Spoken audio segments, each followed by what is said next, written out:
Detective, this marks the third time you have attempted to escape. Jin firmly grasped Shinichi Kudo's chin, his bone-white teeth eliciting a shiver down the boy's spine. Shinichi gazed at the familiar faces flickering across the monitor before him, realizing that Jin had been keeping him under surveillance. Jin, this is the last time. I shall not attempt to flee again. He turned his gaze towards the man who approached like a specter from the abyss. Jin, a veritable demon. Having been ensnared in this dark organization for 2 long years, Shinichi had come to comprehend the true horror that Jin embodied.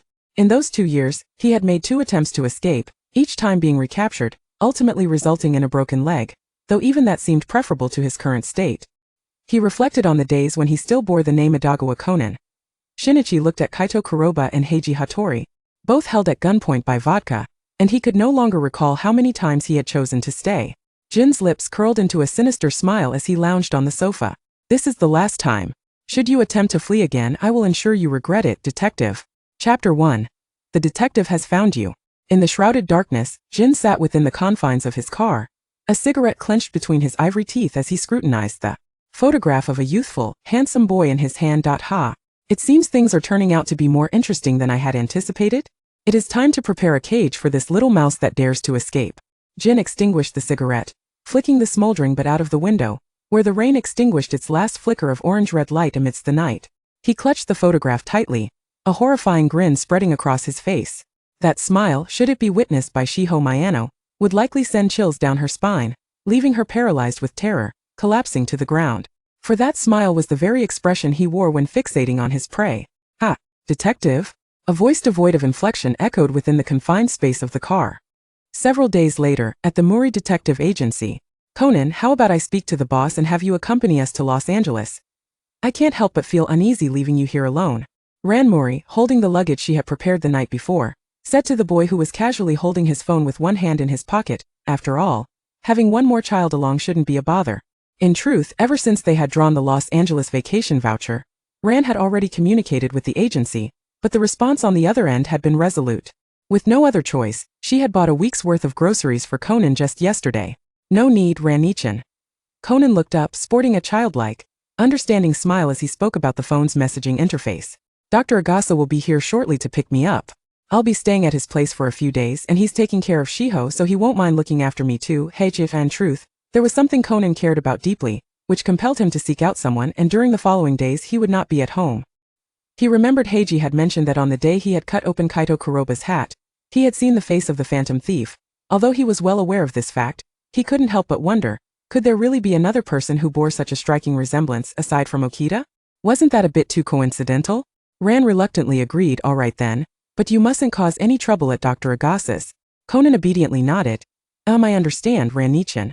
As those words left his lips, he suddenly felt an unsettling sensation, as if someone was watching him from a distance. His pupils dilated as he turned to look behind him, breathing heavily as though he had been choked.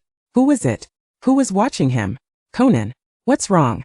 Seeing Conan abruptly turn around, Ran followed his gaze but saw nothing. Aside from the taxi they had just hailed, the street appeared devoid of any pedestrians. Conan withdrew from his thoughts, yet the frantic beating of his heart betrayed him. He endeavored to mask his anxiety with a smile, shaking his head as he said, Ran-nichan, aren't you and Uncle supposed to fetch Auntie Eri? If you don't hurry you'll miss your flight to Los Angeles. Ran glanced at her wristwatch. Oh, you're right, we have just an hour and a half before departure. She loaded the suitcase into the taxi and turned to Conan saying, Conan, we're heading off now but we'll bring you back a gift. Thank you, Ran-nichan. As Conan watched the taxi drive away, he didn't head home immediately. Instead, he jogged to the corner of a nearby wall. No one. He continued down a few more corners, still seeing no one.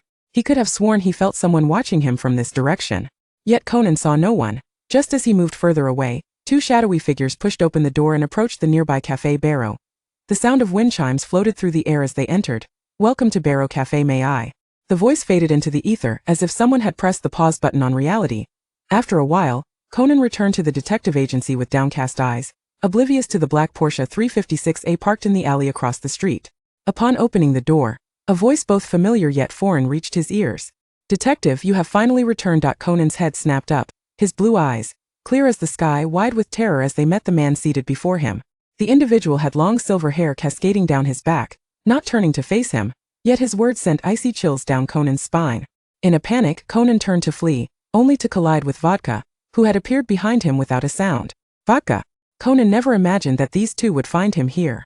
Did this mean that Ran and the others, including Shiho, were also Idagawa Conan? Or perhaps it would be more appropriate for me to call you Kudo Shinichi. Conan's small shoulders tensed as he struggled to appear composed. Uncle, what are you talking about? I don't understand. Your father and sister aren't home, so why don't you wait? Before Conan could finish, Jin, who should have been seated in a chair, had appeared behind him like a specter, his hand pressing down on Conan's shoulder, his voice cold and menacing. Detective, you wouldn't want the girl you refer to as Dr. Agasa's Shirley to be captured by me, would you? Desperately attempting to wrench free from the man's grip, Conan's mind screamed. Escape, he must escape. Yet a powerful force yanked him back, pressing him into a cold embrace, the scent of ether invading his nostrils, rendering him powerless as he collapsed into Jin's arms. Boss, what should we do with this kid? And what about Shirley? Jin remained silent as he effortlessly unfastened the belt from Conan's waist, a belt capable of launching a soccer ball, along with his sneakers. All useful items discarded to the ground. Return. Jin cradled Conan in his arms and strode away. Vodka said nothing more, but he sensed that Jin had changed. On the same day, at noon, the tardy AI Hybra pushed open the unlocked door of the office, immediately sensing a chilling aura belonging to the organization enveloping her. Upon noticing the remnants left on the floor, an unwelcome name surged into her mind. Vodka. As she dashed downstairs to locate him, she was abruptly drawn into the cafe by Toru Amuro, who was already waiting by the entrance of the White Rose Cafe Bourbon. AI Hybra raised her gaze, retreating step by step towards the door. Amuro lifted his head, casting a glance out the window, and remarked, "Don't even think about searching for him. At this moment I might, like you, be regarded as a traitor in Jin's eyes." AI Hybra paused momentarily, but soon regained her composure. As expected. Do you know where Jin has gone? Take me to him. Amuro straightened her posture, positioning her towards the windowsill, and with practiced ease, pressed the button on AI Hybra's glasses, stating the rooftop. It's best for us to refrain from any rash actions right now. AI Hybra raised her head and glanced at the opposite building, where a figure was aiming a sniper rifle in their direction. Chapter 2. It is you who determines life and death. Shinichi. Within a secluded villa, while Amuro, Toru, and Hybra AI found themselves at a loss, a young boy lay silently on a grand bed, draped in black sheets and blankets. The walls and curtains surrounding him were all shrouded in an oppressive darkness. Opposite the bed, a wall was adorned with numerous flickering surveillance screens. The boy awakened from a nightmare, enveloped in darkness, save for a solitary light illuminating him. As he raised his hand to shield his eyes, Shinichi Kudo realized that his hand had returned to that of an adult.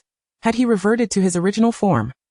Just as he reveled in the joy of regaining his true self, the myriad of surveillance images before him dealt him a crushing blow. One of the most helpless moments of his life. The screens revealed not strangers but his own parents. Professor Agasa, Ran, Kogoro Muri, Hybra, and Hattori. Everyone connected to him appeared one by one in those surveillance feeds. Particularly haunting was Hybra AI's image, displaying the face of Shiho Miyano, or more accurately Sherry. Why? How did this happen? The ensuing 3 days felt interminable for anyone involved. The desolate bedroom remained shrouded in darkness, devoid of time, with no glimpse of the changing sky outside. Though he had returned to his original appearance as the renowned detective Shinichi Kudo, fear held him in a vice grip, inducing a sense of claustrophobia and dread. Why was this happening? If Jin was behind it, wouldn't he have simply killed him as was his usual modus operandi? Lost in thought, the door that had not been opened for days creaked ajar. How have the past few days treated you, great detective? Jin stepped inside. As Shinichi beheld the man advancing towards him, the voice that emanated from him was akin to that of a demon rising from the depths of hell, causing Shinichi to instinctively tremble and retreat. 3 days in a pitch-black room, he yearned desperately for the sunlight, yet it was futile. Jin knelt beside the bed. Merely an arm's length away, Jin relished the sight of his prey cornered. Fear and helplessness etched across Shinichi's face, watching him as he longed to flee, yet could only resign himself to his fate. Is this unfamiliar to you? We've met before, he remarked, producing a cigarette from his pocket and igniting it. The orange flames flickered ominously before Shinichi's eyes. Do you need me to remind you of how many times we've encountered one another? The flame, akin to a searing inferno, stung Shinichi's eyes, compelling him to shy away from its blinding brightness. He was unaware of how many days had passed, how Ran and his uncle were faring, or whether Hybra had foolishly attempted to seek him out. Most importantly, he had no inkling of how this man before him intended to deal with him. However, to survive just another minute felt like a hard-won reprieve.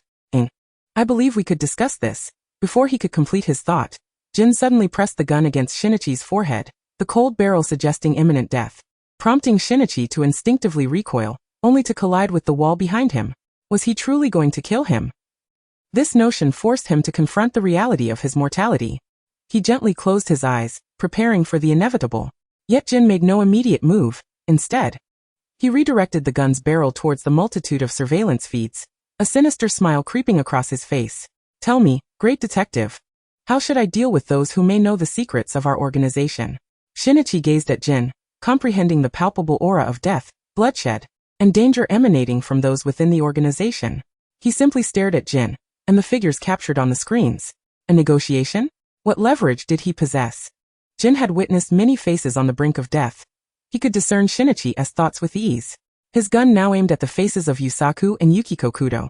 He declared, Shinichi Kudo, your parents must be the most informed, don't you think? Shall I start with them, one by one? Or should I aim at their heads, hearts, or limbs? Having resigned himself to death, Shinichi's eyes snapped open at Jin's words, his gaze sharpened with vigilance. How could he have forgotten that if Jin sought to kill him, he would not spare those connected to him? Biting his lip fiercely, Shinichi uttered a few terse words. My parents know nothing. Nothing? Jin tossed the gun aside, seizing Shinichi's slender neck, forcing him to meet his gaze. What? Do you think I would take your word for that? Want to save them? You don't know what fear truly is. He reveled in the sight of terror reflected in Shinichi's eyes, his callous fingers tracing Shinichi's face as though he had found an intriguing new toy. In the next moment, he tightened his grip around Shinichi's neck, the sudden pain compelling Shinichi to draw closer, head tilted back, gasping in agony. From this angle, it looked much more pleasing. Shinichi had yet to process the situation when he found that the words he intended to speak were now lodged firmly in his throat. Jin had never cared for the feelings of others. Even if one begged for mercy, acceptance of fate was the only option, for once the beginning was set, only Jin could dictate the end. Suddenly, Jin's face loomed larger in Shinichi's vision, and the next scene rendered Shinichi's mind blank. He wished he could remain oblivious to what was transpiring. The only clear sensation was the vice-like grip around his throat, forcing him to gasp for air. Yet the sudden constriction left him dizzy.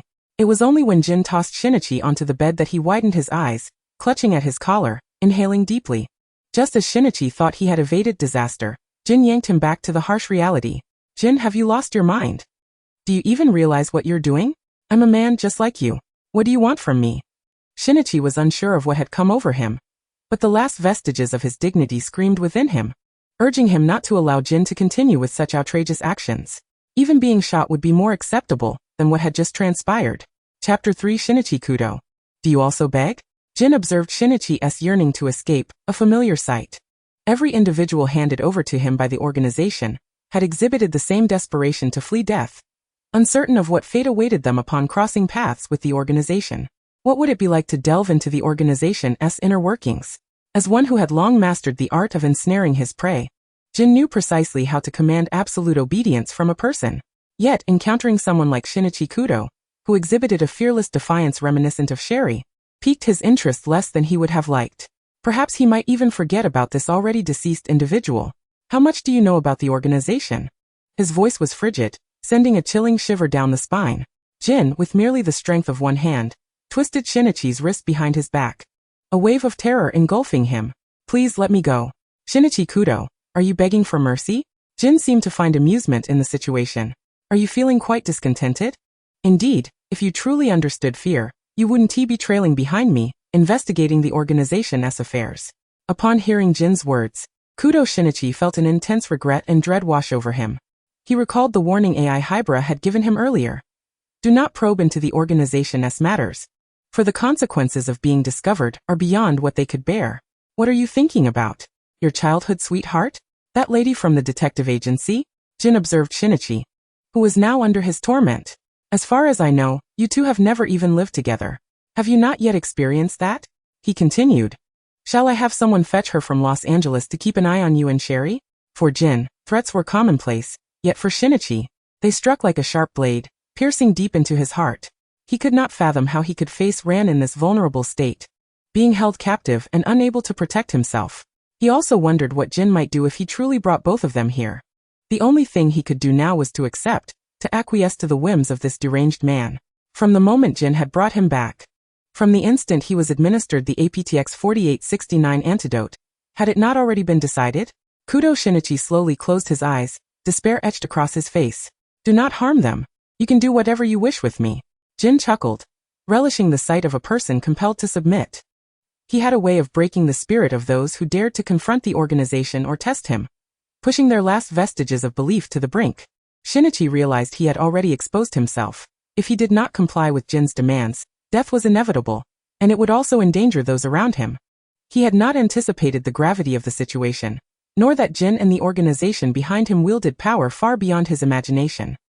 He bit his lip fiercely to keep from appearing too disheveled, until he felt the grip on his arm loosen slightly. Suddenly, Shinichi opened his eyes, meeting the gaze of the man directly in front of him, the horror once again suffocating his breath.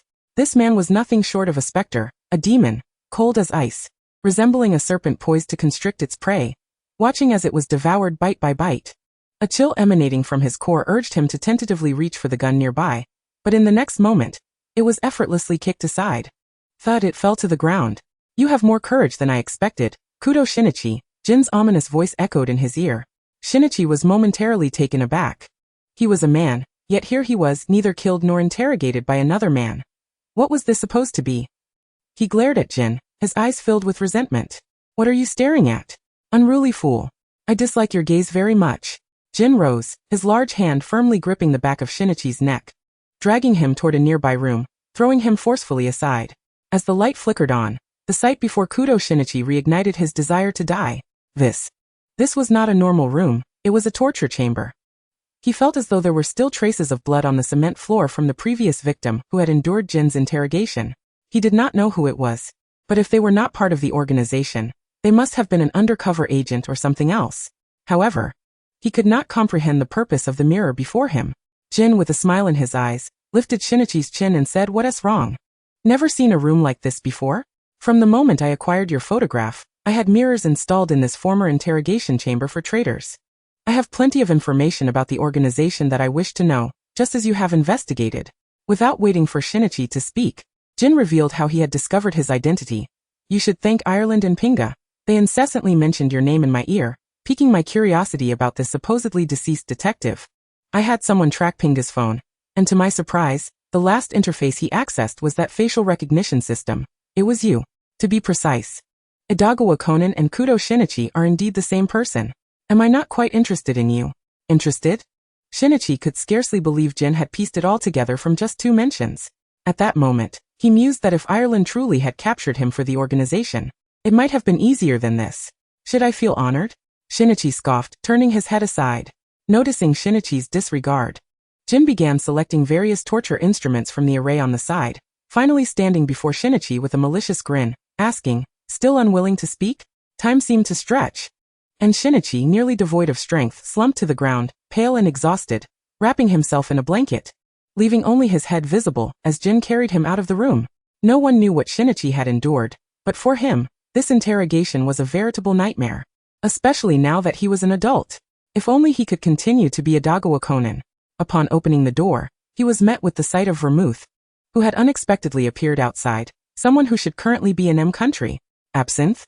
So you did manage to capture him?" Vermouth regarded Kudo Shinichi in Jin's arms, a flicker of surprise crossing her gaze, but nothing more.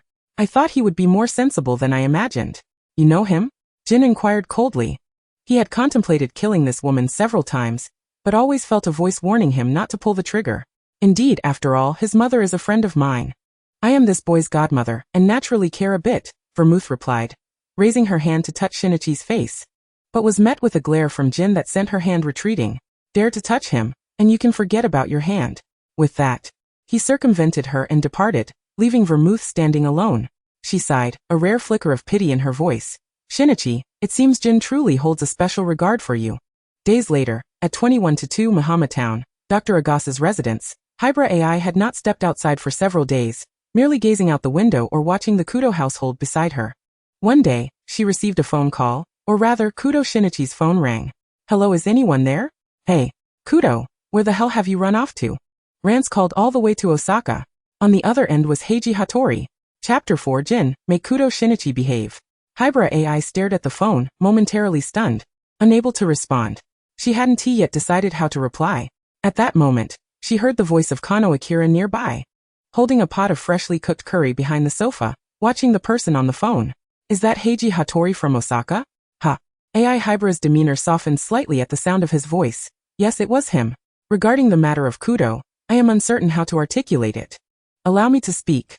Upon finishing, he took the phone from AI Hybra's hand and with a nonchalant tone said, "Hello, this is Akai Shuichi." On the other end, Heiji Hattori paused momentarily, not dwelling on the surprise of hearing him. "What brings you here? Has Kudo returned home?" Akai did not respond directly. "Tomorrow. You will come to Tokyo, to the professor's residence alone. The girl accompanying you cannot join." This time, Heiji was genuinely taken aback. The professor's house? Tomorrow? He couldn't bring Kazuha? What on earth were these individuals plotting? Moreover, he thought he had heard the voice of that little girl from Agasa's residence, and Kudo was absent. Had something happened? Heiji admonished himself that he was likely overthinking. After ending the call, Akai returned the phone to AI Hybra. AI Hybra abruptly turned, locking eyes with the man who still instilled fear within her. "Why summon him? You two have emerged from the organization. Do you not realize that someone is watching us nearby?" Akai replied, "Do you believe that boy named Hattori is without allies? If he wishes to protect his family, he must have devised a plan by now." Akai's ability to remain in Japan was initially aided by the Kudo couple, and this girl before him was the one he was tasked with protecting, the sister of that woman. AI Hybra lowered her gaze in silence, understanding that Akai's presence in the professor's house was also a measure to safeguard her from being eliminated by those within the organization. However, unforeseen circumstances could arise. The group waited at the professor's residence for 2 days without any sign of Hattori. Conversely, during an outing with the professor, AI Hybra found herself separated by the crowd. A menacing aura enveloped her, and the sense of suffocation compelled her small frame to be dragged by 2 individuals into a surveillance blind spot of an alley. Pressing her back against the cold wall, AI Hybra struggled to lift her head, her vacant eyes fixed on the man and woman before her. "Surely, you managed to evade us better than we anticipated." Vermouth, her golden hair glistening under the sunlight, looked down upon the girl like Shirley. Shirley gasped for breath, striving to calm herself, her gaze flitting between Vermouth and Vodka, who stood behind her. "Where have you taken Kudo? Is he still alive?" The last 4 words escaped her lips in a hushed tone, as she dreaded the answer she least wished to hear. If she had not appeared, perhaps Kudo would not have encountered the organization so swiftly. Vermouth waved her finger playfully, smiling. "Shirley, I advise you not to concern yourself with Shinichi. He is currently inseparable from Jin." The implication that Jin was always by Kudo's side made her heart sink. Did Jin not intend to kill Kudo? Or was there a deeper conspiracy at play, perhaps utilizing Kudo for some ulterior motive? "What nonsense are you discussing with this traitor? The boss has ordered you to bring her back. Ensure that boy remains compliant." Vodka approached with a demeanor far less subtle than Vermouth's, swiftly covering AI Hybra's mouth and nose with a pre-prepared handkerchief. After several futile struggles, AI Hybra's arms fell limply to her sides, her resistance fading. Meanwhile, within Jin's villa, in the bedroom, Shinichi Kudo was clad in a loose black shirt ill-fitting to his frame, clutching a pillow tightly at the foot of the bed, warily observing the person before him. His arms and exposed legs bore bruises. He occasionally glanced at the door, mere steps away, appearing almost unattainable. Now, he could only hope that Jin would leave. Impossible. Upon awakening once more, Shinichi found himself taken to a room enclosed by a one-way mirror, where AI Hybra and Heiji waited inside. Regaining his senses, he firmly grasped Vodka, who had been following closely behind, bloodshot eyes glaring as he gritted his teeth. "Was it you? Why have you brought AI Hybra and Hattori here when I promised Jin I wouldn't escape?" Hattori was completely oblivious. Vodka did not flinch as Shinichi struck him a few times. It felt like a child's game, harmless and trivial. "The boss said that upon seeing them, you would recognize your position. He hopes you will be obedient. Otherwise, capturing these 2 little mice is just the beginning." "You." Shinichi realized that his earlier defiance against Jin had led to this predicament. "I promised him he wouldn't hurt my friends." Vodka replied, "Indeed, and thus they remain alive.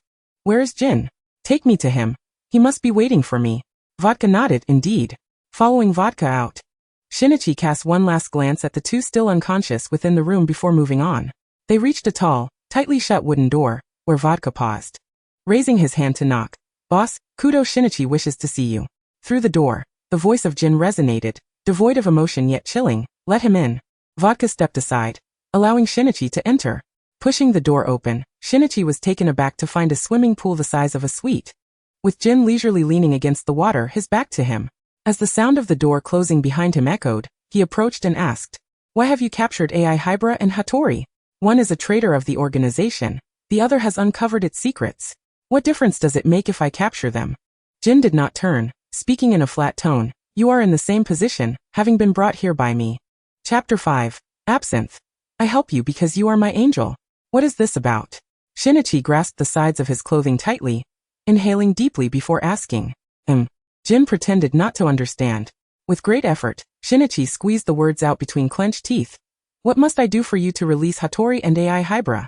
As Jin stood from the water, a towel casually draped around his waist, his physique was striking, a perfect V-shape, devoid of any excess flesh. His silver hair cascading naturally behind him. He approached with a smile, harboring no wariness toward Shinichi, a faint scar barely visible on his face. I could release Hattori, but surely is a traitor to the organization. I have already spared her for too long. Fearing that Jin would elaborate further, Shinichi stepped forward, the first to initiate contact by grasping Jin's hand, his grip barely encompassing half of Jin's palm. Softening his tone, he implored, Shirley poses no threat to the organization. Her role is in drug research. If she retains all those secrets, we could have the opportunity to evolve into the adults we are meant to be. After a lengthy pause, he tentatively continued, Jin, please spare AI Hybra. Shinichi Kudo's voice was remarkably humble. During the past half-month, he had forgotten what he used to be like. All he knew was that he wanted the people around him to survive. This was the only way. Indeed, it was only by holding on to those individuals that one could learn a lesson. Jin was thoroughly pleased with Shinichi's actions, even if they were driven by fear. And he cared not. Until the late hours of the night, within the mansion, Jin was seen carrying Shinichi back to his room. The following morning, Shinichi awoke curled up on a large bed. After resting for a moment against the bed, he attempted to sit up and pressed the intercom beside the bed to communicate with the mansion. Young Master Shinichi, is there anything you require? Young Master Shinichi was the title Jin used to introduce Kudo Shinichi to everyone in the mansion. As long as he did not attempt to escape, he could live here without worry for his needs. I'm hungry, Shinichi replied. On the other end of the line, they responded, very well. I shall have your breakfast sent to your room. After the call ended, Shinichi gazed quietly at the room's decor, which was predominantly black, save for the bathroom, ceiling and walls. Everything was cloaked in darkness. Soon a knock resonated on the door, and a woman entered, observing the boy clad only in a white robe. Shinichi, I warned you. Why were you still caught by Jin? The woman's voice was unmistakably familiar. Shinichi turned to face her direction, his tone indifferent, lacking the fear he exhibited in Jin's presence. Vermouth? What brings you here? How is he treating you? Vermouth regarded the sight of Shinichi with a hint of compassion. She had two inner angels, and she wished to shield them from any filth. Fully aware of Jin's modus operandi and the torment he inflicted on Shinichi, systematically dismantling the boy's pride. She sighed and said, in a month's time, Jin will be heading to France. If he does not take you with him, I will contact Akai Shuichi or Bourbon to assist you in your escape. Remember, once you leave, take your identity information with you and run as far away as possible. Ideally leave Japan. Shinichi was perplexed as to why this woman would extend her assistance. Why are you helping me? Aren't you afraid Jin will kill you? Vermouth gently shook her head, placing the breakfast she carried aside before turning to leave. As she departed, she left behind a parting remark. You and Ran are my angels. I do not wish for any harm to come to you. Watching her leave, Shinichi refrained from asking further questions. In the ensuing days, whenever Jin returned to the room, he would pull Shinichi into exhausting activities until the early hours of the morning. A few days later, Jin carried the feeble Shinichi to the garden of the estate, laying him on a bench covered with multiple layers of blankets, surrounded by his favorite snacks and fruits.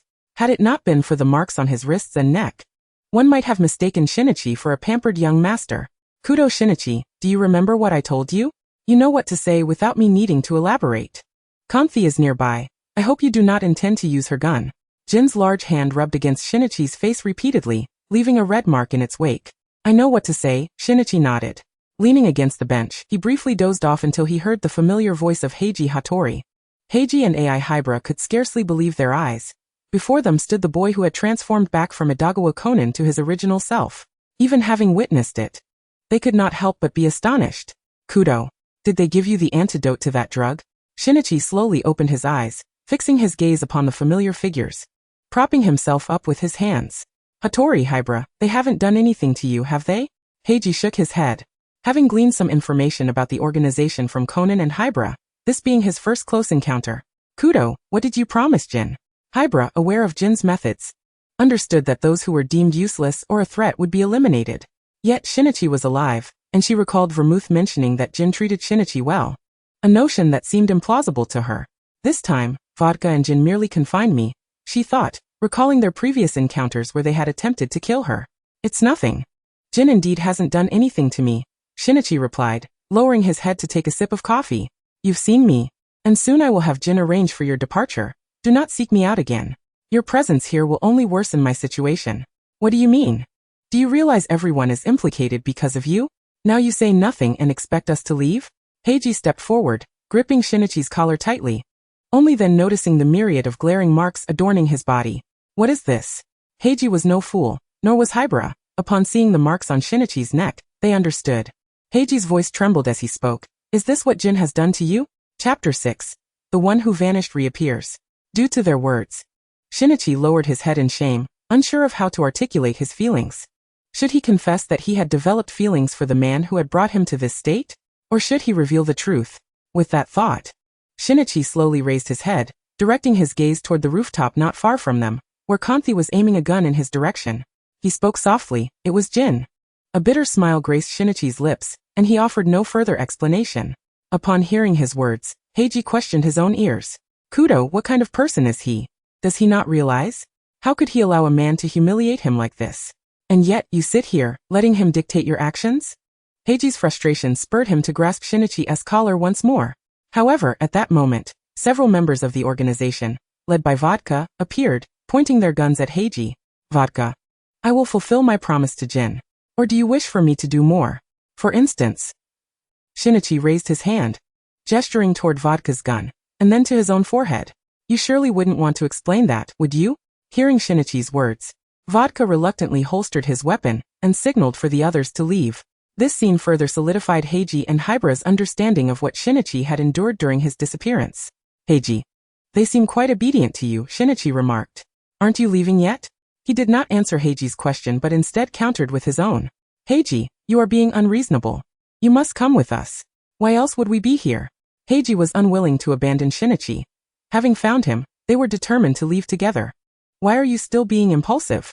It is no wonder that at times you are used as a pawn by your old man. These individuals are markedly different from the occasion when I accompanied you to confront your father, and the police in pursuit of criminals. Shinichi Kudo did not wish to express such sentiments, yet he found himself compelled to do so. Gritting his teeth he continued, moreover, Jin has been treating me quite well. Why should I leave? At least Hibara and you cannot assist me as he has. Kudo, are you out of your mind? Heiji Hattori exclaimed, attempting to rush forward to rouse Shinichi, only to be restrained by Hibara AI, who stood beside him. He spun around abruptly, scolding. What are you doing? Hibara gently shook her head, stating, we should heed Kudo's words. Let us depart. You two have gone mad, Heiji muttered in frustration. Vodka.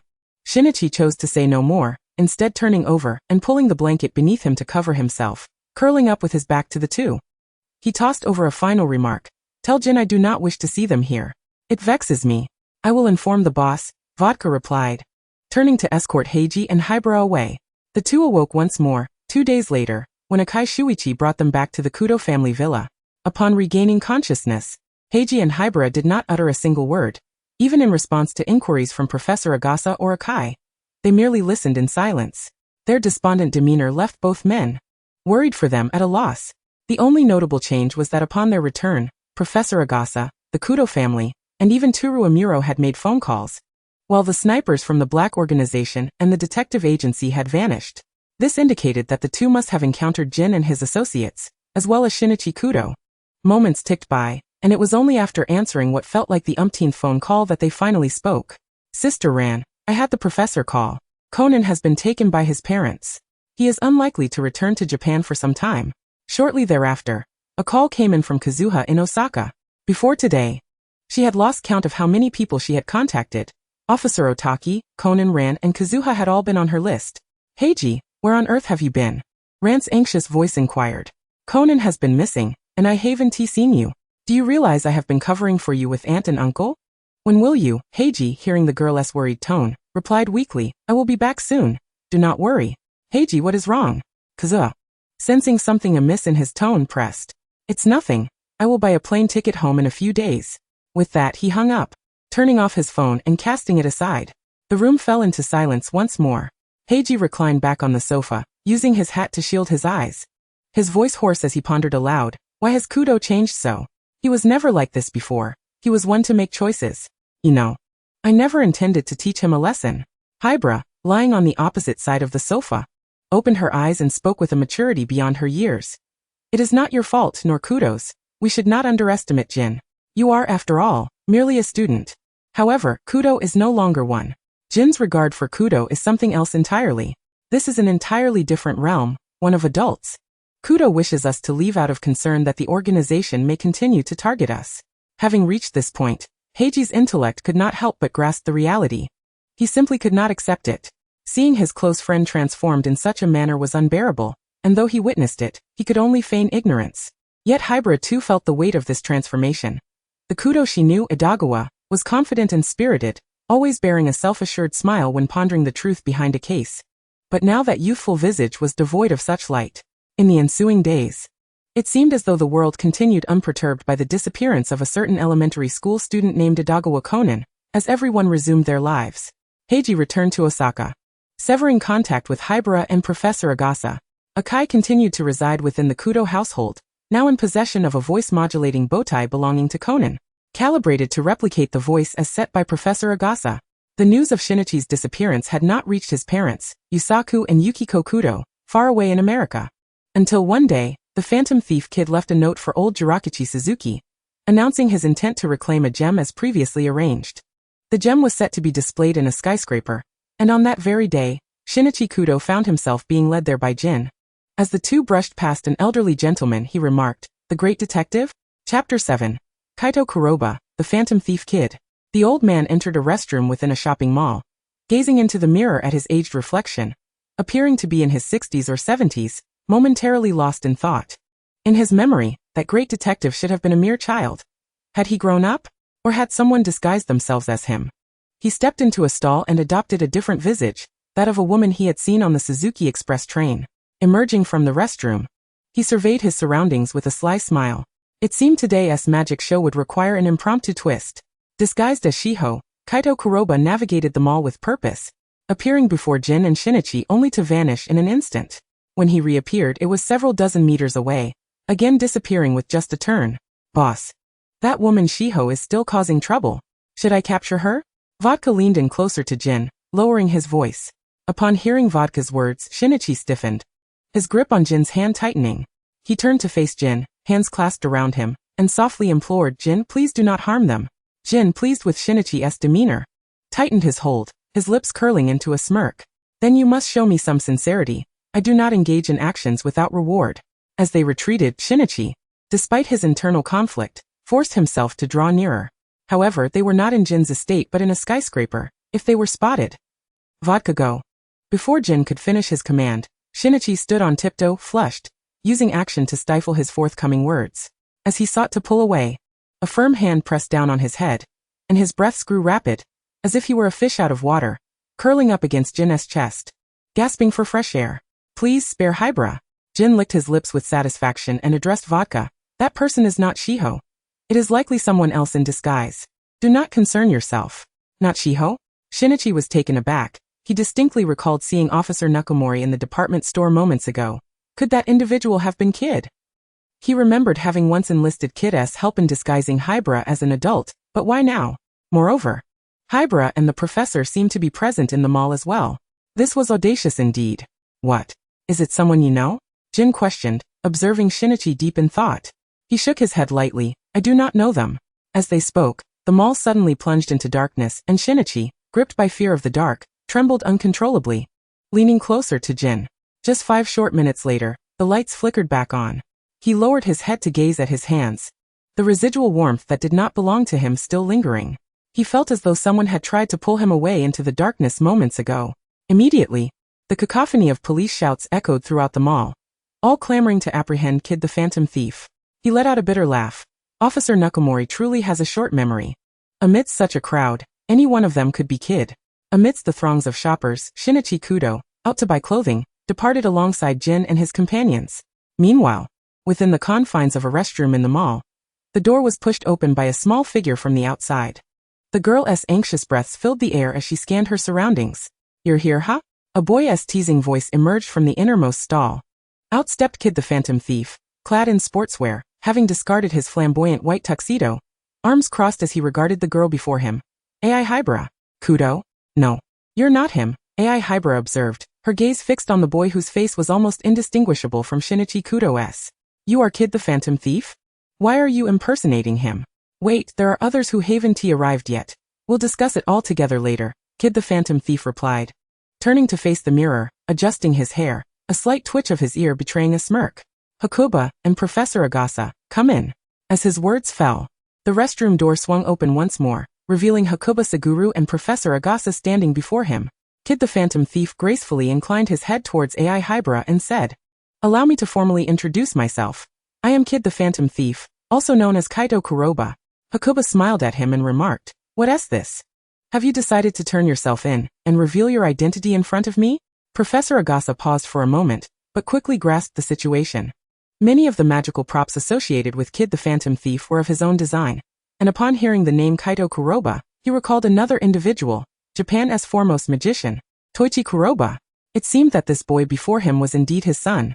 Kid the Phantom Thief waved his hand dismissively, a rare seriousness crossing his features as he looked at Professor Agasa and Ai Hybra. What about that famous detective? What has happened to him? What? Both Professor Agasa and Ai Hybra were taken aback, not expecting him to inquire about that matter, yet instinctively pretended not to understand. Which famous detective are you referring to? Conan? He returned home with his parents, Professor Agasa replied.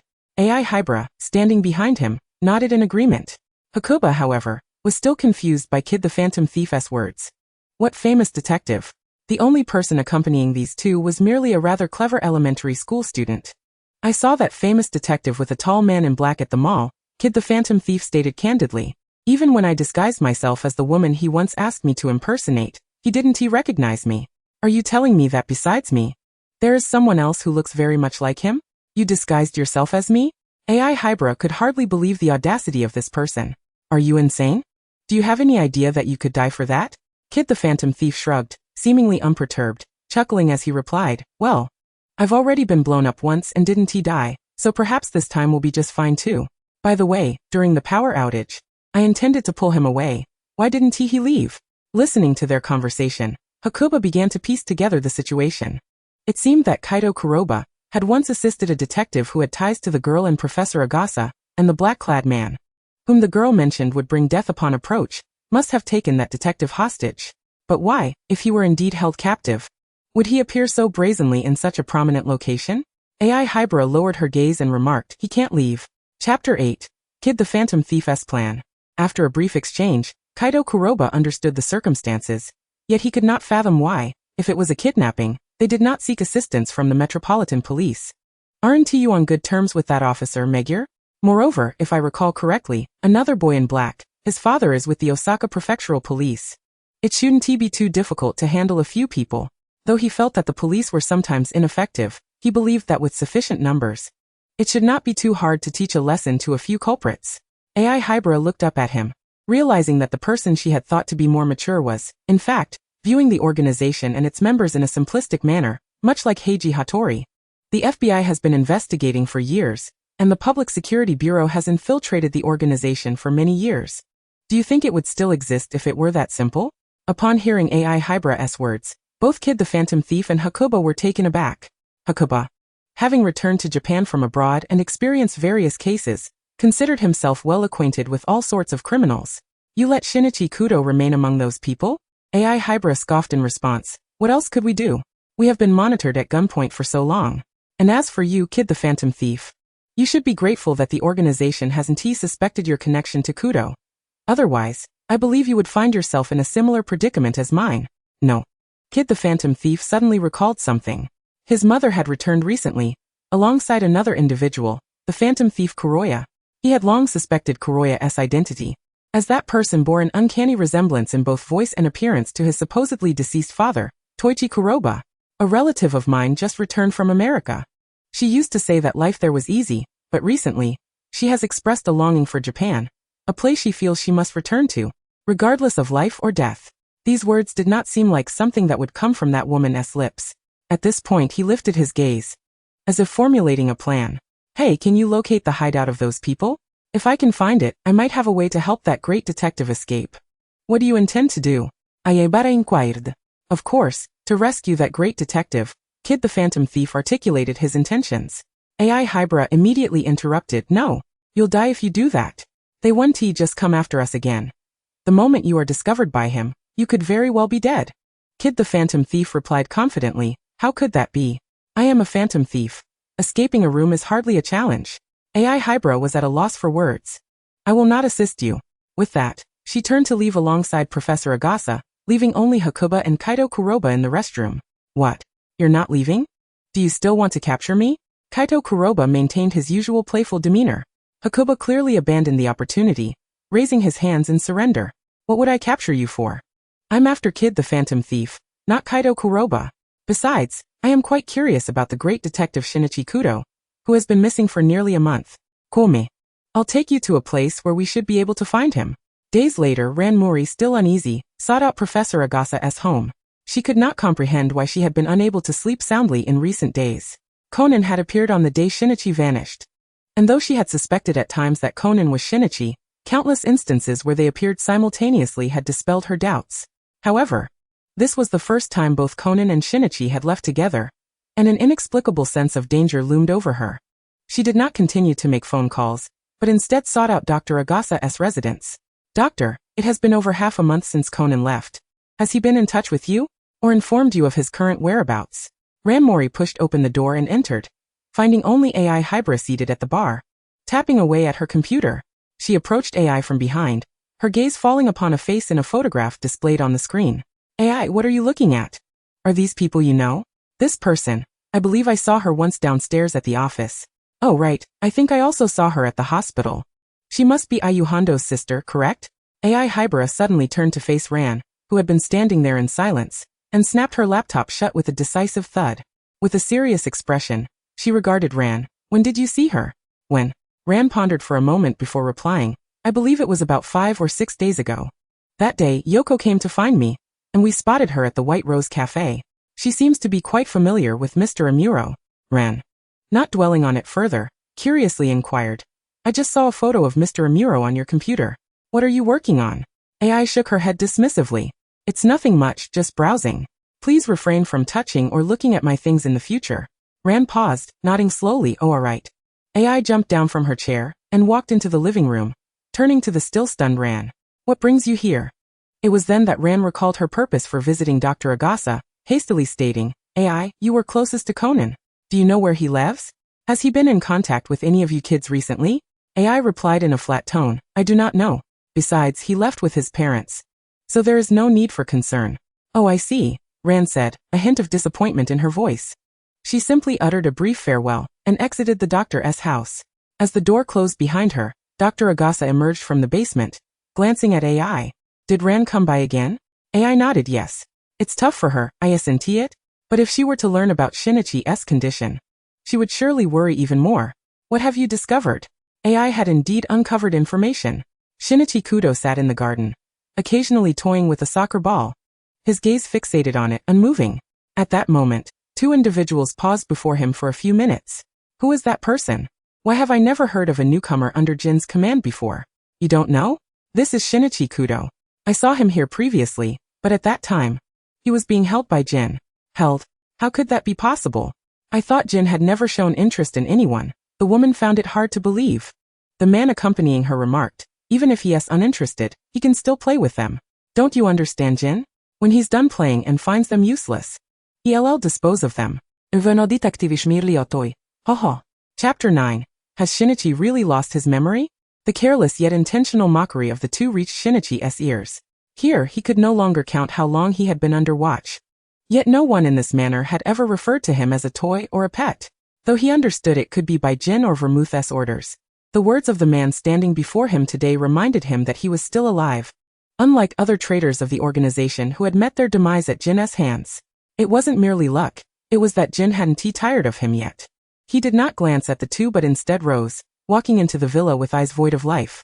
Throughout the journey, regardless of whether a servant or anyone spoke to him, Shinichi remained silent, returning to the room he shared with Jin and stepping into the bathroom. Standing before the mirror, he raised a hand to touch his face, now so pale it was unrecognizable. Gathering all his strength, he shattered the mirror. Countless shards fell, cutting his skin and staining it with vibrant red. Accompanied by the sound of running water, Shinichi felt enveloped by the warm flow, drowning out all external sounds. Gradually, the pain in his wrist became numb, and a rare smile graced his face. He believed he could die in this way, but in a daze. He lost track of time until a blinding light pierced his vision, the pungent scent of antiseptics and medical supplies assaulting his senses. Yet the heaviness of his eyelids prevented him from opening them. A cacophony of voices surrounded him, and he could no longer hold back the urge to speak. Though no sound escaped his lips. "Shut up, Jin. Must you push the boy to his death? This time it was a wrist-cutting. We nearly discovered it too late. What if it happens again? What do you wish to see?" He found a gun from somewhere within the organization, pressing it to his own head for a quick end.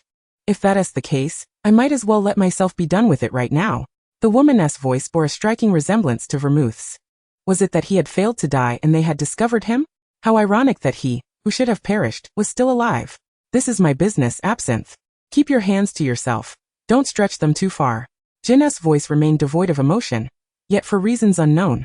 Shinichi felt that this man had an overwhelming possessiveness over him, or perhaps over the things he held dear. "Jin, have you found any reason for Kudo Shinichi's potential suicide?" Vermouth shrugged. "Not yet. I've been out during the day these past few days. You must allow me some time to adjust the surveillance." She took a drag from the cigarette perched at her lips, casting a glance at the man before her, tossing out a parting remark before turning to leave. "If you don't want him dead in the next few days, don't torment him. Soon." Vermouth sat in her room, reviewing all the surveillance footage from the manor over the past few days. Two particular recordings caught her attention. With her lips parting, she uttered two names, Champagne and Ricard. These two are fictional characters, for any members of the Black organization would be well aware of Kudo Shinichi's existence, and would not speak to him in such a manner. "What exactly did you two say to the boy?" The next day, she confronted the two men, arms crossed, fingers tracing the barrel of her gun. "What did you say to Shinichi?" Champagne exchanged glances with Ricard, momentarily at a loss as to what Vermouth was referring to. Champagne responded, "What do you mean? I've said quite a bit over these past few days. Besides, isn't it a bit too much for you to meddle in my affairs?" Vermouth, rather than engaging further in conversation, pressed the gun to the head of the man before her, her tone frigid yet laced with a sense of morbid amusement and disdain. "Let me make this clear. It's best not to speak carelessly in front of Shinichi. Otherwise, I can't guarantee that this gun won't find its way to your head first." Champagne never imagined Vermouth would dare to aim a gun at him. In that moment his legs weakened. Had it not been for the wall behind him, he feared he would collapse to the floor. His voice trembled. "I understand. I won't touch that man named Kudo Shinichi again." After hearing his words, Vermouth turned her gaze to the man standing beside Champagne, a slight smile curling her lips as she asked, "And you? What do you have to say?" The man hastily replied, "I'll remember that too." Upon hearing the assurances of the two individuals, Vermouth finally departed with a sense of satisfaction. As the figures receded into the distance, the two, now softened by fear, harbored a simmering malice within their eyes. "That woman, I shall find a way to end her life sooner or later." Meanwhile, in another room, Shinichi Kudo sat pale and devoid of color upon the dark expanse of the bed, his mouth agape in a mechanical manner as Jin fed him spoonfuls of kanji. Ever since regaining consciousness, he had seemingly lost the ability to speak, uttering not a single word. Even the fear he once felt in Jin's presence had vanished entirely. This time, Jin absorbed Vermouth's words and refrained from further disturbing Shinichi, yet he could not comprehend why his heart felt as though it were being tightly gripped by another. At that moment, a knock resounded at the door. "What is it?" Jin inquired without halting his movements, his back turned to the entrance. The door swung open to reveal Vermouth, her gaze falling upon the two, a significant smile gracing her lips. "I found out it's Champagne and Ricard. I have already issued my warnings. How is the boy's condition? Why do I feel as though his eyes are regarding me strangely?" Jin replied coldly since awakening. He has not spoken a word. The only question he posed was, "Who am I?" "What do you mean? Who are you?" Vermouth stepped closer, positioning herself behind Jin. Observing as Shinichi lifted his head, his eyes as clear as the sky, meeting hers with an expression of unfamiliarity, he softly inquired, "Who are you?" Vermouth was taken aback, momentarily perplexed as she pointed at herself. "Me? You do not recognize me?" Shinichi shook his head. "Am I supposed to know you? What is your relation to Akai?" Akai, or Turu Amuro as Jin was known, was never referred to in such a manner by Shinichi before. The name Akai was only mentioned after he had asked Jin. Taking a deep breath, Vermouth replied, "I am Vermouth, and I am his partner. You may also call me Sharon, as I am a friend of your mother." Chapter 10, Preparing to escape, the doorbell rang, prompting Dr. Agasa to set aside his computer and rise to answer the door. To his astonishment, he was greeted by a familiar yet impossible visage. "Hello, Dr. Agasa, you're home. How has everyone been these days? I just returned, and it seems Mr. Akai is not around." His movements were smooth and natural, his azure eyes scanning the room. AI Hybra, seated on the sofa, widened her eyes in disbelief, nearly exclaiming, "Kudo?" Yet she quickly sensed something amiss. Compared to the Shinichi she had seen 1 or 2 weeks prior, this Shinichi's complexion appeared unnaturally vibrant. Moreover, she doubted that Shinichi alone could have escaped Jin's clutches unscathed. She stepped forward for a closer look, quickly forming a realization before retreating to her seat. Calmly, she remarked, "Kaido kid, is it amusing to toy with us like this?" At that moment, following Shinichi, appeared Hakuba Suguru, who stepped in with a grin, addressing the gathered crowd. "Would you like to collaborate with me and this imposter Shinichi to assist that great detective currently imprisoned in a manor on the outskirts of Tokyo? Right, Kaido?" Kaido kid feigned innocence, unwilling to acknowledge his true identity. Squinting, he queried, "Hakuba, I do not comprehend what you are saying. You should be unaware of one thing. Shinichi never refers to that FBI agent as Mr. Akai. He always calls him Mr. Amuro. Because whether it be myself, Mr. Amuro, or even Shinichi, we are all already dead." AI Hybra mercilessly stripped away the last layer of Kaido Kid's disguise. If it were known that Mr. Amuro was the organization's Black Rai, or that Akai Shuichi was involved, they would truly be in peril. Akai Shuichi was the one person Jin desperately wished to eliminate. Ah. So it is that dangerous? Thankfully, I have never masqueraded as him. Otherwise I would be unaware of when I might be shot in the back, Kaido Kid mused. Feeling he had narrowly escaped yet another calamity, he entered Dr. Agasa's living room, seated himself, and tossed a USB drive onto the coffee table. "This time, we have come to deliver something beneficial to you." AI Hybra picked up the object that resembled a USB drive, scrutinized it, and handed it to the doctor. "It was given to me by an elderly gentleman who looked to be in his 60s or 70s after we left their research facility. We had it opened using a secure system. It contains a location, matching the address of the great detective we discovered." Kaido Kid knew this item would undoubtedly prove useful to the group before him. Hence his delivery. Also, the old gentleman mentioned a peculiar English word, angel. Angel? The only person in the organization who refers to others as angels is one. But why would that person assist Shinichi in his escape? In the days that followed, Shinichi Kudo, who could not recall any events, found himself in the manor, no longer under constant surveillance as before. Occasionally, Jin would even allow him brief access to a handgun, explaining that aside from the organization, anyone seeking to capture him needed only to aim for their heads and pull the trigger for a swift death. Shinichi possessed remarkable talent, or rather, a sharp intellect and marksmanship. In handling a handgun, he ranked just below Jin. Yet he could not surmount the mental barrier that prevented him from adopting the lethal methods employed by others in the organization. After accompanying Jin on a mission, he developed a psychological trauma associated with firearms. Each time he closed his eyes, visions of blood-red hues engulfed him. After several attempts, he isolated himself in his room. Save for the nights, Jin would hold him as he slept, momentarily satisfying his needs. For the rest of the time, Shinichi stood alone by the floor-to-ceiling window, lost in contemplation. Until that day, Vermouth entered the room, her gaze settling on the youth before her. "Shinichi, have you regained your memories?" Shinichi's body tensed. Though he remained silent, his subconscious reactions betraying him. "Absinthe, you are overthinking it." Upon hearing Shinichi's reference to her, Vermouth could not help but chuckle. "Boy, you are not adept at lying. During your amnesiac period, you called me Sharon or Vermouth. Absinthe is what you resorted to when opposing the organization." Shinichi's body stiffened, and he turned to face her, asking, "So what will you do? Inform Jin? Allow him to continue treating me like a pet, humiliating me?" Vermouth offered no answer, only a smile before turning to leave. In the ensuing days, Jin clung to Shinichi, insisting he curl up beside him.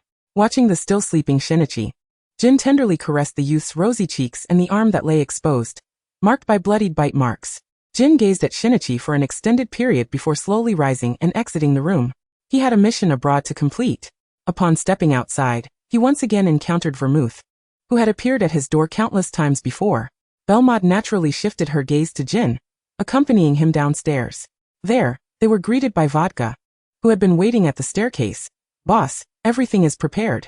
With a charming smile, Belmont elegantly draped an arm over Jin's shoulder and feigned ignorance, asking, "What about your precious one? Are you not planning to bring him along for this mission?" Jin cast a sidelong glance at her, replying, I warn you. For the next few days, you are to keep your distance from him. Or lay a finger on him. Rest assured, I shall only exchange a few words. After all, I have watched him grow. How could I possibly harm him? Though Belmod wore a smile, her curiosity deepened. What was this man's true attitude towards Boy? Or how would he react when he discovered the boy was missing? Hopefully, it would align with what you have expressed. Jin departed with vodka and the others, leaving only Belmod and Shinichi Kudo in the villa. She playfully tucked a stray hair behind her ear and lamented, Jin, I never expected you would warn me. Will you pull a gun on me next time? Approaching the bedside, she retrieved another phone and dialed a number. Boy is with me. You only have 5 days left. Chapter 11. Archenemies also kin. When Shinichi Kudo awoke, it was already afternoon. Struggling against his fatigue, he rose and made his way to the shower. Those 2 months had been the most humiliating and frightening of his life, seared into his very bones. Confined by Jin, he was deprived of any sight beyond his captor, leaving him in despair. He loathed Jin, the man who had brought him to this hellish place, the very individual who had administered the APTX 4869 drug on their first encounter, intending to eradicate him thoroughly. He was bewildered by what had transpired over these 2 months. Could the drug have contained some additional, peculiar component? Now, he found himself unable to sleep without that man's embrace. Wrapping himself tightly in the bed covers, he stepped into the bathroom. In that shattered state, submerging into the water, he could close his eyes and envision that man's face, as if he were constantly exerting control over him. The room was surrounded by glass. Even the pane separating the bathroom from the bedroom was a one-way mirror, merely for the sake of watching him at all times. That day, Jin did not return. However, an unexpected visitor entered the house, someone whose appearance and attire bore an uncanny resemblance to Shinichi Kudo. The figure gently pushed the door open and stepped inside. Upon entering the bathroom, he beheld the overflowing water, and the figure curled up in the bathtub, clutching himself tightly. It's even worse than I imagined, he mused. Turning to retrieve a bathrobe from the nearby cabinet, cradling it in his arms, he reached out to rouse the detective in the tub. Hey, great detective. It's time to wake up. Shinichi, curled in a ball, slowly opened his eyes, gazing dazedly at the person before him, rubbing his eyes in confusion. Who are you? Kaido Kuroba stepped into the tub and pulled him up. It's me, great detective. I'm here to rescue you. We'll exit through the back door. FBI agents and Hakuba are waiting for you. Kaido Kuroba? Shinichi finally recognized the face before him, gripping the collar of his shirt tightly as he exclaimed, What are you doing here? Hurry and leave. This place isn't safe for you. Kaido disregarded the urgency in Shinichi's voice, saying, Someone told me to come and save you. As for who, think about it.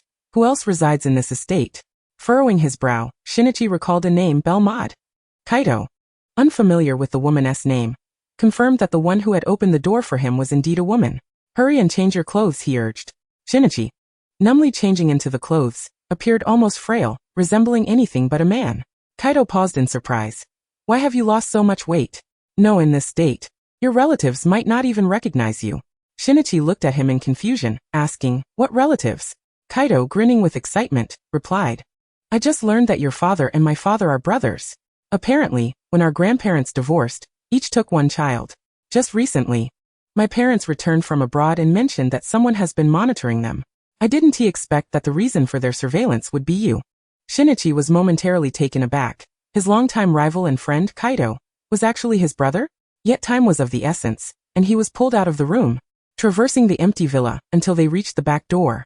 Upon opening it, they were greeted by the waiting figures of Akai and Hakuba. Akai-san? No, Mr. Akai?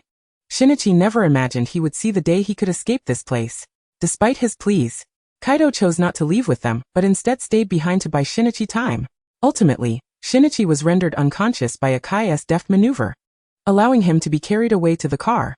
Meanwhile, Kaido returned to the villa, now embodying Shinichi Kudo, seated on the lavish yet chilling sofa in the living room. He shivered at the thought of how Shinichi had endured living here. Just then, Belmod appeared behind Shinichi, calling out, Shinichi? He remained silent. This prompted a flicker of doubt in Belmod, who stepped closer and called again, Shinichi? Shinichi hesitantly turned to face Belmod, her beauty surpassing that of contemporary starlets. Momentarily stunned before responding, What is it? Belmod did not immediately answer but circled the sofa, settling beside him as she lit a cigarette. Why didn't you leave with them? Shinichi paused for a moment before responding coolly, If I leave, will you spare my friends? Belmod cast a sidelong glance at him. Inhaling smoke before exhaling your friends? Ayumi? Akoba? Or who else? I asked you to rescue him, hoping you would take Shinichi with you. But I didn't anticipate you would choose such a perilous method. Shinichi understood that Belmont had recognized him and dropped the pretense. I did it to create an opportunity for that great detective. As long as he successfully obtains a visa to leave the country, I can go as well. Besides, didn't you mention earlier that Jin, your boss, needs 5 days for this mission?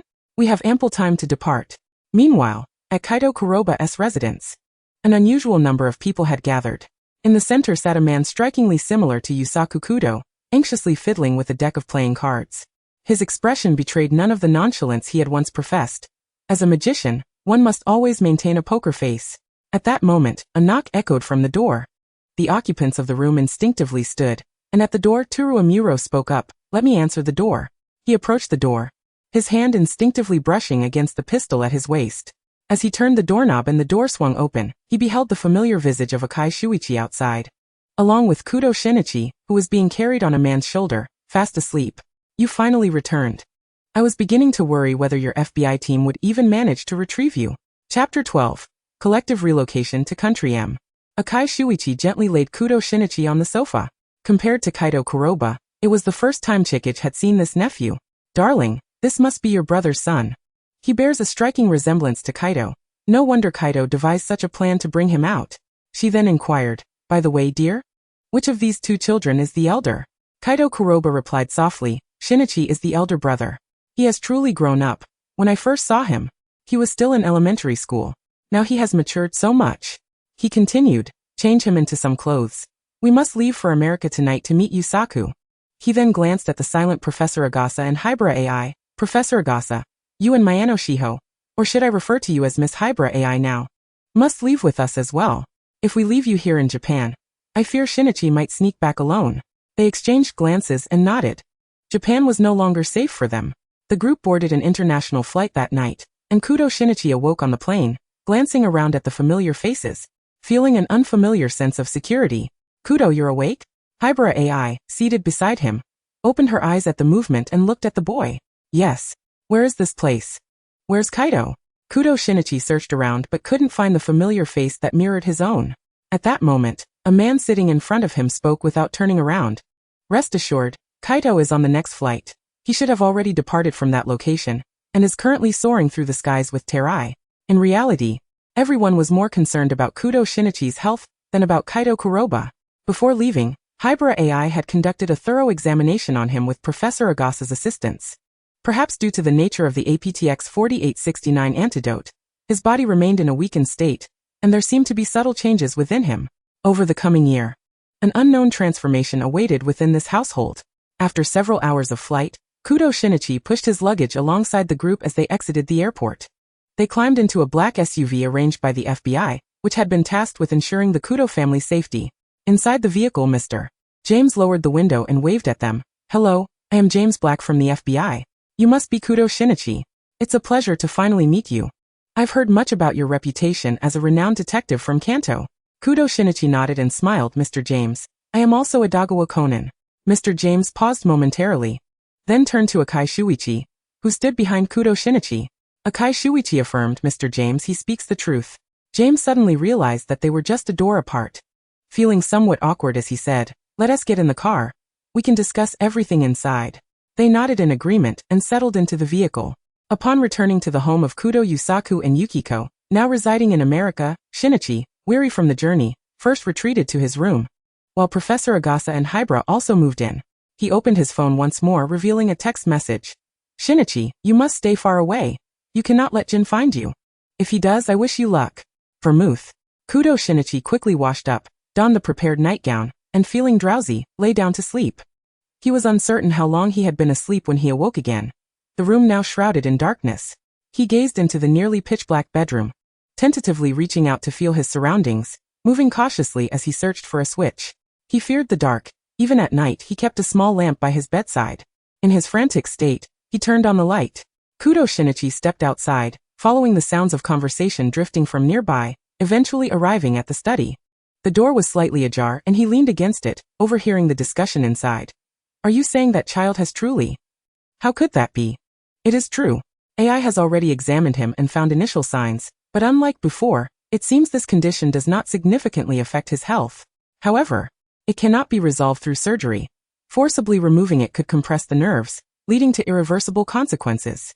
Moreover, any surgical intervention now would pose unpredictable life-threatening risks. Inside the study, silence enveloped the room. Outside, Kudo Shinichi felt similarly muted. He clenched his shirt tightly, his eyes moist with anger and frustration. Why? Why has this happened? His mind was a tumult of emotions regarding Jin. Hatred? Resentment? It was a mix of all these feelings, intertwined with a sense of dependency. He uttered nothing and returned to his room. Days passed, and 7 days later, Kudo Shinichi had acclimated to life in America. During the day, he assisted Hybrid AI with her pharmaceutical research. Yet due to the inherent dangers of the drugs, he refrained from direct consumption, instead consulting Akai Mary and Sarah Masumi, who were still in Japan. Through their correspondence, Akai Mary confirmed she had taken the trial antidote, which this time proved effective. Unlike the previous concoctions that could cause severe illness, it had maintained its efficacy for 3 days, without showing any signs of reverting to childhood. Hybrid AI resolved to test the medication herself, taking a glass of water and swallowing the pill. An excruciating pain surged through her, as if her body were about to explode, causing her to curl up on the floor, screaming and thrashing. After some time, a tall woman dressed in a casual women's suit with brown hair emerged from the room. It was Mayano Shiho. Hybrid? Kudo Shinichi regarded the woman before him. Shinichi, you've returned to your former self? Professor Agasa also gazed at the person before him. Having spent his life alone, he had come to see Hybrid AI, who had suddenly entered his life, as his own child. It seems I have completely reverted, Mayano Shiho assessed herself, speaking in a calm tone. But I am unsure if my formula is correct. Akai Mary has never consumed any trial drugs. Since both you and I have taken them, her reference value is limited. Meanwhile, seated in the living room downstairs, Kudo Yusaku received a phone call, his brow gradually furrowing in concern. You say Ran has gone missing? Chapter 13. Ran has disappeared. The voice on the phone reached Kudo Shinichi, who had just exited his room. He stood at the top of the stairs, one hand struggling to grip the banister while the other clutched his shirt tightly against his chest. Why? Why has Ran disappeared? Could it be Jin? Has Jin involved Ran and Uncle in this because of my escape? He slowly descended the stairs, gazing at Kudo Yusaku seated in the living room, and asked, Dad, what do you mean by saying Ran has gone missing? What about Uncle Mori? Among them is Saira, all in Japan, alongside Uncle Mori, and usually with Saira and Sonoko. How could she possibly be missing? Kudo Shinichi found it hard to fathom what Ran was currently enduring, whether she was well or otherwise. Kudo Yusaku observed his son, whose body trembled with agitation, and quickly raised his hand, beckoning him to sit beside him. Your health is still fragile. How could you venture downstairs? You must be mistaken about Ran. Kudo Shinichi gazed solemnly at his father. Dad, do you truly believe I could be so easily deceived? Ever since he managed to arrive safely in America, an unsettling feeling had gnawed at his heart. He could not trust that Jin would let him off so lightly. Furthermore, this time, his escape involved not only himself but also the FBI's Akai Shuichi, the Public Security Bureau's Amuro Turu, and Hybrid AI. As for those in Japan, only Mori Ran's family, or the 3 members of the Akai family remained. He did not believe Jin would target Akai Mary and Saira. On the other hand, Kudo Yusaku discerned his son's thoughts, and his expression darkened as he replied, Shinichi, your mother and I do not wish for you to gamble with your life. So there is no need to discuss your return home any further. In the days that followed, Kudo Shinichi's quiet demeanor led everyone to believe he had heeded their counsel. Until one day, when Yukiko gently knocked on the door, and the absence of a response alerted everyone that Kudo Shinichi had vanished. He had left without any luggage. Tightly clutching his identification, queuing at the airport in America, he stared at his slightly warm phone. The message that felt like a devil's summons had been opened countless times. If you wish for Mori Ran to remain safe, it would be best to obediently show up. Otherwise, I wonder if this beautiful lady would look even more exquisite adorned in the crimson roses like Shiho or Mayano Akemi. Jin. Indeed, Jin had found him. He boarded the plane, unable to close his eyes even for a moment. Upon landing in Japan, the land he had grown up in, he took a taxi back to the Mori Detective Agency, ascending the stairs to gently knock on the office door. Uncle Ran, are you home? No familiar voices echoed from within. He released his grip, a thin layer of dust on his hand attesting to the fact that this house had long been uninhabited. Descending the stairs, he pushed open the door to the White Lotus Cafe, ordered a simple iced Americano, and inquired, Miss Akiko, have you seen Ran these past few days? Akiko smiled and shook her head. No. It's rather strange. Since Mr. Amuro left, I haven't seen much of Ran. But who are you? I don't believe we've met. Kudo Shinichi replied, I am a friend of Mr. Amuro and Ran. I returned from America to see friends. After finishing his coffee, he stood to leave. Wandering the streets alone, unable to return home, he sought refuge in a hotel for the time being. That evening at 7 o'clock, as darkness enveloped the sky, his phone buzzed once more. He retrieved it to find the name Saira Mizuki flashing on the screen. Hello Saira. What is it you need? He answered the call while making his way into a convenience store, selecting various items like bread and instant noodles. On the other end of the line, Saira asked, You've returned to Japan? I thought I heard Shuichi and that girl named Hybra say you wouldn't be coming back. Kudo Shinichi responded, Are you aware of Rant's disappearance? Silence fell on the line. Understanding dawned on Shinichi, and he let out a self-deprecating chuckle.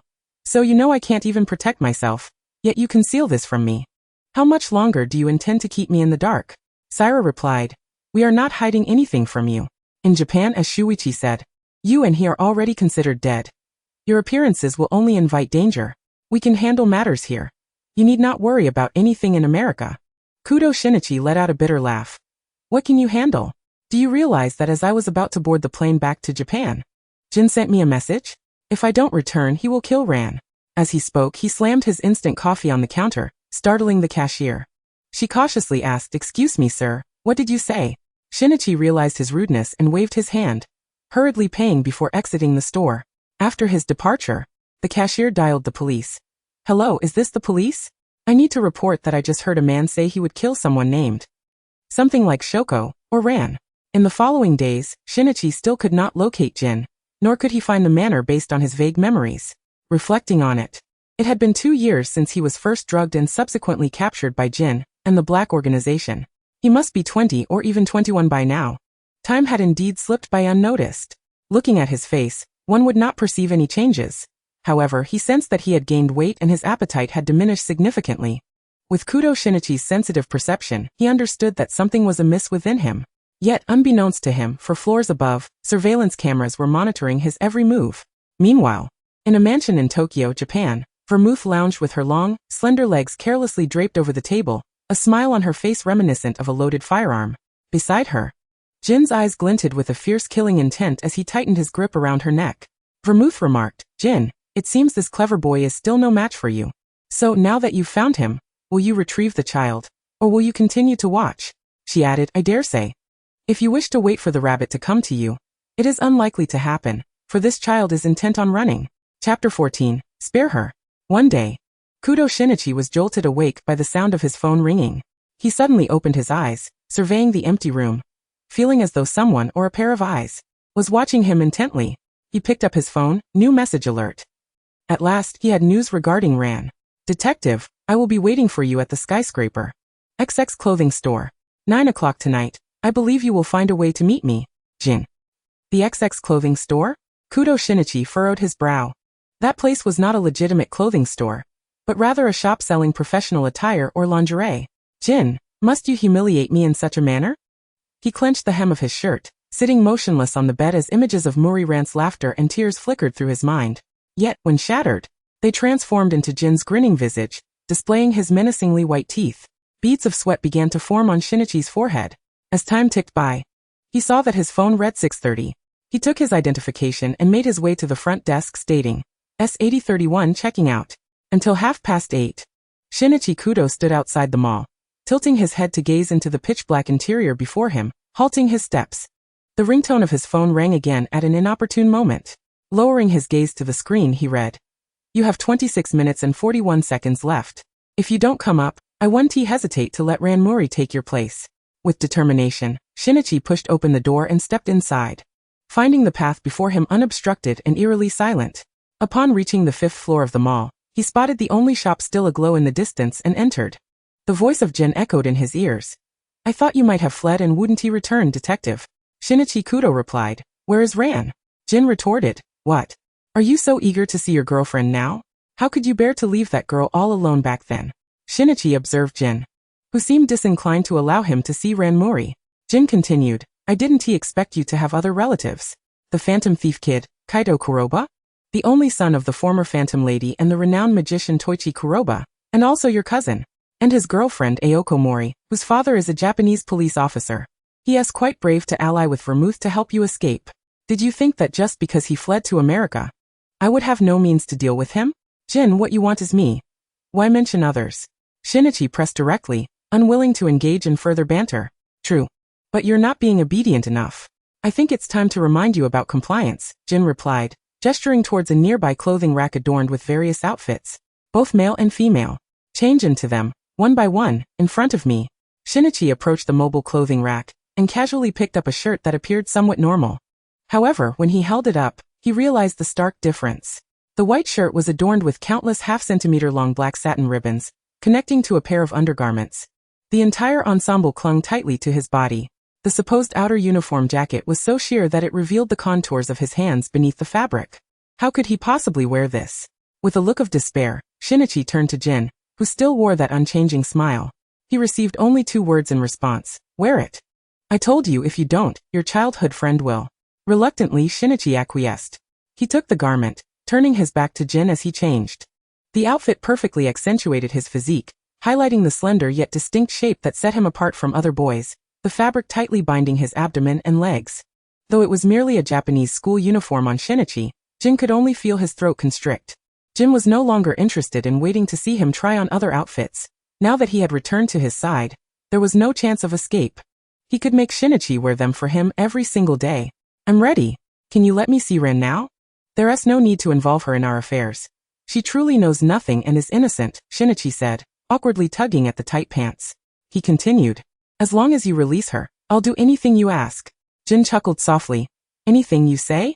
Do you truly believe your words hold any weight with me? The first time, I might have considered your words credible, but this is not our first encounter. The first time, you claimed you wouldn't run away. That you would behave and not leave. That was to save Sherry and that boy Hattori. This is the second time, and I no longer believe you. I think it's necessary for you to understand that, should I desire, I can bring everyone you care about right before you. Everyone, including you, Shinichi Kudo, is under my watchful eye, with no secrets. Come here, Jin commanded. Shinichi paused momentarily, then slowly moved forward, only to hear Jin's next words. What? Do you need me to support you? Shinichi hesitated for a moment but quickened his pace, approaching Jin. He tilted his head, affectionately nudging Jin's hand. Jin, please let her go. Jin was pleased with Shinichi's actions but displeased with his words. He forcefully pulled Shinichi from the ground, seating him on his lap. Look at me, Shinichi Kudo. Jin produced a collar-like item from his coat pocket, a signature piece belonging to a single individual. Shinichi dared not refuse. He watched as Jin placed the leather necklace emblazoned with the letters Jian around his long, pale neck, his hands bound together, leaving him at Jin's mercy. Jin observed the figure before him with satisfaction, lifting Shinichi effortlessly and resting him against his shoulder, delivering a firm pat. Be obedient and come home with me. Carrying Shinichi, Jin made his way to the underground parking lot of the mall, tossing him into the back seat before joining him. Vodka, glancing through the rearview mirror, observed the forcibly reclined Shinichi in his boss's embrace, cold sweat beading on his forehead as he silently prayed, "Oh dear. Why can't you just be a little more compliant? The boss's already sinister demeanor has nearly frozen me solid these past few days." Sitting in the passenger seat, Vermouth turned to look at the pair and smiled. Shinichi, it's been a while. How are Yukiko and the others? Chapter 15. The Way a Pet Should Be. Shinichi chose not to respond, opting instead to close his eyes and rest, knowing that tonight was the only time he had to catch a brief respite. Soon, he curled up in Jin's embrace and fell into a deep slumber. He remained oblivious to when he was lifted and placed onto a bed. Upon awakening again, he discovered he was no longer in that familiar room, but had returned to the mirror room designed by Jin to ensure Shinichi's obedience, both physically and mentally. Shinichi realized he could not move. Even attempting to escape resulted in only feeble, symbolic flails of his arms. He turned his head to see Jin standing by the window. His back turned to Shinichi. Jin, why have you bound me? Shinichi inquired. Jin turned, his expression devoid of any compassion for the boy who had betrayed him. If I don't tie you up, shall I wait for you to find another opportunity to flee? As he approached, Jin retrieved a syringe from his coat pocket, the pale green liquid inside swaying ominously. Until Jin's south face was close to Shinichi's, he declared, "This time, I will ensure you can never escape." He leisurely caressed Shinichi's fair cheek. "Shinichi, why did you leave?" Jin smiled cruelly, his voice cold. "I had thought that after a few months, you would have recognized your situation. Yet here you are, still disobedient." He pressed his finger against Shinichi's teeth. Shinichi attempted to evade his touch, but he was ensnared by this man. Even the hope of rolling away was a luxury. All he desired was to live like an ordinary person. What was his fault? All he sought was freedom. Shinichi glared fiercely at Jin, suddenly raising his leg to kick him, only to have his ankle effortlessly seized. Shinichi Kudo. You ought to reflect on whether you have underestimated me. Regardless of whether it is sherry, absinthe, or even the concealed existence of Ireland and Binga, who sought to claim credit by shrouding your presence, none of them stand as formidable obstacles before me. Whatever they can do, so can I. Kudo Shinichi, with a spirit unyielding, delivered another kick, only to be seized once more, his knee pressed down, rendering him immobile. The pain in his legs from prolonged inactivity caused him considerable discomfort. Jin had once remarked that he would not harm himself, declaring his intention to respect his own wishes to a degree. Why? Jin coldly interjected. Do you think I would grant you another opportunity? With a steely resolve, Jin abruptly thrust his head upward, colliding with Shinichi's chin, causing the man to wince in pain, giving Shinichi the chance to grasp his neck. You underestimate me, Jin. Let me go, or I shall not hesitate to act now. Jin regarded Shinichi with a chilling smile, observing the brilliance in his eyes, and unexpectedly broke into laughter. Before he could make another move, darkness enveloped him, collapsing against Jin, and he succumbed to a deep slumber. Jin's expression remained indifferent as he discarded the syringe that had appeared in his hand, his eyes shrouded in gloom. Since he refused to obey, it was best to keep him subdued, fostering a dependency on himself. Kudo Shinichi awoke once more, clad in a black, oversized shirt embellished with a pattern of lycoris flowers. Identical markings adorning his right thigh and left shoulder. The blood-red blossoms were strikingly beautiful, yet seemed to bind him in a fatal embrace. As he sat up, a chill coursed through him, compelling him to tear away the ill-fitting garment. A voice from the doorway interrupted his thoughts. If you destroy that shirt, you will have no choice but to wander this manner in your nakedness. Shinichi froze, suddenly standing, rushing toward the wardrobe, which was entirely filled with black, nothing but the vivid red of the lycoris flowers. He collapsed to the ground. Where are my clothes? Why have they all vanished? I want to wear my own attire. Shinichi clutched Jin's collar, adamant that he would not wear black like that man. He desired his own clothing, his own garments. You are now my possession. You have no right to choose your attire. Only I decide what you shall wear. Jin, unhurried, grasped Shinichi's hand, lifting him effortlessly. His tone cold. As my possession, all you need to do is heed my commands and fulfill my desires. I find great pleasure in this version of you. You truly repulse me. Kudo Shinichi closed his eyes, falling silent, refusing to look at him. Jin's countenance darkened, his previously imperious demeanor becoming even more forbidding. Drawing Shinichi closer, all his defenses crumbled into nothingness. Jin, have you lost your mind again? Initially, Jin had intended to spare Shinichi some suffering, but now seeing the boy's stubborn facade, he felt no inclination to show mercy. Kudo Shinichi regarded Jin's composed face, mentally cursing himself for provoking this madman once more. How could he forget that treating this man as a normal individual was ill-advised? Compliance was the only path to ease, to finding an opportunity. Yet, he loathed the idea of playing along with this lunatic. If not for Ran, the thought of Ran stirred Shinichi's memory. Since being delivered into Jin's clutches, he had not seen her. Jin, where is Ran? The mere mention of her name stirred Jin's ire. What? Do you wish for your girlfriend to come and see you? Jin sneered, just as Shinichi's complexion paled, his body stiffening as though struck by some unseen force. I am merely concerned for Ran. She is innocent. He was utterly fatigued, unwilling to continue explaining himself to Jin. Living here facing Jin had left him mentally and physically drained. However, Jin was unmoved. In his eyes, Shinichi was still preoccupied with those outside. Jin believed that as long as Shinichi harbored thoughts of those individuals, it signified treachery and an intent to escape the organization, to elude his gaze. When Jin stood again, he noticed that Kudo Shinichi had tightly closed his eyes, devoid of any anger. He recalled that earlier, upon commenting on Shinichi's weight, the boy had averted his gaze, and an impractical notion took root in his mind. Wrapping Shinichi securely in a blanket, he carried him out of the room. Vermouth. Where have all the others gone? The villa was devoid of Vermouth's familiar presence, replaced instead by Vodka, who rushed down the corridor. Boss, what happened? Sensing the metallic tang of blood, Vodka quickly inquired, Boss, are you injured? But soon, he realized that Jin could not possibly be harmed. The one injured could only be Kudo Shinichi. Chapter 16. A body uncontrolled? Note, by now, it can be calculated that Kudo Shinichi, having been captured, alongside the time elapsed since consuming the APTX 4869 antidote, has reached adulthood. Jin stood outside a sterile laboratory, his hand resting on the windowsill, seemingly unmoved by anything. Yet even he could not fathom why he yearned for Kudo Shinichi to share his essence while simultaneously wishing for his eyes to remain as they were. Yet he felt an inexplicable fear of that gaze, which could only be possessed in the sunlight. He understood all too well that Kudo Shinichi did not belong here. Within the laboratory, Kudo Shinichi lay quietly on a hospital bed, having undergone preliminary treatment. In a haze, he heard a figure clad in a white coat, whether a doctor or someone else, speaking in tones reminiscent of Hybra AI and Kudo Yusaku. His bodily structure has altered. They were encountering someone who had ingested APTX 4869 and subsequently taken the antidote for the first time, and naturally curiosity compelled them to closely examine him. Some even harbored ambitions for dissection. However, when one particularly audacious doctor attempted to undress Kudo Shinichi for an examination, a bullet pierced through his wrist. The bloodied bullet embedded itself in the wall, leaving a circle of crimson. The young doctor clutched his wrist, his face contorted in agony, eyes wide with terror as he turned to face Jin, who now stood at the door. His gaze was as merciless as the bullet itself.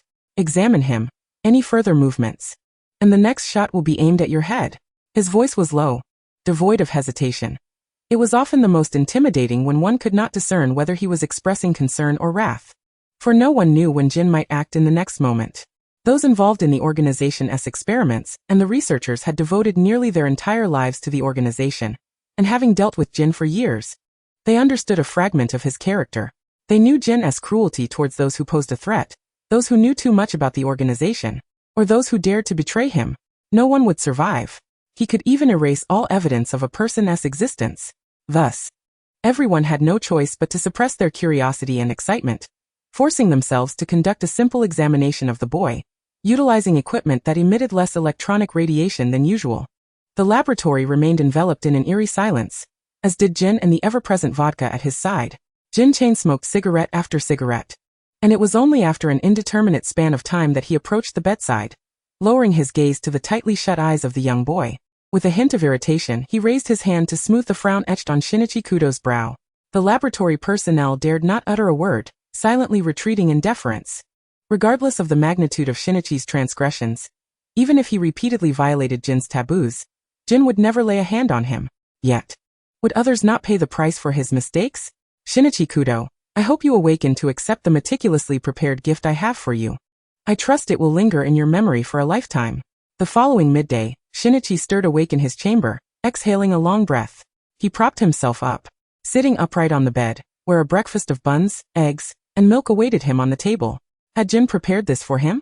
After a simple meal, a series of knocks echoed from the door, accompanied by Vodka's voice. Shinichi, my brother has sent me to bring you to him. He is waiting for you in the media room. Shinichi paused, a sense of foreboding gripping him. Something ominous seemed to be awaiting him. Yet, as if under some uncontrollable force, he stood and walked towards the door. Confusion swirled within him.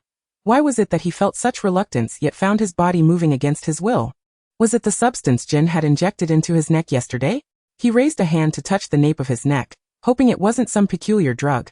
Upon entering the room, he was met with the sight of Ran Muri, who was curled up in a corner, tightly embracing herself. Shinichi froze for a moment, quickly averting his gaze to the room, ultimately landing on the man seated on a nearby single sofa, who rested his chin on his hand, observing him with keen interest. The moment Ran spotted Shinichi, her eyes sparkled with hope. How could he be here? Did that mean Shinichi had also been captured? Her concern eclipsed her shock as she hurriedly rose and rushed to him, enveloping him in a fervent embrace, sobbing softly, Shinichi, I thought you wouldn't come back. I was so scared that I would die here, woo-woo. Shinichi lifted his hand, wishing to comfort Ran by holding her tightly, but as he raised it, it froze midair, immobile. How could he console her? Jin had allowed him to see Ran merely to remind him that he was no longer a normal man. He did not deserve to be by her side. If she were to discover the truth, how would she perceive him? To embrace her? Jin straightened up, feeling a wave of discomfort as he watched the boy being held by the girl. Come here.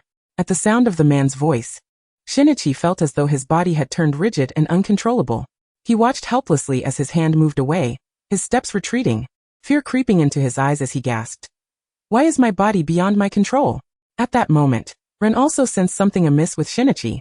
She reached out to grasp his hand, only to be ruthlessly pushed away, causing her to stumble and fall to the ground. Ran. Shinichi desperately bent down. But his body would only allow him to bend slightly before rising again against his will, stepping closer to Jin until he stood before the man. Such a good boy. Jin wrapped an arm around Shinichi's waist, applying a slight pressure to seat him upon his lap. Now tell her what our relationship is. I don't want to hear it. I want to see it. What? Shinichi's eyes widened in disbelief, wanting to refuse. Yet, his hand, devoid of his command, found its way around the man's neck, sitting upright and willingly pressing his lips against Jin's face. Why? Why was he compelled to kiss this bastard against his will?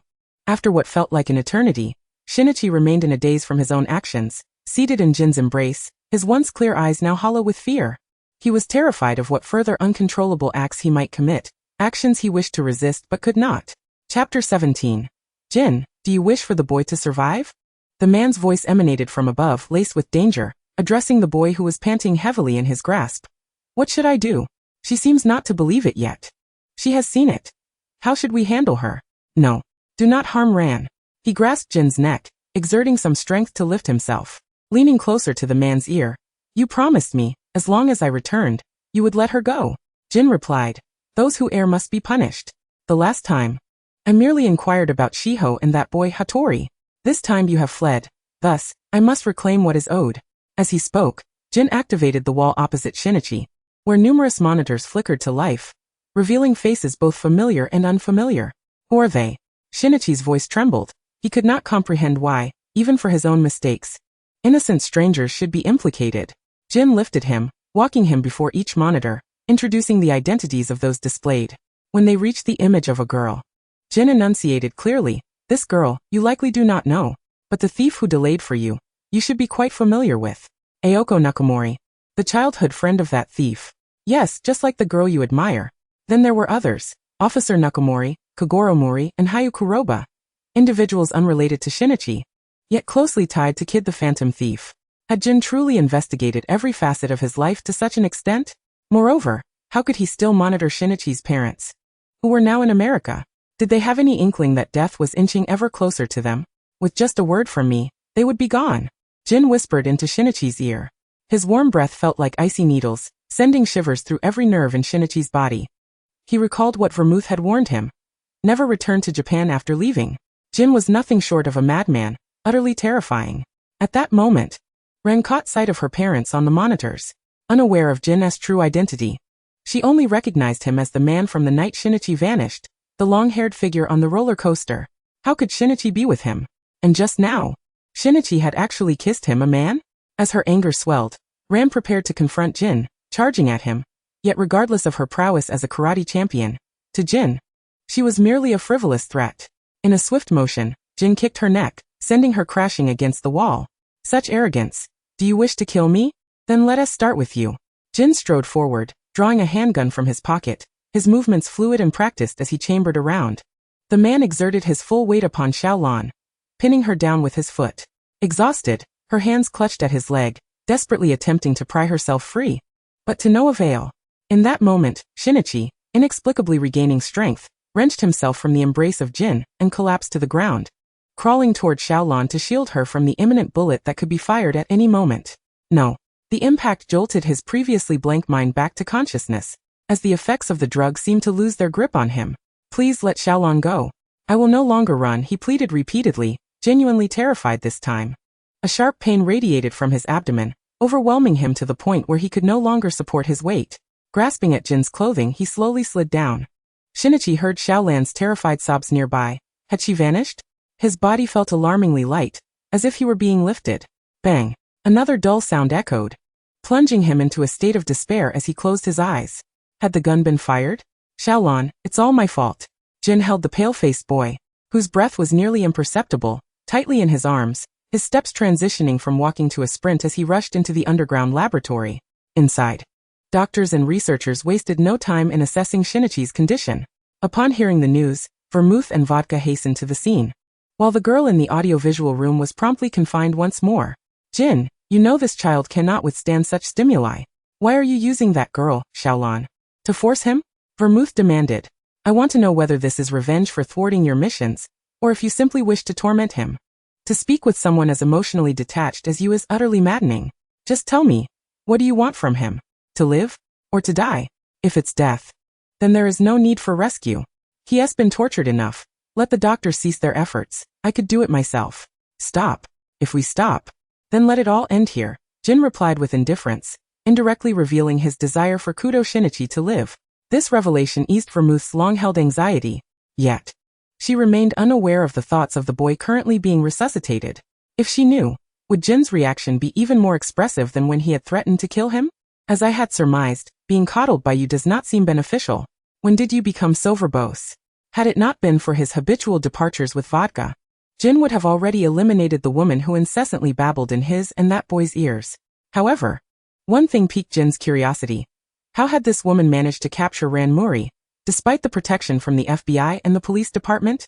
About half a month prior, Ran, as usual, accompanied by Sarah and Sonoko, had visited Professor Agasa for what felt like the umpteenth time, alongside the resident of the Kudo household, Akai Shuichi.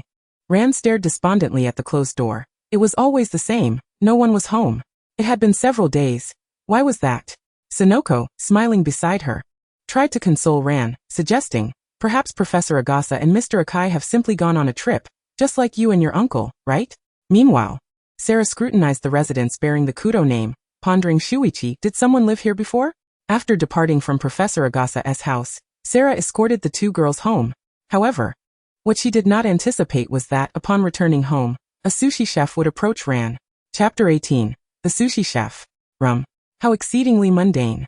Days later, upon awakening in his room, Shinichi found himself without any sight of Ran, yet he was acutely aware that she must be somewhere within the estate. He pondered the well-being of Uncle Muri and Aunt Eri, and whether Ran had fallen into the hands of either vermouth or vodka. Who could have brought her here? Rising to his feet, he heard the familiar clanking of chains at his ankles. Though accustomed to this confinement, the chain tethered to the wall restricted his freedom to leave, while allowing him to move freely within the house. Master Kudo, the sir said he will not return until noon. Would you prefer Japanese or Western cuisine for lunch? The speaker was a woman who appeared to be in her early 20s. You need not call me master, Shinichi replied. As for lunch, I shall eat as I please. Just like you. He disliked being addressed with such formality. He found Vodka's casual boy far more agreeable. He wandered through each room of the estate. No. Still no sign of her. Where could Ran be? At that moment, Wine approached him from behind. Master Kudo, what are you doing? Are you searching for someone?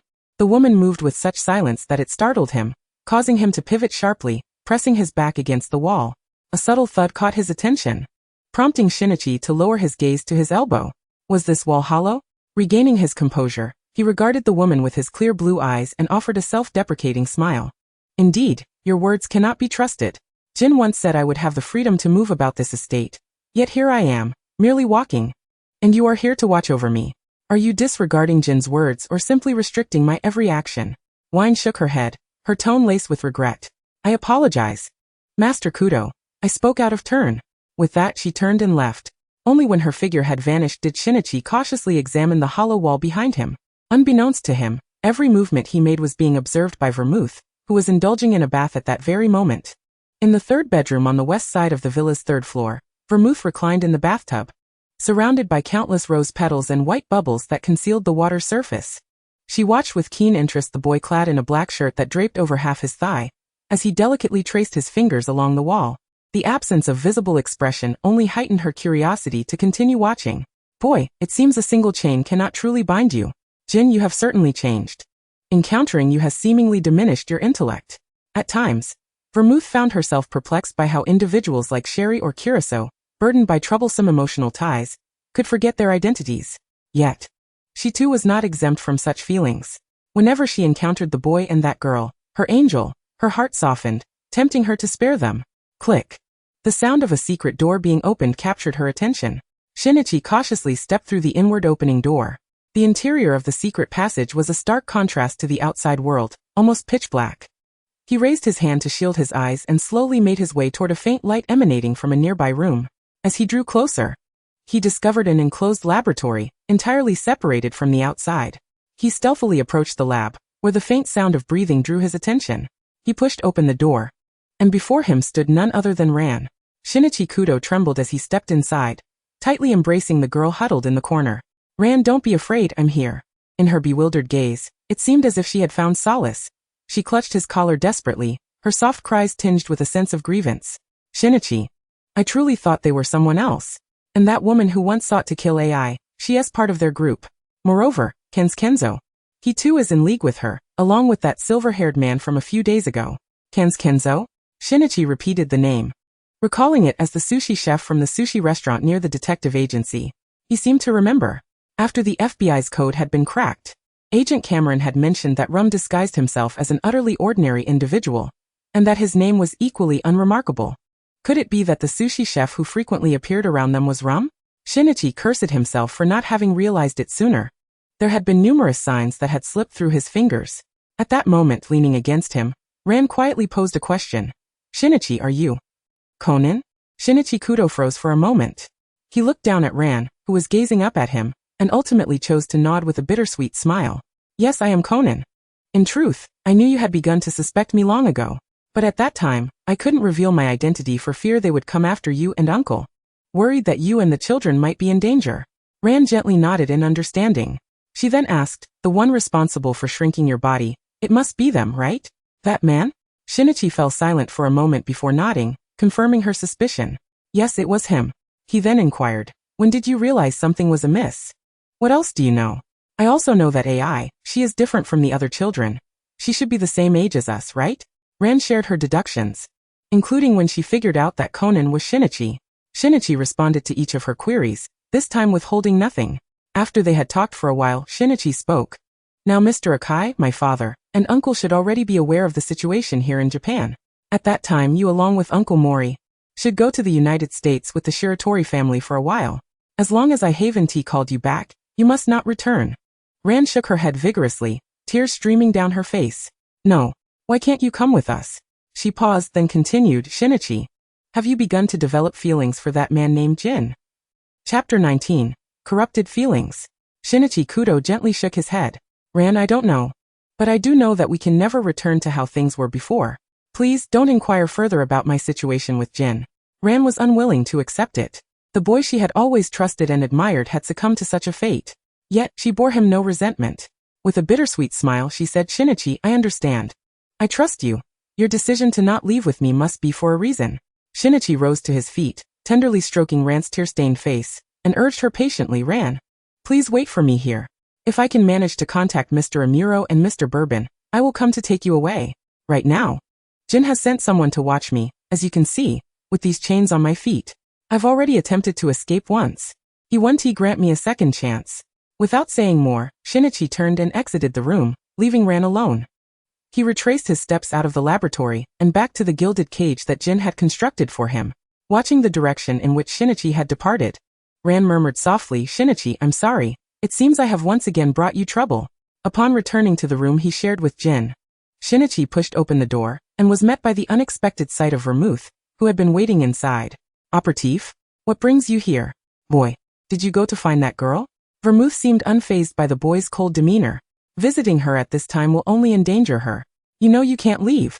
She smiled as she traced a finger along Shinichi's face, pausing at his neck, noting how he appeared thinner than when he had first returned. How has your health been these past few days?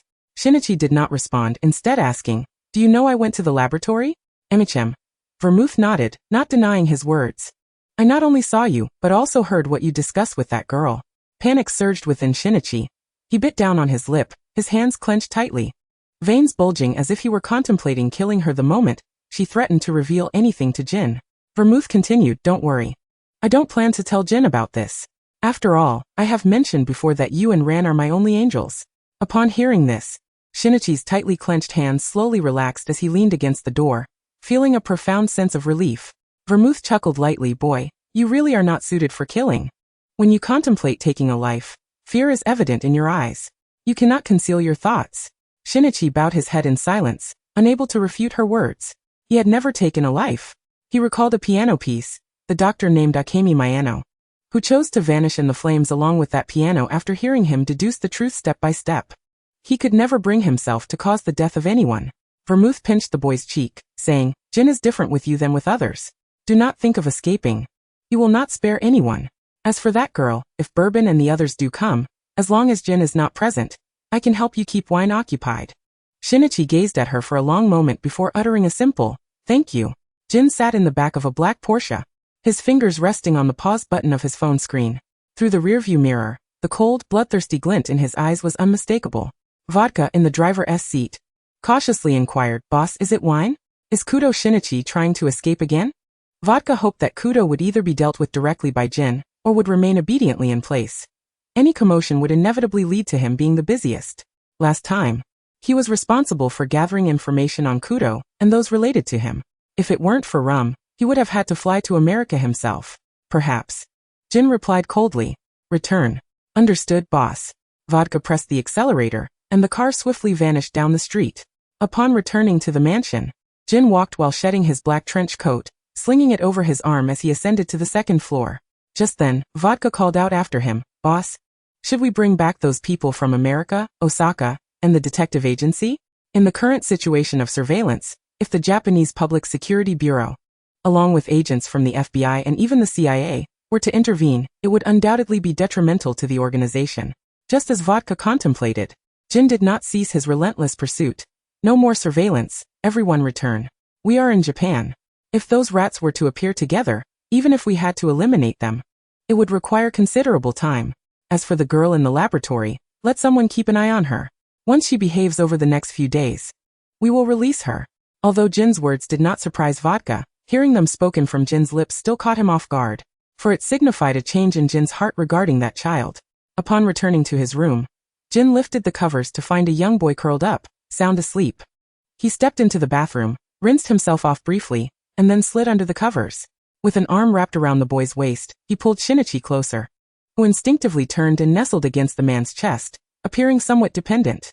Jin's fingers brushed against Shinichi's lips, and to his surprise, the boy did not flinch in fear. Instead, he resembled a child savoring a piece of candy, gently biting down. After a moment, Shinichi slowly awakened, his gaze traveling along the well-defined muscles of the man before him, eventually resting on his face. Jin smirked. "Awake, are we?" Shinichi blinked, momentarily dazed, before responding softly, "Yes, I'm awake. We need to discuss your visit to your childhood friend without my permission." There was a discernible edge of anger and displeasure in Jin's tone. "You said as long as I remain within the estate, you would not interfere with my whereabouts." Shinichi quickly attempted to explain. "Now I am intervening," Jin asserted, lowering his head to assert control, silencing the boy's defiant words with his presence. After a prolonged silence, when Shinichi's arms encircled his neck, Jin finally lifted his gaze. "Have you understood?" Shinichi turned his head away, refusing to respond. However, the ensuing events compelled him to speak. "Jin, what are you doing?" "It's the afternoon, it's broad daylight." In the room, a black trench coat lay draped over a pure white shirt on the bedside. "I'm hungry," Jin replied. "Then go eat." Shinichi retorted angrily. "All right, let's eat together," Jin said with a smile. Chapter 20. The Second Rescue. I will not leave Jin. The following morning, Shinichi lay in bed, opening his eyes to find Jin's absence. However, in the days that followed, due to his physical condition, Shinichi gradually realized that once injured, his recovery would be excruciatingly difficult. This included his stamina. Even a few steps would leave him weary, forcing him to rely on a wheelchair to navigate the estate. Beneath his loose black shorts, faint scars were visible, while the corner of his mouth bore an unnatural swelling, and the wounds on his lips had barely healed, rendering him a pitiable sight. "Young Master Kudo, Jin has instructed me to prepare fish porridge and squab soup for you. He also brought back black currant grapes, saying that your eyes are beautiful." Wine arranged the breakfast that Shinichi was meant to eat before him. Shinichi took only a single bite of the fish porridge, finding himself devoid of appetite, and set it aside. "Take the porridge away." Wine remained steadfast, continuing to watch him. "This is the master's order, young Master Kudo. Please do not make it difficult for me." With a wry smile, Shinichi replied, "What if I don't want to eat? Can you force me?" Wine remained unmoved. The seemingly harmless Shinichi had already caused Wine to face punishment for sneaking into the laboratory, and this time, she would not believe a single word or action from him. At that moment, Vermouth descended the stairs, clad in a high-slit dress, her long, fair legs partially visible. She wore a pair of slippers and approached the dining table, her smile alluring yet chilling. "Replace that bowl of porridge with an egg pancake. Boy does not like the taste of fish. It makes him look too disheveled. Do you think Jin will let you off the hook?" Vermouth glanced at Shinichi's exposed legs, pausing momentarily. Then she smiled, another cluster of red spider lilies. "It seems he truly believes that red suits you, boy. By the time those flowers bloom all over my body, he might not be able to tolerate me anymore. Just like the symbolism of those death flowers, the higanbana, which grow by the river of oblivion, guiding the souls of the departed. Currently his back, chest, arms, and above his left leg bore the marks of Jin's torment, each needle prick relentless, regardless of his pleas for mercy. The pain had transitioned into numbness. He picked up a grape from the dish, consuming them one by one, while the squab soup and freshly made pancake received only a few casual bites. Alone. He maneuvered his wheelchair and turned to leave. In this estate, Shinichi once again felt an uncanny sense of unfamiliarity as he encountered Kaido Kuroba, reminiscent of the strangeness he had felt over a month ago. "Detective, what happened to you?" Kaido was taken aback. He could hardly believe that just a month had passed, and the boy who bore such a striking resemblance to him had become someone for whom even the simplest movement seemed a luxury. "Forget it. My uncle has arranged for me and AI Hybra to take you back. Except for the third floor, where that woman who has helped us each time is. She has already incapacitated another woman. What about your girlfriend? We should take her with us." Shinichi merely gazed at the two, remaining silent. Observing his demeanor, Hybra, who thought she knew Shinichi well, also sensed something amiss. She stepped forward, looking at him, asking, Shinichi, what's wrong?" She gently patted his face, attempting to draw his attention. "You can just take Ran." A glimmer of despair and resignation regarding his current situation flickered in Shinichi's eyes. Kaido urged, "What about you?" Shinichi offered a bitter smile. "In my current state, what face do I have to go with Ran? If I leave, even to America, I have no idea when I will return. It would be better to remain here." He pulled open his collar, revealing the vibrant, blood-red higanbana on his chest. "This time I have accumulated more than I can count. Every needle prick feels like a stab to my heart, and I can no longer endure another round. Do you think Jin is unaware? In the room where he allowed me to meet Ran, I saw my parents' faces on the monitor, along with Akiko Murasame. Kid, think about the people around you. Confronting that organization, it is far more terrifying than we can imagine." With that, he led the two to the hidden door of the underground laboratory, easily opening it. Downstairs, in the second room on the left, Ran is there. They nodded and descended swiftly, soon finding her. They assisted the trembling Ran out, and Shinichi escorted them to the back door they intended to use for their escape. Just as the door swung open, they were met with the shocking sight of Judy, Saira, and Heiji bound and thrown before them. "What?" Shinichi gasped, his eyes wide with disbelief as he stared at the man who should not have appeared at that moment. Jin curled his lips into a sinister smile, revealing a set of menacingly white teeth, as he pressed his handgun against the nape of the sole FBI agent present. "Judy, Kudo Shinichi, I warned you against any thoughts of escape, did I not? Last time it was that thief and Akai. This time I didn't expect you, Sherry, to dare appear before me." Upon hearing her name called by Jin, Hybra, who had been supporting Ran Muri, felt an overwhelming wave of invisible dread wash over her. Gripping the wall beside her tightly, she instinctively recoiled. At that moment, Kudo Shinichi refrained from engaging in any argument. Instead, he maneuvered his wheelchair forward to face Jin, his slender hands, more delicate than a man's, encircling the gun that was poised at Judy's head. "What are you doing? Do you really believe I would choose to go with them? Is that so? Then why are these individuals here? CIA and FBI agents?" Jin raised his gaze, pressing down with his foot on Judy's back, applying more pressure. Shinichi managed a strained smile. "They are here to rescue Ran. Trust me, let her go. I assure you, Judy and the others will no longer pursue me." In truth, he had no certainty in this assurance, given the irreconcilable enmity between the FBI and this organization. Judy lifted her head, her voice tinged with anguish. "Cool boy. How can you stay here?" Before she could finish, Jin struck her on the nape with the gun, causing her face to crash against the ground, unmoving. "Judy!" Shinichi panicked, tumbling from his wheelchair and landing unsteadily before Judy. He gently shook her. "Teacher, you." He cautiously reached toward her nose, feeling her steady breath beneath his fingers. Knowing she was still alive, he felt a sense of relief wash over him as he settled on the floor. At that moment, a chilling voice pierced the air. "Are you going to remain on the ground? If you don't stand up, do you wish for me to send you back to the lab?" The words compelled Shinichi to raise his hand, awkwardly seeking Jin's embrace for support. "You want me to carry you?" Jin hoisted him up, glancing at the few people blocking their path as he moved forward. "Vodka. I do not wish to see them here." "Yes, boss," Vodka replied. With that, Jin strode further into the house, but was halted by Kaido Kuroba and AI Hybra. "Sherry, do you not wish to leave?" Huddled in the man's embrace, Shinichi stiffened, gripping the fabric of Jin's clothing tightly, desperately trying to maintain control. He shook his head rigidly. "No, please don't touch her. Kudo Shinichi, have you forgotten that I said you are my pet? Can a pet voice opinions to its master?" Jin inquired. Shinichi fell silent, obediently resting against the man. Jin chose not to prolong the conversation, kicking the two aside as he entered the room, leaving vodka with the three bound individuals, and those who had infiltrated the villa. Ran's eyes lingered on the figure of the man carrying Shinichi away, yearning to call out and stop him, yet the words caught in her throat, rendering her voiceless. On the second floor, within the room, Jin laid Shinichi down on the bed, observing the boy who tightly embraced his legs. They came to rescue you. Why do you not leave? Shinichi offered a bitter smile. Why? Because if I return, it only gives you and the organization another chance to ensnare us all. What difference does it make? Just know that you are aware. Jin produced a cigarette from his pocket, lighting it and inhaling deeply. Approaching the floor-to-ceiling window, his wolf-like eyes narrowed as he gazed at two distant flickering lights. Is that Akai Shuichi? Shinichi blinked in surprise, following Jin's gaze. Mr. Akai. Has he come as well? It seems your significance is perceived as greater in the eyes of the FBI than to the organization, or even to me. Perhaps it is because I have assisted him. Let us hope so. Jin turned to glance at Shinichi before heading toward the door. Do not think to escape. As Shinichi watched Jin leave, he ventured to ask Jin, could I have some books or a computer? I will have someone procure the books.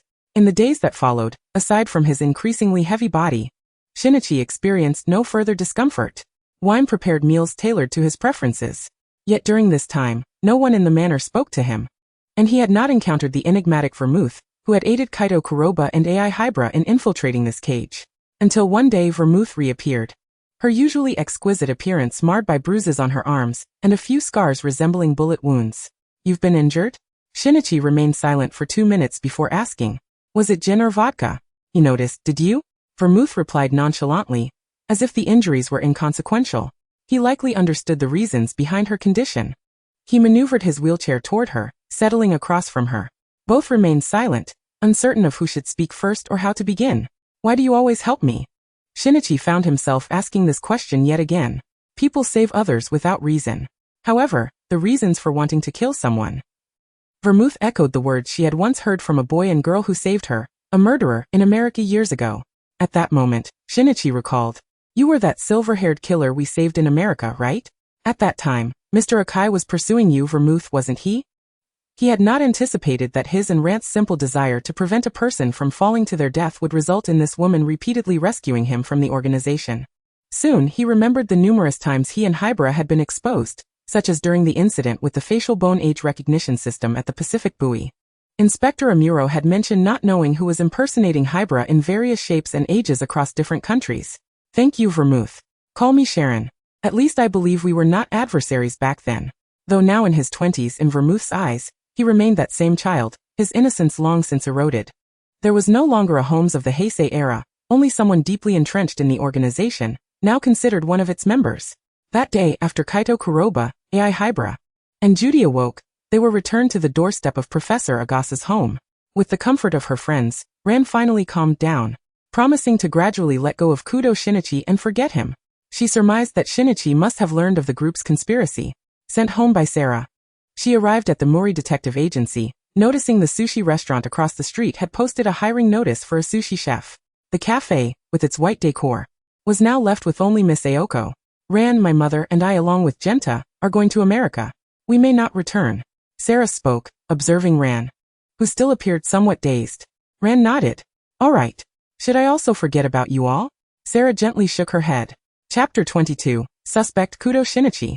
At the airport, Hybra and Kaito Kuroba understood perfectly well why Shinichi Kudo chose not to leave with them. Yet, the realization that their safety was attained at the expense of his freedom left an indelible sense of loss in their hearts. A feeling they wished to dismiss but could not ignore. Judy and Hybra observed Kaito, who remained in the car, and Hybra could not help but approach him. What's the matter? Still not getting out? Planning to return alone to find Kudo? Kaito nodded. At the very least, he shouldn't be left without a confidant by his side. A bittersweet smile graced his lips as he firmly closed the door that separated them. Master, Mimonacho, N-chome, 21. Kaito Kuroba wandered back to the Kudo residence in a daze, having chosen not to return to his own home. He wished to wait, hoping that one day, that person, or perhaps someone, would come back to this house. Upon arriving at the Kudo home, he uttered not a word but leaned back against the sofa, gazing at the room and the two photographs adorning the coffee table. One captured a childhood family portrait of Shinichi with his parents, Yusaku and Yukiko, while the other was a picture of Shinichi taken 2 or 3 years prior. His mental state was far from stable. Remaining in Japan, he received countless calls from America over the next few days, merely stating he had not seen Shinichi, and was doing well before hanging up. He entered a guest room and collapsed onto the bed, burying his face beneath the pillow. Despite having never shed tears even when injured, at that moment, tears flowed unbidden. Before comprehending the nature of his relationship with the famed detective, he had always been on guard, until he recalled the sight of Shinichi, spirited and resolute, standing before him, deciphering his every plan. He remembered their past collaborations, how they had supported each other in times of peril. Even when faced with the uncertainty of whether the detective might perish, he had never anticipated that Shinichi could meet such an end. Even when he had cast ran towards him before plummeting into the abyss. But yesterday he understood. The Shinichi Kudo, who had been indefatigable in his quest for truth and escape, had chosen to submit to that man named Jin, all in the name of survival. The familiar Shinichi Kudo was dead. Witnessing his loved ones, friends, and all those he knew being ensnared by the tightening chains of despair left Kaido feeling hopeless. Just hearing of it was enough to evoke a sense of despondency. Yet witnessing those he cared for being captured, seeing familiar faces drawn near to death, how could Shinichi endure such torment? It was far more suffocating than when faced with those who had caused the demise of Toichi Kuroba and his father. How agonizing it must be. Kaido Kuroba languished on the bed, day after day, until 1 year later, a message arrived on his phone. Kaido, aren't you at your own home? Are you at the Kudo residence? I'll be back in Japan for a case in the coming days. Could we meet? It was a message from Heiji Hattori. Kaido accepted the invitation to the cafe Heiji had mentioned. Upon entering, he spotted a young man with brown hair dressed elegantly in a suit seated not far away. What brings you back to Japan all of a sudden? Weren't you trying to catch me before? Kaido pulled out a chair and sat down across from him. Addressing the waiter, do you have ice cream? Please bring me a chocolate one. Who would have thought that the moonlit magician would have such a childlike preference? Heiji cast a disdainful glance at him. You still haven't mentioned what case you're working on this time. Do you need my assistance? Heiji paused for a moment. The Kudo building experienced an explosion a few days ago. The perpetrator left no traces. Inside the room, 2 victims had their heads shot through before a fire obliterated all evidence. My father summoned me back to provide the police with some investigative direction. Kaido frowned. Is it merely an explosion case? Not quite, Heiji replied, producing a charred wristwatch sealed in a bag and sliding it across the table. As it was pushed towards him, he deliberately pressed a mechanism on the watch, and the dial sluggishly opened. What is this watch? A hypothesis formed in Kaido's mind. Heiji nodded. This watch belonged to Shinichi Kudo, though it is not the original from his time as Conan. It was newly crafted by Dr. Agasa according to his wrist specifications in America. Neither of them could have anticipated that the prime suspect in this murder case would be none other than Shinichi Kudo himself. As they found themselves deep in thought, reassuring one another that Shinichi would not willingly involve himself in such a matter, outside the cafe's window, a Lamborghini Gallardo passed by. Inside, a young man gazed vacantly out the window, while the driver was none other than Vermouth. Working with our Shinichi is far more enjoyable than teaming up with that old man who always wears a stern expression and keeps everyone at bay. Isn't it? Vermouth reached out as if to pinch Shinichi's cheek, only to be met with a cold gaze that evaded her touch. You do remember that I have a miniature camera on me, don't you? Want to test out the gun from Black? Or would you prefer to see how my shooting skills have improved? Shinichi, who had initially intended to close his eyes, suddenly opened them wide. His marksmanship, already commendable, had significantly improved under the guidance of Jin and Conan, making him just as decisive in his actions as Jin. Moreover, as a detective, he instinctively left no useful traces at the scene. A flicker of fear crossed Vermouth's face as her hand retreated halfway. Oh boy. You really aren't as fun as before. By the way, Choya should be awake now. Would you like to see him? I'd rather not. With that, Shinichi leaned back in the passenger seat and closed his eyes again. Ever since waking 2 months ago, he had struggled to sleep due to persistent headaches. Having lost all memory of those around him, he only remembered that he belonged to the organization, the most trusted of Jin. The car drove to a villa on the outskirts, where the sleeping Shinichi murmured, "Kuroha-jin." Jin had intended to wake him, but instead gently cradled Shinichi in his arms. Accustomed to the boy addressing him as Kuroha-jin rather than by his organizational alias, Jin, a name that now felt distant. Chapter 23. The important pursuit. The murder incident at the Kudo building, linked to the charred watch belonging to Shinichi Kudo discovered by Heiji Hattori, prompted a gradual investigation. They informed Shinichi's parents, who were far away in America, as well as Toichi Kuroba and his wife. FBI agent Judy decided to visit Japan under the guise of tourism, joining forces with the Public Security Bureau's Zero and several from the Metropolitan Police Department to investigate. After all, they were all tenaciously pursuing the organization, never knowing how to let go. On that day, sirens wailed as dozens of police cars surrounded a mansion, effectively blocking off curious onlookers while succinctly conveying the gravity of the situation. Those who had intended to speak were deterred by the fear of being harmed and retreated. All the officers were fully armed, donned in the finest bulletproof vests and helmets, divided into 6 groups, concealed in the surrounding alleys, awaiting the command, ever ready to utilize the terrain to encircle their target. A few days prior, Kaito Kuroba received a text message on his phone, and quickly realized it was from a woman named Vermouth. The message read, "I have sent you my current location. Whether you can take the boy away depends on your capabilities. As for the reason, Angel should be pure white. Don't you agree? Pure white." This statement confirmed Kaito's and Heiji Hattori's earlier suspicions. The suspect in the Baika Mansion murder was indeed Shinichi Kudo. But why would he commit murder? This question became the greatest enigma for the two of them. They had asserted that the incident at Baika Mansion was the work of the Black organization, and discussed the severity of the situation. Yet they had failed to reveal the true identity of the murderer. In this fierce battle, Heiji Hattori also donned a bulletproof vest, his hand trembling slightly as it gripped his handgun. If not for the presence of AI Hybra beside him, he might have faltered. If they succeeded this time, Shinichi Kudo could return to their side, regardless of whether he could revert to his former self. If they failed, who could say if they would ever see him again? Perhaps never to meet again.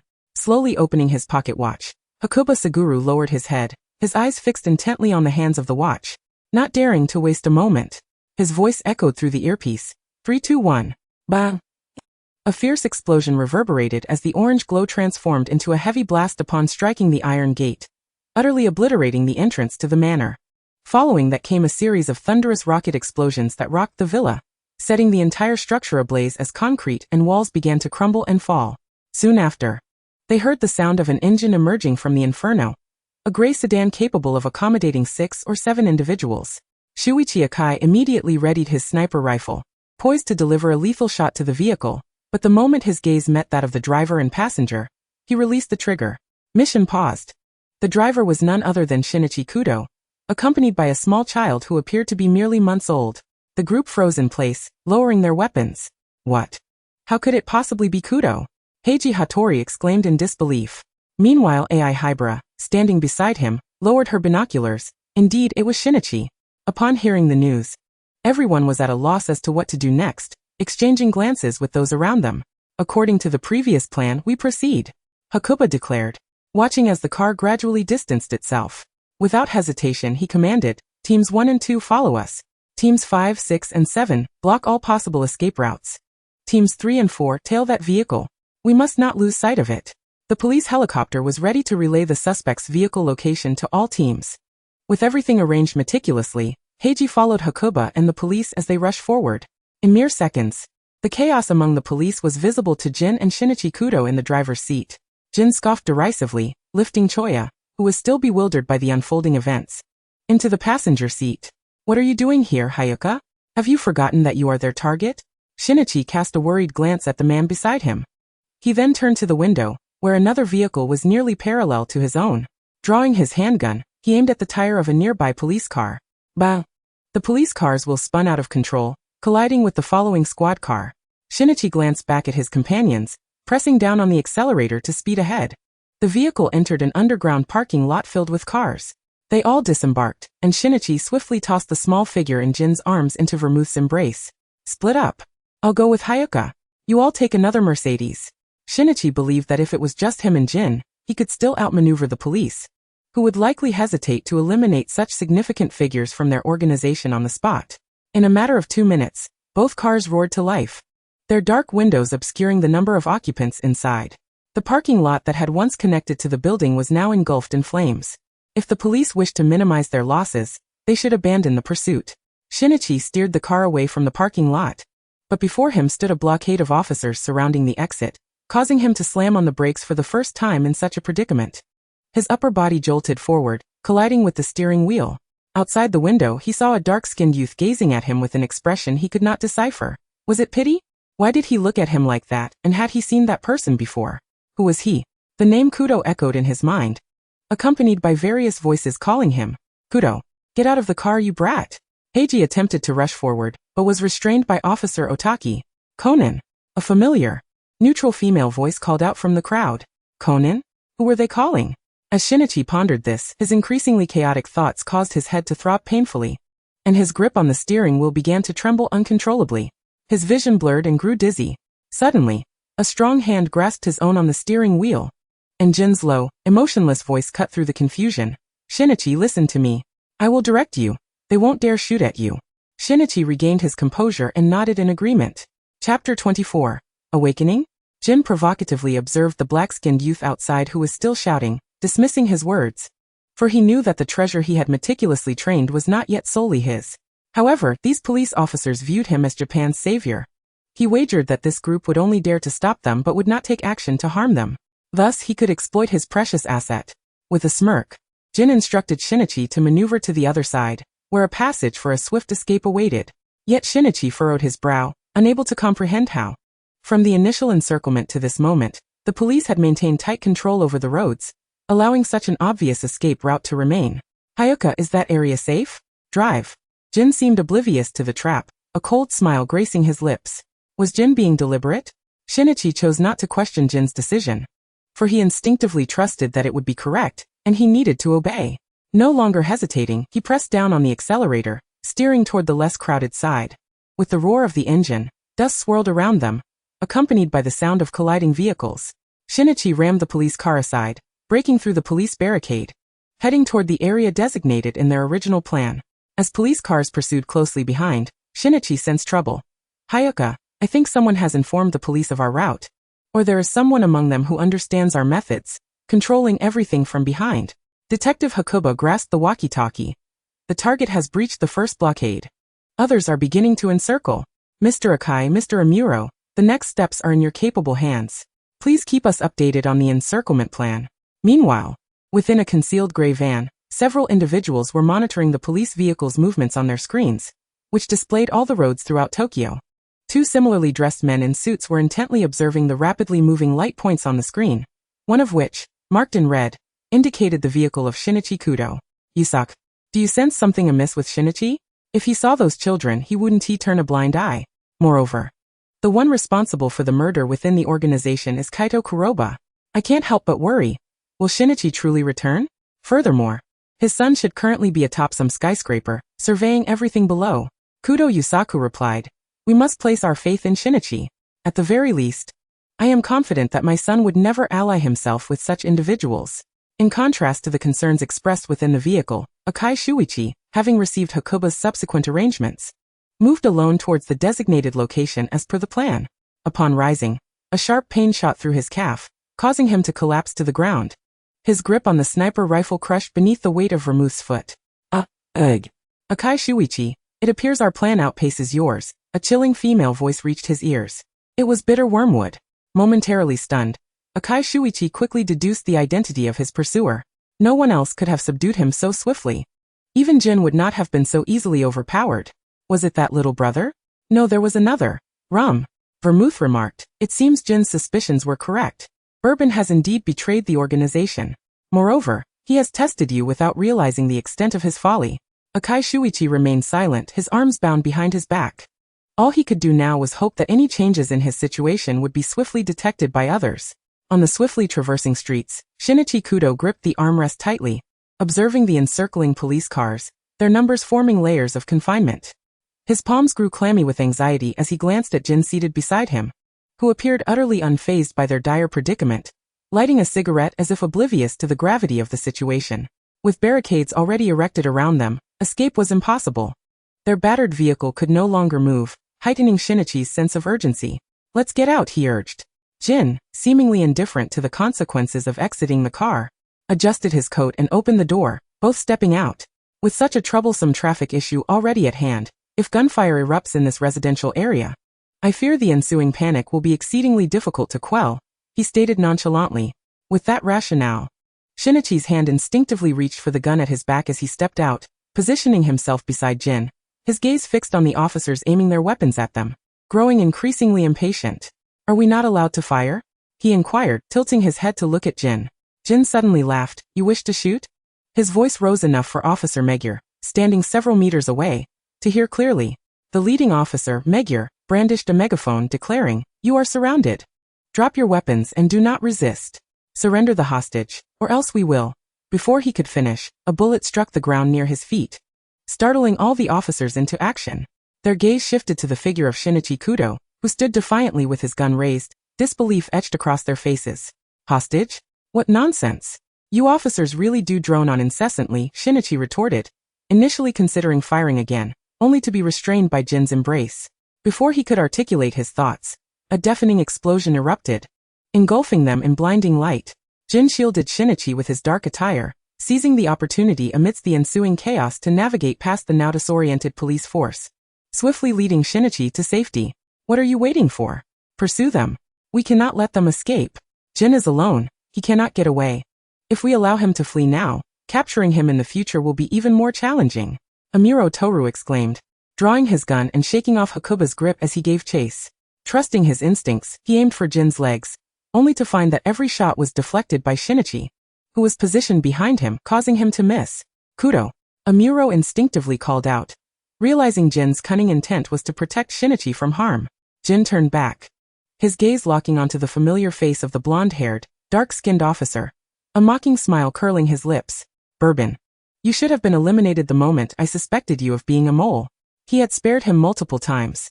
Since Bourbon seemed intent on self-destruction, Jin decided it was time to end it. Gripping the gun in Shinichi's hand tightly, he used it to shoot Amuro in the left shoulder, causing him to collapse to the ground, clutching the wound.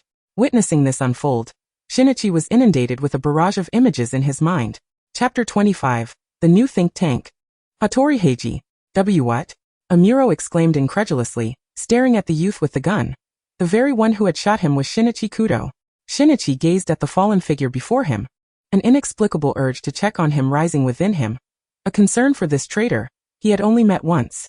As his head throbbed painfully, he crouched, curling into himself and shaking his head repeatedly, until a low groan of agony escaped his lips, and he collapsed unconscious onto the ground. Damn it! Jin scooped the unconscious Shinichi into his arms, allowing the boy's body to drape over him as he hurriedly exited through a side alley. Hearing the engines of pursuing vehicles drawing nearer, he smirked. The police and FBI sure are a bothersome swarm. However, they continued their relentless pursuit. Meanwhile, news of Vermouth's capture of Akai Shuichi had yet to reach this side. Everything was unfolding as anticipated. The only unforeseen circumstance was Shinichi losing consciousness, collapsing entirely. It seemed that forcing him to kill someone familiar had proven challenging for him. Yet, after this ordeal, his compliance should improve, one would hope. Navigating through the narrow alleys between buildings, the police vehicles were unable to follow, forcing the officers to disembark and scatter like headless flies in pursuit. Meanwhile, Jin arrived at an unoccupied intersection where Vodka was waiting in a pitch-black Porsche 356A. Brother, have you managed to shake them off? Vodka inquired, his gaze falling upon the unconscious Shinichi nestled in Jin's embrace, his brow furrowing with concern. Brother, is Shinichi all right? Was he hit by those officers? He's fine. We need to leave, Jin replied, placing Shinichi in the back seat to rest while he took his place in the passenger seat. Vodka started the engine, accelerating swiftly down the narrow path. Jin's Porsche was not under police surveillance, yet in the distance, the sound of pursuing vehicles echoed ominously. Vodka asked, Brother, what's our next move? The route we came from is blocked. It seems that the leadership on the police side has likely changed hands. Has it truly been replaced? It is indeed more calculated than the few individuals I could have anticipated, those I most wish to avoid confronting directly. Jin is also quite curious about the enigmatic figure orchestrating all of this. Continuing along this path, at the first fork in the road, turn right. Vodka. Understood, brother. The injured Toru Amuro is being supported by Kazami, seated in a corner by the wall. Mr. Deguchi, you're hurt. You should inform the others and head to the hospital for a checkup, he advises.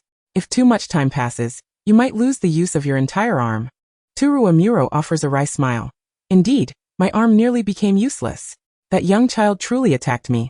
If he hadn't hesitated, that bullet might have struck my head instead of my shoulder. The officer originally stationed beside Toru Amuro has also departed in accordance with the instructions relayed through the intercom. Joining Teams 2 and 3. Air Unit, track the vehicle's location. Teams 1, 4, 5 and 6 prepare to close in. Team 7, where is Mr. Akai? Respond quickly. Detective Hakuba is seated behind Hattori Heiji on the motorcycle, one hand resting on Hattori's shoulder while he directs operations through the communicator. Upon hearing a response from the other end, Hakuba exerts a bit more pressure on Hattori's shoulder. Hattori, sensing something amiss, inquires, "What's wrong?" "Hakuba, Shinichi Kudo has fired upon Mr. Amuro. Moreover, he also shot at Officer Mugir of the Metropolitan Police Department." Hakuba's tone is heavy with concern. He feels at a loss, realizing that with Kudo's involvement, matters have taken a turn for the worse. Nonetheless, they do have a mysterious guest. Yet, can this enigmatic figure rescue the trapped prince from this aerial predicament? "Hattori Heiji, where do we go from here?" He furrows his brow tightly. They are currently at Kaiganzen Island, and if they cannot encircle that group, they may never find them again. The organization's members, along with Kudo, might very well vanish into the shadows of Japan. At this moment, a man's voice crackles through their earpieces. The Coast Guard should deploy around Kaiganzen Island. It does not require many personnel, but must be done discreetly. As for Team 7, Officers Takagi and Sato from Team 6 will surround the targeted building from the left and right sides of the 4th Avenue. Vehicles, alleyways, and the airspace must be completely sealed off. As for the FBI agents, your faces are far too recognizable to that group. Change into Metropolitan Police uniforms and blend in with the other officers, following the arrangements of the Metropolitan Police and Japanese Public Security. And Masumi, for now, you and Mary should keep your distance. The speaker is no longer Yusaku Kudo but rather a man seated inside a miniature police vehicle, clad in a gray kimono, brandishing a folding fan. The famed Taiga celebrity, Hideki Hatada, pinned on the rooftop by vermouth, confit and wine, with his hands tightly restrained behind him. Shuichi Akai presses an ear to the ground. A flicker of surprise crosses his face. Around the building, a dozen police cars converge, surrounding the entire structure and its neighboring buildings. Wine leans against the rooftop railing, surveying the activities below. "Absinthe, what shall we do next? With just the three of us, we cannot escape with Akai. Should we eliminate him instead? It would provide Jin with an explanation." Kanthi shares this sentiment, pressing her gun against Shuichi Akai's temple, only to be deflected by Absinthe's swift kick. "Absinthe, there are police all around. Do you truly believe we have any chance of escaping if you kill him here? We would be sitting ducks for those officers." She gazes up at the two police helicopters circling above, a cold smile curving her lips. "Wine. You and Kanthi take Choya and leave. As for the gun in Kanthi's hand, I shall take it. This silver bullet aimed at the organization, I will handle it." Chapter 26. The Wingless Dove. Wine and Kanthi depart the rooftop with their weapons. Vermouth finally lifts her foot from Shuichi Akai's hand, gracefully stepping aside. She brushes her gun with her hand and walks to the edge of the building, turning her back to Akai, leaning forward to gaze below. With the restraint lifted, Shuichi Akai supports himself on the ground, wiping the blood seeping from the corner of his mouth. He drags his still bleeding leg towards Vermouth and questions her. "Whose side are you truly on? Why did you send Kanthi and Wine away?" Vermouth turns elegantly, her gaze locked onto Akai's eyes, a smile gracing her lips, contrasting sharply with her nonchalant tone. "I only do what I believe is right. Just know that this time, you are fortunate. I did not put a bullet through you, unlike Kir." With that, she strides towards the stairway leading to the rooftop, raises her gun, and fires off target. The bullet striking the concrete below. She waves gently at Akai and blows him a kiss before disappearing into the darkness. Moments after Vermouth's departure, Takagi and Sato arrive on the rooftop with their guns drawn, finding no one else present, only a pool of blood.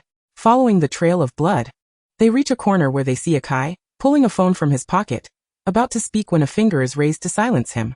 "Hideki, I am Fine. Just dealt with some organizational troubles. How are things on your end? Did that little brother get saved?" This time, I find myself alongside that already deceased detective. I wonder if that gentleman within the organization has taken notice of me. Don't worry about me. Once this concludes, I should join you to see Mary. Yes, I won't be leaving again. After the call, Shuichi Akai looks up at the two, who still wear puzzled expressions, and asks in a cool, steady tone, "Do you have something to discuss?" Officer Sato gazes at the man before her, her curiosity piqued. "Mr. Akai, what did you mean when you said you were with that already deceased detective? Are you referring to Kudo? But isn't Kudo the Phantom Thief kid?" She recalls receiving a call from the Metropolitan Police about retrieving Shinichi Kudo, yet he had leaped from the helicopter before her and Takagi, transforming into the white-clad kid. "No. But that little brother you know." Shuichi Akai gestures to his unbandaged leg. "Aren't you the one sent by my brother to rescue me? If we don't get a doctor up here soon, I might bleed out." Meanwhile, a white figure soars through the night sky, gliding on the wind. weaving between the tall buildings as he gazes down at the speeding Porsche below. The moonlight filters through his single lens, illuminating his face. Those azure eyes, reminiscent of the clear sea, stand in stark contrast to the cold indifference of Kudo in the present. Within them sparkles a glimmer akin to stars. Great detective. I have finally found you. Inside the vehicle, Jin hears Cohen's voice through his earpiece, accompanied by Kanthi. From above, a bird with broken wings. I am curious to see what it looks like. Jin casts a glance through the rearview mirror at the unconscious Shinichi Kudo in the back seat, his gaze darkening with chilling intensity. They truly do hold you in high regard, great detective. However, I have given that wingless bird a chance to escape. Yet at this altitude, without wings, will it not shatter into pieces? He has already afforded that individual 2 opportunities to flee.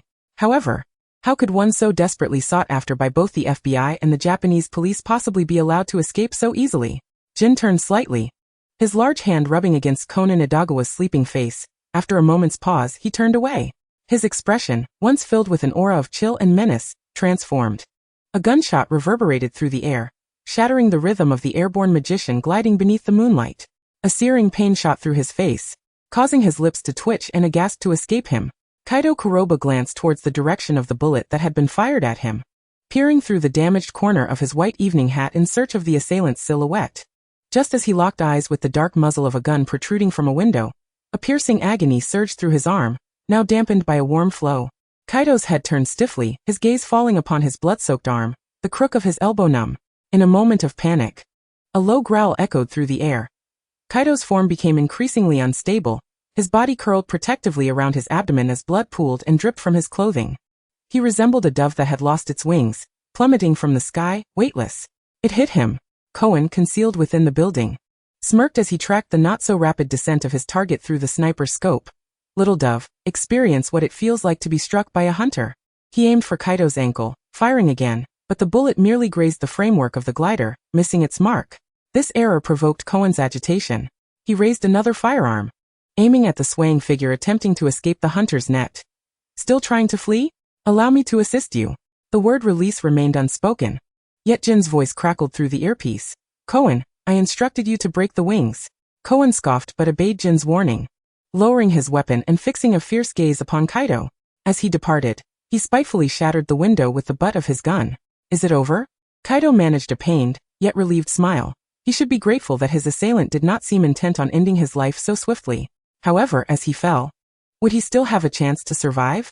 He pressed his hand against his wounded arm, attempting to staunch the bleeding, yearning to flip over, if only to find a sliver of hope.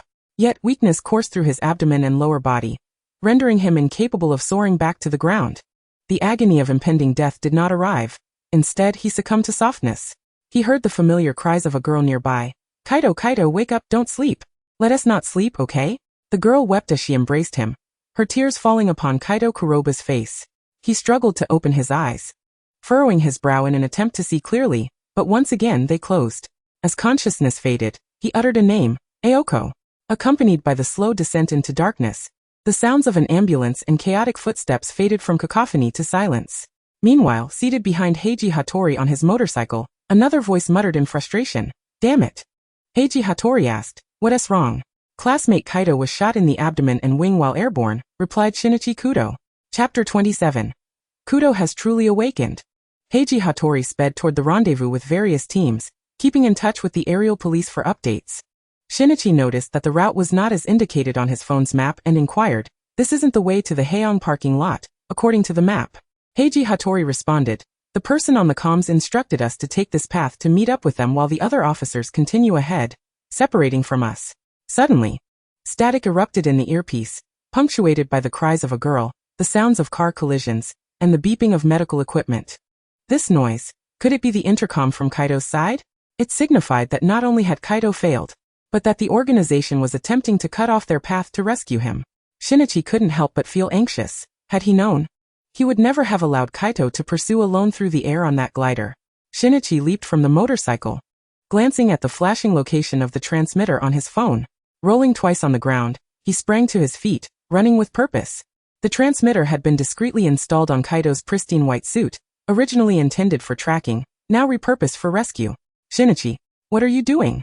Do you realize that jumping from a speeding motorcycle is dangerous?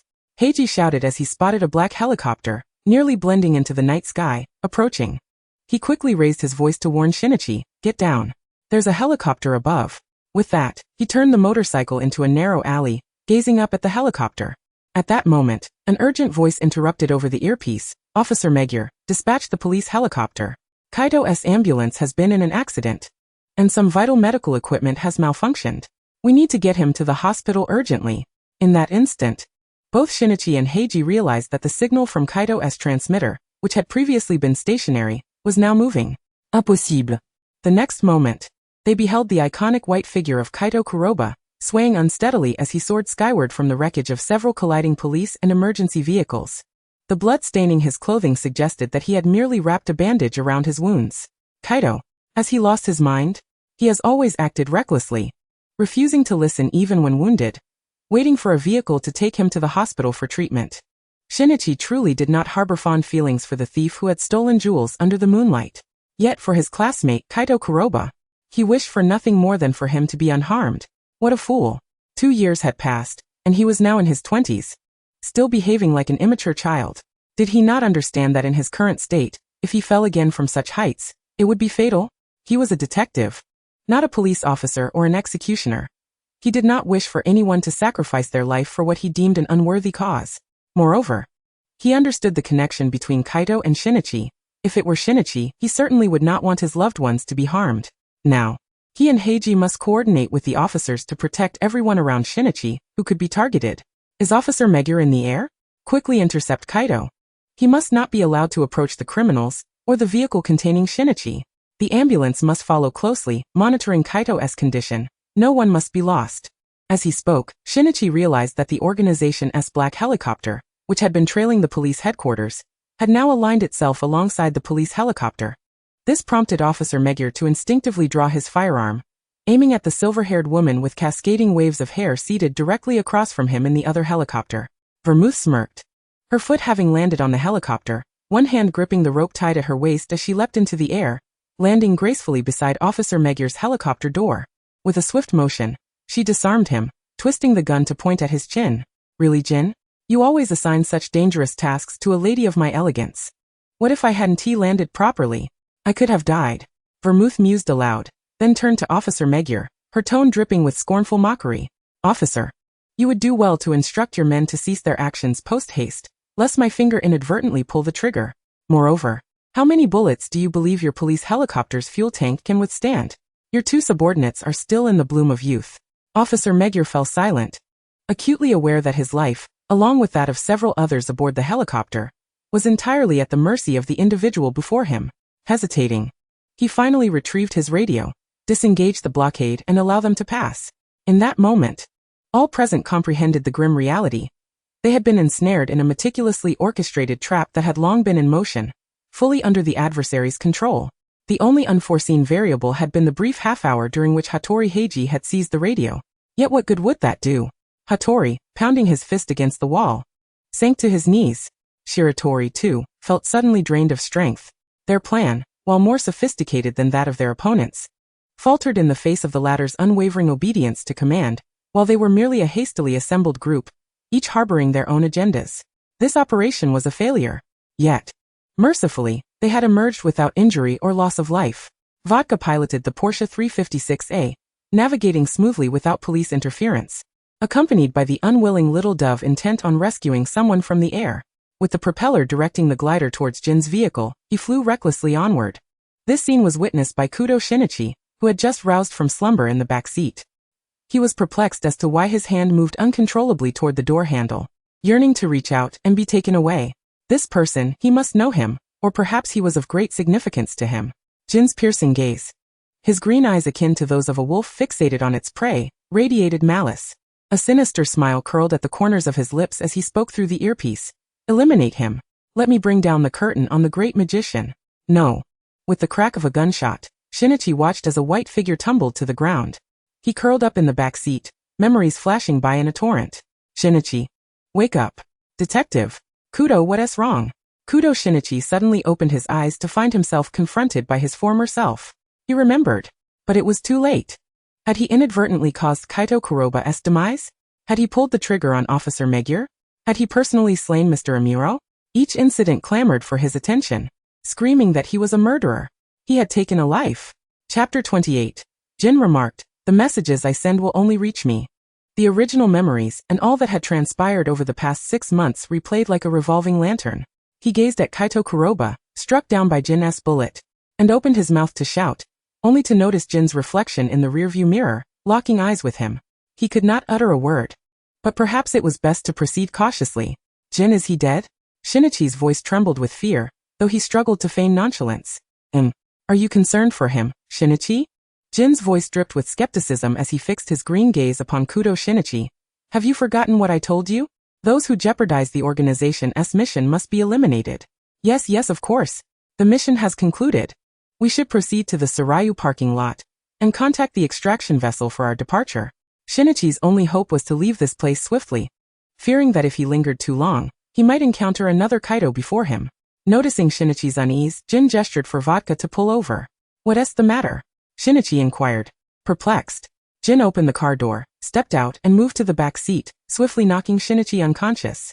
As he caught Shinichi's limp body, cradling him against his legs, he turned to vodka, saying, "Drive." If Shinichi regained his memory, he would undoubtedly become a formidable asset to the organization, allowing Jin some respite in training him. However, the amnesiac Shinichi was also advantageous. At least he would not require constant surveillance. Thus, dear detective, if you wish to spare yourself further anguish, it would be wise not to restore your memories. He lowered his gaze to the sleeping boy and reminded vodka not to look back. Leaning down, he restrained Shinichi's hands above his head and bent to press his lips against those that had drawn so close to him in recent days. The action was crude. And as he withdrew, Jin wiped his mouth, savoring the taste of blood lingering at the corner of his lips. Sweet. The car soon halted by the seaside. With vodka keeping his back turned, addressing the two, "Brother, we have arrived." A figure with a devilish physique leaned against the car, smirking as she observed the approaching vehicle. Vermouth, arms crossed, exuded a chillingly alluring smile, her high heels echoing as she approached. "So you finally made it. Where are Jin and little Shin? Is he with you?" She peered into the driver's window, searching for the boy. "My precious Shinichi, wouldn't he have been monopolized by Jin? Would he? How delightfully promiscuous." Air Vermouth. "You must not have noticed," vodka interjected, attempting to caution her. "Jin is right behind." Precious, monopolized, and promiscuous? Vodka had already surmised Jin's actions with Shinichi merely from her vocal inflections. "Very well," Vermouth replied, stepping aside and throwing a flirtatious glance at the rear seat before turning to leave. "We should hurry. Kanto and Kir are already aboard the yacht. We must depart swiftly. Encountering those relentless pursuers again would be quite troublesome." Days later, 2 days had passed since Shinichi regained consciousness, roused by the wail of an infant. His head throbbed as he surveyed his surroundings, noting the absence of anyone else and the lack of the anticipated surveillance. Rising from the bed, he steadied himself against the bedside. This time, Jin had done nothing at all. He pulled apart his black shirt, buttons cascading to the floor, and gazed down at his porcelain skin, partially obscured by a vivid red amaryllis. No marks. This was somewhat uncharacteristic of Jin. Had he lost interest in him? Or was it possible that the man remained unaware of Shinichi's regained memories, hence failing to take precautions? He approached the wardrobe, selecting a new gray shirt and black trousers, dressing simply. As he descended the stairs, he grasped the organization-issued phone and, recalling Hybera's number, composed a message. "Hybera, how is Kaito? I wish to find a moment to meet with you all. Is that possible?" The message was sent successfully. He continued his descent, ignoring the small infant Choya crying in the room, making his way downstairs. Along the way, 2 servants who had been attending to him and managing the household affairs acknowledged him with gentle nods. "Good day, young Master Kudo." He entered the living room and took a seat with remarkable grace, making it seem as though he were in the comforts of his own home. "Young Master, coffee, your favorite iced Americano." Shinichi nodded slightly, his fingers curling around the handle of the coffee cup. He savored a sip, pausing midair as he gazed at the images flickering on the television before him. "Shinichi, darling, you're awake? I thought you, the sleeping beauty, might need a kiss from Jin to rouse you," Vermouth said as she approached him from behind the sofa. She gently lifted the young man's chin with her fingers, inquiring with a hint of reproach why he still appeared so indifferent. "What, are you frightened? Vermouth, do you want me to put a bullet hole in your wrist?" Shinichi spoke with a chilling resolve, his words far from idle threats. The mere thought of those within the organization using his hands to harm his cherished friends ignited a fierce desire within him to eliminate every member of that organization. Yet, as a detective, He yearned even more to see these individuals imprisoned. Vermouth feigned irritation. You've truly been corrupted by Jin. Oh, how I long for the obedient child you once were. Shinichi brushed away her hand that was still under his chin, leaned down to set the coffee aside, and spoke in a calm tone. I would like to take a walk. Will you accompany me, or shall I drive myself? Vermouth paused, taken aback by his desire to venture outside. Yet she acquiesced. All right, my dear Shinichi, wait for your sister for a moment while I change into something more suitable. With that, she planted a kiss on Shinichi's cheek, disregarding his look of distaste, and turned to ascend the stairs. At that moment, her phone vibrated in her pocket. Upon reading the message, a wicked smile crept across her lips. Keep an eye on Shinichi. If he attempts to flee, bring him back at any cost. Boy, it seems you've awakened. I wonder what lengths you will push Jin to this time. But poor Choya, having you and Jin as a father. Earlier, when Shinichi had sent a text to Hibara using his phone, that message had been relayed to another device, which was now ringing in Jin's hands as he sat in his car. A flicker of possessive ferocity gleamed in his eyes. Waking up and planning to run away already? But the messages from your phone will only reach mine. Chapter 29, The Hospital, Reunion with Friends. A vehicle halted in the underground parking lot of a department store, where Vermouth, dressed in a gray and black casual dress, her silver curls cascading down her back, stepped out and linked her arm with Shinichi's in a way that suggested both romance and sibling intimacy. She tilted her head back, a complex smile playing on her lips. Let us go, Shinichi. It's refreshing to see you out. I'm tired of seeing you in those clothes Jin bought you. Shinichi, feeling somewhat uncomfortable, cast his gaze downward at the arm entwined with his. You don't need to hold on to me so tightly, Vermouth. Was it merely his imagination? Or did he sense her gaze lingering on him since leaving the villa? Vermouth, seemingly reading his thoughts, replied, To outsiders, it merely appears as if I am your sister. Besides, do you truly think I feel anything more than that for you? I'd rather not indulge in your nonsense, Vermouth. You've always enjoyed toying with me, and it's been especially excessive during my amnesia. Whenever Jin was absent from the apartment, she treated him like a plaything, indulging her peculiar whims. He once thought that this woman saw him as a doll when he transformed into Conan. Now he realized that even as Shinichi, he remained subject to the same fate. I need to go to the 7th floor to buy some hoodies and daily necessities. He allowed Vermouth to keep her arm linked with his, as they took the elevator to the upper levels of the department store. After passing a few specialty shops, he changed out of his black suit and donned a comfortable athletic outfit, only to be dragged by Vermouth to a restaurant for okonomiyaki. The taste was mediocre, inferior to that of Osaka's offerings. Shinichi picked up a piece and chewed slowly. Shinichi, when have you ever been to Osaka? Vermouth quickly seized upon the implication in his statement. Having not left Tokyo since regaining his memory, he had hardly ventured out of the villa. Boy, your vigilance seems to have diminished considerably since recovering your memories. Shinichi's hand momentarily stiffened, but he quickly regained his composure. Perhaps remnants of lost memories from those years lingered, leaving an impression. As he ate, he set down his chopsticks and dabbed at the sauce from the okonomiyaki that had stained his lips. I need to visit the restroom. Vermouth did not hinder him. She smiled, resting her chin in her hands as she watched Shinichi's figure disappear around a corner. She murmured softly, audible only to herself. Boy, I wonder how this will unfold. She had neither fully aided Jin nor entirely supported Shinichi.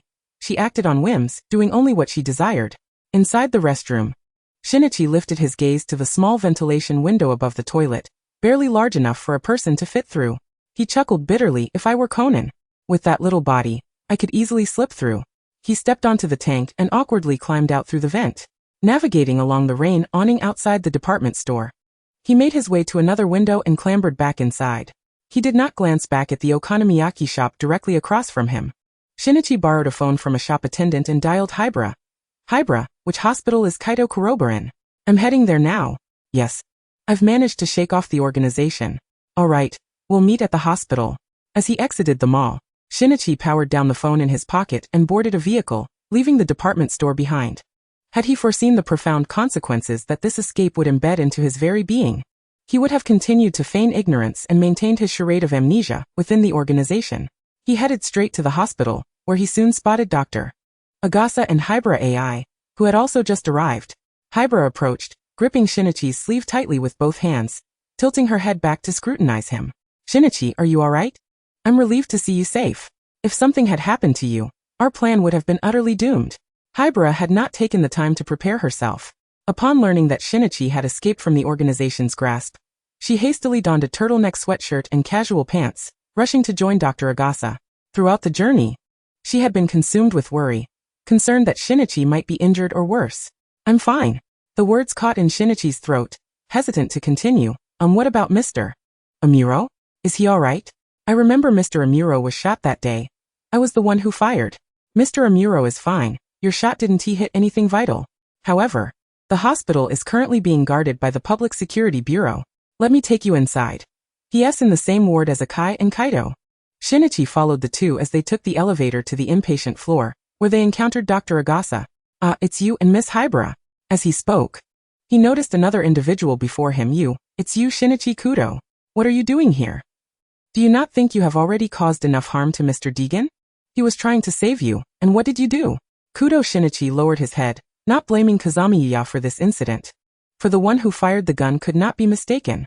I'm sorry, it was I who pulled the trigger. Furthermore, regarding the murder case from half a month ago, I was also the perpetrator. He confessed his deeds, simultaneously revealing how he had been manipulated by Jin through drugs, as well as the entirety of the memories he had lost over the past year. Additionally, while AI Hybra and the hospital experts were examining Kudo Shinichi's body, they discovered that nothing was amiss with him aside from residual traces of an unknown substance. It appeared that his body had been frequently injected with an agent designed to heighten sensitivity, rendering all his senses extraordinarily acute. Even a gentle pinch on his arm would result in a pain that was several times more intense than that experienced by others. Chapter 30, Shinichi, with my 3 generations. I could still join the FBI.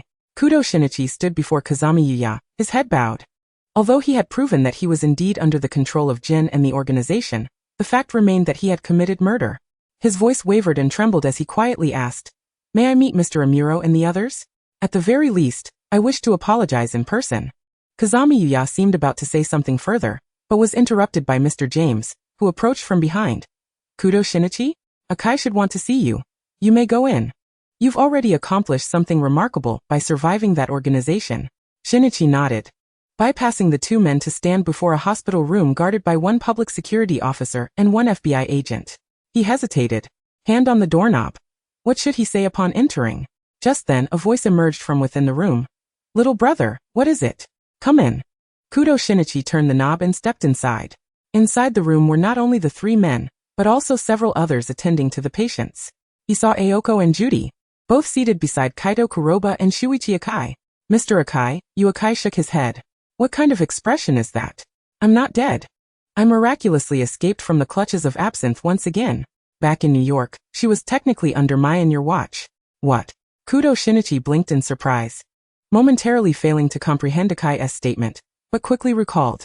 New York? Was that the criminal that he and Ran had rescued? Akai nodded. "Shinichi, are your injuries serious, Mr. Akai?" He was more concerned about the present than past events. He was unaware of Akai's injuries, but if they were minor, he might choose to bandage them himself at the Kudo residence. "I'm fine, just a gunshot to my calf. It didn't hit anything vital," Akai explained. During their conversation, Kaido Kuroba, nearly mummified in bandages and lying by the window, interrupted them. "Hey, I say, great detective, shouldn't you be concerned about me too? I'm the one who's injured the worst." "Oh wait, there's that black-skinned officer beside me. He almost got shot in the heart by you." Kaido Kuroba jested from his hospital bed, teasing as if he hadn't nearly been killed by Jin and Conan. However, in doing so he inadvertently strained his abdominal wound, causing him to grimace in pain. "Just lie still, will you? Who is the girl beside you?" Kudo Shinichi observed his cousin managing to joke around, which somewhat relieved him. Yet upon noticing the girl beside him he paused. She appeared to be someone he had seen on the screen Jin had used to threaten him. He inquired, "Are you Aoko Nakamori?" The girl, momentarily taken aback, responded, "Kaido? Why are there 2 Kaidos?" She looked between Kudo Shinichi and the bandaged Kaido Kuroba, who looked nearly identical. In fact, if one considered the times Shinichi had been under the influence of Jin's drugs, his demeanor when around Ran was quite similar to Kaido's. Sometimes carefree, sometimes serious, though Kaido appeared more childlike. "Foolish Aoko.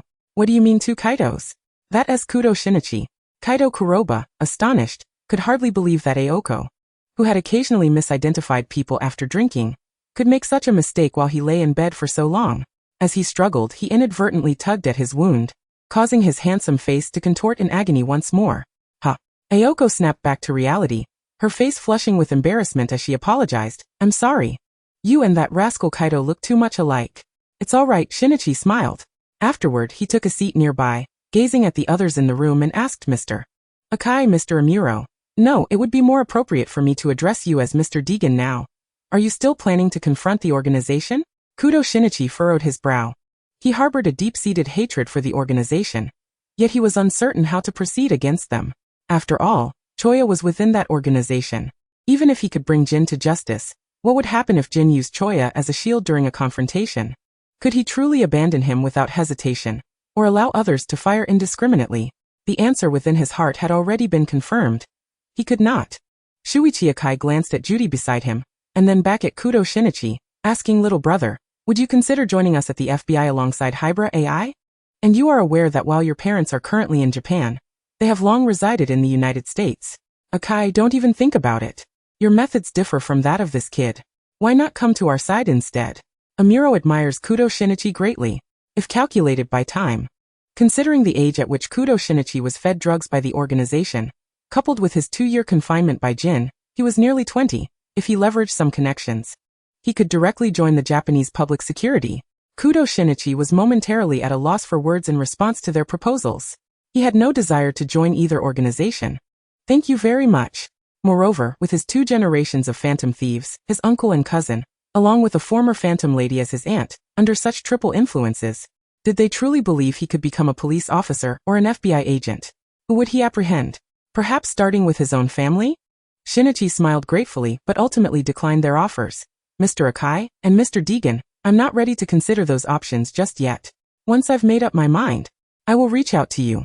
He then turned to Kaido Kuroba lying in bed and feigned casualness. So, now that you know uncle is still alive, can you tell me why you stole the jewels? But I suppose you won't be stealing anymore, right? Chapter 31. I'm sorry, let us end this. Kudo Shinichi smiled, gazing at Aoko Nakamori and Kaido Kuroba. After all, this lady beside you, Miss Aoko, along with Officer Nakamori stationed around the hospital, already knows your identity. Whether or not they choose to apprehend you, that decision lies with him and Detective Hakuba. Kaido Kuroba let out a bitter laugh. In the beginning, I stole those magnificent gems to lure out the individuals responsible for my father's demise. Now that my father has returned, do I still possess those jewels? They've all been sent via mail to the police station, resting on the officers' desks or returned to their rightful owners. I have no desire to steal anymore. However, those gems still require guardianship. It is said that one particular gem harbors a treasure known as Pandora. Pandora? What is that? Shinichi Kudo had never heard of such a thing, especially not contained within a gem. Most of these gems were carved from solid stones. They certainly wouldn't conceal anything. Kaido Kuroba explained they say it grants immortality, but I find that hard to believe. Immortality? The others in the room, even the girl sitting by the bed, Aoko, were left utterly bewildered. How could such bizarre things exist in this world? And to commit murder over a gem, was it truly worth it? Aoko had always been oblivious to Kaido's actions after school. Her father had even expressed suspicion that Kaido was Kaido Kid, yet she had tested Kaido at the amusement park, even handcuffing them together. Ultimately, as the movie concluded, Kaido still remained by her side. If it weren't for that day when she saw Kaido walking alongside Hakuba, flanked by numerous police officers and peculiar individuals, her curiosity might never have led her to uncover that Kaido was the very phantom thief she despised. She witnessed Kaido donning a dazzling white suit, gliding through the air on a hang glider, recklessly collaborating with the police to save lives. Torn between Kaido's heroism and the phantom thief persona, she followed the ambulance to the hospital, where she spotted her father, Officer Nakamori, and rushed to him, asking, "Is Kaido Kid Kaido?" Officer Nakamori hesitated before nodding in acquiescence. Yet this time he concealed the news of Kaido Kid being severely injured by a gunshot. He remained vigilantly stationed outside the hospital, never approaching the ward. There was something he could not comprehend or was uncertain about. Having known Kaido Kid for over 20 years, he was aware that Kid's magical prowess far surpassed Kaido's. He couldn't help but burst into laughter, realizing he had captured Kaido Kuroba. In the hospital room, after conversing with a few individuals, Shinichi Kudo departed with Hybra. Instead of returning home, they retrieved their identification, and Shinichi intended to book a flight. Upon unlocking his phone, a message notification popped up from Jin. His hand trembled uncontrollably, causing the phone to slip through his fingers, but Hybra swiftly caught it before it could hit the ground. "What's wrong? Did someone message you?" Hybra inquired, picking up the phone and glancing at the screen, her complexion turning pale. The message read, "Shinichi Kudo. Are you hiding well with Shiho? Jin. Hybra gripped the phone tightly, her eyes filled with fear and anxiety. Yet she quickly realized a troubling question. How did Jin know Shinichi had escaped and was currently with her? Normally, Shinichi would seek refuge in America or hide in a small hotel alone. She rushed to the computer, meticulously inspecting the phone inside and out, even checking all background applications and software. This phone was being monitored by Jin. Her expression dimmed as she typed away, "I've deleted the hidden transmitter. You must leave here quickly. The earliest flight is tomorrow night. Stay at the hotel tonight, and I'll book a room next to yours."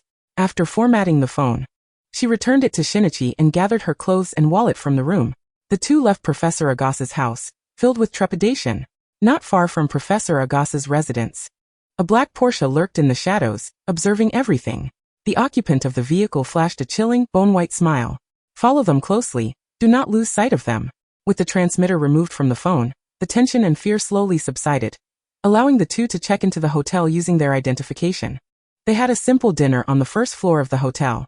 In the lobby, Shinichi encountered Kogoro Muri and Ran, who were inexplicably present. "Shinichi, what are you doing here?" Ran exclaimed, her heart racing as she sprinted toward him, unsure if she had mistaken him for someone else. Upon hearing her familiar voice, he turned around, and as their eyes met, she threw herself into his embrace. "You're Shinichi, right? You're not Kid." Shinichi's body stiffened as he gradually lifted his hand to pat Ran's back, attempting a humorous tone. "Didn't I say to stop being a crybaby? What's wrong? You're the one who's a crybaby."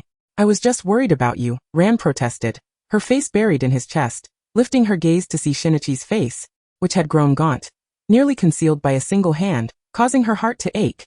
"How did you escape that organization? Did you go to America with Uncle and Yukiko?" Shinichi struggled to find comforting words, but instead he uttered a hurtful remark, pushing her away. "Ran, I'm going to America with my parents. I won't be coming back. Besides, there's no possibility left between me and Shiho. I shouldn't have to explain. You know what I mean. Just forget about me. Consider me dead." Ran's arms hung in the air, frozen. She didn't cry. Instead, she nodded with a forced smile, biting her lip as if enduring some pain while watching Shinichi walk further away. Until in the distance, Kogoro Muri called out, "Ran, let us go. We need to assist Officer Mugir in examining the scene for evidence. Honestly, I have no idea who played that ridiculous hoax with the fake bomb in the hotel." As Shinichi rode the elevator, he overheard other guests discussing the hotel prank, and felt an urge to intervene but remembered Hybra's warning. "Remember, stay under the radar, avoid meddling." He refrained from getting involved and returned to his room. Inside, someone awaited him on the bed. Chapter 32, A New Punishment. Shinichi Kudo closed the door behind him, only to find someone on the other side gripping the doorknob, forcing him to almost stumble against it. He exerted some force, only to realize that someone was firmly holding the handle from the outside. "What's going on?" Before he could finish his sentence, a hand reached out from behind him, pressing against the door. "Shinichi, why are you being so disobedient again?" The man's voice was cold, devoid of emotion, yet laced with danger, echoing like a siren from the depths of hell.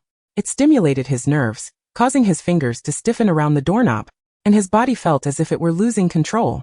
"Turn around and look at me." The man's voice resonated once more. Instinctively, Shinichi wanted to refuse, but the first thought that emerged in his mind was to turn around.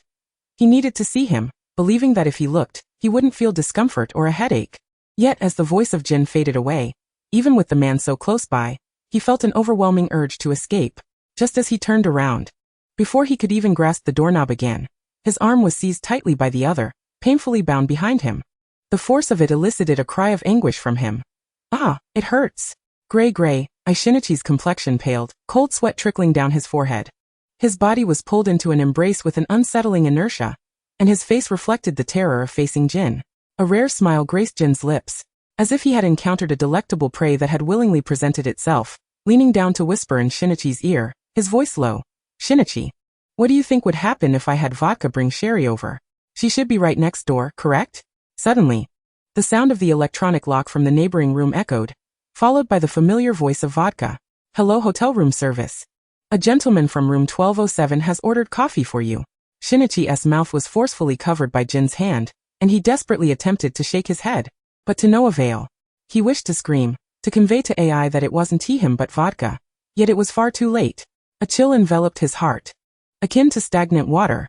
Suppressing his fear of the man holding him so tightly, he slightly raised his head, addressing Jin. "Jin, Vodka has already captured Gray. I'm in your grasp."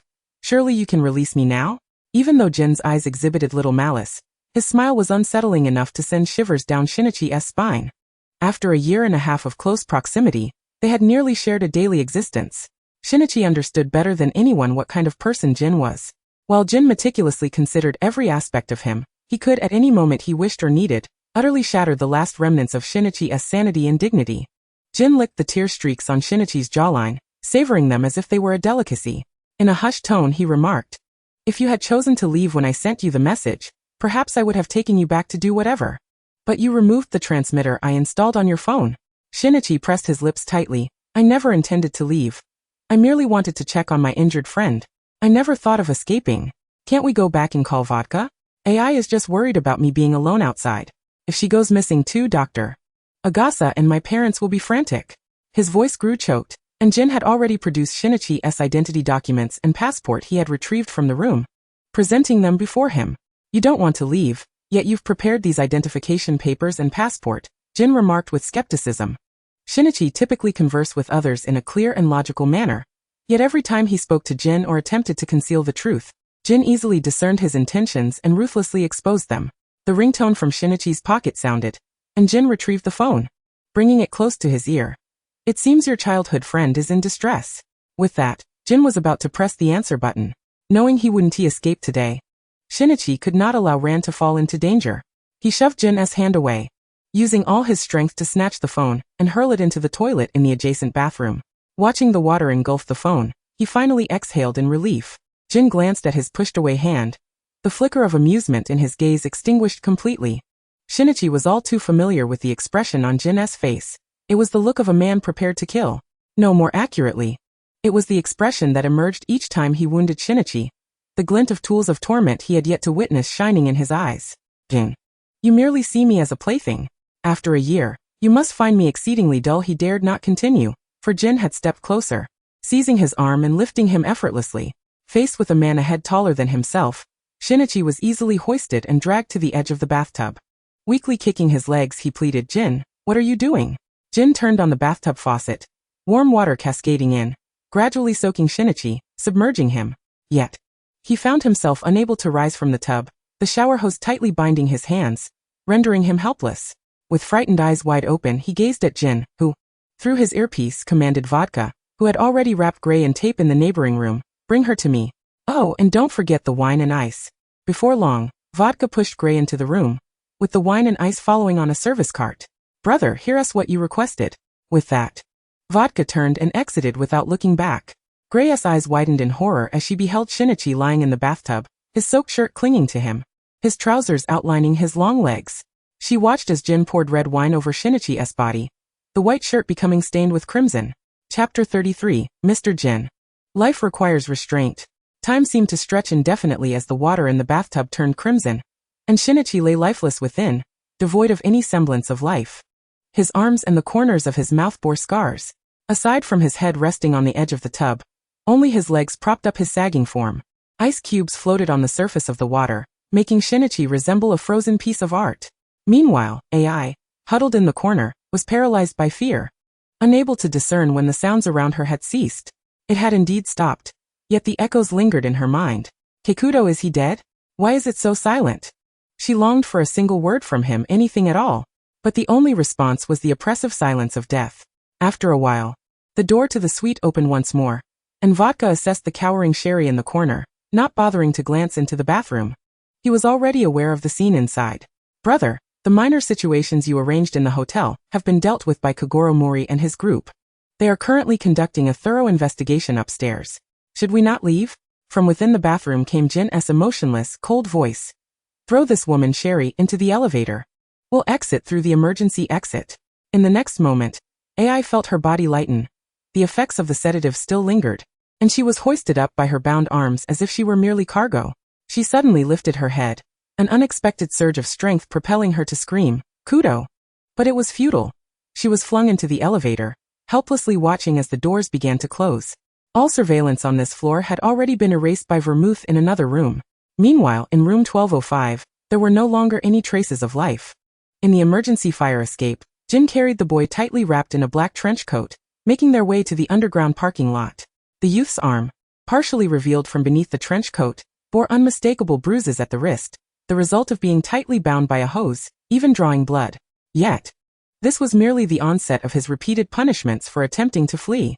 In the days to come, dear detective, you shall have no semblance of freedom. Jin is resolute in inflicting pain upon him.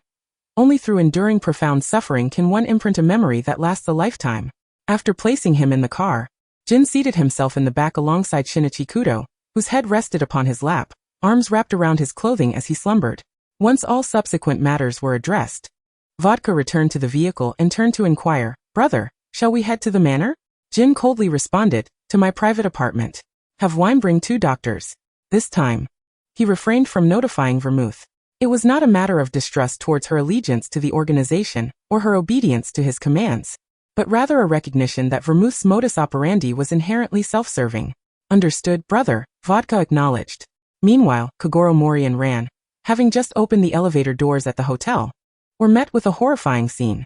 A piercing scream drew the attention of everyone nearby. The onlookers outside the elevator stood transfixed for nearly 2 minutes, with Ran trembling in terror. Regaining her composure, she rushed inside to free AI Hybera, who was ensnared in layers of tape tightly bound. As she peeled away the tape from AI's mouth, the latter remained silent. It was not until Ran cradled the now unbound figure, who sat limply on the floor, that AI's previously vacant eyes widened, her lips trembling as she uttered, 11205 go, save Kudo. He will die, he will die. Once a young scientist within the organization, AI had also been a biologist and chemist. She had witnessed numerous horrifying scenes, yet none compared to the terror she had just encountered, which struck not only visually but resonated deeply within her psyche, shattering her once resolute nerves. Shinichi is in 1205, what happened to him? Ran softly patted AI's back, refusing to let her go. However, as she attempted to stand and press the button for the 12th floor, AI clutched her skirt tightly. With a quivering, fearful voice, AI fervently shook her head. "No, don't go. I want to go home." Observing AI's distress, Kogoro Mori and the other officers instructed Sato and several female officers to assist her out of the elevator for rest. Meanwhile, he, along with Ran and other officers, proceeded to the room AI had mentioned, 1205. Yet upon their arrival, they found the room utterly devoid of life, save for the gruesome remnants in the bathroom, the blood-stained tiles, a bathtub smeared with crimson, and a deformed showerhead. Ran could almost envision the horror AI had witnessed. From the moment AI had first encountered the organization, precisely when she had been bound and brought in, she had seen the stark contrast in Jin's treatment of Shinichi. It was an almost deranged obsession. In a certain apartment in Tokyo, Shinichi Kudo lay motionless on a pitch-black bed. Jin sat at the edge, exhibiting an unusual patience as he gently massaged the bruised wrist with medicinal oil, his expression inscrutable, his silver hair cascading over his face, obscuring his features. "Can you not be more compliant? I have administered so many psychotropic drugs. Why do you still contemplate escape? If you simply remain here, I can ensure those ants are rendered invisible. As long as they do not impede the organization's operations, I will not resort to violence." Jin was perplexed by his own feelings, yet he did not desire anyone near Shinichi, including his child Choya, whom he had entrusted to Vermouth and Kir. Shinichi remained silent. Jin pinched Shinichi's face, then placed his fingers at his carotid artery to check for a pulse, his voice icy. "Does it hurt?" From the moment he had been extracted from the hotel suite to this bed, Shinichi had offered no reaction to Jin, though he exhibited signs of life. Jin's patience waned as he commanded, "Shinichi Kudo, awaken." Chapter 34. Restraint? Let us first conclude the punishment. Jin grew frantic, his back turned to the half-open door, his voice a low growl. "Where is wine with the others?" His voice bore an authoritative weight, compelling Vodka, stationed in the living room, to hastily pull out his phone and call Wine. "Brother, I will contact Wine immediately to expedite their arrival." After a while, the doctor who arrived was a seasoned medical professional, distinguished in both surgery and pharmaceutical research. Crucially, this was not his first encounter with Shinichi's pitiful state. He was well acquainted with treating the youth's injuries. However, even with his experience, he had never encountered a case as severe as this. Observing Shinichi's wounds, he turned his gaze to Jin, who sat nearby, arms crossed, watching with a mix of impatience and concern. "What is wrong with him?" Jin demanded. "It's nothing serious," the doctor replied. "I will apply some medication and use a dressing for a while.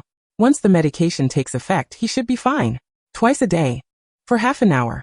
Either Master Kudo can apply the medication himself, or you may do it, sir." The last part of his statement was accompanied by a sheen of cold sweat on his brow, underscoring the gravity of the situation. Jin remained unconvinced. Are there no other issues? Regarding his future, the doctor's expression grew troubled. His daily life should be manageable, but in cases like this, sir, excessive strain will prove detrimental. What the doctor implied was that the individual Jin had brought back had become a mere decorative vase, no longer capable of function. This was indeed a significant issue. Why did he lose consciousness from merely applying medication? Jin pressed. The doctor glanced at him, then cast a sympathetic, exasperated look at Shinichi. Sighing, sir, you must consider Shinichi's condition. Fear and shock would incapacitate any ordinary person. Jin regarded the youth on the bed. Is he in great pain? The doctor patiently explained. The nerve endings in that area are particularly dense, connected to the spine, naturally causing pain. Moreover, Shinichi's pain threshold is significantly lower than that of others, in comparison to the agony of such actions. His ability to vocalize his suffering is a testament to his fortitude. If the pain truly becomes unbearable, it could lead to a situation where he cannot breathe, and that would be catastrophic.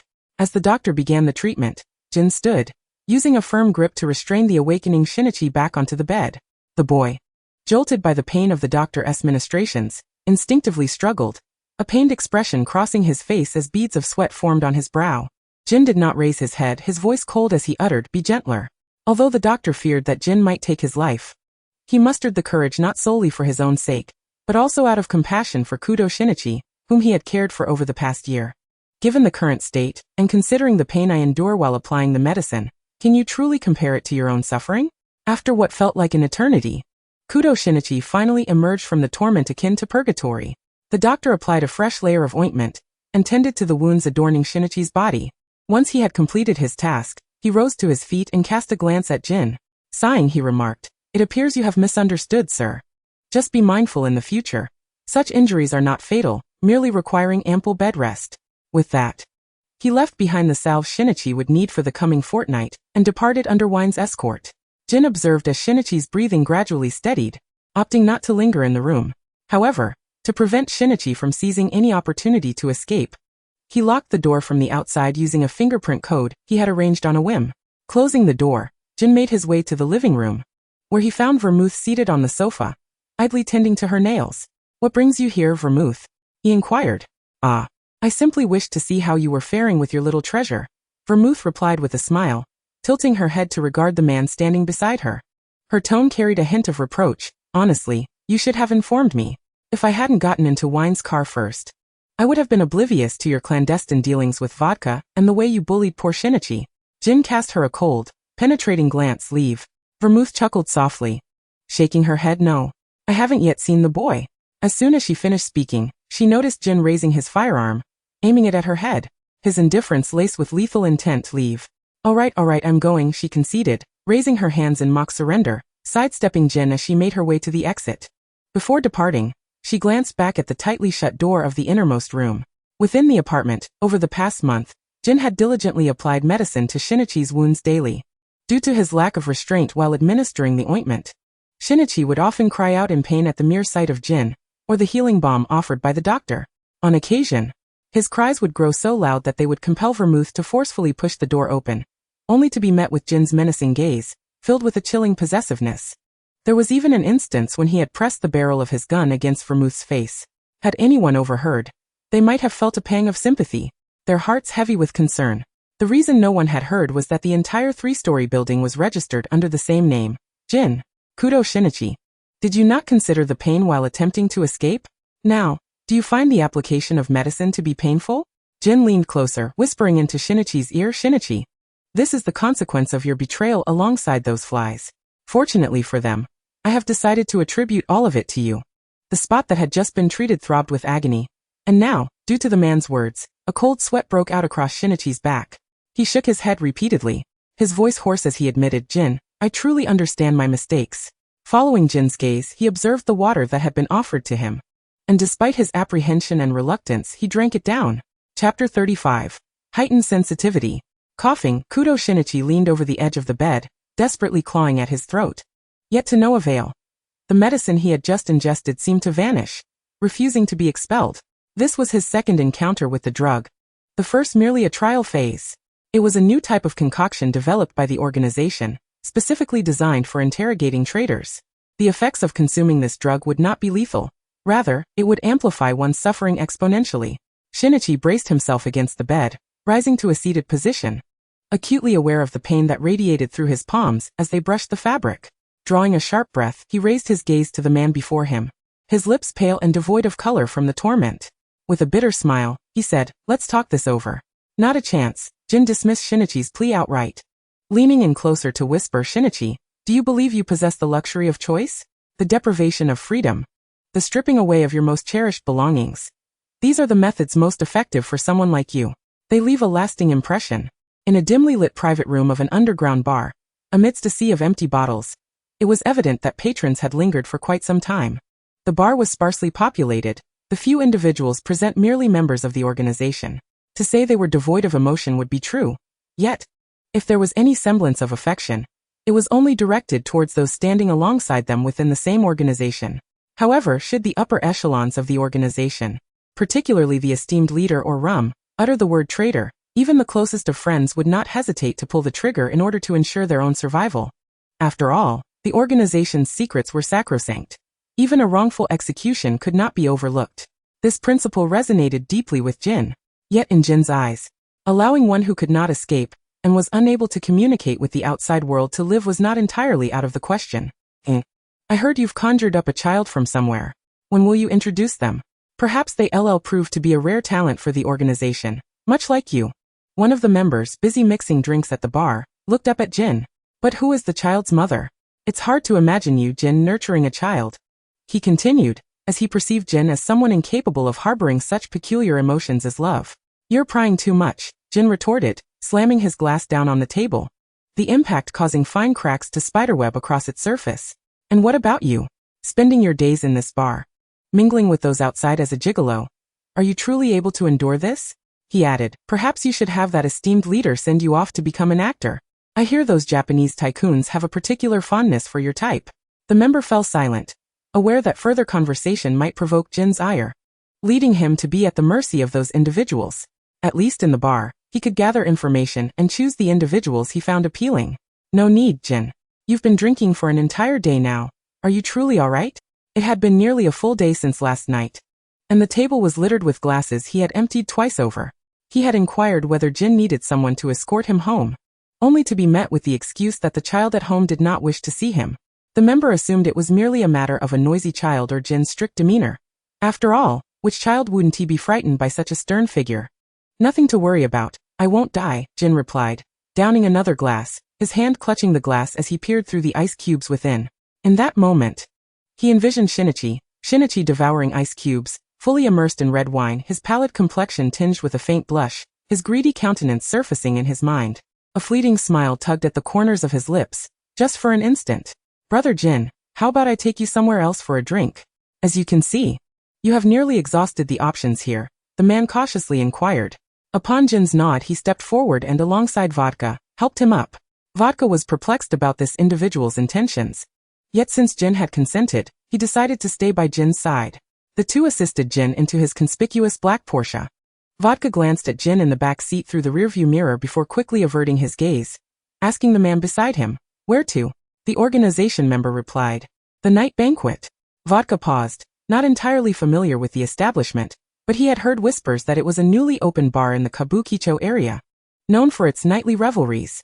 It was a hotspot for affluent Japanese tycoons and socialites, occasionally hosting auctions for items sought after by the elite. He parked the car in front of the night banquet, a venue that practically screamed opulence from its facade. Upon entering, Vodka was immediately hit by a cloying, sweet scent that made him wrinkle his nose. Jin, too, reacted similarly, though his previous intoxication was more pronounced. The staff quickly approached them, greeting, "Mr. Kimura, welcome. Have you brought friends with you?" The man skillfully read the atmosphere. Kimura was merely a pseudonym used by the organization, with his true codename being Liqueur.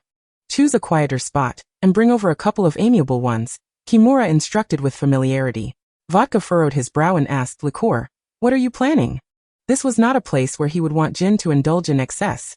Kimura waved him off, assuring, "Do not worry, I have no intention of harming Brother Jin." Chapter 36. Skirts? No freedom under surveillance. Soon, 2 or 3 young Japanese men, freshly stepping into society, approached. Some wore sheer shirts paired with loose shorts that accentuated their long, fair legs, while others donned innocent-looking school uniforms that exuded caution and unfamiliarity. A voluptuous woman in a provocative dress settled around Jin. Vodka's eyes widened at the sight before him. He had never seen Jin in such company before, and he couldn't help but think how his ancestor would berate Jin for such behavior. If Kudo Shinichi were to discover that the boss was mingling with so many people, he would probably demolish the house to expel Jin. The sultry woman, oblivious to the danger she was in, leaned closer to Jin, deliberately lifting his chin with her fingers. However, Jin's hand swiftly grasped her face, pinching her cheeks until they nearly caved in, covering her mouth and nose, inducing a sense of suffocation that widened her eyes in alarm. "What are you doing?" Jin asked coldly. The woman had no chance to respond, only able to emit muffled sounds. Jin, growing irritated, thought to himself that she was far too noisy. He released her chin, but just as she believed she might escape, his large hand clamped tightly around her slender neck. The overwhelming sensation of choking accompanied by the faint sound of bone grinding echoed in the air. At this moment, Vodka cautiously reminded him, "Boss, there are many people here. Furthermore, there are cameras." Jin was not one to seek trouble. He suddenly loosened his grip, causing the woman and the timid boy beside her to collapse in a heap. Scram. The three fled as if granted amnesty, not daring to linger for even a moment. Kimura watched them leave and set down several bottles of liquor he had procured from the bar. Perplexed, he asked, "What was that about, Brother Jin? Did those kids serve poorly? Should I find a few more seasoned ones?" Vodka interjected, "The boss doesn't require any women or hosts." Kimura looked bewildered. It was one thing for a man to disdain hosts, but that woman had reportedly just joined. Given her allure, had it not been to test Jin, he would have whisked her away to the next room for some fun. Then, Kimura suddenly recalled something, hesitantly directing his gaze to Jin's abdomen. "Vodka, are you implying that Jin has run out of ammunition?" As soon as he spoke, a chill ran down his neck, and he hesitantly lifted his head to find Jin had drawn a gun, pointing it directly at him. "Jin," he stammered, his words faltering. He dared not continue. Vodka urged him to sit down and subtly remarked, "The boss is not incapable. He simply came here to drink because he was angered by those he keeps at home." Additionally, he added, "You know the boss's temperament, right? He is not one to whisk away anyone simply for their looks." Kimura blinked at him. "How would I know what Brother Jin is like? I used to see him a few times a month, but now it's only a few times a year. Unlike you, who follows the boss around like a parasite." Suddenly, he had a realization, slapping his forehead. "You mean the person Jin has been raising? It has to be that kid who was around when he was dealing with those flies. What was his name?" "Kudo Shinichi." He glanced at Jin, who remained silent, merely tapping his fingers on the glass, neither confirming nor denying. Kimura plopped down onto the sofa, muttering, "I completely forgot about that person. If I recall correctly, you were the one who administered that APTX 4869 drug to him, right? He has been living with you for over 2 years now. Is there some attachment?" "Attachment is a falsehood. How much attachment can there truly be?" Jin leaned back against the sofa, suddenly recalling something. He retrieved his phone from his pocket, tapping a few keys to dial a number. After a considerable wait, someone answered on the other end. "Why so slow? Were you unwilling to take my call?" Jin remarked, thinking about the woman who had just crossed his path. "A skirt? Typically, I have him wear swimsuits, uniforms, and even the attire of Japanese officers, but I have yet to see him in something like that. The child is already slender, it should suit him well." Shinichi's voice, still robotic, responded, "I just woke up and didn't eat here." Jin pondered for a moment and gruffly said, "I'll have Vodka come to pick you up. Prepare yourself." "All right," Shinichi replied. Jin scoffed, "Is it that easy for you to wish to leave that house?" Shinichi paused before self-deprecatingly saying, "Isn't that what you wanted? If I follow your orders and leave, is that not acceptable?"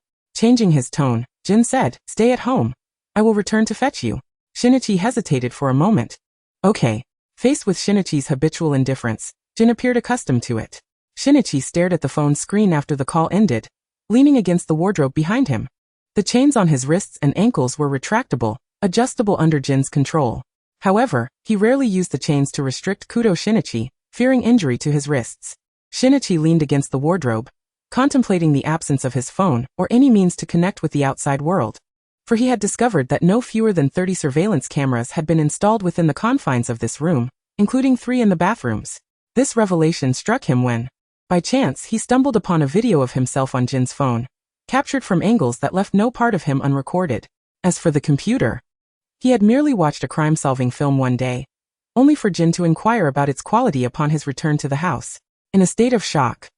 He found himself ensconced in Jin's embrace, akin to an adult cradling a child, leaving him dangling awkwardly around Jin's waist as they watched the film together.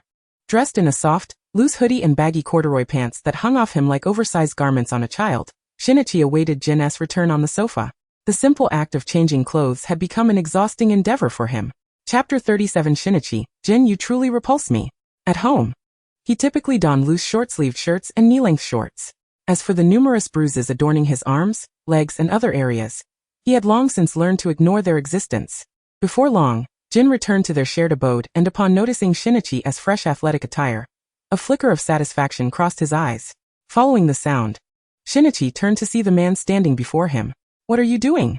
Shinichi clutched Jin's collar, rising to his feet. It's daytime. Even desires must heed the hour. Blood trickled from Jin's lips, yet he appeared unconcerned, casually wiping it away with a nonchalant gesture. I told you, I'm taking you out. Shinichi scoffed. Taking me out? What is it this time? Who do you want me to kill? Do you need me to finish off the already deceased? As he spoke, he reached for the gun protruding from Jin's waist, tapping it lightly in his palm, aiming it at Jin's head. See?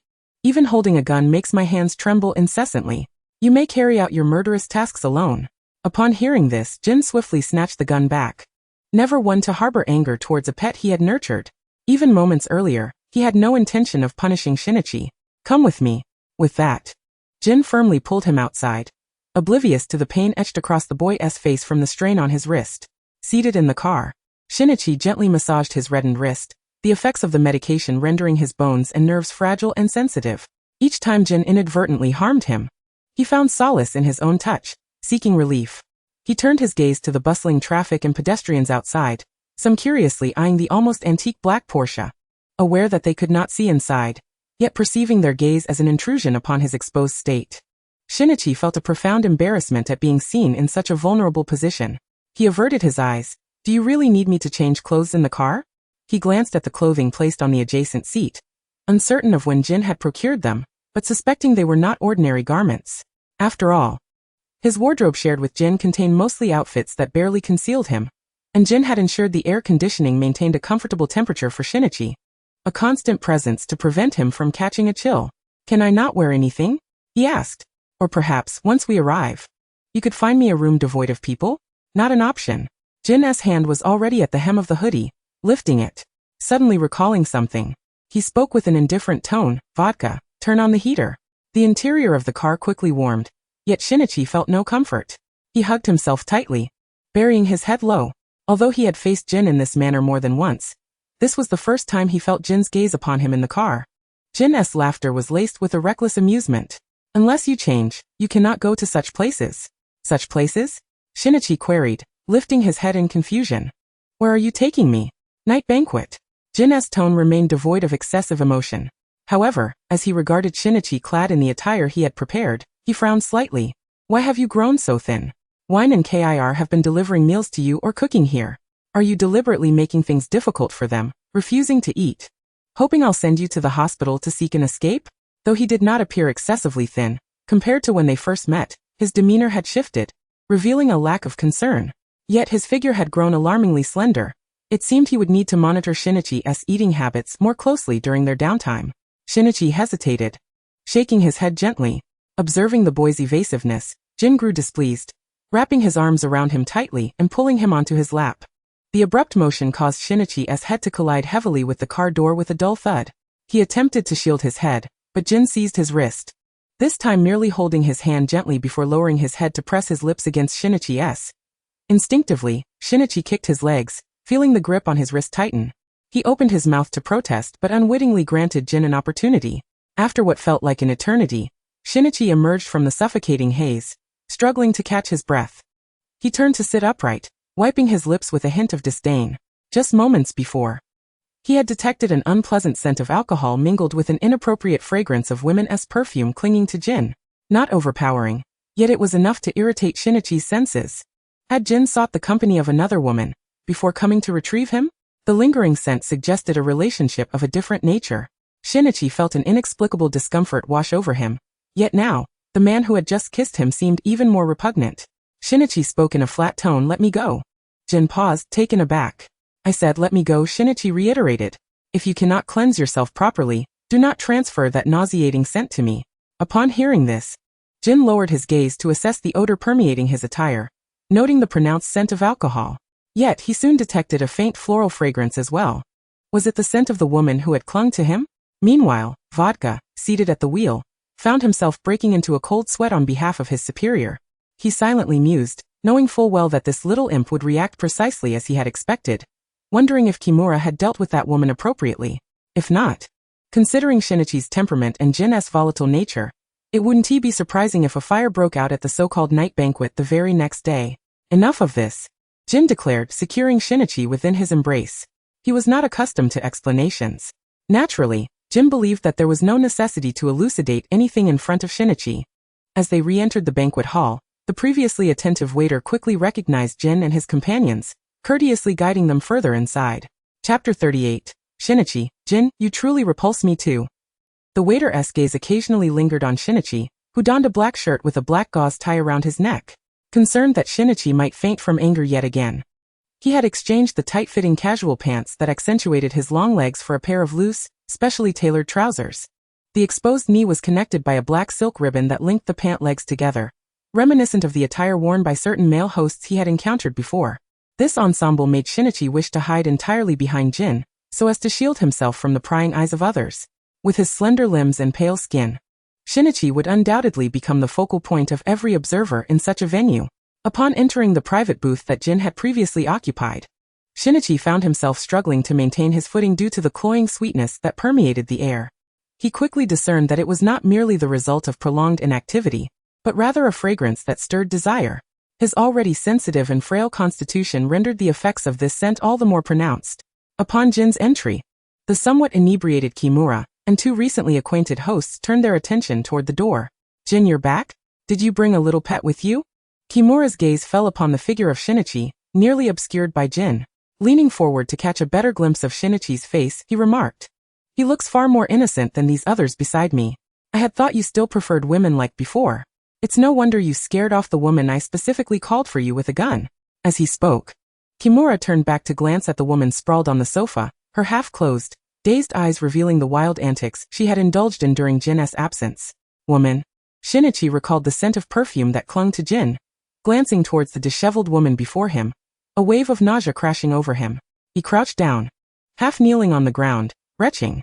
Shinichi could hardly fathom what Jin had been up to while he was confined in that desolate house during the day. An organizational task? No. The tasks of the organization wouldn't require Jin to be out all day long. Did the waiter's recognition of Jin imply that he had visited more than once or twice? His actions drew the attention of Jin, Kimura, and Vodka, who stood nearby. Yet neither Vodka nor Kimura made any move to assist him. After all, given Jin's nature, anything he deemed his was not to be touched by anyone else. However, the woman known as Vermouth in the organization seemed to frequently test Jin's limits. "Jin, your little pet seems rather unwell," Kimura remarked, bending down to observe Shinichi, who was kneeling on the floor retching. "With such a frail frame, can you keep him entertained for 2 days?" Jin looked at the person on the ground, a flicker of disdain crossing his eyes, yet he still lifted Shinichi and tossed him onto the adjacent sofa. "Ah, Jin, what are you doing?" Shinichi was unceremoniously thrown aside, the heavy impact against the couch nearly causing him to lose consciousness. As his head buzzed, he felt a cascade of icy liquid drench him, the cold water soaking through his already thin clothing. He raised his hand to push Jin away, but found it impossible to budge the man's arm. "Do you think I'm filthy?" Jin crouched down to meet Shinichi's gaze, his tone low and menacing.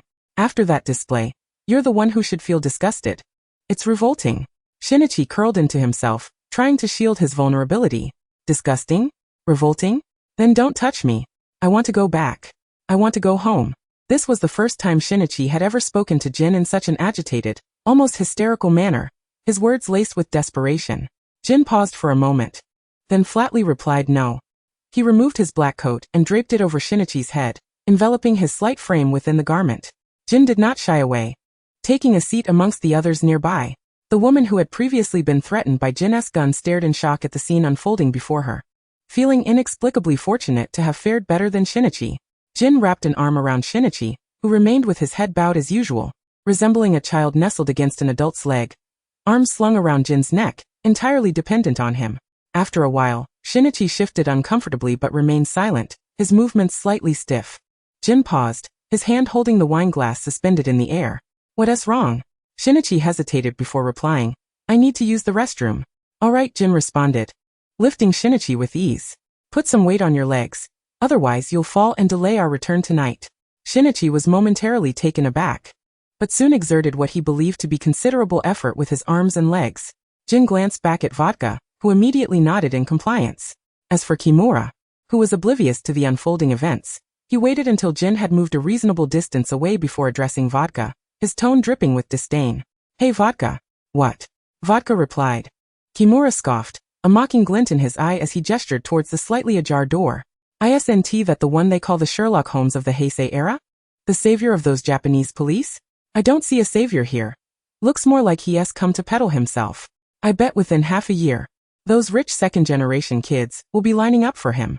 Vodka opened his mouth to retort, but ultimately chose to swallow his words. You'd best not say that in front of Shinichi, he cautioned. In the former hideout, Shinichi had nearly bled to death after an unknowing organization member had spoken carelessly. If it were to happen again, Shinichi would surely not survive. In the restroom, Shinichi raised his head to look at the vent above the stall. He simply stood up, placing one foot on the edge of the toilet, but as he attempted to balance, he slipped and fell. Thud. The dull sound echoed as he landed. The button on his pants popped open, and he found himself awkwardly seated on the floor. When he tried to get up, he saw the door swing open, revealing Jin's face. What happened? Jin asked, his gaze shifting to the vent above. I just slipped, Shinichi replied. Chapter 39. High fever. Bone age comparable to a 60-year-old. Shinichi did not elaborate further, instead lowering his gaze to inspect his legs. If he recalled correctly, he had merely intended to step onto the toilet and had lost his balance. Grasping the side of the toilet for support, he struggled to stand as his legs trembled. Shinichi instinctively covered the footprint he had left behind as he maneuvered past Jin and exited the restroom stall. Jin frowned slightly. You're not going to explain? In the past, should Shinichi Kudo have made any move, he would have devised every conceivable explanation upon being caught. Why explain? Shinichi turned around with a wry smile. To elucidate why he chose not to flee? Moments earlier, he had merely intended to escape through the restroom window, relying on his relatively slender physique. However, the instant he exerted himself, he realized that it was not merely about his build. His legs now possessed even less strength than when he transformed into Conan. He feared that even with the enhanced footwear crafted by Dr. Agasa, it would prove of little consequence. With his back to Jin, Shinichi approached the sink to wash his face, and the hands that had just supported him against the ground, now soiled.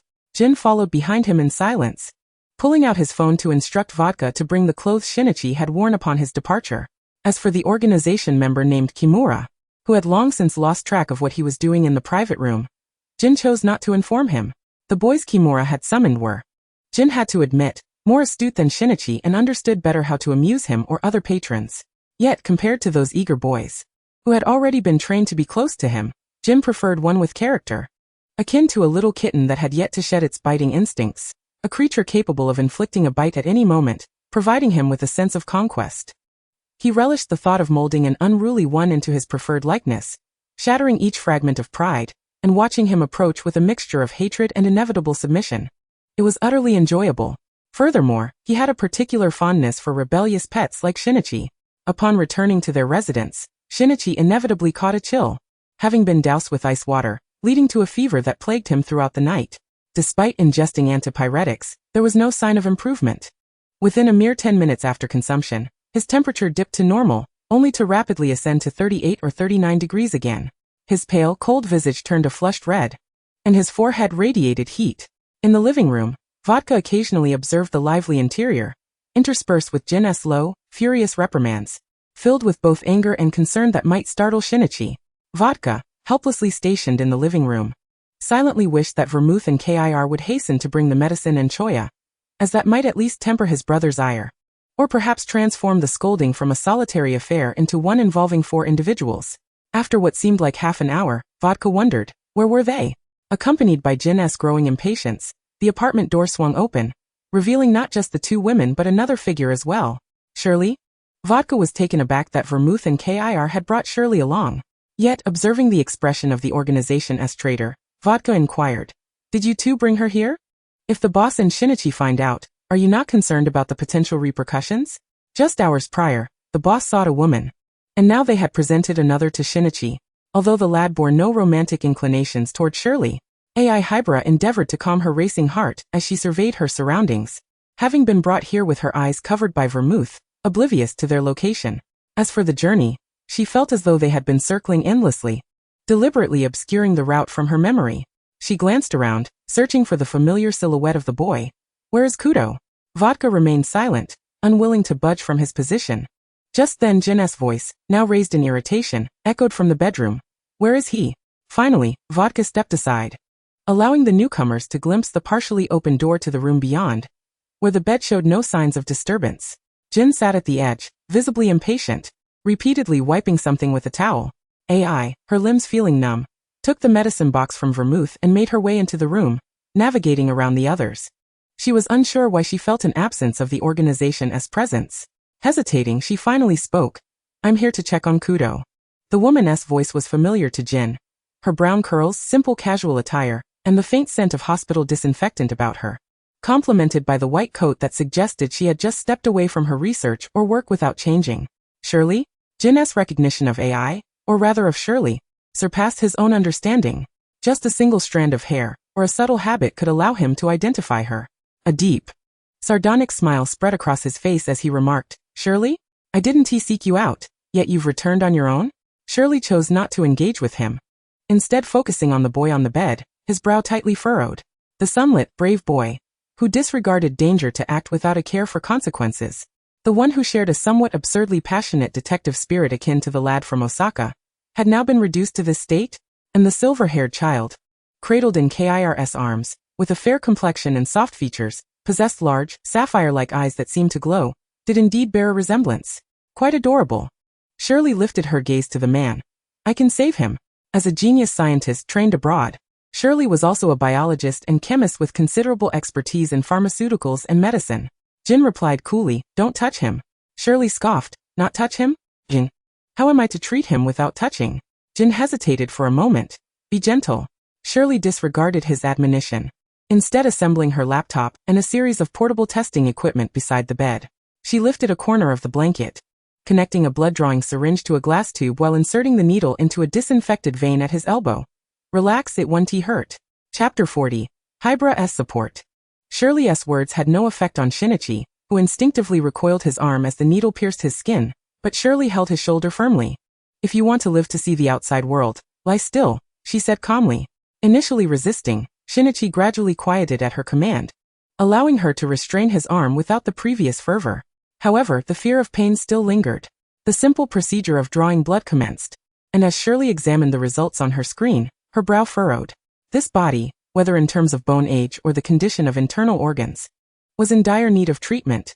Without it, he would likely not survive many more years. Jin asked, How is he? Shirley turned to the man standing behind her and inquired, What did you inject him with? His current condition is akin to that of a man in his 60s. Jin offered no reply, just a sedative to keep him compliant. It has been used on others and won't take his life. Shirley internally scoffed. Won't take his life? Indeed, it won't immediately end his life, provided he isn't subjected to abuse. I will cure him. However, during this period, I need to stay with him. He requires care. Moreover, it would be prudent for you to avoid any encounters with Kudo. I have already discerned that he harbors a profound fear of you. Or rather, your mere proximity instills in him an instinctive dread. Sherry mustered her courage, fixing her gaze upon Jin, her voice slightly elevated. Her eyes then shifted from Jin to the small bundle in Kir's arms, inquiring, Who is that child? Jin remained silent. Sherry chose not to press further. Inquiries would prove futile regardless. She continued, I will convey the necessary information to you. You shall deliver it to me by tomorrow. As she spoke, she rifled through the vials of potions within the box, each labeled with its effects and a corresponding number. She meticulously selected the required samples, ultimately suspending the potion bottles to administer their contents into Kudo's veins, while Sherry stood vigil at his side. Uncertain of how long she had been asleep, surely it had been a considerable duration, she heard a faint, weakened voice call out, Ai Hybra? What are you doing here? The sleepy Hybra opened her eyes to find Kudo Shinichi seated on the bed. She raised her hand to his forehead, testing his temperature, and sighed in relief. Fortunately, your fever has subsided. Hybra then remarked, What are you staring at? Did you think I was abducted? Isn't that so? Kudo Shinichi had already come to the conclusion in his mind that Hybra had been captured by Jin. Nodding earnestly, Hybra, noticing his demeanor, sought to lighten the atmosphere. Indeed. Just yesterday, I fainted while assisting the doctor with errands, and when I awoke, I found myself here. By the way, Jin mentioned that if you do not cooperate, not only will you suffer, but I, as a traitor to the organization, will be swiftly eliminated as well. Kudo Shinichi's complexion paled further. A bead of sweat forming on his brow. How could that be possible? Observing his expression, Hybra couldn't help but chuckle. Relax, I was merely teasing you.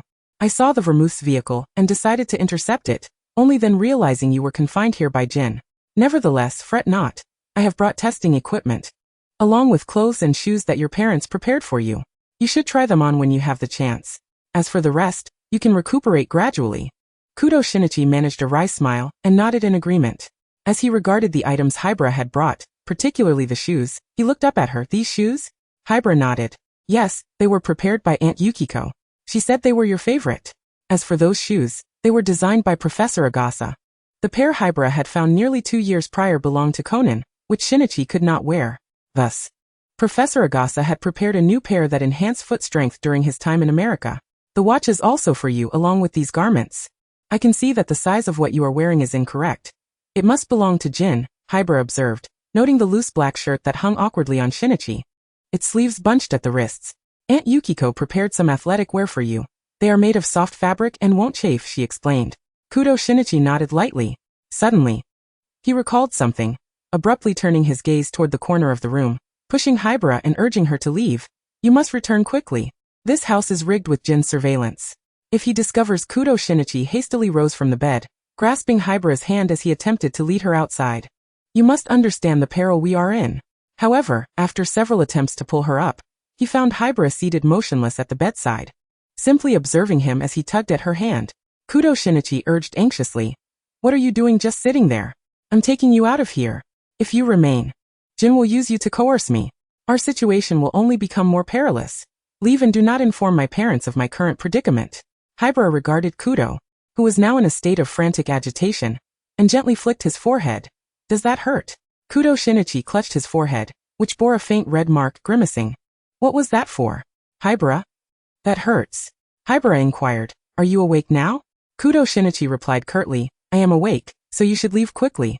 Honestly, I suspect that after enduring this ordeal, I might be as clueless as that certain Sherlock Holmes of the Heisei era for 3 years, Hybra lamented, covering her eyes as if unwilling to converse with someone so dense. I willingly allowed Vermouth and the others to bring me here. And do you think my understanding of the organization's methods for monitoring someone who poses a continuous threat is inferior to yours? Stop overthinking. I discovered your bedroom yesterday, and there are at least 6 hidden cameras. Furthermore, you should be aware that what he prepared for you can transmit sound, correct?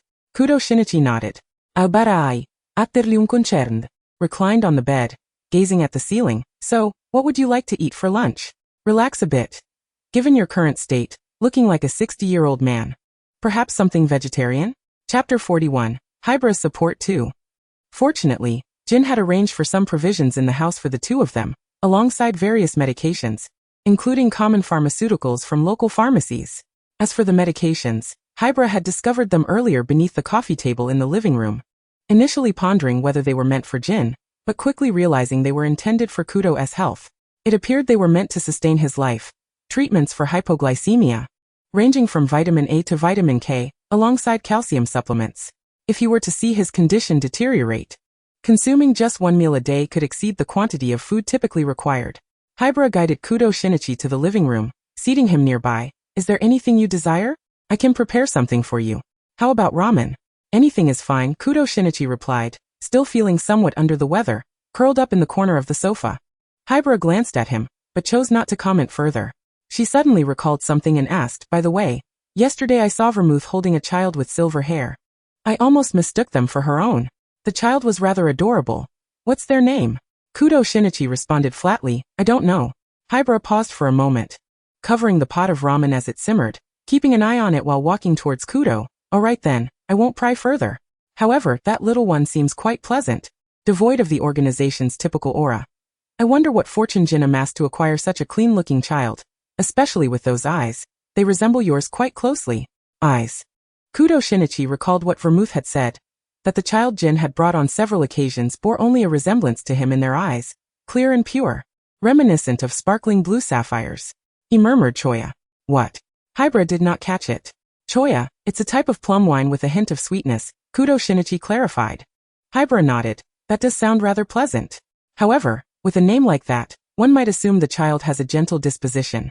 Otherwise, they would likely have chosen a name associated with stronger spirits like vodka. Kudo Shinichi fell silent. Rather than fixating on the name, he found himself pondering why Jin would choose to name an infant, merely months old, after an alcoholic beverage. Was it an indication that such a young child might one day be inducted into the organization?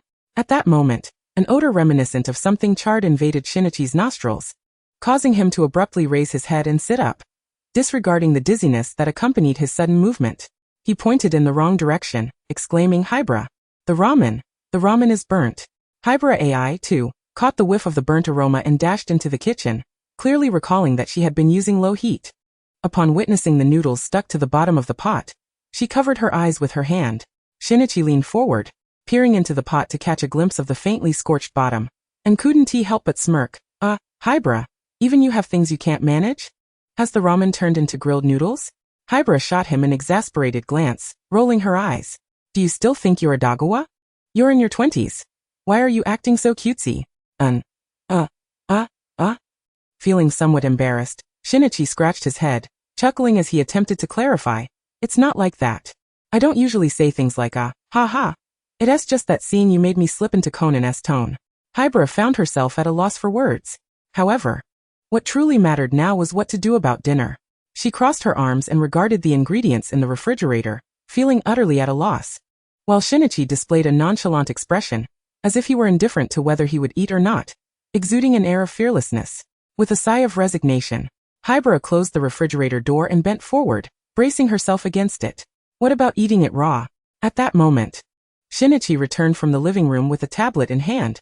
Though his tablet could not communicate with the outside world, it allowed him to converse with a few individuals within the organization. It was capable of connecting with Akai and KIR, enabling them to prepare whatever he desired. After explaining this, Shinichi settled back onto the sofa, his loose loungewear giving him an appearance that belied his frailness.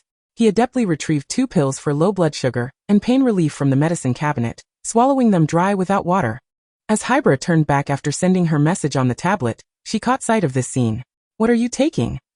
She hurriedly inspected the pills he had just put down, her concern for Shinichi's reckless consumption of medication evident. It's nothing. Just a bit of low blood sugar and some muscle soreness. Shinichi dismissed it, curling up on the sofa. The effects of the painkillers soon lured him into a deep slumber. When he awoke again, he found himself cradled in someone's arms. And the figure before him was no longer Hybra, but Jin, who had just returned without having changed his clothes. Panic and wariness were unmistakable in Shinichi's eyes as he looked at Jin. Where's Hybra? Jin replied, she's at another apartment. Put me down, Shinichi insisted, attempting to extricate himself from Jin's embrace. However, Jin tightened his grip, silencing Shinichi's struggle. Shirley said you took medication for low blood sugar? Did you eat anything during the day? Jin placed Shinichi on a large bed that could accommodate 4 or 5 people. He had seen Shinichi's account sending a message to Vermouth about needing food, which prompted him to check the surveillance footage and rush back. Upon his return, he found Shirley sitting beside the boy, who had barely touched the food that had been delivered, indicated by the used disposable chopsticks lying nearby, which illustrated that Shinichi hadn't eaten a single bite. The faint scent of charred food wafted from the kitchen. Was this the outcome of Shirley's claim to care for him? Clearly, Shinichi had eaten nothing. Jin instructed someone to bring kanji and side dishes quickly. By the time he set down his phone, Shinichi had already cocooned himself in the blanket, his pale, cold hands gripping it tightly, turning his back to Jin. I don't want to eat anymore. Besides, my whole body is sore today. I want to rest. He feared Jin would persist, so he preemptively clarified. Though it might not change much, it was worth a gamble. Noticing Shinichi's state, Jin effortlessly pulled him closer, but Shinichi evaded him. I told you, I'm very tired. Chapter 42. The organization's latest news. Shinichi could not fathom why, despite having recovered from his fever and maintaining his usual routine of eating and sleeping, he felt as though his limbs were heavy, as if he had engaged in an entire day of strenuous labor. He truly lacked the energy to partake in any marathon-like activities or intense exercises with Jin. I don't want to, he reiterated, his tone laced with warning. He shifted slightly, avoiding Jin's arm that sought to encircle him. Jin's expression darkened, the previously placid demeanor transforming into one of aggression, his eyes suddenly deepening with cold intensity. Shinichi felt a wave of dizziness wash over him as he rolled over on the bed, his vision blurring. He clutched his loungewear tightly, attempting to shrink into the corner, but was pulled back in front of Jin, their gazes locking. I didn't mean to, I'm really just too tired today. Initially, Jin had no intention of harming Shinichi. He merely perceived the boy's dismissive attitude as an opportunity for a lesson. Perhaps he believed that allowing Shinichi to see Shirley would rekindle his hope? As he observed the boy's frightened expression, Shinichi's heart raced. He realized he should not treat Jin as a mere man, attempting to communicate in a conventional manner. He was a demon clad in human guise. But he truly was exhausted. Jin drew the curtains tightly, the night having fallen, and dimmed the room's lights to a soft glow that cast an ethereal light upon Shinichi. Come here. Shinichi felt his spine tense at the command, frozen in place as he faced Jin, who sat on the couch. Jin was angry. He feared what this man might do, especially when provoked. Moreover, Jin had an exceptional memory, one that allowed him to recall every slight against him, while Shinichi struggled to remember what had caused his ire. Shinichi's mind raced, replaying the day's events. Was it his earlier conversation with Hybra or his recent refusal of Jin's touch that had led to this moment? A sense of unease settled in him, and he instinctively flicked his wrist, hearing the metallic clink of his watch. "I'll come over now." He hesitated, clutching his clothes, unsteadily rising from the bed to stumble towards Jin. Jin forcibly drew him closer, making it impossible to resist. "Don't move." His heavy breath brushed against Shinichi's ear. His voice lowered in warning. "New one. Shirley is staying downstairs. I won't harm her. She will be released when the time comes. But the price for that will be yours, wouldn't you agree?" Just those words made Shinichi lower his hand, which had been poised defensively between them. Jin had clearly made his intentions known but chose not to act directly. Instead, he began to manipulate the situation, as if guided by some unseen force. Uncertain of why. Perhaps Jin had absorbed Hybra's words and refrained from using force. His gaze upon Shinichi was almost uniquely benevolent amidst the surrounding darkness. "I can arrange for her to care for you, facilitate your meeting, and accommodate any request as long as it does not involve me departing from your side. However, my condition is non-negotiable. Just a few days ago, I visited your neighborhood and caught sight of your parents." Kudo. Shinichi abruptly opened his eyes, staring at the man before him. "You sought out my parents. Jin, you promised you wouldn't disturb their lives." Jin's gaze turned icy. "I distinctly recall stating that as long as you complied, I would refrain from approaching them." Shinichi fell silent, acutely aware that uttering another word could result in Jin dragging him before his parents the very next day. During this time, the mere thought of the woman he had encountered at the gala, coupled with Jin's presence, filled him with revulsion. He had retched countless times, ultimately collapsing in exhaustion, clutching the toilet in the bathroom. Eventually, unable to endure the stench clinging to him, he rinsed himself off with the shower, feeling somewhat relieved of the odor before returning to bed.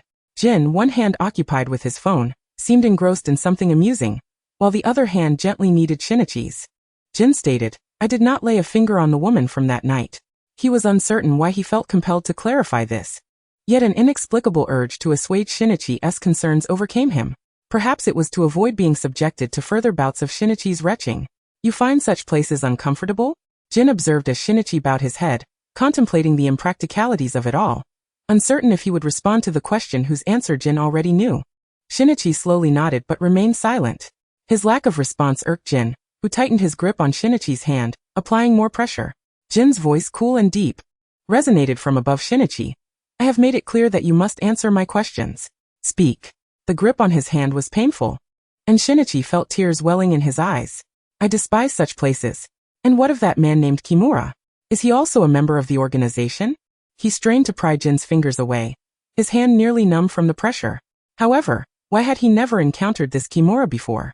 Was he perhaps a significant figure within the organization? Jin chuckled softly, drawing Shinichi back onto the bed. His fingers traced Shinichi's cheek, his voice laced with an ominous undertone. "Your expression right now is truly delightful." Jin felt no apprehension that Shinichi would defy him at that moment. The following morning, Jin rose from bed and donned his attire, casting a glance at the wardrobe filled with Kudo Shinichi's clothes. He recalled Shinichi's words from the previous night. "If you wish to return and take a look." Chapter 43. A New Identity Under Surveillance. Jin instructed the organization to assign Shinichi a new identity, enabling him to venture out daily. However, A camera and transmitter had to be discreetly affixed to the collar of his shirt at all times.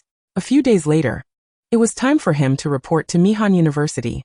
Yet, Shinichi had caught a cold due to a restless night, and when Hybera AI knocked on the door, she found it unresponsive. Upon entering, she discovered him feverish and disoriented. Kudo Shinichi was now physically weakened, unable to withstand much strain. With Jin absent, Hybera resorted to using the phone left for Shinichi by the organization to contact Vermouth and KIR. Before long, the doctor who regularly examined Shinichi arrived, administering amphour and medication to bring his fever down. Having eaten nothing for half the day, Shinichi felt a sharp pang in his stomach. Supporting his sore arm from the injection, he emerged from his room in search of sustenance. Upon entering the living room, he spotted Hybera seated before the television, watching the day's news. She turned as she heard his footsteps. "You're awake? Would you like something to eat? I made some curry, using the recipe I learned from Ran." The previous mishap with the ramen had been an anomaly. After so long without cooking, a mistake or two was to be expected. Pointing to the surveillance camera in the corner, Hybera added, "You should acknowledge the camera, just to inform the organization that you're alive and haven't encountered any issues under my care." Taking her advice, Shinichi glanced toward the camera, but said nothing, instead making his way to the kitchen. "I'm hungry, I'll eat." It was only by 3 or 4 in the afternoon that Jin returned home. As he entered, he instinctively glanced at the sofa in the living room. Usually, Shinichi occupied that space, repeatedly watching the news. Yet today it was vacant. Upon entering the bedroom, he found Shinichi curled up under the covers, clutching a pillow. His hair, once neatly groomed, now appeared unkempt and disheveled, obscuring his face. In slumber, he bore no defenses. Jin approached, placing his cold hand against Shinichi's forehead, which still radiated heat. The sudden touch jolted Shinichi awake, his lashes trembling as he slowly opened his eyes. Upon seeing Jin, he tensed. "Did you have the doctor check on you?" Shinichi remained mute, only nodding slightly in response. Jin inquired, "Feeling better?" "Much better. At least I know I'm hungry and have some strength to seek food." "I want to starve," Shinichi retorted, still lacking any warmth in his tone. Naturally, every evening, Kudo Shinichi did not overtly oppose Jin. Jin, in turn, refrained from tormenting him, opting instead to change into fresh clothes and take a quick shower. After washing, Jin bore a subtle scent of pine, and his body was not overly warm, which made Shinichi's back, turned away from him, feel less repulsed than before. Yet, the mere thought of the woman's perfume still made him feel sullied. He shifted slightly, only to be pulled back again. After several iterations of this, Jin's icy voice pierced the air. "If you don't sleep soon, you won't have the chance to sleep tonight." Finally, Shinichi settled down somewhat. Suddenly, Shinichi spoke. "I don't want to see the doctor anymore. The injections hurt." Each time he was pricked, it felt less like a simple insertion into a vein, and more akin to being driven into his bones. The experimental drug TMG 2731 developed by the organization, while not lethal, had been in the trial phase for 6 months, merely enhancing its efficacy. He had sworn on multiple occasions that he would not escape, yearning for the antidote. Ultimately, he had only heard from Vermouth that the drug was still undergoing trials, with no antidote available. Due to his dread of pain, Shinichi had been almost excessively pampered. As a result, Jin's slightest pressure on his hand left a lasting mark. "Shall I find you a different doctor?" Jin queried, mentally mapping out how to handle someone who couldn't even cure a common cold. Shinichi felt as though Jin was not comprehending his words. "I said no doctors. A couple of pills will suffice." Due to his illness, Kudo Shinichi rested for another 2 days. On the 3rd day, Jin unusually pulled him from his cocoon of blankets, swapping his days-old black shirt for a crisp blue and white uniform, adorned with a name tag on the breast pocket. "What is this? Mihan University's uniform?" Shinichi Kudo found himself perplexed, unable to comprehend the intentions of the man before him, especially the rationale behind choosing the esteemed Mihan University as the venue for their encounter. He inquired, "What is it that you wish for me to assist you with?" "Jin, you must be aware that I will not be of help." Jin offered no substantial clarification, merely instructing him to follow. Shinichi, refraining from further questioning, recognized that being allowed outside was preferable to languishing in the confines of the room. Accompanied by Jin, he entered a vehicle, his vision obscured by a black cloth until they reached the city, at which point it was removed. "Is this Mihan town?" he pondered. According to the information provided by Jin, he was a 3rd-year student at Mihan University, yet he remained uncertain if he would encounter any familiar faces among his peers. The car halted in front of Mihan University, and as Shinichi exited with his backpack, he heard Jin's voice behind him. "Do not entertain thoughts of escape. I have placed a micro camera and transmitter on your clothing." Shinichi paused momentarily, acknowledging, I understand. He proceeded towards the university campus. Here he had not been assigned a dormitory, and he walked directly to the cultural building. He recalled that his timetable indicated that room 408 on the 4th floor of the cultural building was where his first class of the day, likely a language course, would take place. Tomorrow, the school was to host a sports event, and the atmosphere was abuzz with excitement as students registered for various competitions, all eager to participate. You must be the Shinichi Kudo who has been absent from school for 2 years, a voice interrupted his thoughts. He looked up to see a girl with a somewhat innocent appearance, visibly nervous as she regarded him. Who are you? She queried. Is it really you? Are you that famous detective from Kanto? I heard online that you had died, and some said you had moved to America with your renowned actress mother. Have you just returned to the country? Shinichi furrowed his brow at her incessant inquiries, feeling somewhat irked. So what is it that you want from me? He asked. The girl smiled. All right. Could you please give me your autograph? By the way, tomorrow's sports event. I've heard you excel at football. Are you planning to participate? I can help you register. I'm afraid I do not play football, Shinichi replied, gently waving his hand. He glanced at the registration form in her possession, momentarily uncertain about which option to choose. Had it been in the past, he would have undoubtedly opted for football, but now, he could only manage a wry smile as he said, I suppose I could assist you with logistics instead. None of these events are suitable for me. I've been unwell lately and cannot engage in strenuous activities. His explanation was a mix of truth and fiction. Indeed, he had been ill and was unable to partake in vigorous exercise, though the reasons behind this were inconsequential. At that moment, a familiar female voice called from behind him. Kudo? Why didn't you inform me that you were coming? He turned to see Ai Hybra, dressed in professional attire. You are also at Mihan University? He asked, noting her surprise at his presence. Ai nodded, though a look of astonishment crossed her face. Are you sneaking out again? Have you considered the consequences? Shinichi felt at ease around Ai, pointing to the pin on his chest. He replied, with this, I can leave as soon as class is over. They won't make a move. Hearing this, Ai sighed in relief, yet she could not suppress her concern as she formed words with her lips, unsure if he would comprehend. FBI agents have arrived in Japan. I've heard that someone tracked down a member of the organization who subsequently went missing. Do you know where he is? Shinichi mirrored her gestures, repeating her words to understand her better. He shook his head gently, indicating he had no knowledge of the matter. However, a thought struck him, and he hastily inquired, where did your friend go missing? I might know something about it. As he spoke, he suddenly recalled something, gently removing his shirt and placing it aside before splashing some water upon it.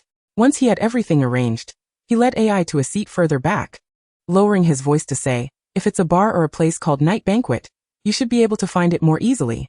About a month and a half ago, I encountered someone named Kimura.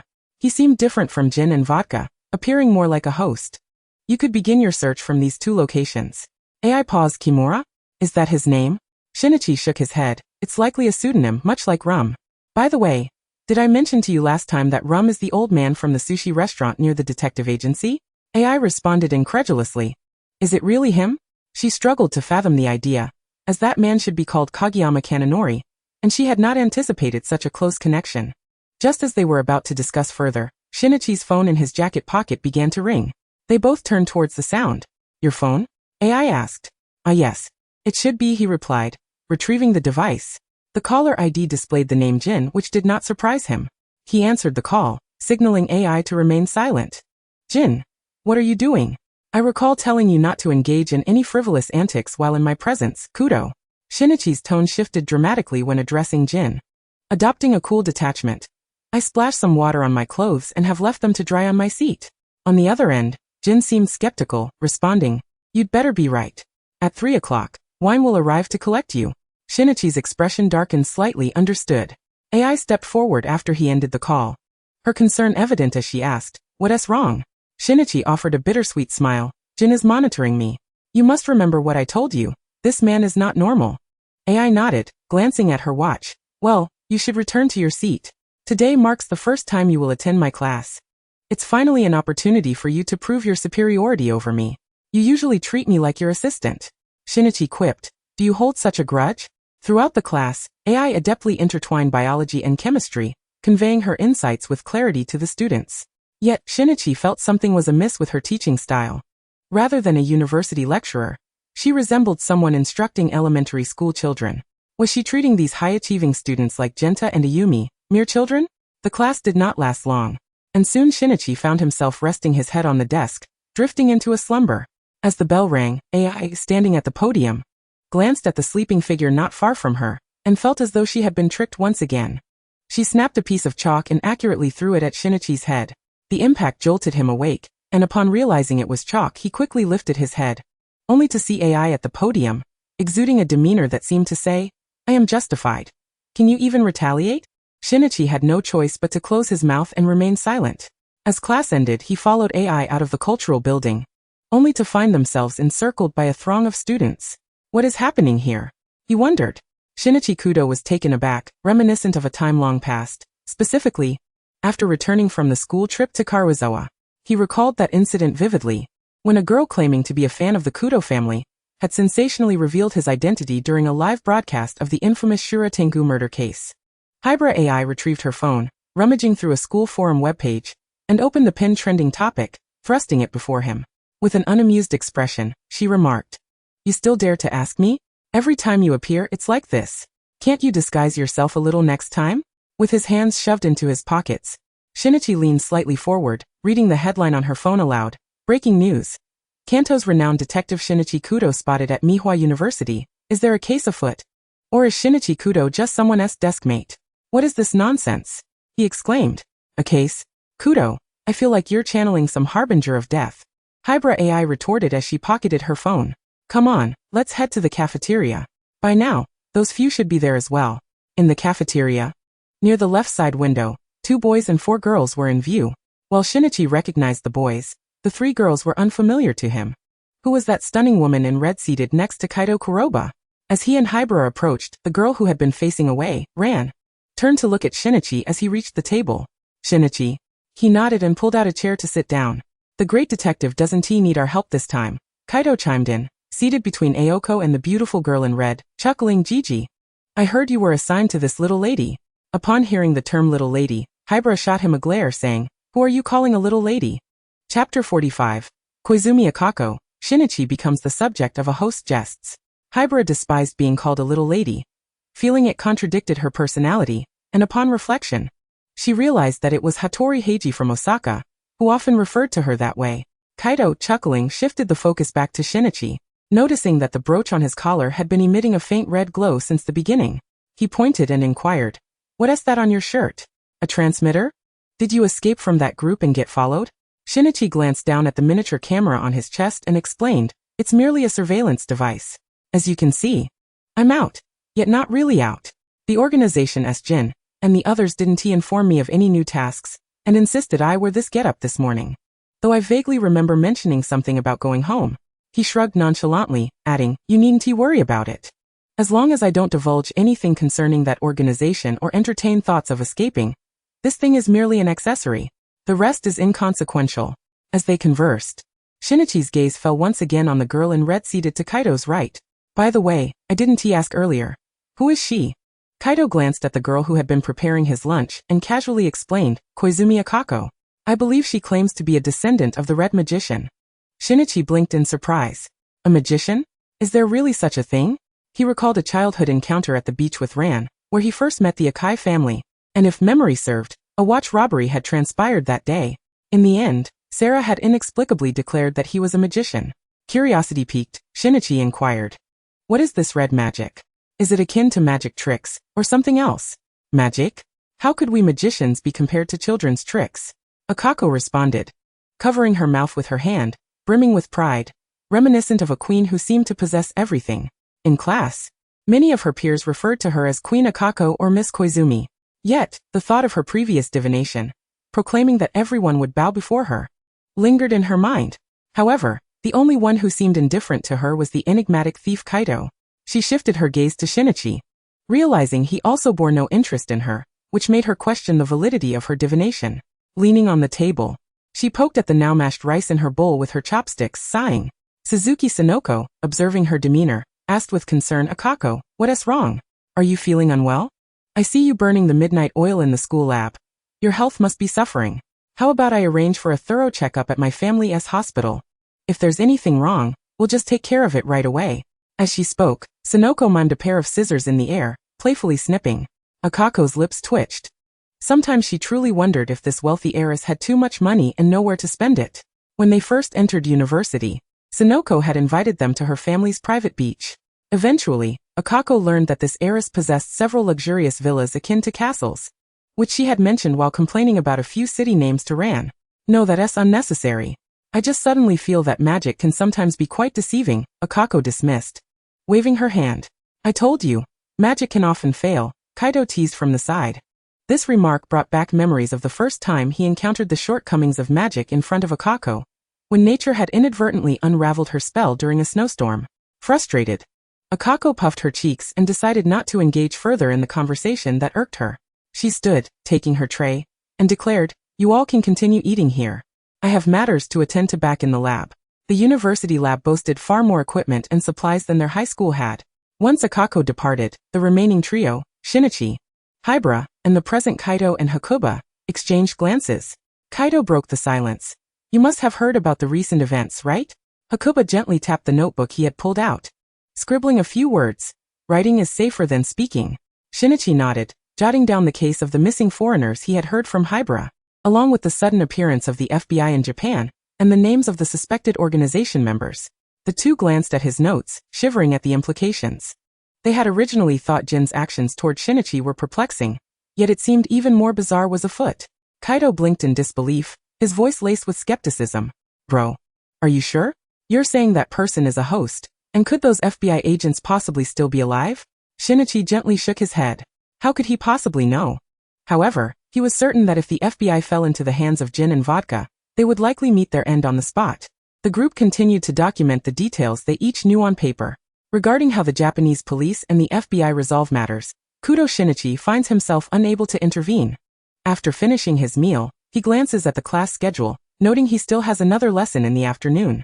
In the classroom, a man's silhouette catches his attention, reminding him of two boys he had encountered during an event where he was apprehended by Jin. Those two soon noticed Kudo Shinichi as well. Due to their impoverished backgrounds, they were compelled to work as hosts in such establishments, looking down upon those who were pampered by others. Thus in their eyes, Kudo Shinichi appeared to be nothing more than a pampered young master under Jin's care. Observing his aloof demeanor, they assumed he was merely a good-natured individual. "Well, I didn't expect to see you here," one of them remarked. "Are you tired of being spoiled by your benefactor and trying to play the role of a good student?" Kudo Shinichi's grip on his pen faltered momentarily as his icy gaze turned towards the speaker. "What did you say?" Chapter 46. No one ever trusted anyone.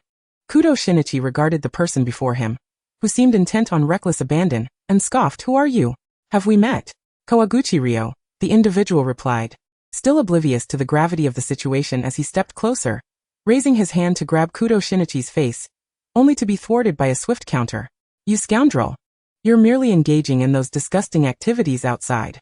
Dressed so nicely, what do you think you're playing at here? Kawaguchi Ryo?" Kudo Shinichi desired nothing more than for this name to reach the ears of the man listening via the communicator. Yes, he was indeed under Jin's care, observing and engaging in the activities described by this individual. Yet each day Kudo Shinichi reiterated to himself that he was not. He constantly reminded himself that he wished to escape. Momenjlate. A spark of realization ignited in Kudo Shinichi's eyes as he raised his gaze to meet that of the other. "You claim to know me?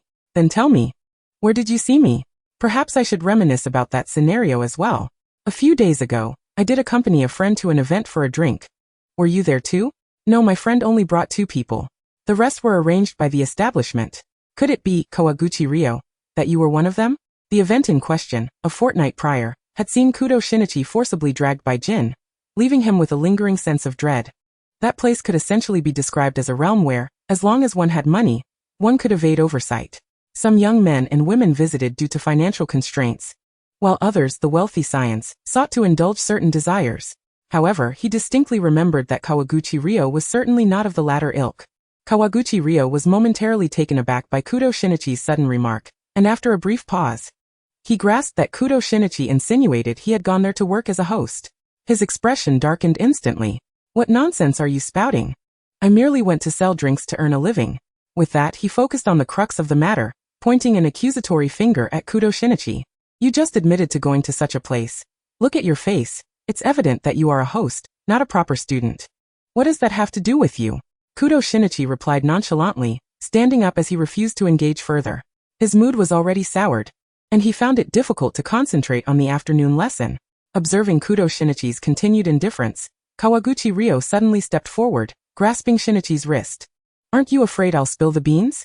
As Kawaguchi Ryo's grip tightened painfully, Kudo Shinichi winced and exclaimed, "That hurts." In that moment of panic he retaliated, swiftly kicking Kawaguchi Ryo, utilizing his specially designed footwear, modified by Dr. Agasa to enhance his kicking strength. It required little effort to send a person or a football flying. Yet, compared to kicking a football, this annoyance before him only stumbled backward. Kudo Shinichi looked down at the individual sprawled on the ground, a bemused smile gracing his lips. "I nearly forgot to introduce myself. I am Kudo Shinichi," he continued with unwavering assurance. "If you believe what you've seen is accurate, feel free to speak of it. However, consider the repercussions and the credibility of your claims. Surely, your intelligence cannot be in the negative if you've managed to enroll in Mihwa University?" After delivering his retort, the resentment in his eyes diminished significantly. He regarded Kawaguchi Ryo, sensing that this person had likely not experienced much hardship. "Classmate, do mind your words in the future. This is a school, and no harm will come to you here. But outside these walls, it could be lethal. The world beyond is far more chaotic than you presume." Kudo Shinichi gathered his belongings and exited the classroom, leaving behind the stunned Kawaguchi Ryo and a room full of classmates. Kawaguchi Ryo's complexion paled. His academic excellence had earned him a place at Mihwa University, but the day before he learned of his acceptance, his father had fallen ill, requiring substantial funds for surgery. Had he just insulted Kudo Shinichi? Prior to this encounter, Kawaguchi Ryo had not recognized Kudo Shinichi, but he was aware of the name, the renowned detective sought by the police, even after 2 years of disappearance. As Kudo Shinichi departed the classroom, he glanced at his wristwatch, noting the time, 2 o'clock, with an hour remaining until school dismissed. The forthcoming lesson held no value for him, and he feared the unpredictability of leaving the school premises. Thus, he wandered until reaching the exterior of a music classroom. Inside, various instruments lay scattered: pianos, cellos, recorders, and violins. Just as he intended to pass the remaining time there, his phone rang once more. He answered, "Hello, Jin?" On the other end, Jin sat in his black Porsche 356A, one hand clutching the phone while the other scrolled through video footage on a monitor. "That thief didn't die?" Jin's frigid voice transmitted through the line. "A thief, of all people, has managed to burrow into a hole with the Japanese police and the FBI. This is becoming increasingly entertaining." Kudo Shinichi was taken aback. "You've been watching me the whole time?" He hadn't anticipated that Jin had been observing him through the miniature camera feed. Hesitantly, he inquired, "What do you intend to do? Inform the others?" On the other end, Jin replied, "That's none of your concern.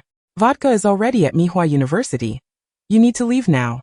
Should you utter another word to those flies, I cannot guarantee you won't hear news of any one of them being shot." Kudo Shinichi's expression darkened. "Understood."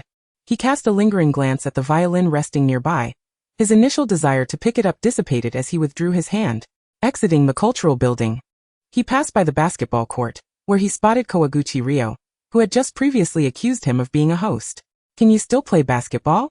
Quite impressive." As Kudo Shinichi approached the entrance, he noticed the car already parked outside Mihwa University. He hesitated for a moment, but ultimately opened the door. Inside, Jin's voice greeted him. "How does it feel to see old classmates here?" Kudo Shinichi settled into the car, his gaze drifting out the window at the campus of Mihwa University as he replied nonchalantly, "It's all right. At least I know you haven't deceived me." Jin retorted coldly, "Yet I see you have betrayed both me and the organization." Chapter 47, The Final Desire. Upon returning to his residence, Kudo Shinichi was forcefully pushed onto the sofa. The brooch at the collar was yanked off by the man, and as he crushed the miniature camera within his grasp, Jin's expression conveyed a desire not merely to crush a small object, but to obliterate Shinichi Kudo himself. Shinichi was acutely aware that Jin was enraged. Earlier, upon entering the car, Jin had uttered the words, "You have betrayed me again," and thereafter had remained silent until they returned home. In a desperate attempt to secure the opportunity to continue his education the following day, Shinichi repeatedly attempted to explain himself. "I was merely discussing some matters with my classmates. You can ascertain this through the communicator, and the name Kimura is, in Tokyo, quite common." However, his words fell on deaf ears. The collar of his coat was damp with sweat, and the white shirt beneath it bore the same fate, the pattern of the red spider lily becoming increasingly vivid under the light. The distance between them had shrunk to the point where he could feel Jin's body heat. "Did I mishear? Did you also mention the night banquet to them?" Jin leaned closer, his voice a whisper against Shinichi's ear, clearly displeased by what he perceived as evasive rhetoric. This was dire. Shinichi understood that there was no way to weasel his way out of this situation today. Leaning back against the sofa, he closed his eyes, casting a small shadow beneath his lashes. Just moments ago, Jin had broached the subject of not needing to attend Baika University the next day. Yet he had vehemently shaken his head in refusal. For Jin, continuing his studies at Baika University for the remaining 2 years was an utter waste of time. What purpose does that serve? I've prepared everything for you here, clothes, food. You need only focus on one task. No, I've already squandered 2 years. That is the only thing I wish to pursue. Shinichi's voice was soft, yet his tone was resolute. No, you know far too much about the organization. Informing the FBI and the Japanese police will only bring trouble to the organization. Jin's tone was firm, laden with command. A flicker of emotion finally crossed Shinichi's face. He smirked slightly, a smile that suggested he was not afraid of death. Then kill me. That way none of this will be revealed. Here, do you truly believe that with all this surveillance, I would have no control over whether I live or die? Jin paused momentarily, sensing that Shinichi's words implied he was indeed capable of such a feat nonetheless. He framed this within the context of those who had nurtured him, and the corrupt teachings they had imparted. Furthermore, he disapproved of Shinichi's newfound sense of pride, which he had seemingly acquired after a mere day at Baika University. He carried Shinichi back to bed and tucked him under the covers, while he himself leaned against the headboard, perusing emails on his computer, during which he noticed the man dialing a phone number. Shinichi presumed it was noon, and Jin had ordered vodka or someone else from the organization to bring food. He intended to decline, rolling over to sleep. Perhaps after more than half an hour, he vaguely heard the sound of the door opening, followed by the distinct sound of high heels clicking on the floor. Startled, he opened his eyes wide. The voice that followed from outside the room was that of Vermouth. Jin, are you really going to do this? That boy just went to school. Despite the diminishing capacity of his mind over the past 2 years, Shinichi could still discern the implications behind her words. Jin intended to continue expressing his objectives, but was interrupted by the dull thud of the door as Shinichi pushed it open, panting heavily as he approached Jin. What are you planning to do? Shinichi Kudo. That is a question I should be asking you. Jin regarded Shinichi, whose collar was slightly askew, but his gaze fell upon Shinichi's polished feet resting on the tiles. Not tired anymore? Jin furrowed his brow, then abruptly spun around, striding forward to hoist Shinichi back to the bed with swift, fluid motions, showing no sign of hesitation. Behind them, Vermouth stood, her slender, pale arms crossed before her, a knowing smile gracing her lips as she observed the 2 figures in the room. In that moment, she felt certain that the secret she had uncovered was indeed true. With a smirk, she lowered her voice to a whisper just audible enough for herself. A secret makes a woman woman. Not far away, she could clearly hear the exchange between Jin and Shinichi within the room. I want to go to school.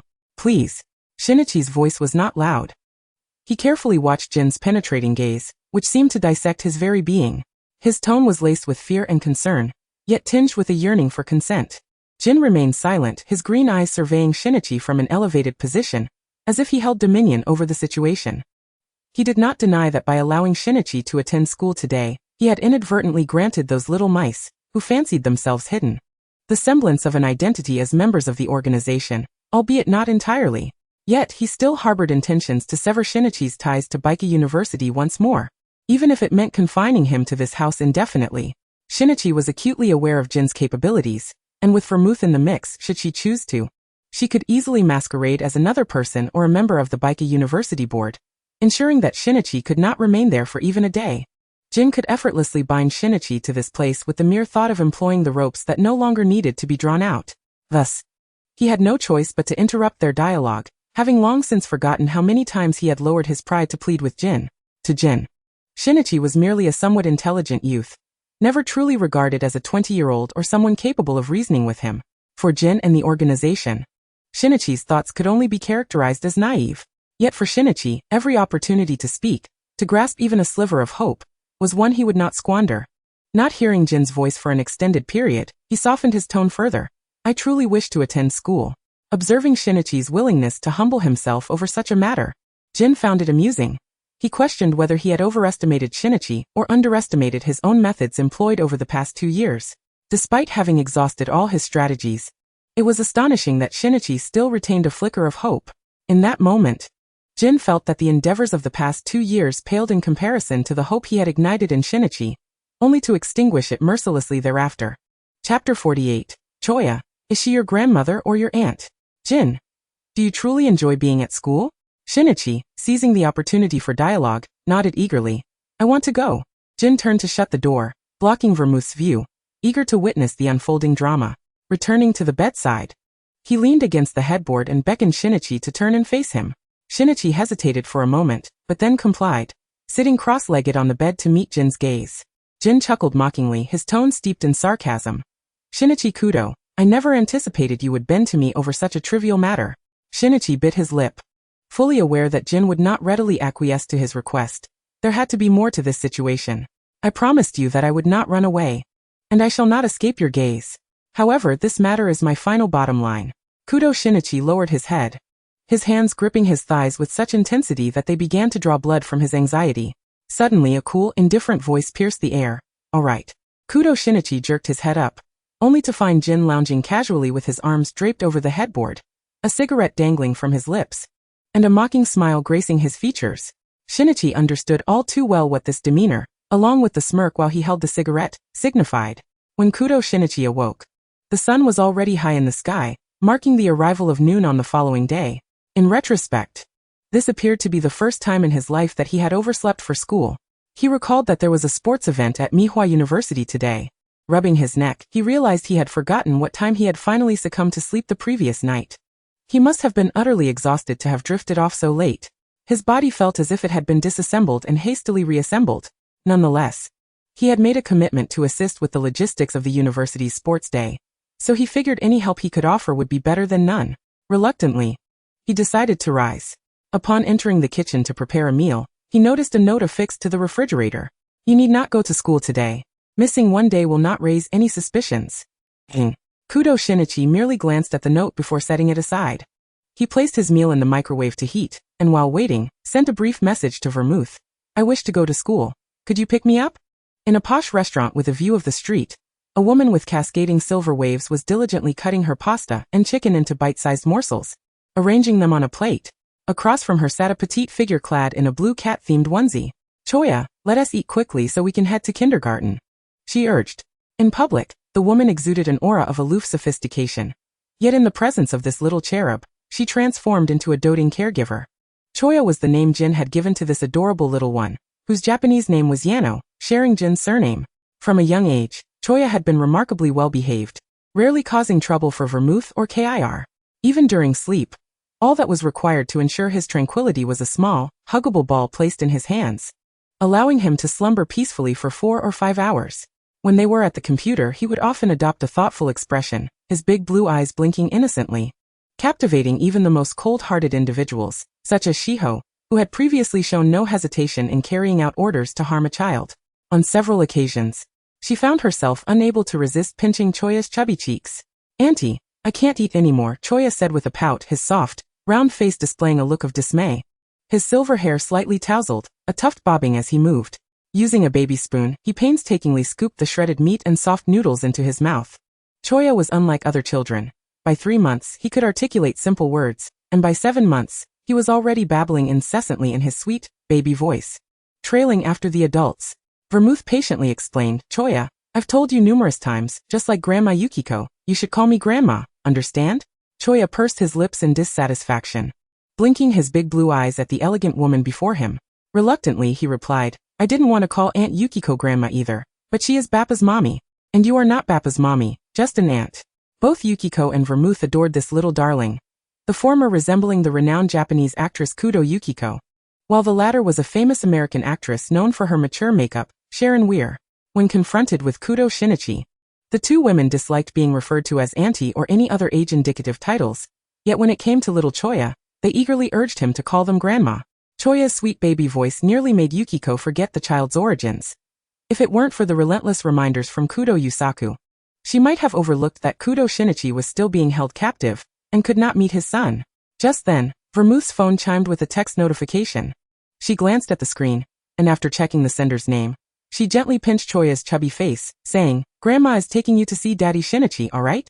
Today, we'll have Daddy take you to school.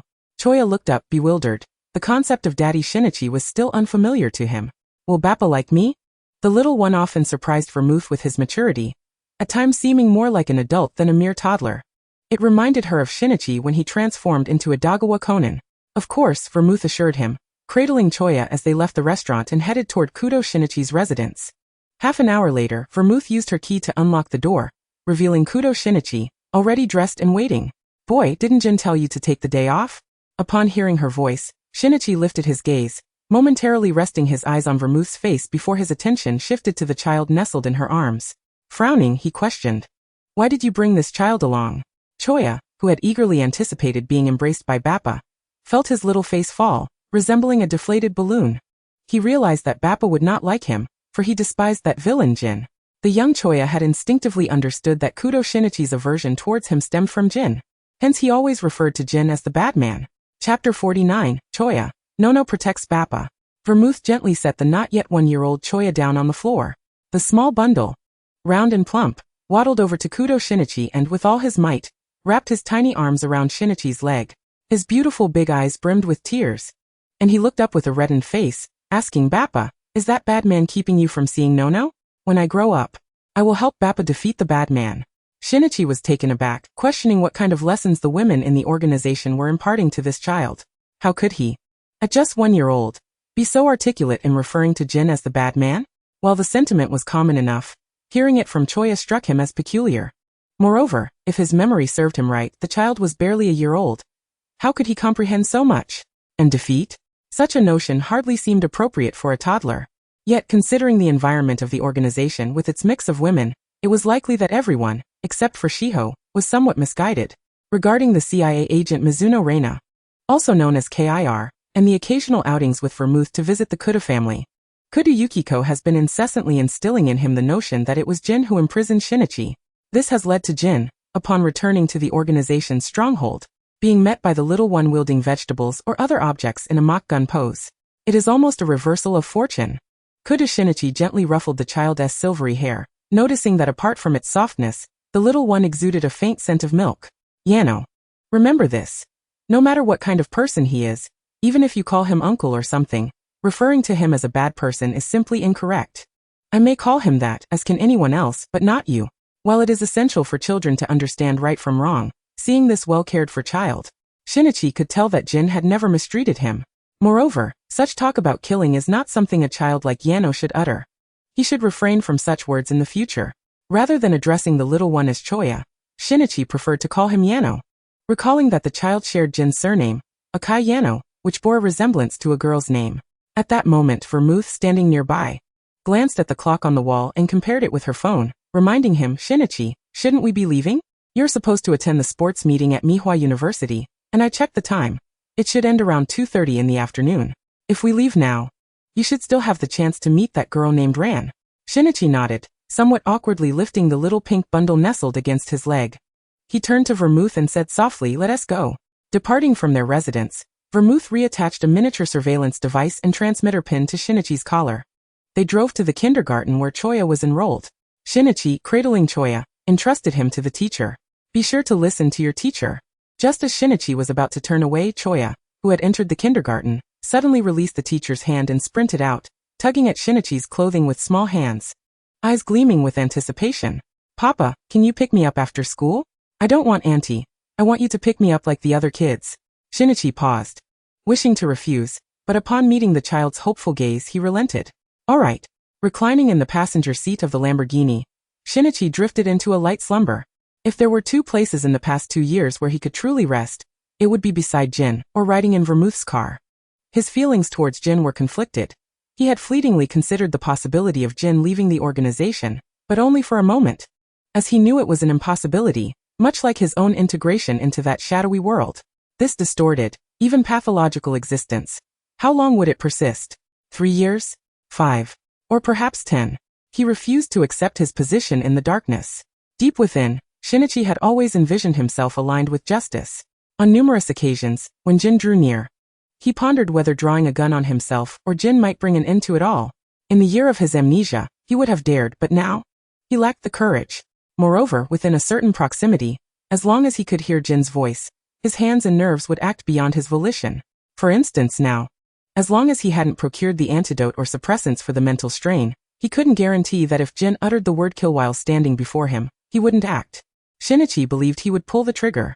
In that case, he would become the greatest threat to the Japanese police, unable to shoot a hostage while still being a member of the organization obeying its orders. In his dreams, he heard Vermouth's voice beside him. Shinichi? It's time to wake up. Shinichi jolted awake, a shudder coursing through him, as if he had just been pulled from the depths of water. The sensation of suffocation and fear engulfed his thoughts as he stared wide-eyed at the bustling entrance of Mihua University. Vermouth leaned forward, her elbows resting on the steering wheel, hands clasped under her chin, playfully asking, "What? Did you dream of something entertaining?" Shinichi's lips twitched. Entertaining? The fact that he hadn't died of fright was already a blessing. He glanced at the people outside the car and simply remarked, "After school I'll call you." With that, he exited the vehicle and closed the door. Just as the door was about to shut, Vermouth suddenly leaned over, half propping herself on the passenger seat, stopping the door with her hand and saying, "Boy, have a little fun." After saying this, she closed the door and sped off. Given that he arrived at school in Vermouth's ostentatious vehicle, the sight of the Lamborghini Gallardo parked at the entrance naturally drew the attention of many students and passers-by at Mihua University. When Shinichi emerged from the car, nearly everyone took out their phones to capture the moment, eager to post it online. Another headline. Chapter 50. Hybra, you really should eat 2 more APTX 4869 pills. Within 5 minutes, the campus forum's headlines were buzzing with searches about Kudo Shinichi. Meanwhile, on the football field sitting beside Ran and Sonoko, Hybra AI's expression was nearly as dark as thunderclouds. If Shinichi were to appear before her now, she would not hesitate to toss 2 APTX 4869 pills into his mouth. This brat, does he really need to make such a scene just by coming to school? Even without going to the school gate, she could hear a group of girls nearby chattering about Kudo Shinichi arriving in a luxury car. Hybra enlarged the photos on the forum, scrutinizing the wrist that peeked out, as well as the car's model. A Lamborghini? She mentally reviewed who in the organization drove a car like that, ultimately landing on Vermouth. Vermouth? At that moment, Ran, sitting beside her, noticed Hybra looking at her phone and asked, "What's wrong, AI?" Hybra shook her head. "Nothing, just a certain arrogant detective came to school." As she spoke, she turned the phone screen toward Ran. Ran's gaze fell on Shinichi, one hand holding a bag and the other in his pocket, bent over conversing with someone in the car. She struggled to keep her composure. Calmly she asked, "Should we save him a seat? After this basketball game, the Mihua University football club match should start, right? Shinichi would surely enjoy watching." Hybra blinked, surprised that Ran could remain so composed upon seeing news about Shinichi. Just months ago, Ran had been the girl who would rush to embrace Shinichi at the mere sight of him. Someone who needed his protection. She hesitated slightly and asked, "Aren't you going to see Shinichi?" "No." Ran Mori gently shook her head. Shinichi was already quite fatigued, and all I wished for was his well-being. If I were to inquire too much, he would likely feel distressed. Nearby, Sonoko leaned over to glance at the person on her phone, exclaiming that someone as wonderful as Ran would be a loss to Shinichi. Moreover, during this year at Mihua University, Ran had garnered quite a few admirers. Sighing, she reflected on how every time someone approached her, they invariably sought Ran's contact information. Although I concede that Ran is indeed beautiful, must there not be a few good men left for me? Ran smiled shyly, tucking her hair behind her ear. "Sonoko, don't you still have Mr. Kayagaku? He is currently competing abroad, but in a few days, you will be able to see him again." "Ah yes, he will be back soon." Sonoko, recalling Kayagaku, was filled with admiration. She grasped Ran's hand and asked, "Ran, will you accompany me to the pottery studio after the sports meet? The cup I made for him was turned into a vase. This time, I must create a new one to gift him." After saying this, Sonoko turned to the side where AI Hybra was engrossed in her phone, asking, "AI, would you like to join us? You could make one for someone you like or keep it for yourself." AI Hybra gently waved her hand in polite refusal, pointing to her phone, which was already on a call, and stood up to walk toward the side entrance of the basketball court. "I'll step out for a moment. Please save 2 seats for me." As AI Hybra made her way through the aisle, she spoke into the phone. "Did you just say you arrived at the gym? I'm coming out now. Honestly, I can't even find the entrance to the school basketball court, and you still want to come here. You always cause trouble for others." While she continued to complain to the person on the other end of the line, she observed the students coming and going, occasionally nodding in response to their greetings, until she noticed a raucous group not far away, and with just a glance, she recognized Shinichi Kudo surrounded by the crowd. She approached and did the call, slipped her hands into her coat pockets, and raised her head to observe the flustered expression of the person in the crowd. She teased, The great detective is quite famous. I see. Shinichi also noticed AI Hybra at the back of the crowd. While feeling embarrassed, he struggled to explain himself as he squeezed through the throng of admirers. Why are you still wearing those glasses? I remember you rarely wore them before. He finally reached AI and scrutinized her glasses. Yes, these are indeed the tracking glasses invented by Professor Agasa, along with the tranquilizer watch on AI's wrist. Almost everything he once possessed, apart from the belt that launches footballs and the shoes that enhance agility, is now in AI's possession. What is it to you? Besides, all of these were insisted upon by the professor because of your carelessness that got me captured by the organization that one time. AI Hybra glanced down at the watch on her wrist, a style customized by Professor Agasa according to her preferences. After her previous capture, Professor Agasa had been diligent in checking the meticulously crafted gadgets she carried. She understood that he regarded her as family, just as she did him.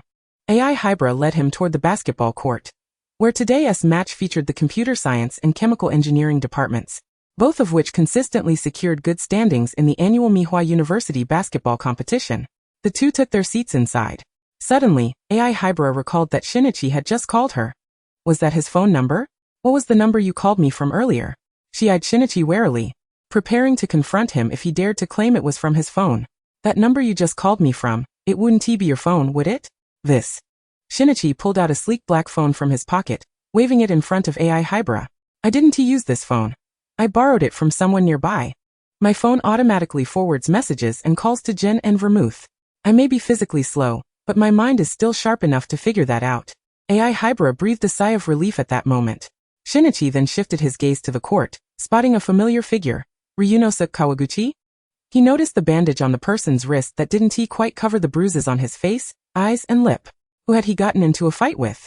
Chapter 51. Jin, do you prefer the clever or the foolish? What happened to that guy? Yesterday he seemed perfectly fine. Shinichi inquired about Kawaguchi. Ran and Sonoko shook their heads, showing no interest in the man's situation, although he did appear quite handsome. Meanwhile, AI Hybra turned her head and asked with a knowing smile, Shinichi, you really don't know? I heard just yesterday that a certain great detective almost got into a fight with that Ryunosuke Kawaguchi in class. It was a quarrel among classmates, but it dawned on him how Kawaguchi had sustained his injuries. Shinichi raised a hand to point at himself, incredulity lacing his voice as he asked, So, he got beaten up because of me? This can't be idiot. AI Hybra was nearly exasperated by the clueless detective before her. Shinichi raised his voice slightly. Do you mean Jin? AI Hybra replied. Who else? Jin despises it when others lay hands on what he has his eye on. If that guy isn't dead, he has likely been stopped. Otherwise, you'd be the prime suspect in today's headlines, oh great detective. After the game concluded, Kawaguchi, who had hoped to perform well, lost the match due to multiple errors. As he passed by the audience, his gaze fell upon Shinichi among the crowd. With just a glance, he lowered his head and turned away without a backward glance. Shinichi, as if nothing had occurred, stood up and said, Aren't we supposed to have a football match next? Let us go. The Mihua University campus remained as serene as ever. But within a certain VIP box during the night banquet, the atmosphere was quite different. Two foreign men were being tortured mercilessly, their hands nailed to the wall, resembling two ghastly murals. These two were the FBI agents who had gone missing while tracking the organization, now at the mercy of Kimura, a member of the organization known as Liqueur. Compared to being shot dead by Jin, their fate was far more tragic. Kimura had a peculiar penchant for mixing the blood of those he took an interest in with red wine, relishing the faint, not overly strong metallic taste. Brother Jin, you finally arrived. Why the long face? Shall we indulge in some fun today? As he spoke, he clapped his hands, the sharp sound echoing in the air, prompting a female server to present a tray of sharpened throwing knives before Kimura. Without hesitation, Kimura picked up a knife from the tray and flung it at the wall. A pained cry echoed out as a new wound opened on one of the FBI agents. Brother Jin, why don't you give it a try? Jin merely cast a glance at him, remaining silent. He disapproved of Kimura's method of eliciting information by creating an atmosphere that felt sordid and repulsive. Yet he refrained from intervening, for such direct and provocative questioning often proved to be the most effective. The smile on Kimura's face waned slightly as he gripped the dagger firmly embedded in the table. What's the matter? Has that gentleman hastened the results? However, this might prove challenging. These two FBI agents were tougher than anyone he had encountered before. When this topic arose, Jin's expression darkened further. He felt as if he had recently been outmaneuvered, leading to a sense of unease. Since Kimura's last encounter with Shinichi Kudo, coupled with Vodka's few remarks, he had discerned the source of Jin's agitation. Is it not the gentleman's demands but rather some domestic issue? Kimura pondered, struggling to comprehend the situation. Haven't you yet trained that great detective properly? I recall he seemed quite intimidated by you last time. How is it that he has managed to scratch you? Jin's lips curled into a cold smile, reminiscent of a hunter. He was astute, perhaps too astute, a notion Kimura found perplexing. Yet, upon reflection, it was merely a creature kept close. If it were overly clever, it could become perilous. Kimura nodded and raised the increasingly crimson drink before him, downing it in one go. I hear you've kept him for 2 years now? He is a person of interest to both the FBI and the Japanese police. Surely you haven't grown fond of him?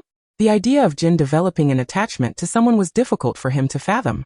Nevertheless, even if he had formed an attachment, the detective named Shinichi Kudo was hardly suitable. Jin lifted his eyelids slightly, acknowledging that indeed, 2 years had passed. Surprisingly, he hadn't anticipated his fascination with Shinichi Kudo to endure for such an extended period. That sensation continually provided him with the thrill of discovering fresh prey. Yet more often than not, the boy proved to be excessively cunning. At this juncture, Jin's previously intrigued countenance fell once more. This time, he had merely glimpsed a member of the liqueur organization, and could retain a rough memory to relate to Shiho and the FBI. Kimura was momentarily taken aback, torn between amusement and exasperation. So you admire his cleverness, yet wish for the lad to be foolish? Me? Self-awareness is paramount, Jin scoffed coldly. Of course, if he were to overestimate himself, I could certainly indulge him in a game. Shinichi Kudo, he thought, had better possess some self-awareness. Otherwise, how much of the cost of death could he truly bear? Kimura, recognizing Jin's demeanor, chose his words carefully. Yet he still inquired with good intentions, if he proves disobedient, we could resolve that here together. He behaves far better in my presence. Should you wish for other individuals to serve as prey, I could arrange that for you. Kimura had captured several FBI members from the night banquet, not merely the 2 currently displayed on the wall. There was another, unrecognizable to anyone but Kimura. A mere puppet who would be rendered useless even if rescued. That was the finest piece of art Kimura had procured. However, he yearned for more. Jin's wrist flicked, and he downed the raised drink with a grimace, saying no more please. He had no desire to return home covered in vomit once again. His esteemed detective had become increasingly pampered under his care. Kimura remarked, in truth, having a few more might enhance the experience when you see him again. Why not give it a try? Jin flatly rejected the notion. Jin, I wonder if I might not recognize you anymore, Kimura said with a meaningful glance. Jin's eyes remained cold and devoid of expression as he regarded him. What do you mean by that? Kimura merely smiled, having accompanied Jin for quite some time. Though he hadn't participated in the killings or the orders handed down by the organization like others, his familiarity with Jin was not lacking compared to the rest. In fact, he was nearly as attuned to Jin's habits as Vodka was. Chapter 52. Acquiring medicine is quite awkward. Didn't Vermouth say she would be coming? I recall she was partnered with Bourbon previously. Why have we yet to see her? Kimura casually remarked. As his words hung in the air, the door to the private room was pushed open from the outside. A silver-haired woman clad in a tight black biker outfit strode in on high heels, casually tossing her small handbag onto the table. She walked to the sofa, sat down and drained a glass of red wine, only to promptly regurgitate it onto the floor. I say, liqueur, could you refrain from adding those distasteful ingredients to the wine? Bourbon? He is an undercover agent placed in the organization by the Japanese police. Vermouth, while casual in her dealings, was favored by that gentleman, which made Kimura cautious of openly expressing his thoughts in her presence. Kimura, with a carefree demeanor and a rogue's charm, looked at Vermouth and said, "What is this? Our beautiful lady has taken a life." Yet Vermouth did not respond directly. Instead, she raised an eyebrow and settled into her seat. "So, what has our lovely lady been busy with lately? Have you taken a liking to a man?" Vermouth replied, "I've been helping Jin with the child, busy as a bee. I just dropped that boy off at kindergarten with Choya. It's the first moment I can breathe." Ha! Kimura was visibly taken aback by the woman's words. Jin furrowed his brow. "I told you to keep him from school. How did he end up outside?" Vermouth raised an eyebrow, her gaze flitting over Jin as she teased. "When have you known the boy to be obedient? I fitted him with a transmitter and a miniature camera. How could he possibly escape?" Indeed, Shinichi Kudo had no means of escaping, nor had he contemplated fleeing at this moment. However, he had devised a better plan. Even if he could not revert to his original form, with the shoes invented by the doctor, he might still have a chance to kick Jin away using a ball, or something else. Jin retrieved his phone and checked on Shinichi Kudo's status at Mihua University. He spoke in a flat tone. It seems Shinichi Kudo is unwell. Ever since I brought him to the night banquet, he vomits every time I come into contact with him. Vermouth's lips curled into a sardonic smile. Since the boy has fallen into your hands, has his health ever improved? The answer was a resounding no. The atmosphere plummeted to an icy chill. Vermouth chuckled. The boy has always resisted these things. You've brought him to such a place, and I've heard you've been involved with other women. Considering all this, do you really think he can accept you? It's quite fortunate he hasn't found the opportunity to shoot you while you sleep. With that, she mimed a gun pointed at Jin's head, entirely unconcerned about the outcome. Several hundred meters from Mihua University, there was a pharmacy where Shinichi Kudo stood in front of the shelves, selecting the necessary medicine with a shopping basket in hand. Ultimately, his gaze fell upon a shelf in the far corner. His hand hesitated several times, repeatedly picking up and putting down boxes. The pharmacy clerk noticed Shinichi's indecision and approached with a polite smile. Sir, is there a specific medicine you need? I can recommend something more suitable for you. No. Thank you, Shinichi replied with an awkward smile, shaking his head gently in refusal before turning to a nearby counter. He casually wandered around before returning to the corner shelf, feigning nonchalance as he knocked a box of medicine to the floor, concealing it beneath other boxes so that it would not be easily spotted. Upon reaching the counter, he was greeted once more by the same attendant. She scrutinized each item in his basket, her gaze ultimately settling on a box of medication lying flat within. It was, as he suspected, contraceptive pills. No wonder he had lingered at the counter for so long. It was likely he was purchasing them for his girlfriend or fiancée. Perhaps a fellow student from the nearby Mihua University. Such shyness is truly endearing. That will be 650 yen, sir, she announced. Kudo Shinichi extracted several banknotes from his wallet and handed them over, accepting the medication and placing it into his backpack. As he turned to leave, the attendant remarked, Sir, if she is your girlfriend, it might be better not to rely on these too often. It would be wise to consider an engagement sooner rather than later. Kudo Shinichi replied absently, his head lowered in embarrassment as he exited the pharmacy. Upon returning to his classroom for the second period, he placed the purchased medication on his desk, took out a few pills from the box, swallowed them with water, and then left the classroom. Kawaguchi Ryo observed him depart and approached Shinichi's desk, rummaging through the pocket of the medication box. When he finally spotted the small rectangular box at the bottom, he let out a derisive laugh. He had initially assumed that Kudo Shinichi was associated with that terrifying man he had seen the other day, only to discover that he was still spending someone else's money while enjoying himself outside. A smile crept unnaturally to his lips. He could not contend with that man. But could Kudo Shinichi truly withstand the pressure?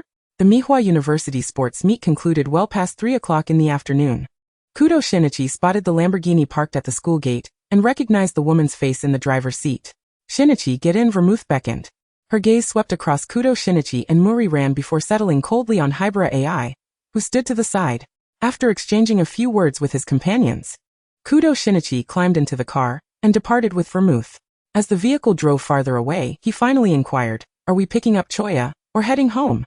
Vermouth's lips curled into a disdainful yet enigmatic smile as she replied, We are merely dropping Choya off at home. We have other places to attend to where Jin awaits you. After picking up Choya from kindergarten, the little one, usually reserved, suddenly became chatty, launching himself into Kudo Shinichi's embrace. His fair face pressed against Shinichi's clothing, turning slightly rosy. In a sweet, high-pitched voice, Choya proudly held up a small red flower he had received, exclaiming, Look, look, I'm so good today. The teacher gave me this flower, and said I was the best child. Kudo Shinichi gazed at the child in his arms, noting their resemblance from his own childhood, and recognized Choya's intelligence. Good, he replied. To little Choya, that simple word was the finest compliment he could receive from Shinichi. After returning little Choya home, Kudo Shinichi resumed his place in the passenger seat, resting his elbow on the car window and propping his chin up. Where to now? He asked. A place that holds significant memories for you, boy, Vermouth replied. Chapter 53. Kudo Shinichi, where did you acquire this medication and those shoes? A Lamborghini idled by the roadside, and a flicker of fear crossed Kudo Shinichi's eyes, swiftly concealed. Why have you brought me here? What is the purpose of this nocturnal gathering? Vermouth shrugged, her eyes glinting with the amusement of an observer, feigning ignorance.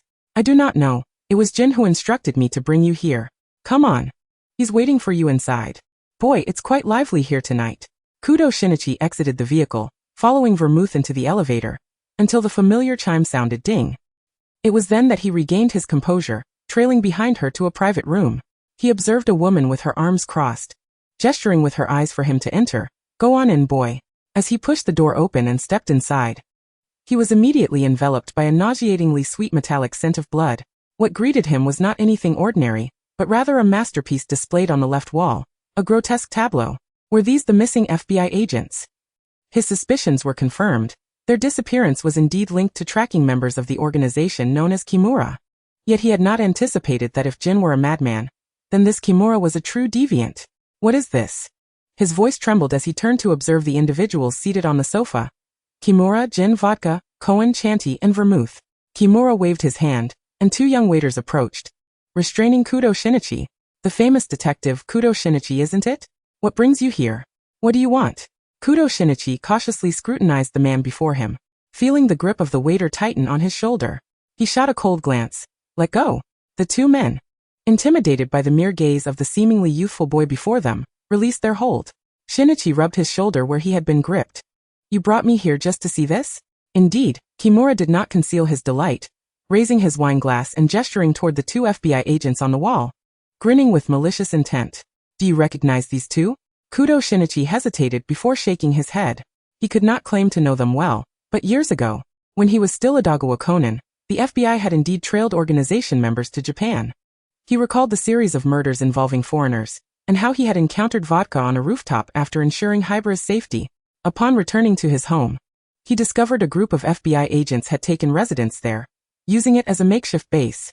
However, the plan had ultimately failed, resulting in the loss of 7 agents, nearly including Agent Kamale on Umisagi Island, with the risk of exposing CIA agent Mizuno Reina's undercover identity. Kudo Shinichi remembered that these two had been among the FBI agents present at that time. Kimura's lips twisted into a cruel smile, his eyes brimming with bloodlust and aggression, seemingly disregarding Jin's presence beside him. "Really? But how could they know that I, a self-proclaimed detective, was foolish enough to reveal the location of this base? If so, I would argue that Jin sometimes needs to refine his methods of training. I would be more than willing to assist." Jin cast a cold glance without uttering a word. Yet the cigarette, but he pinched, suggested otherwise. At that moment, an incongruous voice broke the oppressive silence. "Sir, today I saw this esteemed detective, Kudo Shinichi, purchasing contraceptive pills. I wonder who they are for?" Kudo Shinichi's body tensed. He then noticed the figure leaning against Kimura, stripped of the virtuous demeanor he had at school. Clad in a deep V-neck shirt, the flickering light revealed well-defined abs. Shinichi finally understood where the medication had ended up. It had been pilfered by Kawaguchi Ryo. Just as Ryo was about to utter more, a beer can came crashing down upon his face, silencing him, blood and saliva mingling as it dripped from the deformed can. Kawaguchi Ryo, rendered unconscious by the blow, was unceremoniously tossed to the ground by Kimura within moments. However, it was this very kick that caught the attention of Kimura, particularly that of Jin. Jin, observing Shinichi Kudo, noted no apparent change in him. His gaze, initially on the long pants encasing Kudo's legs, eventually settled on the shoes beneath him. A frown creased his brow. Jin had not anticipated that Sherry, that woman, would dare to deliver such an item to Kudo right under his nose. The tension in Jin's clenched fingers was palpable, veins visibly straining, as a menacing aura emanated from him, silencing everyone in the room, who now watched the unfolding drama with bated breath. With a smile, Kimura tentatively inquired, "Jin, perhaps you should discipline him? Should we step outside for a moment?" "Not necessary," Jin replied, his gaze icy as he rose, striding forward to kick aside the obstructing Kawaguchi Ryo. The chill radiating from him made Kudo instinctively retreat, his eyes drawn to the stacked beer crates nearby. "What is that drug for? And those shoes, did Sherry give them to you?" Jin demanded. Kudo, hands clasped behind his back, gripped the door handle, the shoes enhancing his agility to the maximum, locking eyes with Jin for a fleeting moment. As Kudo shifted beside the beer crates, a gunshot rang out, the pain contorting his face into a grimace as he let out a horrific scream.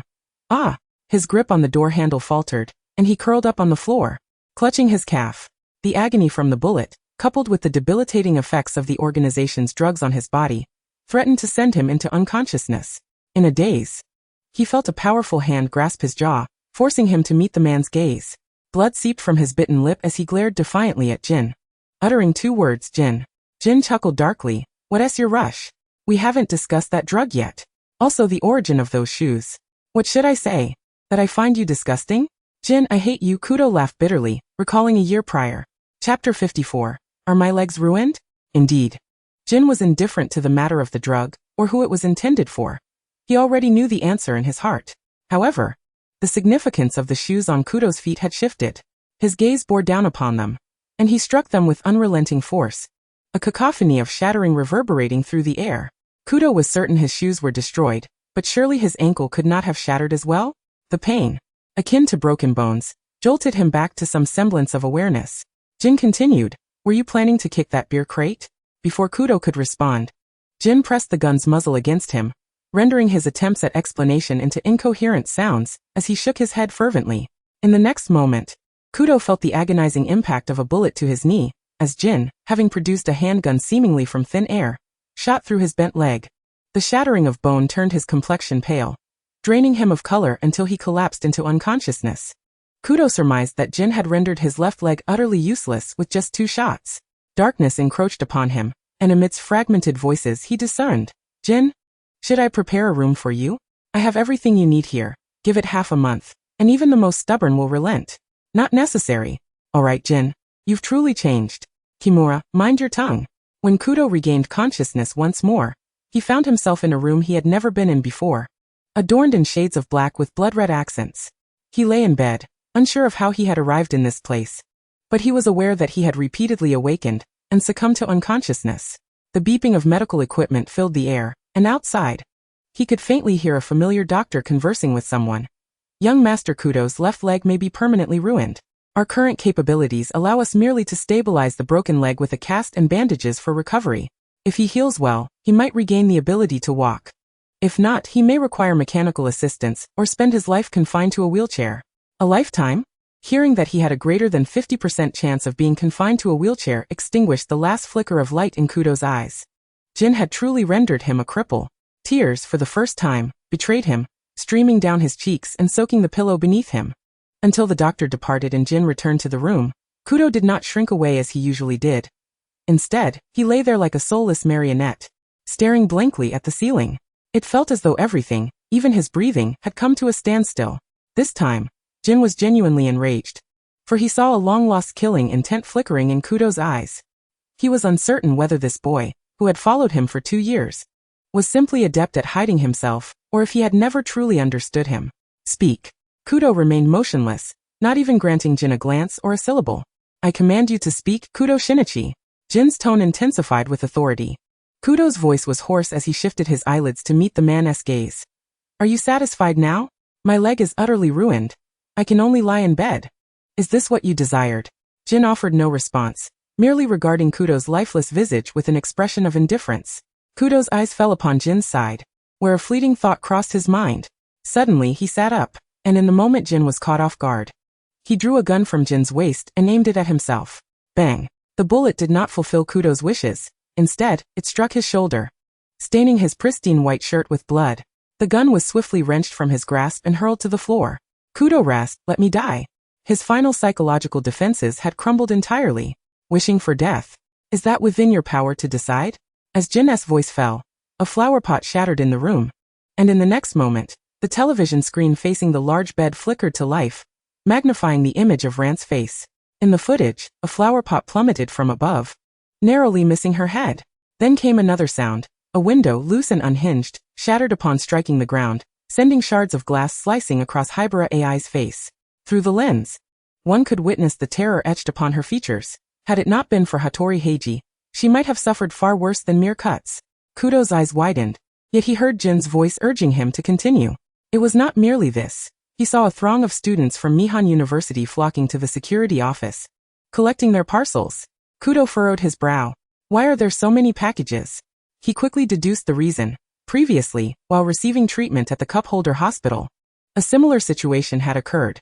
The organization led by Jin had no regard for the lives of others, orchestrating accidents to inundate the hospital with patients, delivering boxes rigged with explosives.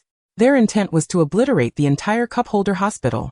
Was Jin truly intent on transforming the entire Mihua University into a desolate ruin? No. Shinichi Kudo struggled to rise, biting his lip to swallow the pain from his broken leg. Jin, they are still just ordinary people. Please do not harm them.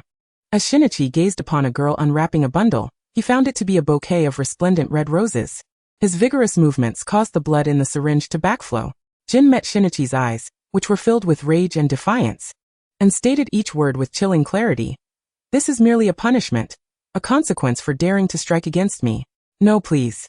Shinichi shook his head helplessly while sitting on the bed. What was the purpose of enduring Jin's torment? Was it not simply for the sake of everyone's safety? His thoughts drifted to Ran, and he shivered at the potential horrors that could unfold. This reaction elicited a derisive and scornful laugh from Jin. In your current state, who can you possibly protect? You are incapable of safeguarding anyone. Every action you take only leads to their demise. This time, I shall ensure you will never see those people again. You will have no more chances. Chapter 55. Is my leg ruined? 2. Shinichi stared at the immense screen before him, witnessing the unfolding scenes. He clenched his eyes shut, only to be compelled to reopen them once more, revealing a girl named Akiko, who had no connection to him whatsoever. Yet, the moment Akiko turned her head, the screen displayed a snowy, gray pattern, followed by a scream that did not belong to her. The screen flickered again, showcasing the exquisite visage of Koizumi Akiko, her backdrop marked by a magical sigil that had not yet faded. Shinichi's eyes widened in disbelief. This cannot be real. The existence of magic seemed unfathomable to him. Jin, too, exhibited a fleeting surprise, though it hardly registered in his mind. He sneered. What? Are you contemplating another escape plan?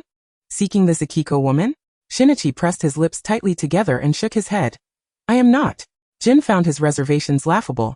Kudo, Shinichi. Your little cleverness is of no use to me.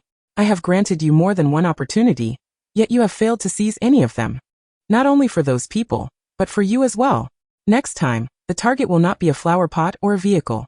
In your current state, all you can do is sit obediently on that bed and await my return. With that, Jin departed the room, not sparing a glance back at Shinichi.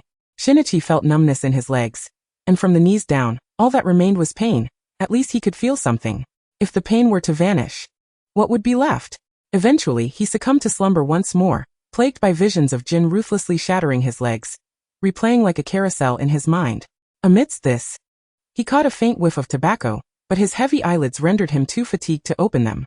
This time, his sleep was not profound. The following day, he awoke once more to the torment in his legs, opening his eyes to the sunset that had transformed into strands of morning sunlight streaming across his face. Shinichi gazed out the window, lost in thought. At that moment, a soft, childlike voice piped up from the door. Baba, are you awake? Accompanied by the sound of hurried footsteps, a small, tousled head appeared at the bedside, wide, tear-stained eyes fixed on Shinichi. The little one bore a faint redness on their face, as if scratched by something. Shinichi furrowed his brow, perplexed as to why Jin would bring Choya here. The small child, using both hands and feet, climbed onto the bed, carefully wobbling toward Shinichi. Collapsing beside Shinichi's knee, the little one pretended to be an adult, gently blowing as they cooed. Hoo-hoo, Grandma Yukiko said it wouldn't hurt anymore. Shinichi's expression momentarily froze. He had never anticipated this little one would offer him comfort. Perhaps within the organization, only Choya truly cared for him. Choya. Shinichi's voice was weak and hoarse, but Choya heard him. Cautiously, the child waddled over, snuggling into his embrace. Baba, Choya has dealt with the bad guys for you. I bit him really hard. The child mimicked how they avenged Shinichi, managing to elicit a slight smile from him. Choya, you shouldn't bite.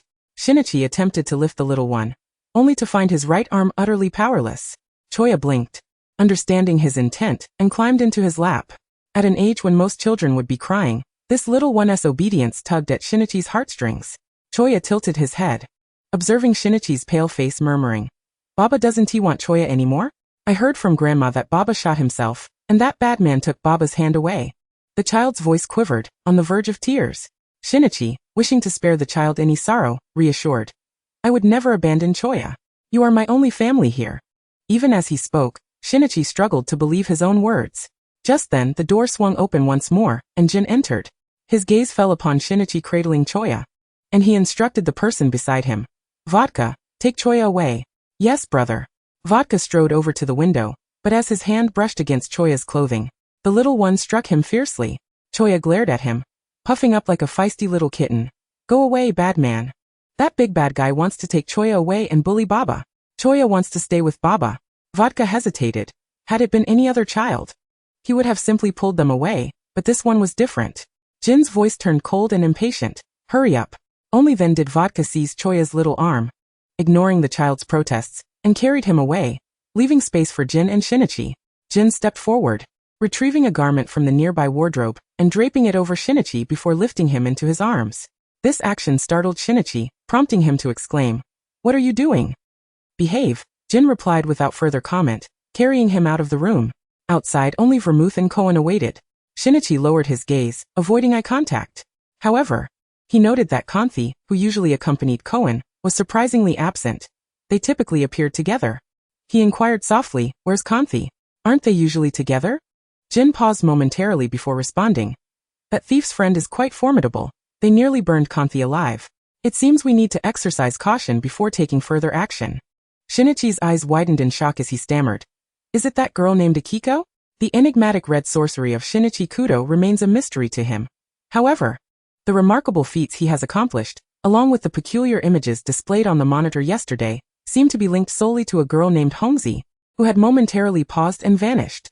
It appears this individual may indeed become pivotal in the future. Jin, having wiped the sweat from his brow, carried the exhausted Shinichi into the bathroom for cleansing. The opulent bath within the banquet hall was spacious enough for 4 or 5 individuals to recline comfortably. Hence the two did not feel cramped. In a cold tone, Jin instructed, "Do not move. The wound must not come into contact with water." This display of care was uncharacteristic for Jin, who had previously insisted that Shinichi resolve his own issues, regardless of the time elapsed. Chapter 56, Captivity. We are destined to be impossible. After a fortnight, Jin, unusually lenient, did not impose difficulties upon Shinichi, escorting him back to the villa where he typically resided. Occasionally, he would inquire about Shinichi's leg injury recovery from other members of the organization. It was evident that Shinichi could only occupy a wheelchair or remain in the confines of his bed, guided by the medical experts within the organization for rehabilitation. He endeavored to comply, despite the pain that caused him to tremble and beads of cold sweat to form on his forehead and neck, striving to alleviate the stiffness in his leg muscles. Draped in a bathrobe, Shinichi sat in his wheelchair, having requested solitude, using his leg injury to deter others from approaching. He turned off the shower and maneuvered his wheelchair out of the bathroom. Upon reaching the living room, he discovered Vermouth seated there, her demeanor rather peculiar. He called out to her, a grand, and Vermouth turned her head, greeting him with a smile. "Hello, great detective?" Momentarily taken aback, Shinichi quickly realized that the individual before him was not a grand at all. It was Kaito Kuroba. "Bingo!" he exclaimed as the figure turned to face Shinichi. "You haven't been to school in days. The last time I saw you, you were attaching a transmitter to that woman's vehicle. Thankfully, it went unnoticed." Shinichi felt that this person was taking undue risks, or perhaps Kaito had simply disregarded his words. "You really are fortunate not to have been struck by that flower pot." Shinichi muttered quietly, suppressing his voice. "If you've seen enough, you should leave. This is not a place for you. And you? Your uncle and the others are concerned about you. While Vermouth may appear at times, we can hardly trust her words," Kaito pressed, a frown creasing his brow, revealing a hint of concern. Lowering his gaze, Shinichi no longer considered himself a person. If given the option, he would choose to become a lifeless entity, willing to sacrifice his own life to overturn the entire organization. He had not contemplated returning alive. Shinichi declined Kaito's kindness, firmly stating, "Kaito Kuroba, we are not on the same path. You need not take such risks. It is not worth it." He quietly lamented, "If I had not chosen to pursue that path, had I not witnessed the transaction between gin and vodka, or if I had not gone to the amusement park with Ran to ride the roller coaster, perhaps the outcome would have been different." Kaito, unable to catch his words, inquired, "What did you say?" Shinichi shook his head, "It's nothing." Kaito was about to speak further when Shinichi interrupted him, issuing his dismissal. After hearing Shinichi's command, Kaito merely said, "Take care of yourself, great detective," before rising and departing. His silhouette reminiscent of Vermouth. The living room of the villa was once again left with only Shinichi. Unbeknownst to them, the scene within the villa was being monitored on the phones of both Vermouth and Jin, though Vermouth refrained from disclosing the identity of the individual in the video to Jin. Jin's emotions, though unclear even to himself, were evident to Vermouth. As for Jin, his expression darkened. Since Shinichi's return to the villa, he had not exchanged a single word with him, even as Shinichi bit his lip in silence, turning away like a corpse. Yet he could converse and laugh with others. Outside, Jin delegated organizational matters before having Vodka drive him back to the villa. Arriving at the grand entrance, he yanked Shinichi from the wheelchair and tossed him onto the sofa, following suit by taking a seat beside him. As Shinichi attempted to rise, he was forcefully pushed back down.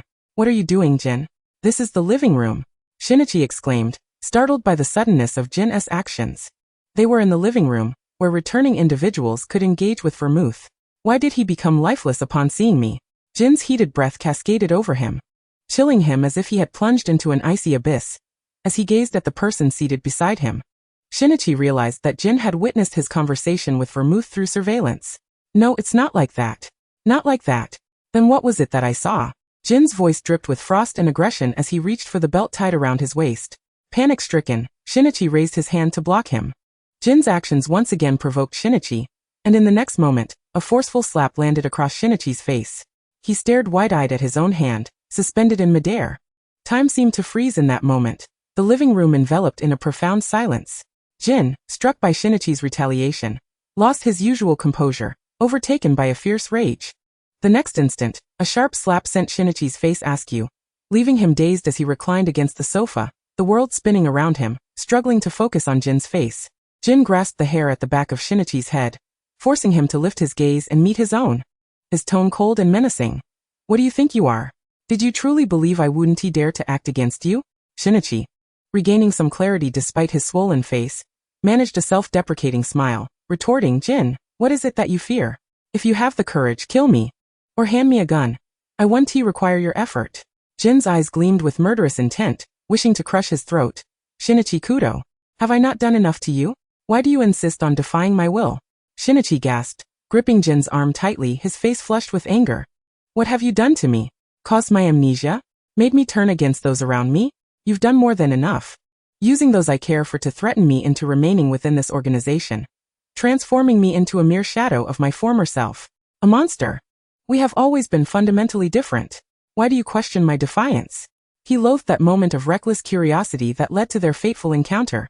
Everything stemmed from that incident. As he sought to revert the body altered by drugs back to its original form, he unwittingly stepped into that organization, ultimately harming himself and those he cherished.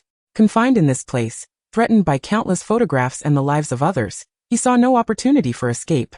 He could only endure, longing for the day Jin would grow weary of him. He despised Jin, loathed his present self. Slowly, Shinichi closed his eyes, choosing not to look at him. He resembled a snow lotus, delicate and frail, poised to wither with the slightest touch. Pitifully slumped against the sofa, his eyes hollow and immobile. Were it not for the faint rise and fall of his chest, one might believe he had truly perished. Chapter 57 Captivity. Jin, we are destined to be impossible too. Jin composed himself, carelessly draping his trench coat over Shinichi, before sitting beside him and lighting a cigarette. His face, devoid of emotion, revealed nothing of his thoughts. Shinichi clutched the garment tightly, shielding himself from the chill. What now? Stay here obediently, and I shall not harm you. As for them, you would do well to hope for minimal interference with the organization's tasks. This is my final warning to you, Jin spoke ominously. Shinichi offered no reply, instead pressing his lips tightly together. What Jin found most distasteful was the wooden expression on Shinichi's face. He was far more intrigued by the boy when he had just been brought into the organization. Jin resecured Shinichi's wrists with chains, recalling the boy's previous attempt at self-destruction. His wrists had been cut, leaving him in a coma for several days. He laid before Shinichi the incident of a minor fire at Mihan University that had occurred the previous day. Shinichi kept his eyes tightly shut, turning his head away in silence. In the past, Jin would have said little to him, opting instead to cleanse himself in the shower after their encounters, perhaps even resuming afterward. For reasons unknown, Jin felt that mere physical restraint was insufficient. He yearned to dominate Shinichi's heart and thoughts.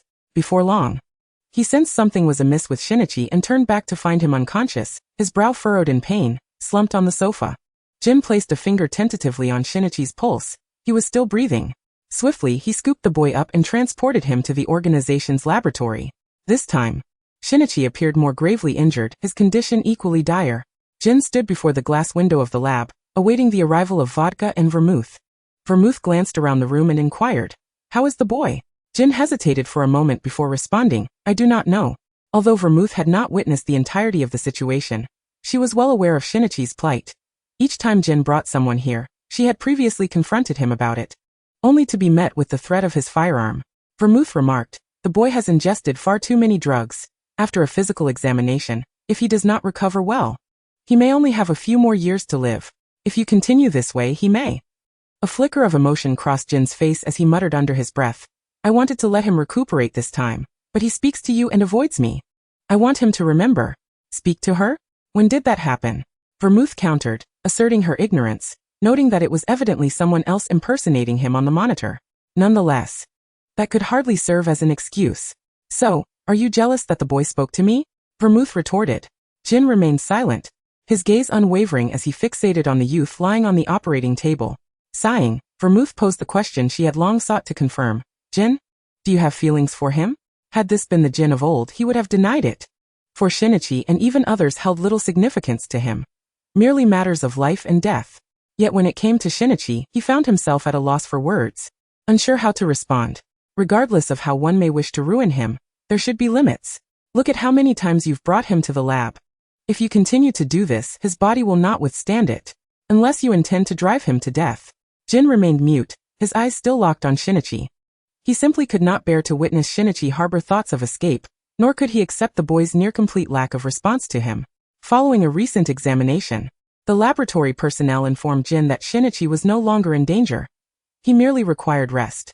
This conclusion had been reached by several researchers. In truth, the situation was far more severe than this result suggested. Upon Jin's departure, the researchers dared to whisper among themselves. What do you think Jin truly means by all this? I've seen him torment others, but never like this. It's always been torture without results, followed by execution. I hear this Shinichi is a renowned detective, a high achiever. He is quite unfortunate to have fallen into Jin's hands. I almost feel sorry for the child. Indeed, he is hardly treated as a person. The last time I was summoned from the lab, it was for his examination. He was covered in blood, especially in the area of his injuries. It was simply ghastly. A horrific sight. Newcomers in the lab cry for hours after a mere scratch. Imagine the pain he must be enduring. A fine young man, subjected to such treatment. Goodness. You're not suggesting you have feelings for him, are you? Teased a research expert in his 30s. What are you thinking? I merely pondered that if I were to marry and have children, they would be of that age by now, remarked the middle-aged doctor who frequently examined Shinichi. Following last night's examination, Jin had taken Shinichi back, with doctors regularly monitoring his condition. Each day, the doctors prepared no less than 5 types of restorative medications for Shinichi, subtly advising Jin to exercise caution and avoid overexertion. Jin, I have already told you about Shinichi's legs. They require rest, and his self-repair capabilities are not what they once were. While others might recover in a week, he could need half a month or even longer. In just 3 months. I've saved him several times. I cannot continue this. Understood, Jin acknowledged. How could he be unaware of Shinichi's condition? Yet each time he faced the boy's cold indifference and resistance, he felt an overwhelming urge to compel Shinichi to submit to him. Shinichi lay on the large bed in the room, his form growing increasingly frail. If not for the head peeking out from the covers, one might scarcely believe a person occupied the bed. When Shinichi finally regained consciousness and awareness, Jin had someone prepare a bowl of kanji for him. However, Shinichi remained utterly still. If you refuse to eat, I have my ways of ensuring you do, Jin said in a low voice. Shinichi glanced at him and then at the kanji set aside, yet made no move. Jin's expression darkened. He pulled Shinichi up from the covers, gripping his chin to force his mouth open, and with the other hand, scooped a spoonful of rice porridge to feed him directly. After several attempts, Shinichi managed to swallow only a small amount, the kanji dribbling from the corner of his mouth and soaking through his clothing and the sheets. In their current state, this was the only interaction they could manage. Jin found that Shinichi's amnesia had been preferable. Now he could only elicit any response when he was compelled.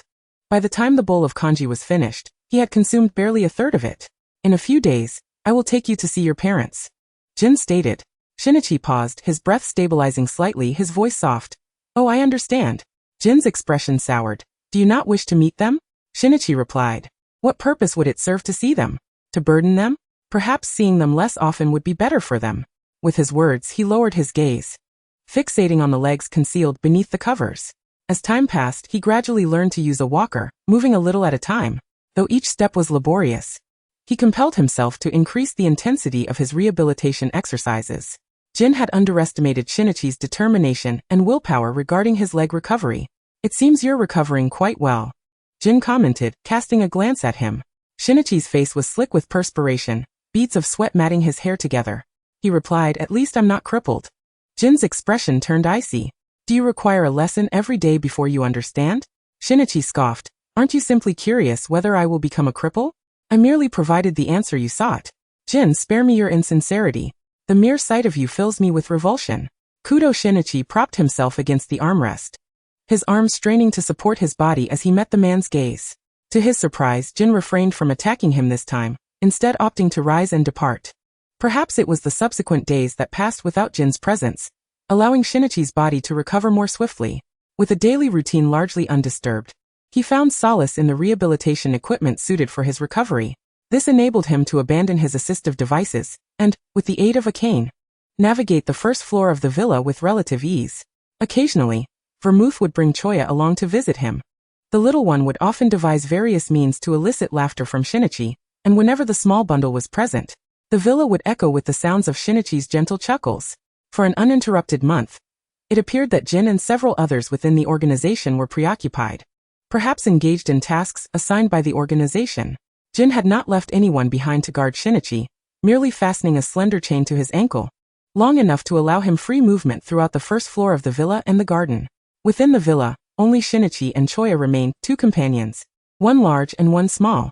Jin had confiscated his phone, as well as his computer and any other electronic devices capable of connecting him to the outside world. The sole source of external information was a television set placed in the living room. One day, while watching the news on television, Shinichi learned about the discovery of foreign corpses in a certain area, with reports of several individuals either missing or deceased. As he absorbed the information broadcasted on the screen, he remained unaware that Choya had climbed into his lap, nibbling on a small cake like an adorable little hamster, contentedly munching away. Baba, I've seen that uncle before. He visited Grandma Yukiko's house. Is he washed up? Shinichi looked down at the small figure nestled in his embrace, pointing at a blonde, fair-skinned foreign man on the television. No, are you sure you didn't mistake this person? You really saw him at Grandma Yukiko's house? Choya nodded, his small voice earnest. Yes. I saw him come out of Grandma Yukiko's house, along with a few uncles. Shinichi seemed to grasp the unfolding events. He had informed Hybra and Kaito that a member of the organization named Kimura had made an appearance at a previous gathering. Thus, the FBI had set its sights on that location, leading to the revelation of their operations being nearly uncovered by Jin and the organization. He needed to find a way to inform Judy and Akai about this. Choya, sensing Shinichi's unease, quietly inquired, Baba, are they your friends? Is that bad guy the one who bullies Baba? Shinichi ruffled the soft hair of the little one, responding, you little rascal, nothing escapes your notice. They are colleagues of your father's friends. Your father has helped them in the past, but it was also for some personal gain. They are good people, remember that. No. Choya nodded seriously, though he struggled to comprehend why a good person would want to harm them. Raising his head and blinking his sapphire-like eyes, he asked, Baba, is the bad man who bullies you truly a bad man? At just 1 year old, the little one was still too young to fully grasp the distinction between good and evil.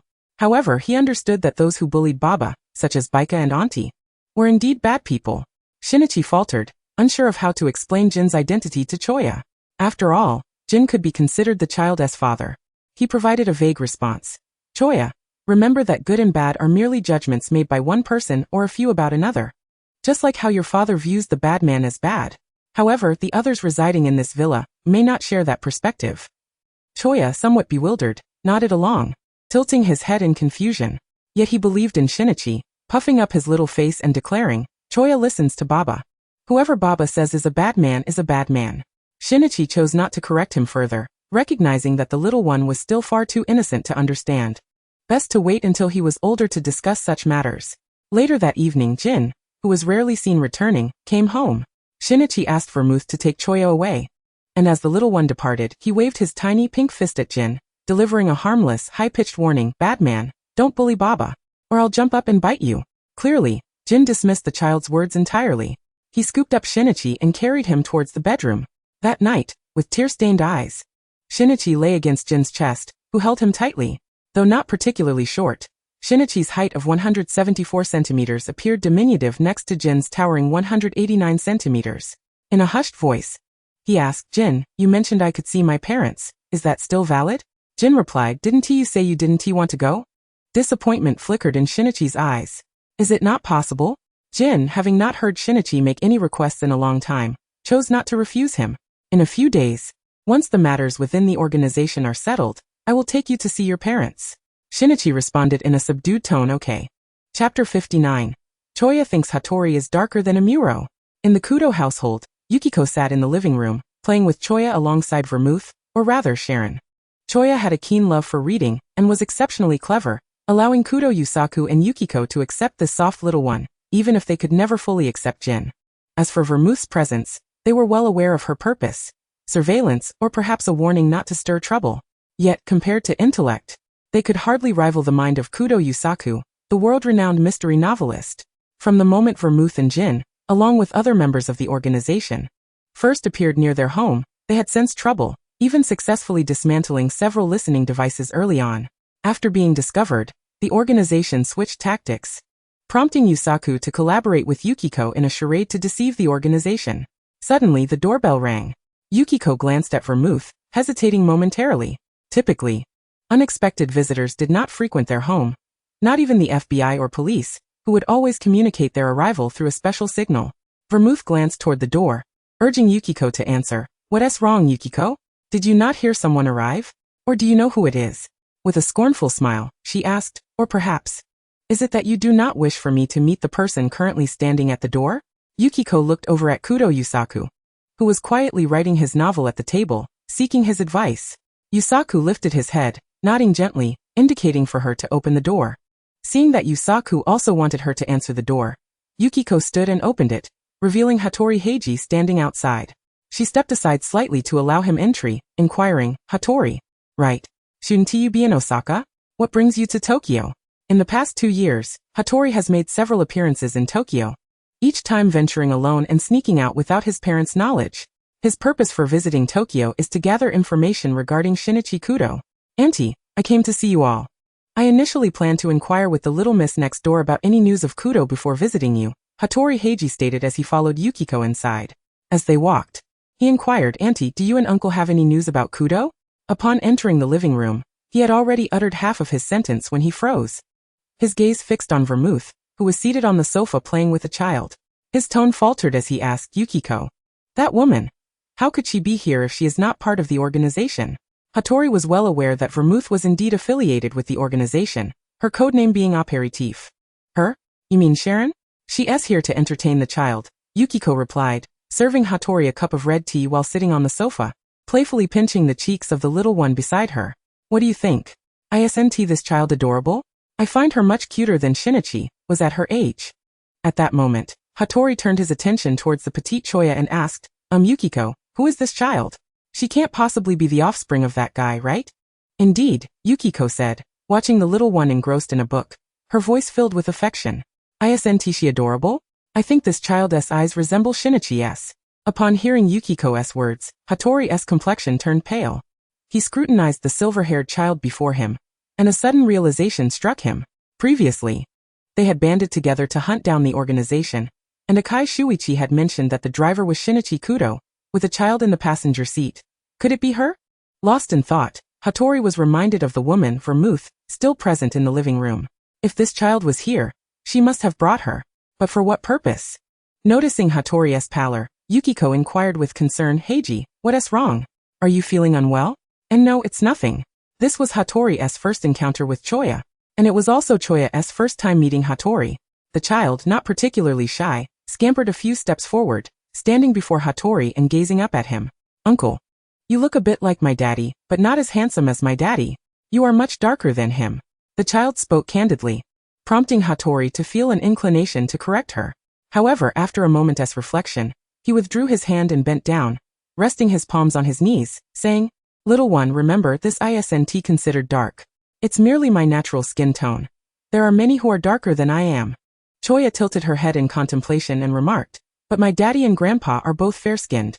"Oh, there's an uncle who looks a bit like you." Curious, Hattori inquired, "Who is that?" Choya scratched her head, pondering for a long while before finally revealing the uncle's name. "It's Uncle Amuro." Meanwhile, sitting in his own home strumming a guitar, Akai Shuichi felt a sudden chill and couldn't help but sneeze. Kudo Yusaku glanced at Hattori Heiji with a mix of exasperation and concern, observing his wife, Vermouth, and Hattori, who was engaging with little Choya. He yearned to pull Hattori aside for a word of caution. This was the perfect opportunity. When Hattori expressed a need to use the restroom, Kudo Yusaku took the chance to fetch toilet paper under the pretext of its absence. during which he briefed Hattori on the current circumstances in the house, and their conjectures regarding Vermouth's intentions. Hattori seemed eager to say more or offer assistance, but Kudo Yusaku restrained him, assuring that he would inform Hattori when everything was in place, and if his help was needed. Vermouth lingered for quite some time before she finally rose to leave, casually informing the two of them that a surprise awaited them in a few days. However, neither Yukiko nor Kudo Yusaku grasped the significance of her words. It wasn't until days later that they discovered the nature of this surprise. Chapter 60. The first meeting with Mom and Dad after 2 years. On this day, Kudo Shinichi stood before the entrance of his home, supported by Jin. He couldn't bear the thought of his parents seeing him in his current state. He was at a loss for how to proceed. Meanwhile, Jin, unfazed, lit a cigarette and held it between his lips, showing no urgency for Shinichi to ring the doorbell. After standing for what felt like an eternity, Shinichi's legs began to tremble under the strain.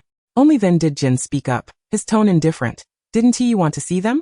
Why not ring the doorbell? Ultimately, it was Jin who pressed the doorbell, prompting an irked glance from Shinichi. Jin, what are you doing? At that moment, the door swung open, revealing Yukiko Kudo. Upon seeing her son at the threshold, she felt a wave of disbelief wash over her, as if she were dreaming. She raised her hand to touch Shinichi's gaunt face. Shinichi, is that really you? I heard from AI and Kaido that you went to Mihua University. Why haven't you come back to see your father and me? Do you have any idea how worried your father and I have been for you these past 2 years? Shinichi lowered his head, guilt-ridden and unable to meet Yukiko's gaze, repeatedly murmuring apologies. I'm sorry, Mom. Despite her frustration at Shinichi for not returning home even when he had the chance, Yukiko felt a deep sense of relief to see her son standing before her, safe and sound. Shinichi wished fervently that he could remain in this moment forever. It had been over 2 years since he had last seen his parents. His recklessness had caused him to neglect his family more times than he could count. In truth, when he first transformed into Conan, it was during that time that Yusaku and Yukiko had masqueraded as members of the Black Organization, coaxing him step by step to a hotel to accompany them to America. He had refused, wanting to stay in Japan. He couldn't bear to leave Ran. But he had failed to protect her. He was discovered by Jin, enduring several escapes and recaptures, ultimately experiencing memory loss and suffering a shattered knee, resulting in a fracture. After 2 years, this was his first encounter with his parents. By the way, Mom, you don't seem very surprised to see me back. Why is that? Shinichi suddenly realized that Yukiko appeared to have known he would return in the coming days. Had Jin informed Vermouth to tell them? So this is Jin? Yukiko scrutinized the tall man supporting Shinichi, noting his silver hair and the black hat perched atop his head, clad predominantly in black attire. He appeared to stand a head taller than Shinichi, but his face bore a resemblance to Akai Shuichi's age. Jin offered no reply but coldly commanded, "Step aside." What? Yukiko hadn't anticipated Jin's sudden remark, particularly as he proceeded to pick Shinichi up and carry him into the house. Jin surveyed the room, placing Shinichi on the sofa, his tone flat yet authoritative. If you don't want to spend your life sitting, behave yourself. Eri Yukiko was perplexed. For upon witnessing Jin holding Shinichi, she felt an inexplicable sense of harmony between the two, setting aside previous considerations. Just then, a small, childish voice, breathless yet exuberant, called out while running, "Baba, you finally arrived." Yukiko grandma and the others were right. Baba really came to visit me. Upon seeing the little bundle of energy approaching, Jin effortlessly scooped the child up, barely sparing a glance, and tossed him onto the nearby sofa. Concerned that Choya might have hurt himself, Shinichi attempted to rise, only to be met with a chilling glare from Jin that compelled him to sit back down. The little one, momentarily dazed and unable to comprehend the sudden turn of events, felt as though he had been abruptly launched mid-run, and found himself sprawled upon the sofa. By the time he gathered his wits, he noticed Jin seated beside Shinichi. With swift movements, he crawled along the sofa, reaching for Jin's hand, and without hesitation, sank his still-developing baby teeth into it before retreating into Shinichi's embrace. His cherubic face radiated a mischievous charm, as if to convey, "If you dare to harm me, Baba will protect me." This scene left Kudo Yusaku and Yukiko momentarily stunned, exchanging glances that spoke volumes of their bewilderment regarding their son's sentiments towards Jin. Rising from his seat, Yusaku approached Shinichi and Jin, inquiring, "Jin, may I address you as such? I wish to have a private conversation with my son in the study. What do you think?" Jin made no objections, instead lifting Choya from Shinichi's arms and tossing him aside once more. He then hoisted Shinichi up, casting a cold glance at Yusaku, and stated, "Where is the study?" At this moment, Yusaku noticed Shinichi's leg seemed to be causing him distress and asked, "Shinichi, what happened to your leg?" Shinichi hesitated for a brief moment, Before replying, I injured it while going downstairs. Yusaku did not press further, but he could surmise the situation. Yukiko, feeling somewhat displeased, interjected, "You two are truly something. Why must you conspire behind my back? I am Shinichi's mother, your wife. Must you always avoid me?" Yusaku replied, "Yukiko, you stay here with Sharon and keep an eye on Choya. I believe Shinichi wishes to discuss with me the events that transpired between him and Jin. You two continue your clandestine discussions. I have no interest as long as you don't take my Choya away." Yukiko feigned indifference. Compared to this almost identical pair of deductive geniuses, she preferred the adorable Choya, whom she felt was a miniature version of Shinichi, even more endearing than he had been a few years prior when he was still Adagawa Conan. How she wished to take Choya back to America once their business in Japan concluded.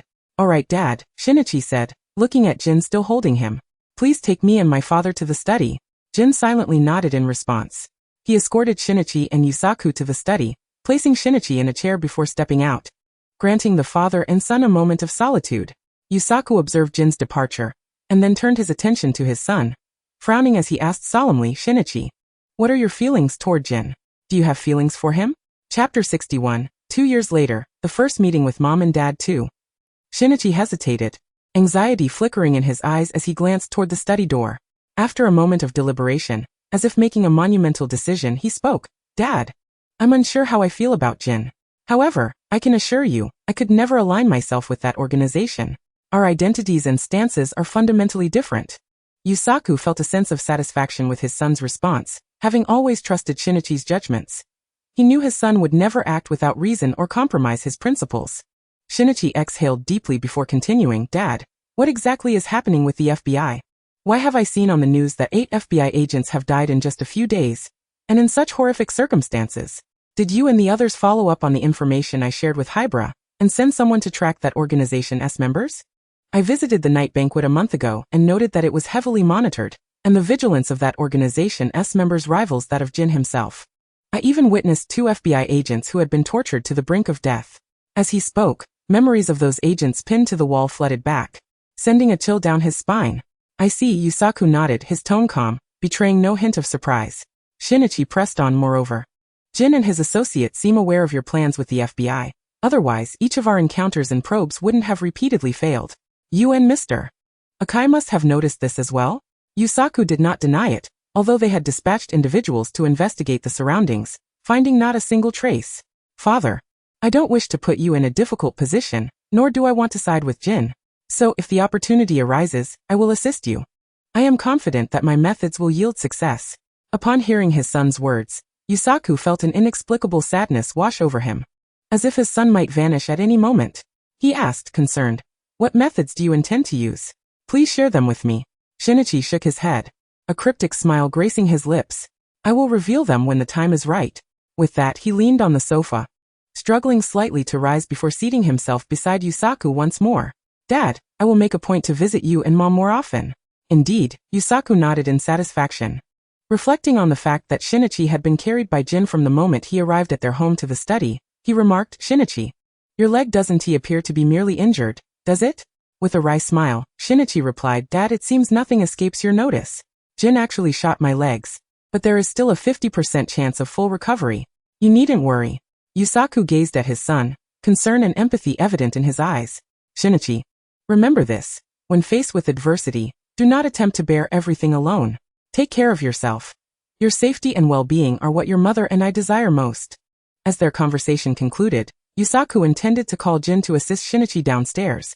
He approached the study door, turning his back to Shinichi and asked, "Shinichi, do you like Jin?"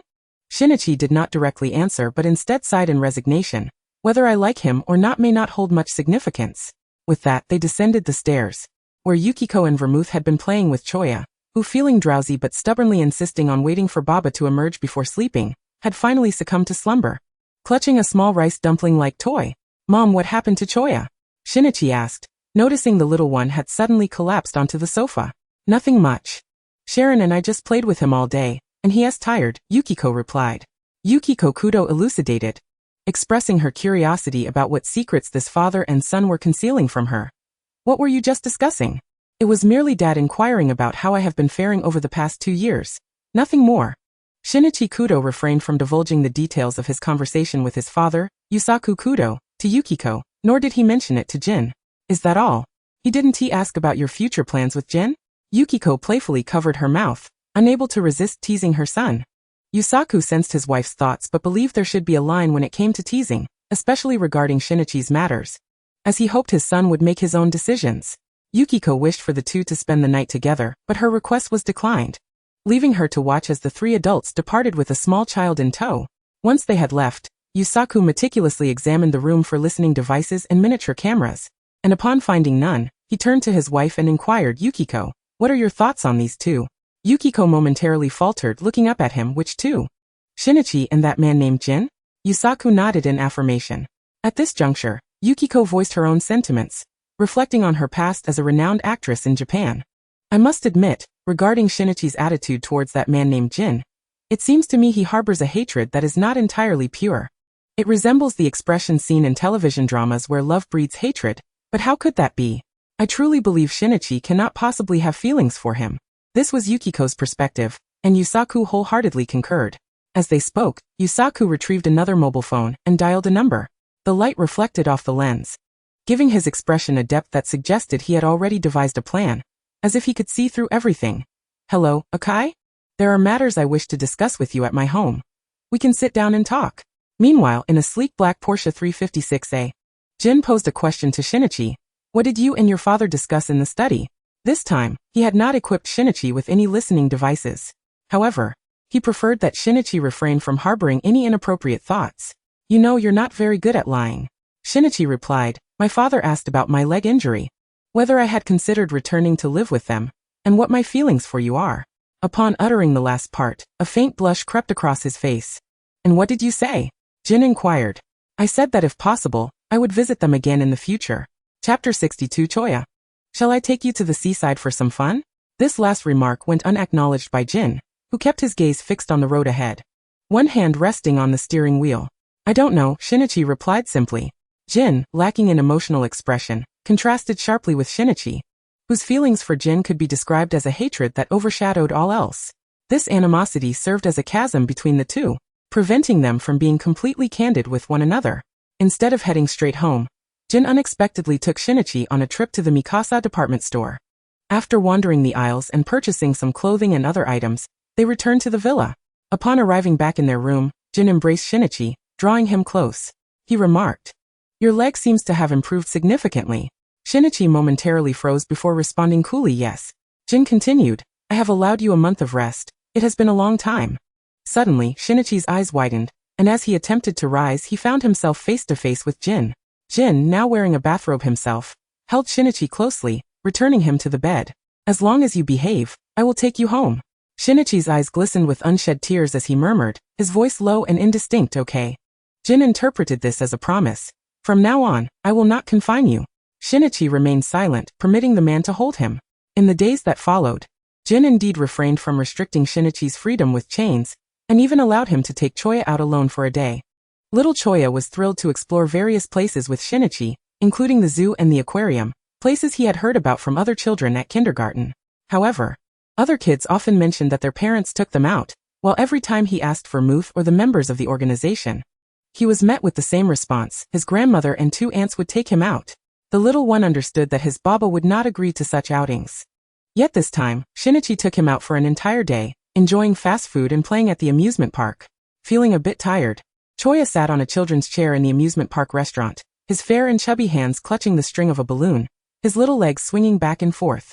Baba, why have you been letting Nono accompany you out to play these past few days?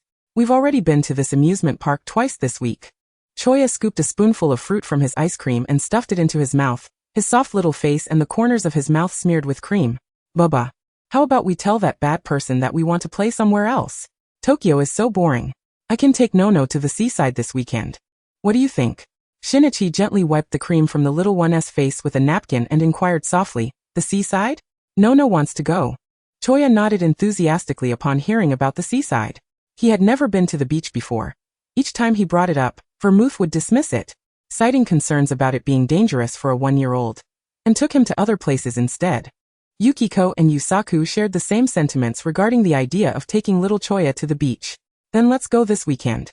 After speaking, Shinichi took a bite of his fries, his expression momentarily shifting as he smiled and ruffled Choya's little head, expressing concern. No. I need to use the restroom for a moment. Wait here obediently for daddy. Choya nodded obediently. Yes, no understands. With that, Shinichi stood up and walked toward the restroom, briefly informing the server at the bar, excuse me, I need to use the restroom. Please keep an eye on my child. He handed over 1,000 yen before entering the restroom. Inside, he retrieved a folded piece of paper from beneath his tongue. Upon unfolding it, he found it was a blank phone card. Shinichi located a well-packaged mobile phone within the restroom's flush tank and inserted the SIM card. The contact list contained only 2 numbers and he dialed one. Hello, is this Mr. Subaru? The voice on the other end, unmistakably belonging to Akai Shuichi, came through without the use of a voice modulator. Hello, little brother? I knew you would understand the purpose of the phone card I gave you. Shinichi lowered his voice. This weekend, I plan to take Nono to the seaside, the same one as before. I hope you will remember Nono's face. At that time, I also hope my plan Mr. Akai, that you can help protect this child. On the other end, Akai's voice turned serious. Little brother, do you realize we cannot allow you to proceed with that? Shinichi let out a bitter laugh and asked, is there any chance that your FBI or the Japanese police could intrude there? Within the organization, there exist both its members and ordinary individuals, and should you attempt to locate them, you would inevitably fall into the clutches of Kimura's people, would you not? Akai Shuichi inquired. What do you intend to do? Could you perhaps elaborate? Kudo Shinichi curled the corners of his lips into a smile that bore a hint of melancholia. Mr. Akai, what could possibly eradicate everything? Very well. I shall see you at the beach this weekend. With that, he ended the call, placing his phone back into the cistern, while the SIM card was snapped in two and discarded into the toilet. He adjusted his clothing and pushed open the door, returning to his seat. Choya, upon seeing Kudo Shinichi's return, beamed with his large, watery eyes, forming 2 adorable crescent moons, and waved his small arms. Baba, you're finally back. Nono has finished all the ice cream. Kudo Shinichi scooped up the soft little one, playfully poking at his now round belly. Aren't you afraid of a stomach ache after devouring such a large cup of ice cream? Stomach aches require injections and medicine. Shinichi feigned a scare, knowing full well the little one feared only the bitter medicines. Instantly, the small child was filled with dread, shaking his head vigorously, his tiny hands tightly covering his mouth. No, doesn't he want to take that super bitter medicine? Amused by the little one's expression, Kudo Shinichi chose not to tease him further, instead summoning vodka to drive them back to the villa. The little one had spent nearly every day at the villa for the past month, but each night he would be forcibly ejected by Jin, who would grasp the hat of his pajamas like a little kitty and toss him out. Chapter 63. At the seaside, encountering 3 unsupervised children. A few days later, on the weekend, Kudo Shinichi prepared his beach attire and some snacks for Choya, intending to carry the little one out. However, upon opening the door, he found Vermouth standing outside, arms crossed, a cold, alluring smile gracing her lips as she regarded the 2 of them. With a tone of concern, she remarked, "Are you heading out today? Choya is barely over a year old. The beach is far too perilous for him." Kudo Shinichi calmly explained to the woman before him, "We're merely going to play in the water. I will keep a close watch on Choya. If you're worried, you may join us. I believe Nono wouldn't mind. Right, Nono?" The little one, nestled in Shinichi's arms, eagerly chimed in, "Grandma Bae, will you come with us? We can play at the beach. Nono also wants to invite Grandma Yukiko. Is that all right?" As Choya spoke, his large eyes blinked with anticipation, his long lashes fluttering like trembling cicada wings, eagerly awaiting a response. Yet, Vermouth did not acquiesce this time, only cautioning Shinichi to ensure that Choya remained within sight. Before departing, Vermouth casually mentioned, "It seems that the group of FBI agents have grown wiser these past few days, no longer flaunting themselves before us." Kudo Shinichi offered no reply and stepped out of the villa, carrying the little one. Once in the car, he secured Choya in a child safety seat in the front passenger seat, handing him a toy. This vehicle was prepared by Jin for instances when vodka needed to accompany him, and it served as a convenient means for Kudo Shinichi to take Choya out. Suddenly, the little one looked up at Shinichi, curiosity sparkling in his eyes. "Baba, what is this FBI that Grandma Bae mentioned? Are they people? Do you know them?" Shinichi was momentarily taken aback, observing the child sitting in the infant seat, clutching a cotton candy that was larger than his own face, gazing at him with innocent eyes. How could Nono ask such a question? His father had always been home. How could he possibly know such strange individuals? The child's mind was remarkably agile. While Shinichi's acumen as Conan stemmed from adult reasoning, Choya appeared to possess an innate intelligence that surpassed others, exhibiting a maturity beyond his years. The little one inquired further, Baba, is it just you and me going to the beach today? His sapphire-like eyes twinkled with curiosity. Shinichi paused for a moment, then quickly regained his composure, ruffling the child's soft, fluffy hair with one hand as he replied, "There might be some uncles and aunts. Would you like to meet your father's friends, Nono?" The little one tilted his head in contemplation, obediently nodding. Nono would like that. Hearing the child's voice warmed Shinichi's heart. Yet he felt a slight pang of guilt stirring within him. He patiently spoke to the little one. "Nono, today your father is taking you out to play. Can we keep the people we see a secret from the uncles and aunts we live with? Just between you and me, okay?" "Okay," little Choya nodded, but hesitated and shook his head. "But Grandma Bay loves to hear Nono's stories." "Can't I tell Grandma Bay?" Shinichi explained. "Of course not. Has Nono forgotten? This is your secret with Baba. Secrets are meant for two people and should not be revealed to others. Do you understand, Nono?" Choya grasped the concept somewhat, but did not fully comprehend, nodding his little head. As children tend to be rather sleepy, it was not long before the little one, clutching a toy, curled up in his seat and dozed off. After approximately 40 minutes, the car halted at a parking lot situated some distance from the beach. Kudo Shinichi caught sight of a red compact car parked nearby. He merely glanced at it before turning to gently awaken the slumbering child. "Nono, wake up. We've arrived." The little one, slightly grumpy from being roused, furrowed his brow and reluctantly opened one eye. With his tightly pressed lips he murmured, "Baba, are we at the beach?" Shinichi nodded, unbuckling the safety belt that secured the little one. Then rummaged through his backpack for a suitable two-piece animal-themed swimsuit for Choya. A sporty zebra-patterned hoodie paired with loose black shorts. As for himself, Shinichi donned a short-sleeved t-shirt and beach shorts. The beach was bustling with people, which both intrigued and frightened the little one, who had never encountered such a crowd before. Due to his silvery hair, little Choya drew the curiosity of many adults and children alike. Choya clung tightly to Shinichi's leg, peering up with a hesitant expression. "Baba, why is everyone looking? Is it because Nono is strange?" In truth, on Choya's first day of kindergarten, he had also been stared at by classmates as if he were a curious little creature, and he had even cried due to the color of his hair. Fortunately, the little one possessed decent social skills, and within 2 to 3 days, he had befriended many others. Shinichi crouched down, ruffling his hair, and reassured him. "Of course not. Nono is the best little boy. It's merely the color of your hair. Baba thinks you look very adorable just the way you are." As he spoke, he encouraged the little one to take the first step, allowing him to interact with the other children. However, Choya remained somewhat fearful, once again clutching Shinichi's leg tightly. "Baba." The soft, plaintive voice carried a hint of trepidation. At that moment, a child's voice, more accurately that of a girl who was no longer quite a child compared to Choya, rang out behind Shinichi. "Wow, Hikaru! That little baby looks just like Conan." The voice sounded somewhat familiar. Turning around, Shinichi noticed 3 children, appearing to be around 9 or 10 years of age, had approached without him realizing. He recognized them as his friends from when he was still a Dagawa Conan, Ayumi, Hikaru, and Genta. "Indeed, he really resembles Conan," remarked a rather slender boy. Hikaru looked up at Shinichi and asked, "Big brother, is this your child? Is he a boy or a girl?" Little Choya, feeling intimidated by the sudden presence of the 3 much older children, buried his small face in Shinichi's leg, and began to whimper softly. "I'm sorry. Nono is a bit shy," Shinichi said, noticing the little one's fear. He lifted Choya into his arms and gently tapped the child's slightly red nose. "Don't be shy, Nono. These big brothers and sisters just want to talk to you." Chapter 64. Mr. Amuro, have you and Mr. Akai fought again? Shinichi was somewhat surprised by the unexpected appearance of these 3 children. He wondered who their parents were or how they had arrived here, but at the moment, he was more focused on Choya, gently squeezing the little one's nose. "Nono, would you like to greet the big brother and big sister?" The little one lifted his head, blinking his big, watery eyes at the group, and with a small trembling voice said, Hello, big brother and big sister. No. Although his voice was not loud, it was audible enough for the 3 children to hear. "Go on," Shinichi encouraged, half squatting down and gently nudging Choya toward the other children, reassuringly saying, "Don't worry, see? They're not bad people." Only then did Choya cautiously reach out, grasping Ayumi's finger shyly. Genta moved closer to Choya, and Shinichi couldn't help but notice how much Genta had grown since 3 years ago when he was still a chubby little boy. Shinichi sighed, covering his eyes. Compared to these 3, he was far more curious about who had driven them here. Also, that car in the parking lot must belong to Akai. No, it should belong to Mr. Akai.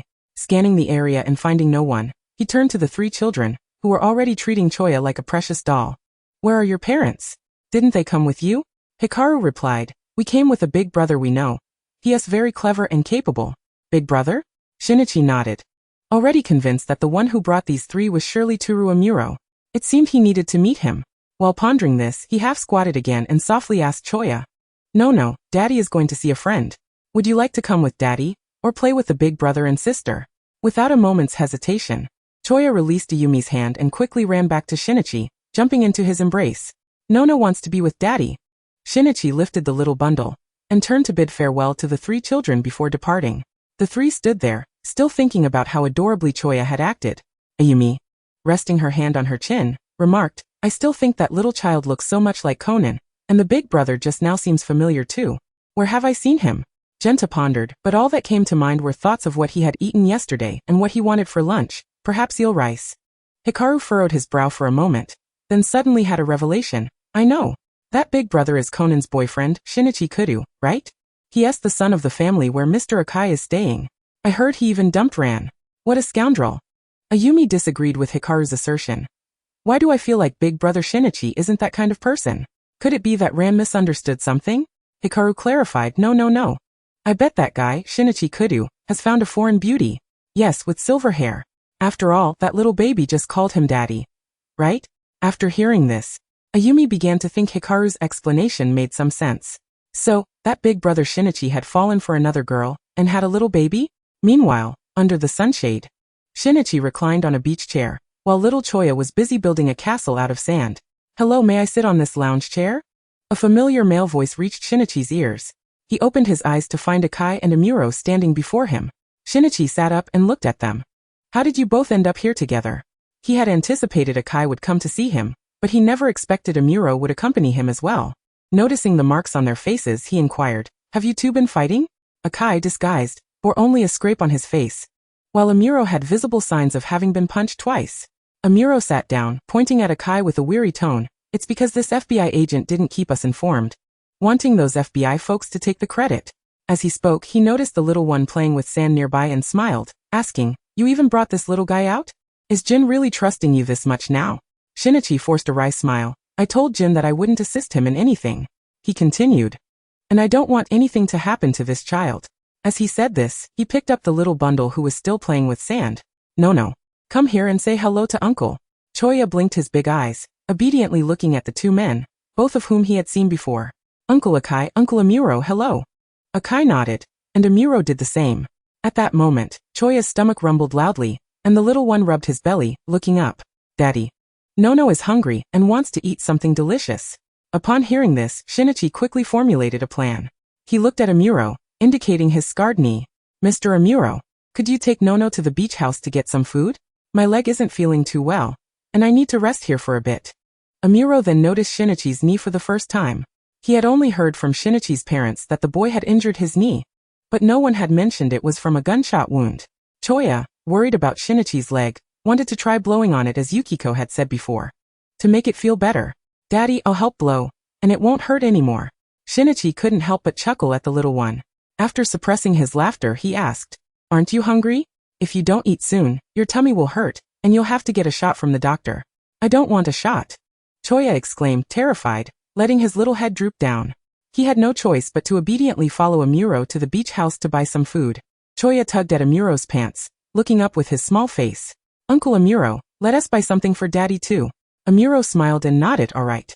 As Choya trailed behind Amuro Turu, Shinichi finally felt a sense of relief wash over him, allowing him an uncommon moment of relaxation as he leaned back in his lounge chair, looking at the person before him. Akai Shuichi's tone reverted back to its usual seriousness as he inquired, what are your plans? What does complete eradication entail? Shinichi curved his lips into a faint smile, replying, to orchestrate a conflagration. If I perish, not only can you rescue the surviving agents, but you will also eliminate a significant member of the organization, which is quite advantageous. Wouldn't you agree? Akai furrowed his brow. What do you intend to do? A fire could very likely lead to your demise. Shinichi responded, that would require Kaido to find someone to cooperate. What if we succeed? Chapter 65 Choya. Baba, who is my mama? Little brother, may I know who she is? This matter poses a peril not only to you but to others as well. I believe I should be privy to your reasonable justification. Akai's expression darkened, becoming profound and grave. They indeed sought to inflict substantial damage on the organization, But if this endeavor were to involve the young boy before them, or the FBI, or even the Japanese public security, then it would be best to cease. If only Kaido's classmate, Koizumi Honko, could assist. Then the blaze could be directed solely at the members of the organization present at the soiree. A glimmer ignited in Shinichi's eyes as he recalled that day just over 3 months ago when he was locked in the private room of the soiree by Jin. Nearly everyone had been endangered by the organization's members dispatched by him, except for that girl named Honko, who seemed untouched by those who had targeted her. It was uncertain whether they had met their end. Yet the only evidence remained the display screen that had transformed into a gray-white snowflake, and the anguished cries that supposedly belonged to an organization member. Furthermore, upon the restoration of the screen's clarity, the grass beneath showed distinct signs of having been scorched. This substantiates the existence of Honko's peculiar abilities, undeniably linked to fire. Akai, evidently skeptical, pondered for a moment before stating, "I will contact Kaido to verify the potential of that girl you mentioned. As for you, little brother, do not act without my guidance or any news from me or the organization member, KIR." Shinichi nodded gently, understood. At that moment, he noticed a few figures approaching from a distance, inquiring, "Is this the method, Mr. Akai, that you envisioned for our meeting?" Not far off. The 3 young members of the former detective boys were following Amuro, Toru, and Choya toward them. "Brother Amuro, have you come to the beach too? The little baby you are holding, isn't that the one from Brother Shinichi's house?" Ayumi remarked, eyeing the tiny bundle nestled in Amuro's arms. Struggling with a sausage using his budding baby teeth, Mitsuhiko, bearing a slightly burdened voice, asked, "Brother Amuro, that person named Shinichi is the one who broke up with Sister Ran, and then married a foreign woman, right?" Naturally, the 3 children maintained a good relationship with Ran due to Conan's presence. Amuro hesitated, deflecting with, "I'm not certain about that. However, it seems he's occupied with a case. As for his relationship with Miss Ran, they likely have their own explanations." The little Choya in Amuro's arms was too young to have heard much about Ran. And even if someone spoke of her, he might not remember. Choya diligently gnawed at the sausage, which had merely broken off a small piece, and amidst his muffled effort, he inquired, "Uncle Amuro, who is Ran? Is she Nono's mama?" The little one understood from kindergarten that babies were born when both a father and mother were present. So, if Baba is the father, who is the mother? This curiosity about the maternal role led Choya to previously ask Vermouth, who had replied that he was a special baby, different from others, thus he had no mother. Consequently, Choya became quite sensitive to the mention of mothers. Amuro paused, hesitating before asking, "Nono, what did your father say? What did he say about your mother?" The little one shook his head. "They didn't say. Every time Baba hears it, his expression turns grim." It dawned on Amuro that no one had disclosed Choya's origins to him, and revealing it would likely complicate matters further. Amuro explained, "Nono's mother has gone abroad, just like your grandparents, to earn a lot of money to buy you toys you love." The little one drooped his head in disappointment. As they returned to the shade of the umbrella, Choya leaped into Shinichi's embrace, snuggling against him in a display of near desperation. This action left Shinichi somewhat flustered. He gently patted the little one's back and, glancing at Amuro, queried, "Mr. Amuro, what transpired when you took Choya shopping?" At this moment, Ayumi's face was etched with concern for Choya as she nervously approached, inquiring, "Brother Shinichi, the little brother misses his mama so much. Could you take him abroad to find her? Just now he mentioned he has never seen her." Shinichi was taken aback. He had not considered this matter. However, he was at a loss as to how to explain the reality of his mother's absence. He looked down at the little one, whose eyes brimmed with a yearning plea for his agreement, and hesitated before asking, "Does Nono truly long to see his mama?" The little one nodded vigorously, wanting to see his mama, but if Baba did not like her, then he could do without. In his heart he silently thought, "With Baba by my side, Nono is super happy." Shinichi pinched the little one's soft cheeks, saying, "Nono, let us wait for a while for Daddy, okay? Daddy is busy these days. And when the time comes, we'll invite Uncle Kurosawa to join us. How does that sound?"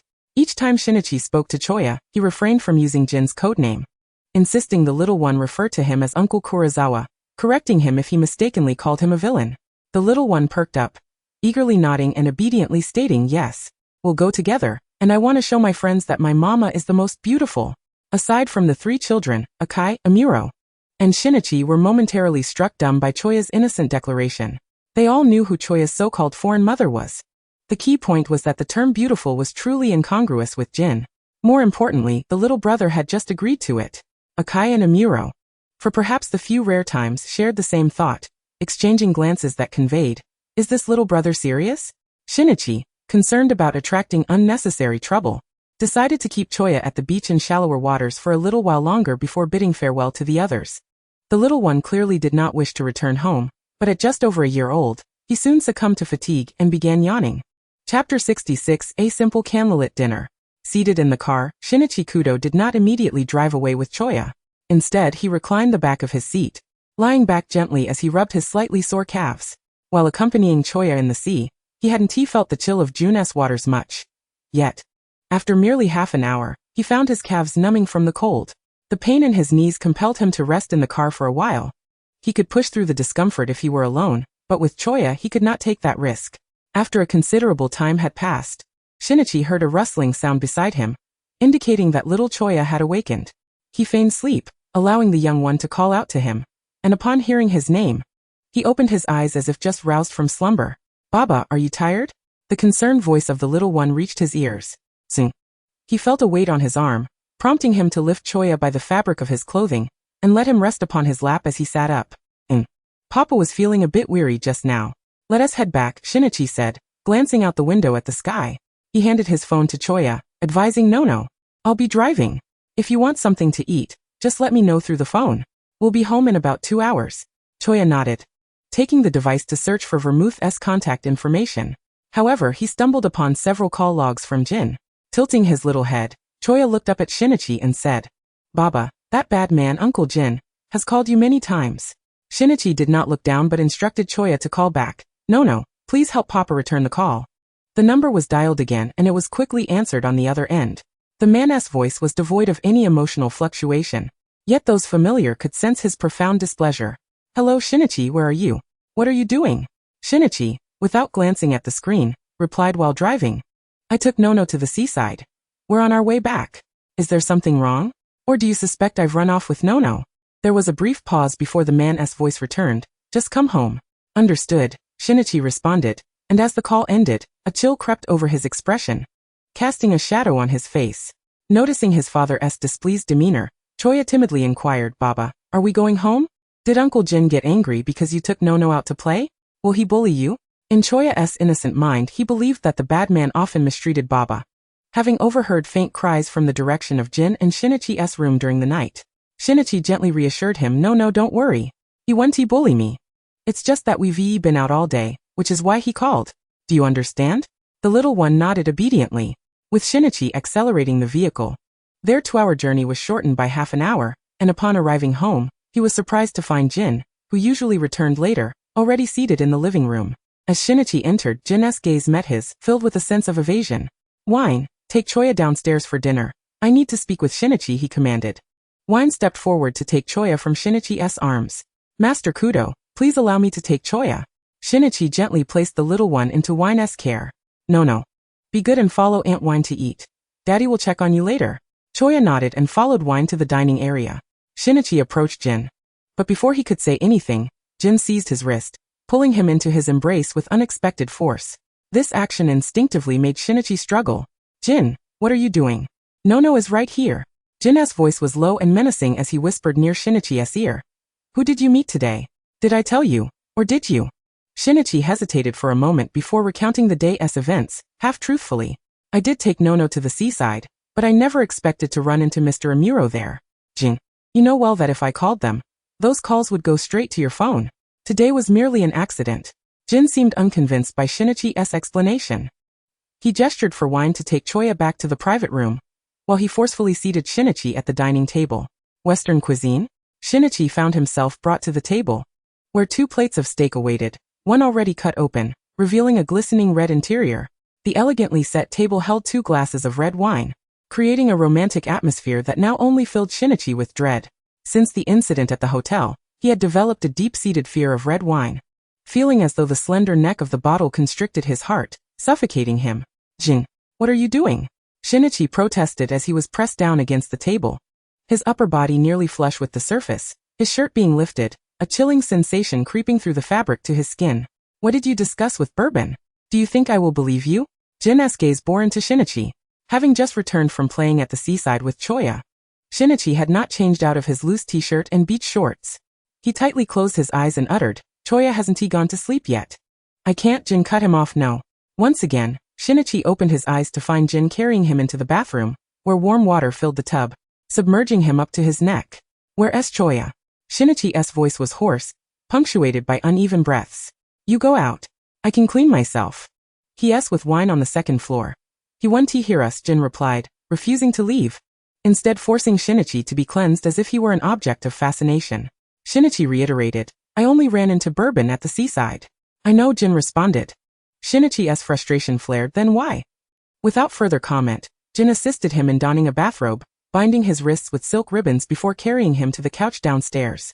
"The steak is cold. Wait for me. I'll prepare another for you." Chapter 67.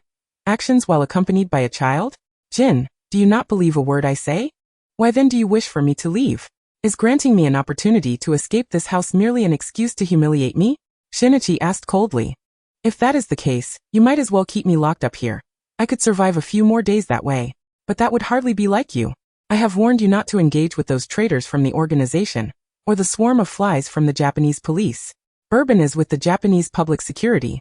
Had it been anyone else, they would already be dead," Jin stated, his tone devoid of warmth. Yet his words were undeniably true. In bygone days, he would never indulge in idle chatter.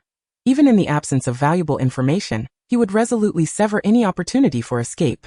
He never allowed himself or his organization to harbor any dangerous elements.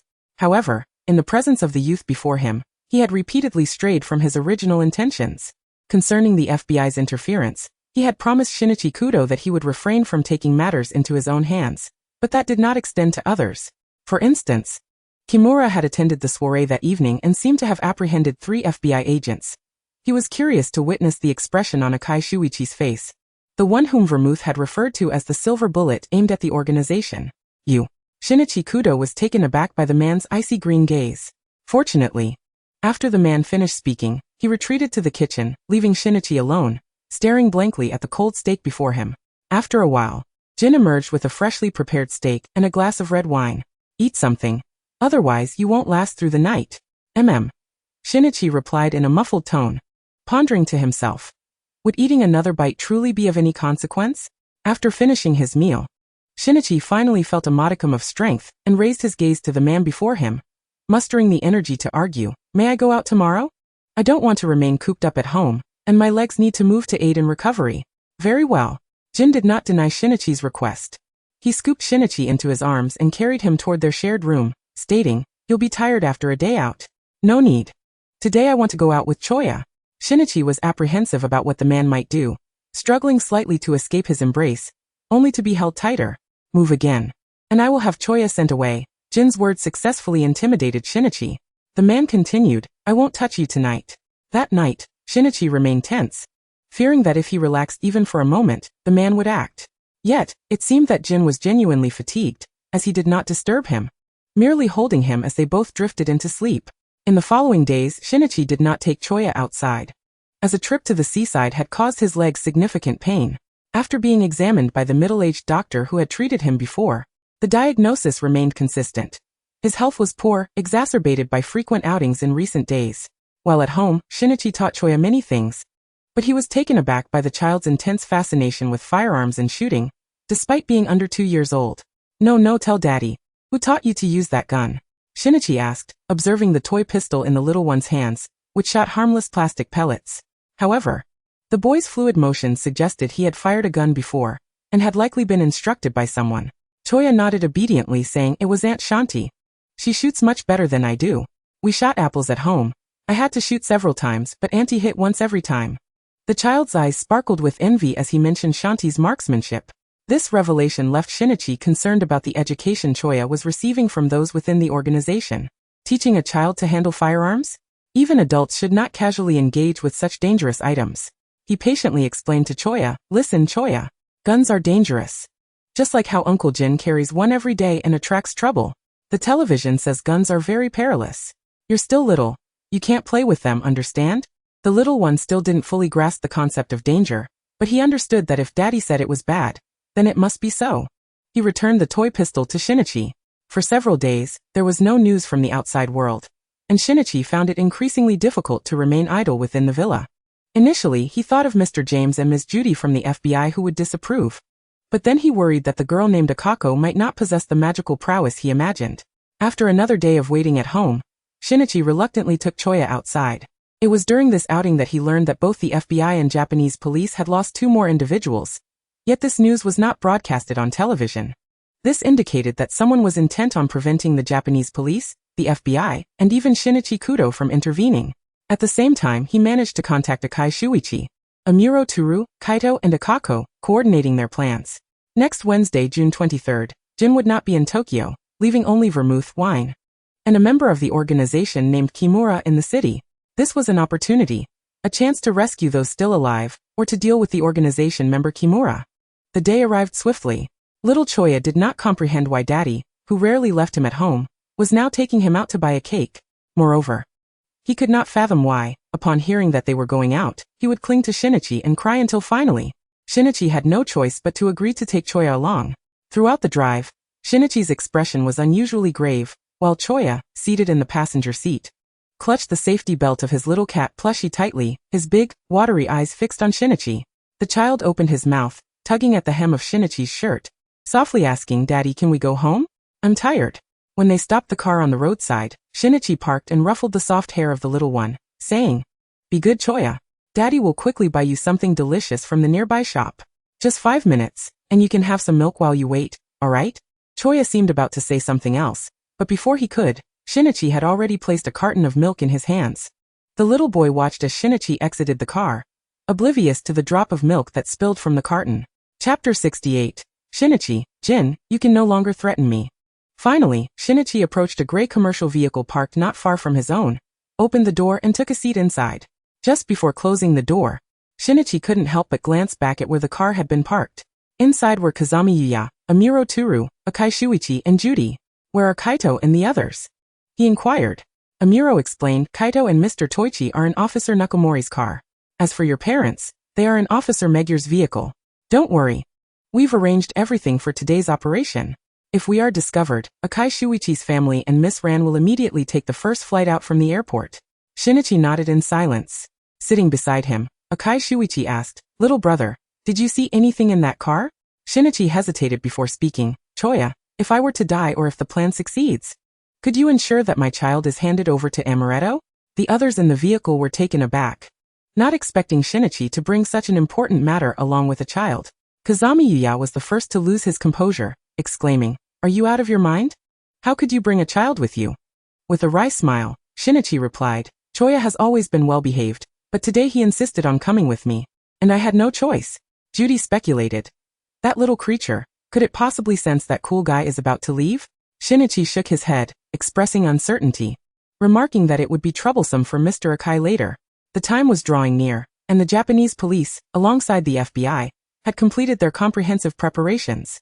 Stepping out of the vehicle, Kudo Shinichi endeavored to quell the terror that gripped his heart regarding the banquet.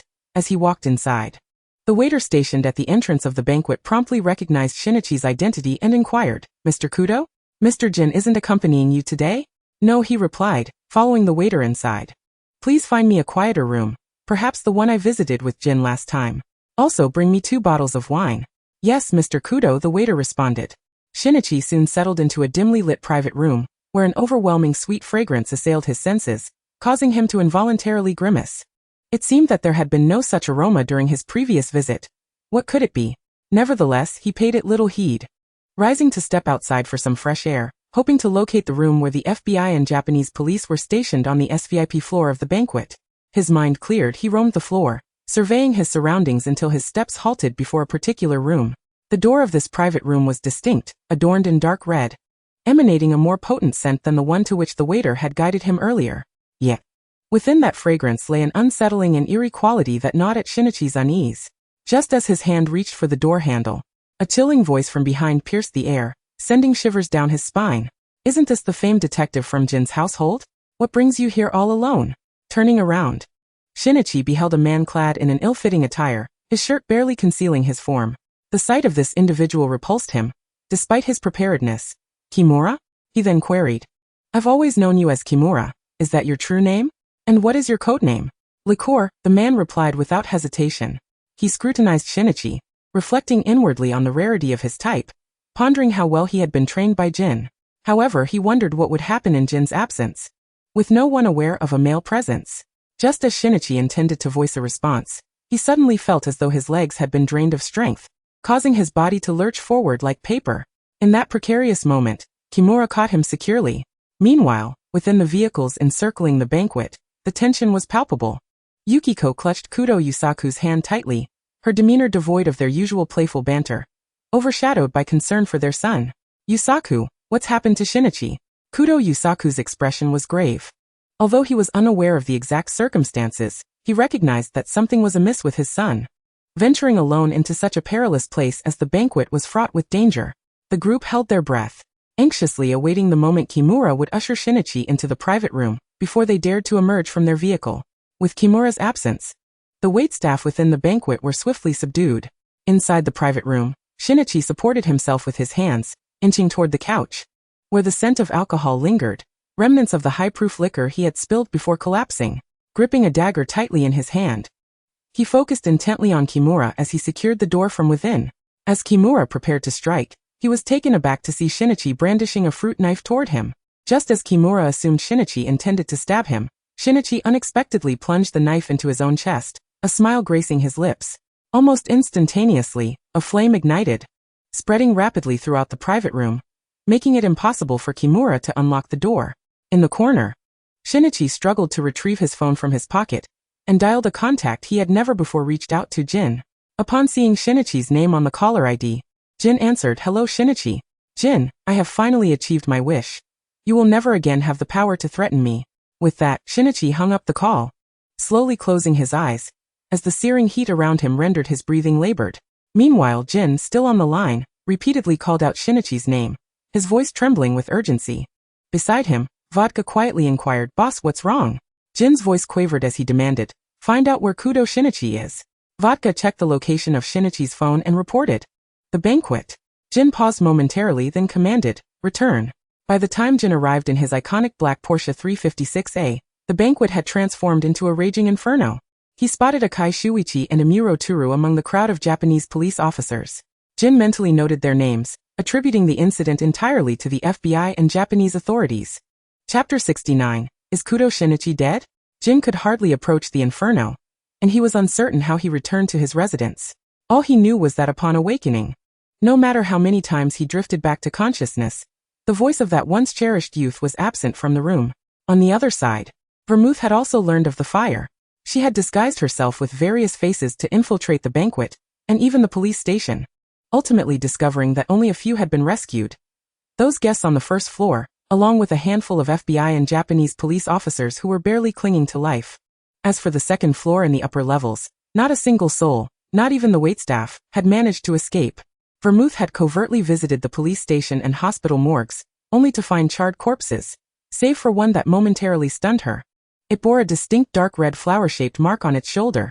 She believed her stealth had gone undetected, only to discover that since the fire, the FBI and Japanese police had been monitoring her every move from the surveillance room. Kazami Yuya observed the woman inspecting the charred bodies on the monitor and made a call. "Hello, Mr. Akai, the organization's member has appeared. Is it possible that the unfamiliar face is the woman you referred to as Absinthe? Akai, keep watching. I'm on my way. Remember, do not compromise her operation." After hanging up, Akai called the still-staying Hybra AI, who resided at Professor Agasa's house. "Shirley, I'm coming to get you. Absinthe is currently at the police station. Hold on to Choya and wait for me." Sitting in the professor's home, Hybra AI gazed at the little one peacefully sleeping in the crib, clutching a pillow. She questioned over the phone, "Are you truly going to entrust the child to that organization? Aren't you worried they'll ultimately exploit this child against you?" AI had not anticipated that Shinichi would place sedatives or similar substances in the milk meant for the child. Although the dosage was minute, was it truly necessary to take such measures? Alternatively, could the child not simply be left at home?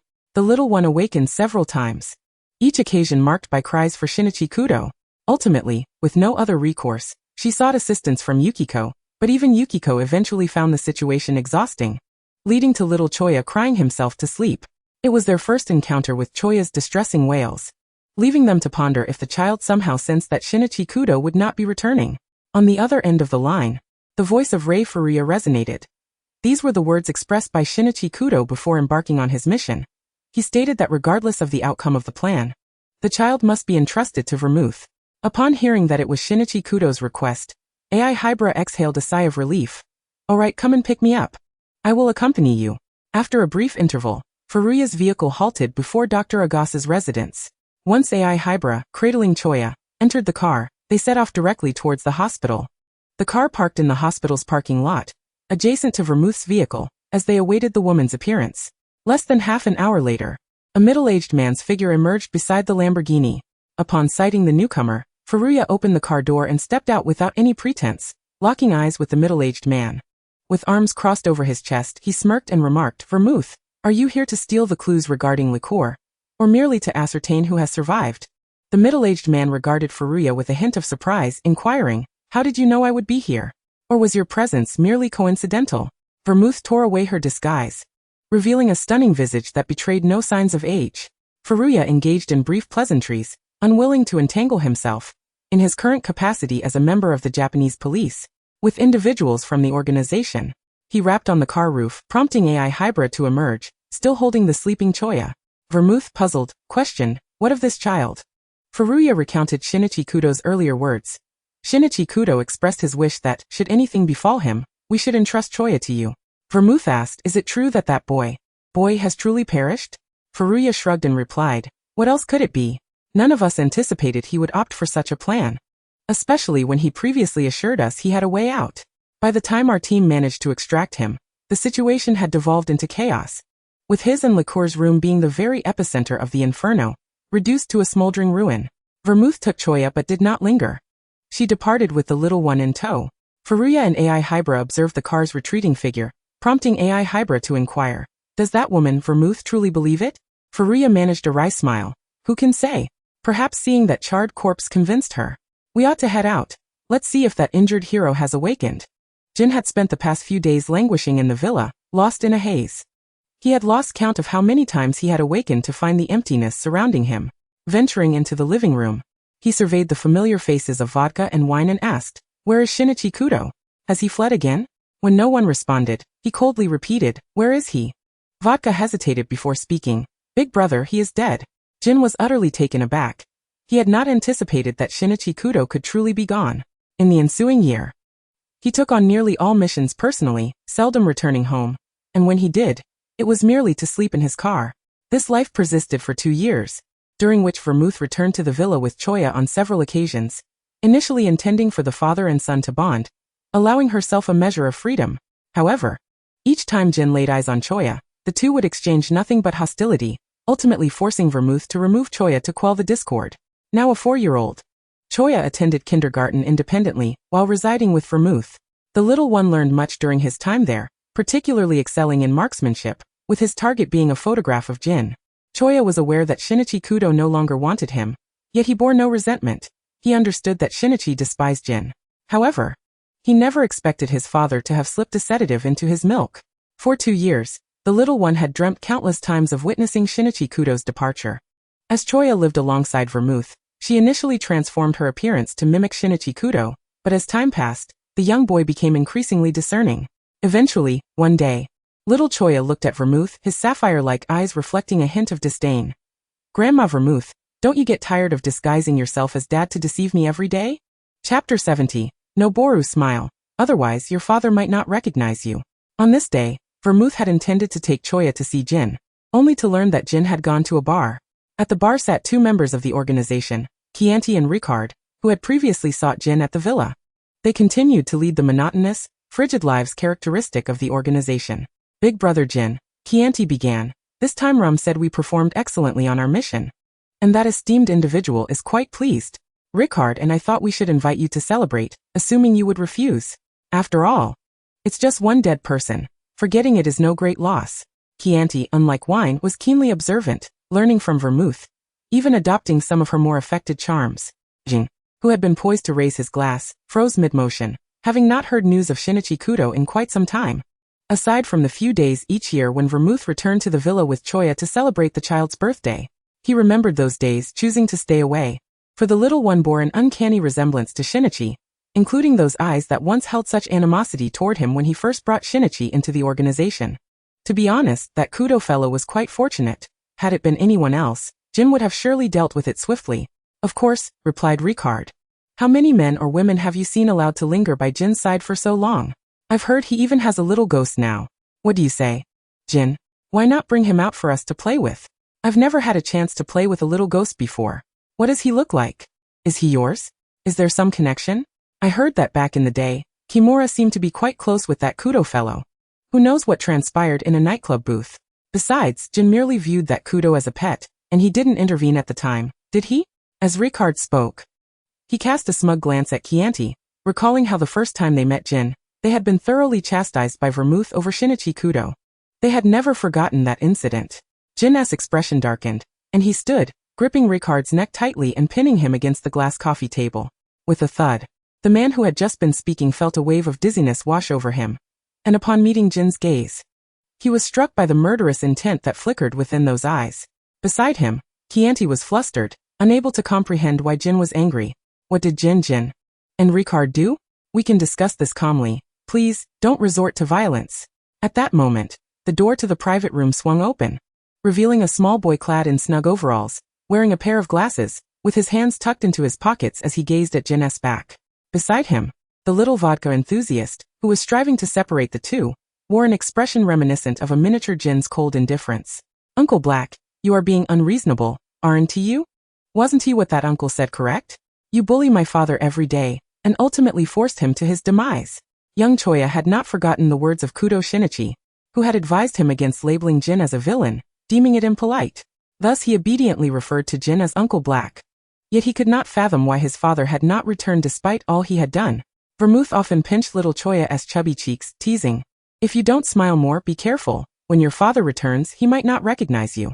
Although Vermouth did not genuinely believe Shinichi was alive, she preferred the previous version of Choya, the one who wore his heart on his sleeve, to the current boy who, while still adorable, bore a resemblance to a mini-adult, far more mature than Kudo Shinichi had been when he had shrunk due to the organization's drugs.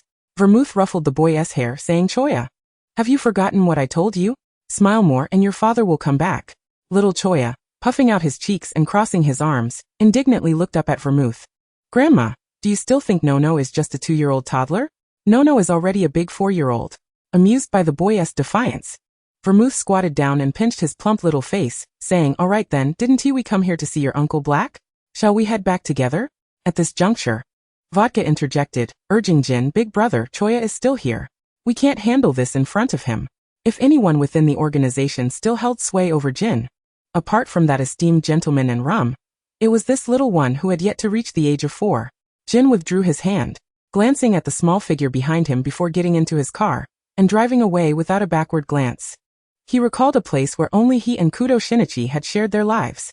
Alone, he drove back to the apartment where they had lived together for a few months. A place long devoid of inhabitants, lacking the warmth it had once held during Shinichi's presence.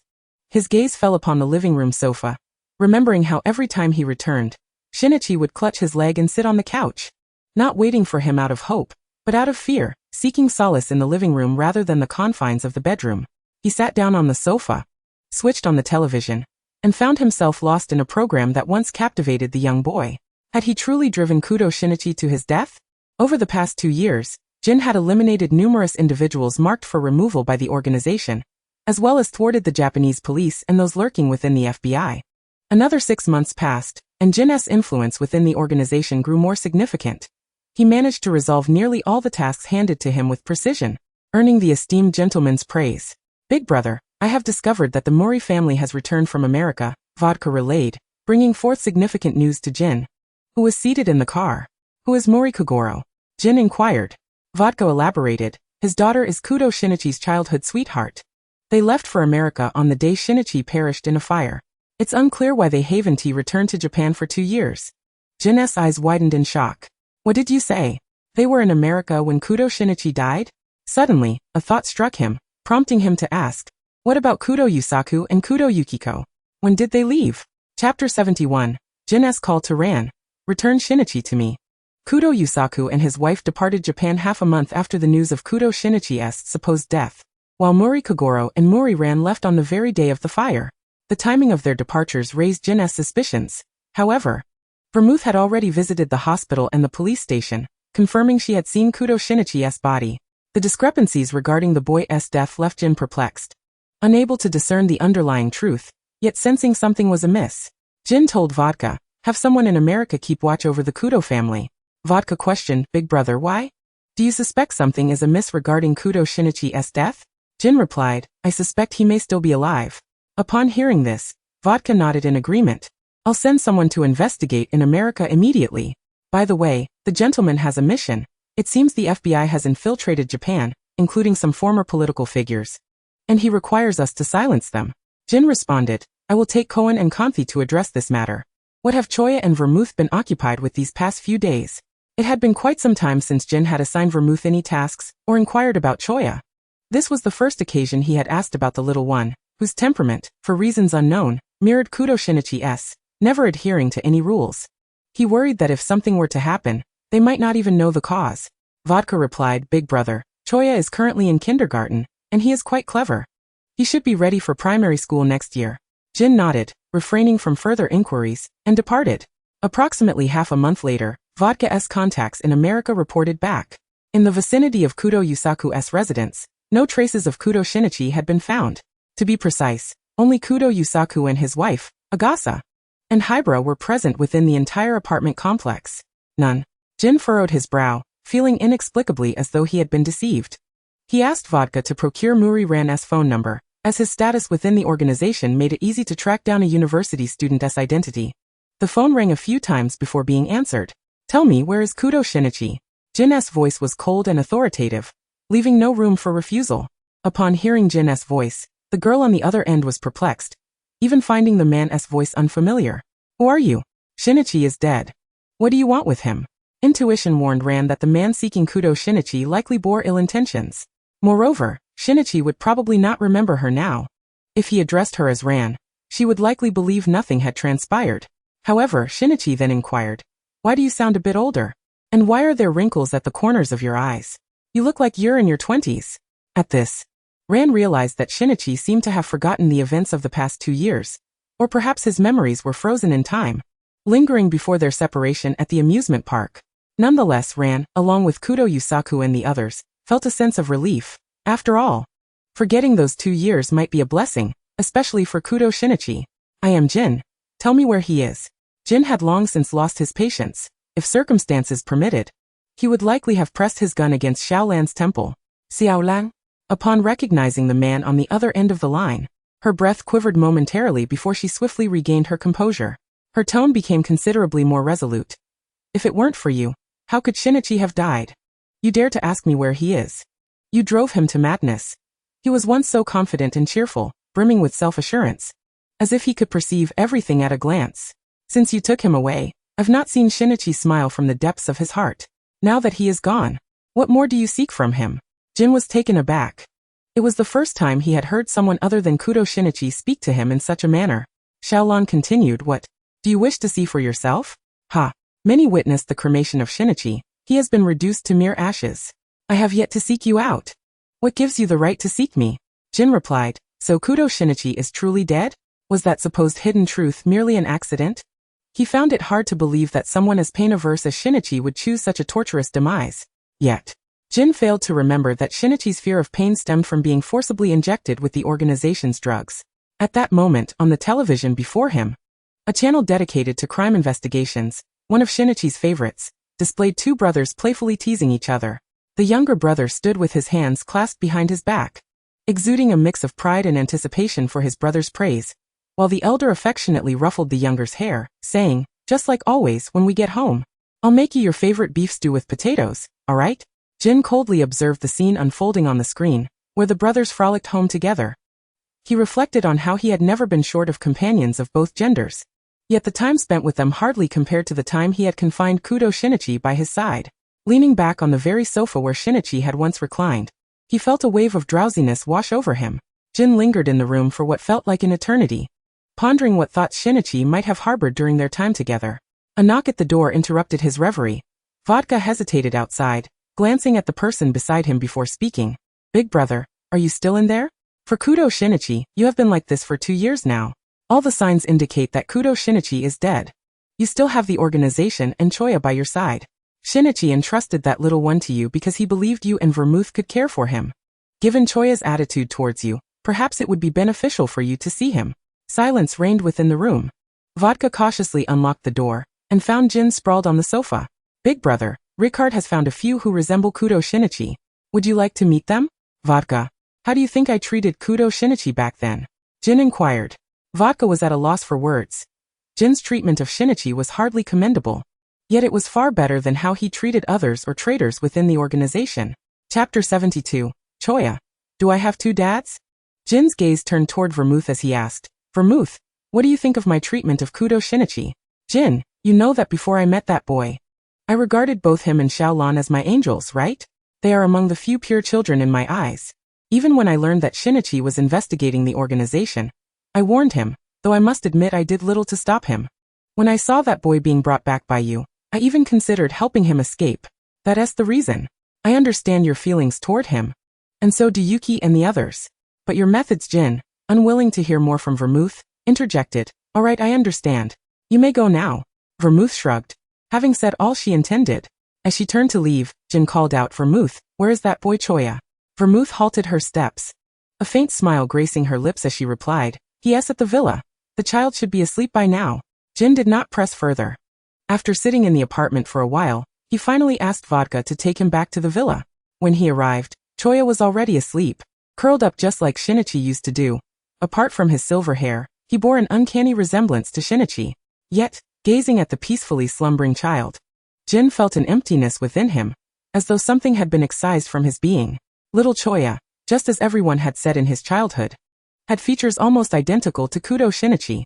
The organization member, Wine, who had been caring for Choya in the apartment, whispered, Jin, this child usually sleeps until around 4 in the morning. Understood, Jin replied, not wishing to hear more from Wine, and dismissed her. He sat by the child's bed. Perhaps sensing someone behind him, Choya stirred slightly, rubbing his eyes awake. The little one blinked a few times, momentarily failing to recognize the man before him. However, upon glancing at Jin a few times, he suddenly perked up, glaring at him with puffed cheeks. Bad Uncle Akai, why are you here? Where are Grandma and the others? The child's wariness was palpable, especially in the presence of Jin. Instinctively, he reached for his toy gun to point at Jin. Jin regarded the child and said, From now on, you will live here with me. Vermouth has her own matters to attend to and cannot stay by your side. Little Choya pouted. I don't want to live with you. You're the reason my dad left. If it weren't for you, how could my dad not want me? Jin was momentarily taken aback. Yet he maintained a calm, cold demeanor as he replied, I am also your father. You are my son. What is wrong with living with me? The child struggled to comprehend Jin's words. He already had one father, as did all children, a father and a mother. How could he have two fathers? Shaking his little head vigorously, he protested, No, you're not Nono's father. Nono has his own dad. I don't want you as my dad. Jin's expression darkened slightly. You have two fathers. I'm telling you this now. And look at your hair. It's just like mine. Little Choya raised his arm, tugging at the strands that fell across his face, murmuring, It really is silver. The child sat up, begrudgingly reaching out to pull at Jin's hair, verifying whether it was indeed the same silver hue as his own. Are you really my dad? He asked, tilting his little head upward. Jin did not deny it. He gently ruffled the child's hair and said, Sleep a little longer. I have some matters to attend to. His phone had already rung moments ago. The little one nodded obediently. Okay, Uncle Akai, you go ahead and be busy. Nono can sleep by himself. Jin said little, instead rising to his feet, pushing open the door, and stepping outside. On his phone, Conan and Chianti were already prepared to proceed to the mission location. He should rendezvous with the two. It was only after the sounds of the hallway faded that Choya cautiously descended from the bed, inching the door open just enough to peek outside. Confirming that Jin had indeed left, the little one climbed back onto the bed, nestled under the covers, and initiated a video call on the tablet left for him by Vermouth. After a few beeping sounds, the call connected, and Vermouth's face appeared on the small screen, her expression quickly softening with affection. Choya, why are you up so early today? Don't you usually sleep in until around 4? Are you not accustomed to the villa? The little one gently shook his head and softly inquired, Grandma Vermouth, is Uncle Kuroha really my dad? Why do I have two dads? Vermouth paused momentarily before responding. It's because our Nono is different from other children. When Nono is a little older, Grandma will explain everything to you, alright? Choya pouted in discontent. You and the other aunties are all the same, always saying I'm small. I know everything already. Fine, a dad is a dad. Besides, I look like Daddy Shinichi, so I might as well be considered his. With that, he placed the tablet on the bed, resembling a wronged little puppy, and soon fell asleep with soft whimpers. On the other end of the call, Vermouth found herself somewhat perplexed by Choya's words. What could this little one possibly know? Children truly grow up too quickly, becoming increasingly difficult to deceive. Developing a habit might take half a month, yet altering one's own habits for the sake of a little one could require 3 long years. During these 3 years, Jin had nearly transformed from smoking in the villa to only doing so in the garden. Eventually, noticing that the little one would disdainfully toss his clothes into the laundry bin due to the lingering smell of smoke, he refrained from smoking for 2 to 3 hours before returning home. For 3 years, aside from carrying out tasks assigned by the organization, Jin had been little different from a typical, albeit stern, father. He would drive the little one to Titan Elementary School, and take him to amusement parks whenever Choya achieved perfect scores on his exams, although Jin preferred riding roller coasters above all else. Over the years, the amusement park's roller coasters had undergone countless renovations. Choya expressed his dissatisfaction. Daddy Kuroha, I don't like riding roller coasters anymore. They're so boring. Every time we come, we have to ride them. However, Jin did not press him, instead allowing Choya to sit beside him, awaiting their turn. Sometimes, Choya found his little head perplexed. Clearly Daddy Shinichi had died due to Daddy Kuroha's actions. Yet why did Daddy Kuroha always insist on being in the places they met? In fact, these 3 years had seen Choya grow to 7 years old. He had become aware of Jin's true identity, as well as that of Vermouth and the other uncles and aunts around him, despite their attempts to keep secrets. He also understood that Kudo Shinichi, his daddy Shinichi, had differing stances from Jin. Moreover, it seemed that his daddy Shinichi had already died on the day he abandoned him. These realizations were not imparted to Choya by anyone. Rather, he had overheard a conversation between Jin and Vermouth one day outside his room. Knowing that Jin would take a while to disembark from the roller coaster, Choya wandered nearby, standing in front of an ice cream shop, tiptoeing to hand a yen note to the vendor. "Excuse me, I would like an ice cream." At that moment, a young man in his mid-20s standing beside him turned to ask someone not far behind, "Hey, what flavor do you want? How about chocolate?" After delivering his order to the ice cream shop owner, he smiled and said, "3 chocolate ice creams, please." Hearing this voice, Choya stiffened, raising his head to look at the young man beside him. Upon seeing the man's face, the little one froze in place. He opened his mouth, Daddy?" Although Choya's voice was not loud, the young man did not hear him. Just as the man was about to walk away, little Choya darted after him, tugging at the hem of his clothing. "Wait, Daddy." The man, caught off guard by Choya's sudden address, turned around, chuckling as he pointed to himself. "Little friend, are you looking for your dad? You shouldn't mistake people. I'm not married to my girlfriend yet." Standing there, little Choya did not comprehend why his daddy Shinichi would not acknowledge him. He clung to the man's clothing, unwilling to let go, and stubbornly questioned, "You're not my dad, who are you?" "My dad looks just like you." The man smiled and explained, "My name is Kaito Kuroba. I am truly not your father." With that, he freed his clothing from Choya's grip and turned to leave, raising the ice cream he held in hand. "Hey bro Ayoko, shall we head home soon? By the way, you probably haven't tried the meals made by Officer Nakamori. His cooking is quite good." Ayoko, not too pleased, raised her fist and playfully tapped Kaito on the head. "How many times have I told you not to call Officer Nakamori Dad?" "It's uncle." Kaito grimaced, one hand occupied with the ice cream and the other rubbing his head, complaining, "Isn't it because your old man always chased after me? I've grown accustomed to that title."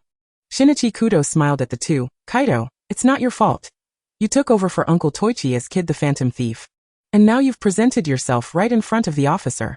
Not far away, little Choya observed the three from a distance, unsure of what to say. The 2 men before him bore an uncanny resemblance. However, if one of them truly was his father, he was torn on whether to approach. He knew one of them had to be his dad. But with Daddy Kuroha present as well, what if they saw him? The little one halted, clutching the ice cream he had just purchased, watching the 3 depart. After a moment, he bit into the melting ice cream. Unbeknownst to him, Jin had returned from the roller coaster and approached from behind, glancing at the empty space before asking, "Choya, what are you looking at? We should head back." Jin had not noticed Shinichi, Kaito, and Ayoko. Had he done so, he would surely have recognized them immediately. "All right, Daddy Kuroha," Choya nodded obediently. As they prepared to leave, he couldn't resist glancing back at the direction the 3 had gone, biting his lip as a small idea formed in his mind. He was determined to secretly find his dad. On the way home, Jin sat in the car, reviewing messages from Chianti and Ricard on his phone, reporting a failed mission. The FBI agent they had intended to eliminate had not appeared at the location indicated in the intel. Moreover, A contingent of FBI members recently arrived in Japan under the guise of visas, planning a brief stay. It is rumored that this is due to the return of a significant individual from the United States, who has completed their university studies, and is simultaneously a priority protection subject for the FBI. This intelligence does not bode well for the organization. However, Jin finds himself intrigued by the identity of this individual, whose existence could potentially jeopardize the organization's operations. If given the chance, he would indeed wish to behold the visage of this person. Jin feels that ever since the demise of Shinichi Kudo, he has begun to resemble his former self. Daily, he engages in tasks assigned by the gentlemen within the organization, while also dealing with the pests infiltrated by the Japanese police, FBI, and CIA. Jin commissioned an investigation into the individual protected by the FBI upon their return to Japan, but to no avail. It appears that from the moment this person landed at Tokyo Airport, they seem to have evaporated from existence. Nonetheless, a rumor has surfaced indicating that the protected individual is a young Japanese man. This is the extent of the information available. Not even a single trace of his life in the United States has emerged, nor a solitary photograph. Until one day, he received a message from the organization, presenting a glimpse of this individual's silhouette in an American school. It was evident that he exuded a cheerful demeanor, and his physique bore a striking resemblance to Shinichi Kudo. However, unlike Kudo's frail build, this young man wore a refreshing athletic outfit. His well-defined calves engaged in a game of soccer with a group of boys, laughing heartily. If it were Kudo, he would likely struggle to even walk briskly. Wouldn't he? Jin chastised himself for being irrational, entertaining the notion that someone presumed dead for over 4 years might still be alive. He drove back to the villa, allowing Choya to dine alone before sinking into the sofa. He retrieved 2 capsules from the medicine cabinet, a concoction developed by the organization to soothe the mind and invigorate the spirit, which he had been intermittently consuming for 4 years. Chapter 74. The Little Dumpling Secretly Seeking Father. Since their last visit to the amusement park, Choya had begun insisting on attending school. Initially resistant, Jin eventually acquiesced after Choya threw a few tantrums at home, albeit with the stipulation that he must return by 5 o'clock. Unexpectedly, in the first few days, the little one adhered to this curfew. However, as the week progressed, the return time gradually shifted from 5 to 5:30, and then to 6 o'clock. This change prompted Jin to intervene one day when Choya was dismissed from school, stepping out of the car to retrieve the little rascal by the collar and toss him back inside. The abrupt action left Choya momentarily disoriented as he rubbed his head, displeased, and plopped down cross-legged in the back seat. "Bad guy. Why did you throw me?" he protested, only to be met with the overwhelming scent of smoke emanating from Jin's car, accompanied by a distinctive, acrid aroma that made him scrunch his nose in disdain. "You've been sneaking cigarettes again, haven't you? Have you been lying to me and Granny Bay, claiming you've quit? You big liar." Seated in the driver's seat, Vodka couldn't suppress a smirk. This little rascal was a spitting image of Shinichi Kudo, bold enough to point fingers at his older brother. Stealing a glance through the rearview mirror, Vodka observed the fuming Choya in the back seat, and the visibly irritated Jin in the passenger seat. He couldn't help but swallow hard. Could this little troublemaker not be a bit more compliant? One was always eager to escape home, while the other resisted returning, wanting to play until nightfall. Jin's voice turned frosty. "From now on, I'll have wine pick you up after school. You will wait at the school gate." Choya crossed his arms defiantly. "No." Jin's tone grew colder still. "That's not negotiable. You've been coming home late for several days. It's either wine picks you up, or I will." Choya continued to shake his head, his little noggin bobbing like a rattledrum. "I don't want to be picked up." The two faced off in a prolonged standoff, until Jin lifted the little one from the back seat and brought him before him. Their eyes locked in a silent battle of wills. Jin was equally curious as to why the usually obedient Choya had suddenly taken to arguing back. Had he made new acquaintances at school? Or had someone whispered something into his ear? "Tell me, why must you return home alone? Provide me with a reason, and I shall consider allowing you to walk home by yourself," Jin pressed. Choya replied, "I want to go home like my classmates. They all walk back by themselves. Why can't I?" Jin paused, taken aback. He hadn't noticed that aspect before, but it seemed true. The children from Titen Elementary typically returned home on their own. Unlike Choya, who required adult supervision. He inquired, "Is that the only reason? Nothing more?" Without a hint of hesitation, Choya nodded. "That's it." He wouldn't divulge to his father, Akai, that he secretly visited Shinichi's father in Mihonko after school. Otherwise, he would undoubtedly follow him. However, there was one thing that perplexed little Choya. Since Shinichi's father was right in Japan, Why was there no one at home when he visited Granny Yukiko? Had Shinichi's father gone somewhere else? Perhaps sensing a connection. The little one was almost certain that the figure he had seen at the amusement park that day must have been Shinichi Kudo. Ultimately, Jin acquiesced to allowing Choya to return home independently. Upon arriving home, the little one seemed to lack appetite, barely nibbling on his favorite chicken leg before setting it aside. Later, Wime brought some food to Choya's room. Although only 7 years old, the little rascal had developed his own opinions. His room connected to a study, where Choya would study and tinker with firearms. Seated at his desk, Choya used his tablet to initiate a video call with Vermouth. The screen revealed a woman lounging in a bathtub, thick bubbles cloaking her shoulders, as she swirled a glass of red wine, savoring each sip. What's up, no? If I'm not mistaken, it should be evening in Japan, no? The little one nodded, covering half the screen with his small hand to reveal only Vermouth's face. Granny Bae, you know Nono is a boy too. Can't you at least put on some clothes before answering my call? Choya, feeling a tad shy, had refrained from letting Vermouth bathe him since he started kindergarten. Yet, despite his protests, she seemed impervious to his discomfort. Vermouth chuckled at his antics. What's the matter? Have you forgotten the times when I held you while bathing? Back then, my Nona was so well behaved, clinging to me and refusing to let go. Choya's face flushed a deeper shade of red, resembling a ripe apple, so adorable one might be tempted to take a bite. After amusing the little one for a while, Vermouth finally inquired, No, what was the purpose of your call last night? I recall the last time you reached out to me was when you were lamenting about Jin's smoking, and hoping I would take you away. Little Choya hesitated for a moment before asking, Grandma Bae, do you know if my father has any acquaintances or friends in Japan? A few days ago, when my father and I visited an amusement park, I encountered a man who bore a striking resemblance to Shinichi's father, but he claimed he was not him. Instead, he introduced himself as Kaito Kuroba. He seemed similar to my father. Kaito Kuroba? Vermouth pondered for a moment before responding, he is likely the infamous Phantom Thief Kid. I recall he bears a striking resemblance to Shinichi. Phantom Thief Kid? Choya was not particularly familiar with the enigmatic figure, as the name had scarcely graced the news since he could remember. The little one pursed his lips in silence for a moment before opening his computer, deftly typing on the keyboard, soon uncovering a portion of news regarding the Phantom Thief Kid. From the reports, Choya's understanding of the thief was rather simplistic. A magician who was exceptionally adept at stealing. Nearly every item he pilfered was a precious gem, and his methods seemingly relied on magical props that concealed their techniques under extraordinary circumstances. At that moment, Vermouth's voice emanated from the tablet beside him. No. Why is it silent on your end? Is something amiss? Choya suddenly realized he had not ended the video call with Vermouth. Ruffling his hair, he sheepishly replied, Grandma Bae, I'm off to bed now. You should rest early too.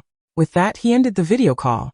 On the other end, Vermouth stared at the screen where the little one's face had vanished, momentarily taken aback before chuckling, what a carefree little white-eyed wolf. Chapter 75 Choya. Is Dad a Dagawa Conan? Seated before his computer, little Choya perused various articles about the former Phantom Thief Kid, and soon stumbled upon a photograph of a bespectacled boy who appeared to be of a similar age to him, likely a first grader. Upon enlarging the image, he noticed that the boy in the photograph bore a resemblance to himself. After a moment's calculation, Choya realized he was already 6.5 years old. Thus the boy in the picture should be of junior high school age. With excitement coursing through him, Choya leaped from his chair. Tomorrow was the weekend, and he could discuss this with his father, Kuroha, and perhaps venture out to inquire at a few junior high schools to see if anyone recognized the boy in the image. Lost in thought, he pushed open the study door and made his way to the bathroom. After a simple wash-up, he crawled into bed. In his dreams, Choya seemed to relive a memory from his childhood, where his father took him out for a day of fun that ultimately led them to the seaside. He spotted Shinichi Kudo, who was swimming further and further away, seemingly oblivious to Choya's cries, until he vanished from sight. He slept soundly until the next morning. Waking up at 9 o'clock, his once fair little face had transformed into that of a small calico cat, buried under the covers. Choya had been jolted awake by the frightful dream, rubbing his eyes in a daze, still grappling with the image of Shinichi abandoning him. His adorable face drooped, betraying a sense of lethargy. Groggily rising from bed, he stumbled out of the room, unsteady on his feet, making anyone who saw him worry he might tumble over. It wasn't until he reached the living room that he discovered the house was completely empty, with only a plate of pre-prepared sushi and a fried egg left on the table. At that moment, a voice belonging to Jin resonated from a corner of the room. Choya, I have matters to attend to today. You must stay home and not cause any trouble. This was the voice functionality Jin had installed in the home surveillance system, allowing him to monitor Choya and discipline the little rascal from his mobile device. Little Choya nodded in acknowledgement, climbing onto a chair and grabbing a piece of sushi to eat. As he munched, he flipped through the locations of several junior high schools in Tokyo on his tablet, already plotting his route in his mind. After finishing his meal, he rummaged through his wardrobe, finding a half-sleeve t-shirt and shorts that resembled those from his childhood. Clutching a small backpack, he stealthily slipped out of the house. This scene was captured by the surveillance system, as Jin observed from his car. Vodka inquired, "Boss, should we follow to see where Choya is headed?" Jin replied, "No need."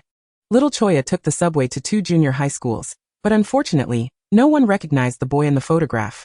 Even those who were somewhat familiar only knew of him from television. After visiting 4 junior high schools, he found himself utterly exhausted, standing beside T10 Junior High. He was on the verge of collapse, watching the students bustling in and out of the school gates.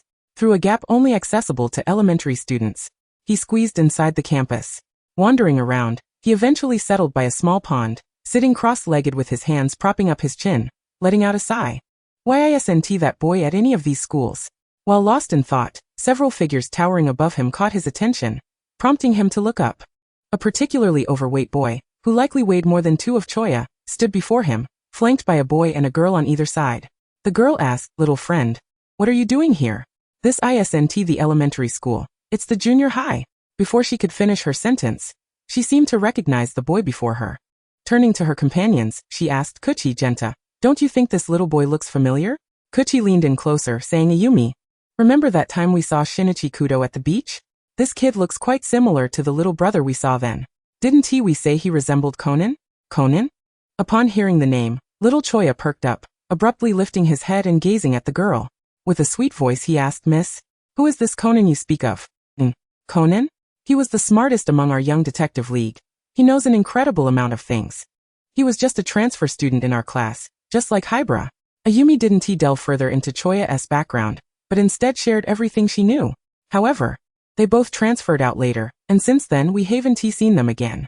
"I heard from Professor Agasa and Sister Ran that Conan and Shiho went to stay with relatives abroad, and they returned to Japan to attend school with us." "Hybra? Shiho?" Choya mentally pieced together the names Ayumi mentioned, asking, "Sister, is the Hybra you mentioned Hybra AI?" Ayumi paused for a moment before responding with a smile, "Yes." "So you know her?" Choya nodded silently, not pursuing the conversation further. "How could Hybra AI be in her 20s? She seems to be around the same age as my father." Choya recalled having heard previously that there existed a certain drug within the organization of Father Kurosawa, one that could potentially transform an adult back into a child upon ingestion. If Aunt Hybra had explained her travels abroad with her family, by citing her adult appearance, could it not be inferred that the individual known as Conan might be similarly affected? With this thought, young Choya swiftly deduced that the person referred to as Idagawa Conan was likely not an elementary student, but rather akin to Aunt Hybra, had merely assumed the guise of a child due to the effects of the organization's drug. This realization rendered everything coherent. Idagawa Conan was indeed his father. The little one sweetly displayed an irresistibly adorable smile and asked, "Miss, do you know where that brother named Conan lives?" Ayumi pondered for a moment before replying, "Well, Conan resides at the detective agency of Sister Ran. However, sometimes he also stays at Dr. Agasa's place." "Little brother, why do you ask these questions?" Before Ayumi could finish her inquiry, she noticed that the little fellow had already vanished from sight. Chapter 76, Shinichi Kudo. "I cheated, and now I have a son?" As Choya dashed towards the subway station, he reflected on Ayumi's earlier remarks. Since his father had a close relationship with Aunt Hybra, it was likely that he could find his father at Grandpa Agasa's residence. He took the subway to Mihon Town and stood before the door of Dr. Agasa's house, gazing at the standalone villa. He tiptoed to press the doorbell, and then concealed his petite form in a hidden corner. As anticipated, the door to Dr. Agasa's house opened. When Dr. Agasa glanced around, he saw no one and assumed it to be a prank, but upon entering the house, he discovered an unexpected addition. A little one clinging to the leg of a man in his 20s. Dr. Agasa felt a sudden rush in his head, as if it had exploded. No, how did you end up here?" The little one sweetly called out, "Papa, no, finally found you." Shinichi Kudo was taken aback by the child's call of Papa. At merely 25 years of age, how could he have a son? And one so grown? Could it be that during the years of his amnesia, he had a child with someone other than Ran? He looked helplessly at Dr. Agasa and Hybra AI, asking, "Doctor Hybra, is this child mine?" Both displayed an unusual sense of resignation, with Hybra AI covering her eyes with her hand, shaking her head in exasperation before nodding and saying, Yes, he is your son from 7 years ago. Quite adorable, isn't he? Upon learning that the child was indeed his, Shinichi's face lit up with surprise as he crouched down to pinch the little one's cheek, thinking that the child looked rather delightful. Far more appealing than the bear cubs belonging to his college classmates in America. He scooped the little one into his arms, pressing his face against the child's, and giving a kiss on Choya's soft cheek. Doctor, do you see? This child bears a striking resemblance to me. But why is his hair silver? I distinctly remember both Ran and I having black hair. Suddenly, Shinichi realized that the child's hair did not appear dyed. It seemed naturally silver. He abruptly turned to the two and asked, This child can't possibly be the result of my infidelity, can he? I didn't have a son with someone else 7 years ago, did I? Hybra's lips twitched slightly as she responded, You could say that. It is true that you have a son with someone else, but as for feelings. Hybra and Dr. Agasa were uncertain of Shinichi's sentiments towards that individual. Shinichi, intrigued, inquired Hybra, Have you met this child's mother? What does she look like? Is she attractive? I believe I have a good eye for beauty. Hybra hesitated before replying. Appearance? Not bad, silver hair, fairly tall, not short. Beyond that, well, that's about it. Shinichi nodded in satisfaction, holding the little one who had wrapped his arms around his neck, and asked, Little one, tell Papa, what is your name? Young Choya, with a charming smile revealing a pair of little canine teeth, replied in a sweet voice, Papa, have you forgotten my name? Nono is Choya, also known as Kurosawa Yano. Kurosawa? Shinichi furrowed his brow. He had considered that this little child's mother might be a foreign woman, but why was the surname Japanese? Moreover, it sounded vaguely familiar. Little Choya, observing Shinichi's puzzled expression, wondered why Papa seemed not to recognize him, or even Kurosawa Papa. The little one quietly asked, Papa, have you forgotten about Nono? Feeling somewhat awkward, Shinichi forced a smile and explained, Well, Papa suffered from a serious illness and was abroad for treatment, leading to some forgotten matters. However, since you are my child, I will surely cherish you. Choya nodded obediently, but recalling Shinichi's severe illness and the incident involving his leg at the hands of Kurosawa Papa, the little one gently climbed down from Shinichi's embrace. Shinichi was taken aback by the child's understanding, and he held Choya's small hand, leading him into the living room. In a while, Uncle Akai will be making beef stew with potatoes. Would you like to have dinner with Papa? Choya, beaming with joy like a little puppy, nodded vigorously. Yes, Nono will eat with Papa. The little one was particularly elated, having forgotten that he had been searching for days, only to realize that Shinichi might be residing in Dr. Agasa's home without venturing out. However, since Papa had already forgotten Kurosawa Papa, that was just fine. For if Kurosawa Papa were to find him, he might feel that Papa had deceived him and fled, which would lead to even greater sorrow in the future. Just as Shinichi was about to rise and fetch some ice cream for little Choya, Hybra AI and Dr. Agasa approached. Both maintained a gentle demeanor towards Choya. Aibara ai. Somewhat concerned, asked, Nono, tell Auntie, does Jin know that you came here to find Kudo? Have you mentioned it to him? Auntie heard that you had also visited your grandpa in Yukiko's place a few days ago, correct? Choya obediently replied, I didn't tell Kurosawa Papa. And Grandma Bay is currently in America, so there's hardly anyone at home. The little one hesitantly expressed his lingering doubt. Does Papa not remember me or Kurosawa Papa? Hybra AI responded, Yes, he lost his memory after that fire several years ago. We treated him in a hospital in Japan for a few days. And when Kudo was out of danger, he was sent to America. The fire? Choya recalled hearing from individuals within the organization that everyone claimed his father had perished in that fire. Yet, he could not remember it clearly. It was only later that he discovered his father had mixed a sedative into his milk. Was that fire the same incident where Papa had left him in the car? The little one sniffled, a hint of tears in his voice as he said, Papa told me to finish my milk, and he would come to pick me up, right? Papa is here to find me, isn't he? Hybra AI looked at the little one, momentarily at a loss for words. When they returned to Japan with Shinichi, she had thought that he and Ran might eventually reach the altar, but it seemed that was no longer the case. Dr. Agasa, feeling a pang of sympathy for the little one before him, gently ruffled Choya's soft hair, saying, Your father will surely love you. However, Nono must also promise Grandpa Agasa. All right, let us keep the matter of your father's return to Japan a secret, shall we? Little Choya nodded earnestly. Nono will listen to Grandpa Agasa. Chapter 77. The clever baby Choya digs a pit for Akai. After a simple meal. This was the first time since the tragic fire that claimed Shinichi Kudo's life that Choya was held and fed. At home, Jin was always stern with him. and the other uncles and aunts dared not speak in front of Jin. The only one who doted on the little one, Vermouth, often found herself being threatened by Jin's gun, leaving Choya to eat alone at the table with a spoon. Thus, on this occasion, when Akai Shuichi prepared beef stew with potatoes, the little one devoured 2 full bowls, his belly round and content as he leaned against Kudo Shinichi, patting his small stomach in delight. This gesture almost melted both Kudo Shinichi and Dr. Agasa's hearts. Shinichi turned to look at Hybra AI beside him, feeling a bit guilty, and asked, can I let Nono stay at home? Upon hearing this, Akai Shuichi, disguised as Kanoshu, and Hybra AI promptly and resolutely rejected the idea. If they allowed Nono to remain here, what would become of the efforts they had invested over the years? After all, they had painstakingly extracted Shinichi from the organization only to send him back? Seeing their disapproval, Shinichi had no choice but to comply, especially since his return to Japan had been approved after numerous assurances given to his father, Kudo Yusaku, and Yukiko. Moreover, upon returning to Japan, he was under the watchful eyes of these 2 individuals and Kaito Kuroba, who despite being a thief, had become like a brother to him. To protect Shinichi's safety, Hybra AI had left her position as a professor at Mihua University after the last incident of her fake death, and now resided in an apartment prepared by the FBI in America alongside Dr. Agasa. Maori Ran was no different. In America, she remained Shinichi's childhood friend. With no memories of having taken APTX 4869 at 17, and becoming a Dagawa Conan, the 2 of them, at least in Shinichi's eyes, still held on to their past affection.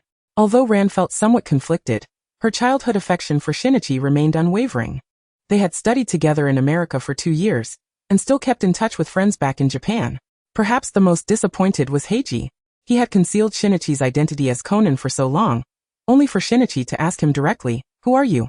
After finishing their meal, Shinichi intended to accompany Choya to the subway station, but was met with a disapproving glare from Hybra, conveying a message that if he dared to go out, she would incapacitate him.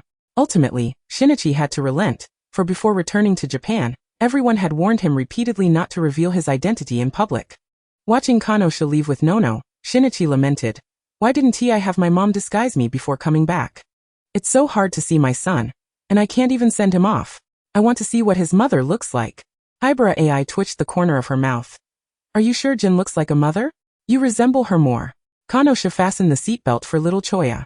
He could not take the child directly home, so he opted to drop him off at the nearest subway station to Dr. Agasa's house in Mihua Town.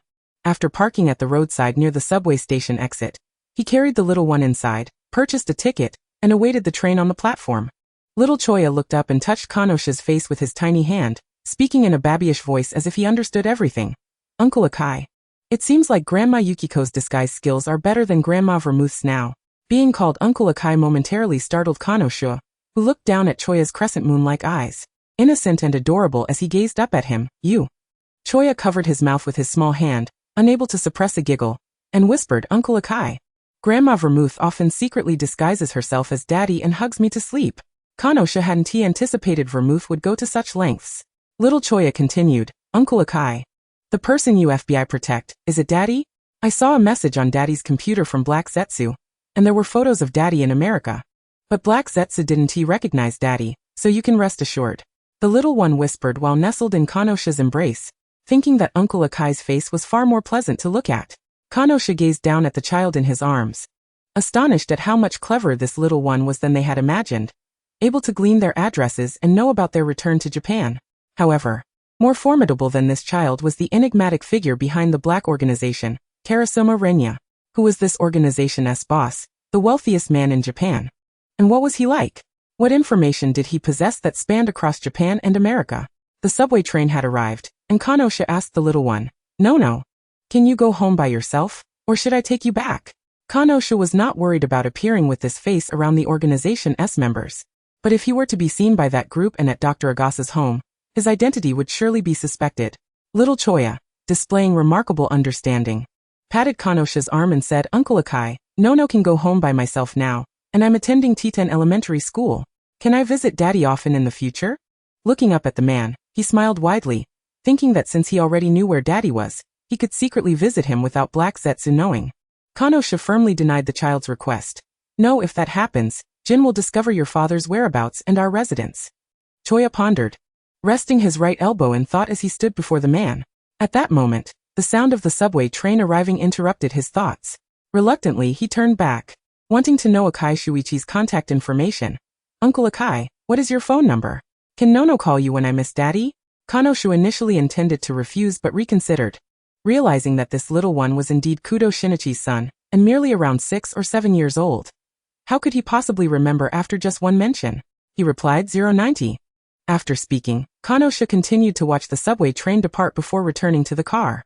The windows were one way, obscuring the interior from outside view. He tore off his disguise, revealing the true face of Akai Shuichi. At that moment, a notification sounded from his phone, displaying an unfamiliar number. Chapter 78. Is Choya's IQ higher than Hybera's 200? Akai Shuichi hesitated for a moment, but ultimately answered the call. A sweet, childlike voice came through. Uncle Akai. Can Nono call you often in the future? Akai Shuichi was momentarily stunned, unable to believe that the little one had remembered his words during their brief encounter when he was being sent off, and he did not even have to repeat himself.